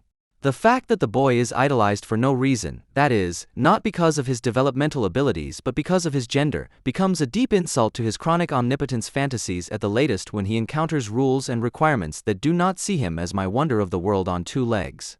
From then on, he cannot make peace with a society that demands the civilizing of instincts and the renunciation of infantile interpretations of the world, and he suffers from the disparity between his self-image and the role that is assigned to him outside the protective space of his mother. It was obviously also difficult for Omar Mateen to reconcile his self-image with reality. Photos show Mateen as an infantile regressed poser. He had a fondness for family and respect, but regularly beat his wife. He wore police shirts, but only managed to get a job in security. He was drawn to gay nightlife, but at work and at home he made derogatory comments about gays. Photos also show how he lived as an adult, in an apartment full of Mickey Mouse figures and Batman posters, a completely desolate figure who, with the help of Islamic ideology, has chosen the most destructive way out of misery imaginable. Fathers promise a way out of the disturbing mother-dominated confinement. The head of the family, the father, who is perceived as being outside and above everything, is feared as a powerful authority, but also desired as an idealized object. The adolescent tends to only succeed in breaking out of the confines of the mother-child dyad by sacrificing himself and submitting to the religiously legitimized authority of the godlike father, which is supported by the cultural cult of men and phalluses. The escape to the father involves the internalization of paternal commands and prohibitions, which leads to submission and same-sex, homosexual, attachment to the father, promising a share in the dominance and power of the male world without questioning the father's power. In the gatherings of men that are typical of Islam, this religiously preformed and, through patriarchal family dynamics, both self-loving and brutally instilled image of masculinity is reproduced. A social dynamic that not only fuels the subjugated men's narcissism, which is subservient to authority and based on male bonding, but is also the reason why same-sex ties are increasingly occurring, but causing additional confusion because any desire is in open conflict with the individual's masculinity. The fact that the childishly idolized fathers are in reality subject to the economic laws of the world market and merely figure as second-hand machos, Natasha Wilting, represents a constant insult to the brotherhoods that cling to the cult of men and fathers. The economic and aesthetic backwardness of fathers, which is expressed, for example, in the desert and mosque look that is increasingly common in European cities, is not lost on the younger generation either. The weaker and more embarrassing the fathers are perceived in comparison with the beautiful appearance of the Western model of civilization, the more hateful the brotherhood hordes tend to want to avenge their hopelessly overestimated fathers. He always respected his parents, the father of Omar Mateen said after the night of the murder. Sadiq Mateen, who sometimes appears as a YouTube preacher in military fatigues and describes himself as a politician of a provisional government of Afghanistan, which earned him the reputation in U.S. security circles of being not quite right in the head, is a perfect example of the generation of fathers of today's warring Islamists. He shares his son's worldview, but not his willingness to enforce it by any means necessary. God is responsible for punishing homosexuality, and he will decide on it, not man, the murderer's father announced shortly after the crime. The young radicals want to prove with their apocalyptic campaign that there are other, more radical ways, that any restraint is a sign of weakness and conformity. The more rigorous their own renunciation, the more intense their identification with Islam, the more attentively and enviously they register the lust of others. The frustrating comparison with people who give the impression that they hate their lives and themselves less, who sometimes even seem quite happy, leads to the development of unrestrainedly destructive impulses against all freedom and those who stand for it. It is no coincidence that cafes, clubs and street promenades are being targeted by people whose witches' saliva of sexual hatred and blackmail, Karl Kraus, is becoming increasingly militant. It is the practical consequence of a religion whose followers are kept away from any real enjoyment. While hedonism in the West is fully integrated into the utilization process and helps to lift the mood of individuals in the process of perpetual functioning, the Islamic social model, which is incomparably more primitive, can recognize nothing other than an immediate insult to its authorities in any orientation towards fun and pleasure. The permanent self-discipline and God-given channeling of desires that prevail in everyday Islam do not, however, lead to the religiously oppressed attaining eternal inner peace and turning their backs on the world. Rather, the repressed desire lives on in the hateful lamentation against debauchery. Sexual envy and extortionate sexual rage have always been a major motive in the mental life of those who are willing to destroy, who are driven to obsessively think about the enjoyment and sex lives of others. The sexualized cries of envy, Henschel, of political Muslims are the flip side of their inability to enjoy. Those who, in a permanent state of self-abasement, keep their own lust in check or kill it off, beyond the discharge of their sexual urges within marriage in the name of Allah, want everyone else to stop having fun or enjoying themselves. It would be unbearable if this life still had something beautiful to offer and the whole mystified cult of renunciation turned out to be a pathetic quirk, driven by secret curiosity and inextinguishable hatred. People seek the forbidden behind what is alien to them, in harmless associations and sects, monastery walls, and palaces. The concept of the foreign becomes synonymous with that of the forbidden, the dangerous, the rejected, and the hostility is all the more deadly because its bearers feel that this forbidden thing is irretrievably lost to them by virtue of their own ossified character. Omar Mateen did not kill himself, as the talk of gay self-hatred suggests, but had to be killed by the police. He murdered people partying in a club that stands for a Western way of life, a place of gay and straight revelry that seemed unattainable to him and for which he ultimately had nothing but deadly hostility. The idea of punishing the infidels on behalf of his avenging God and, on top of that, living on in the collective memory of his brotherhood as a martyr seemed more seductive to him than the irretrievably lost. Or, to put it in the words of the IS, to which he professed his allegiance on the night of the attack, God has helped Omar Mateen. With every such victory that Islam can claim, the determination of its militant supporters grows. The last 20 years of world history prove this. The only thing that a seemingly hopelessly ill West can think of in response to the deaths in its own ranks is love against the right. There are exceptions, such as on some beaches on the Côte d'Azur. After the Islamist attack in Nice on July 14, which left 84 dead, some municipalities in southern France banned visits to the beach in Muslim full-body swimsuits, with a fine of €38, in order to prevent Islamism from being openly flaunted. It's not about banning the wearing of religious symbols on the beach, but rather ostentatious clothing that indicates membership of terrorist movements that are waging war against us, said Thierry Migul, the Director General of the Municipal Services of Cannes. The ban has since been overturned by the country's highest administrative court. What remains in the memory is an image of 4 French police officers on the beach in Nice, who, according to the world's press, are said to have forced a woman to take off her Islamic bathing suit called a burkini. Although the photo quickly turned out to be a propaganda coup, the 4 police officers provoked a worldwide anti-authoritarian outcry that says little about their actions, but a lot about the ailing state of world public opinion. In the face of this global public opinion, the 4 law enforcement officers on the beach in Nice, who are by no means acting in a culturally relativistic manner, represent a small remnant of reason in the midst of a Western world that is filled with anxiety and fear and willing to submit. Not because the little bit of authority in uniform is called into question as a small revenge of ideological criticism, but because the 4 policemen, in the execution of the practical criticism of clothing that indicates membership of terrorist movements that are waging war against us, embody nothing other than the negation of the prevailing dialogue mania in dealing with the attackers.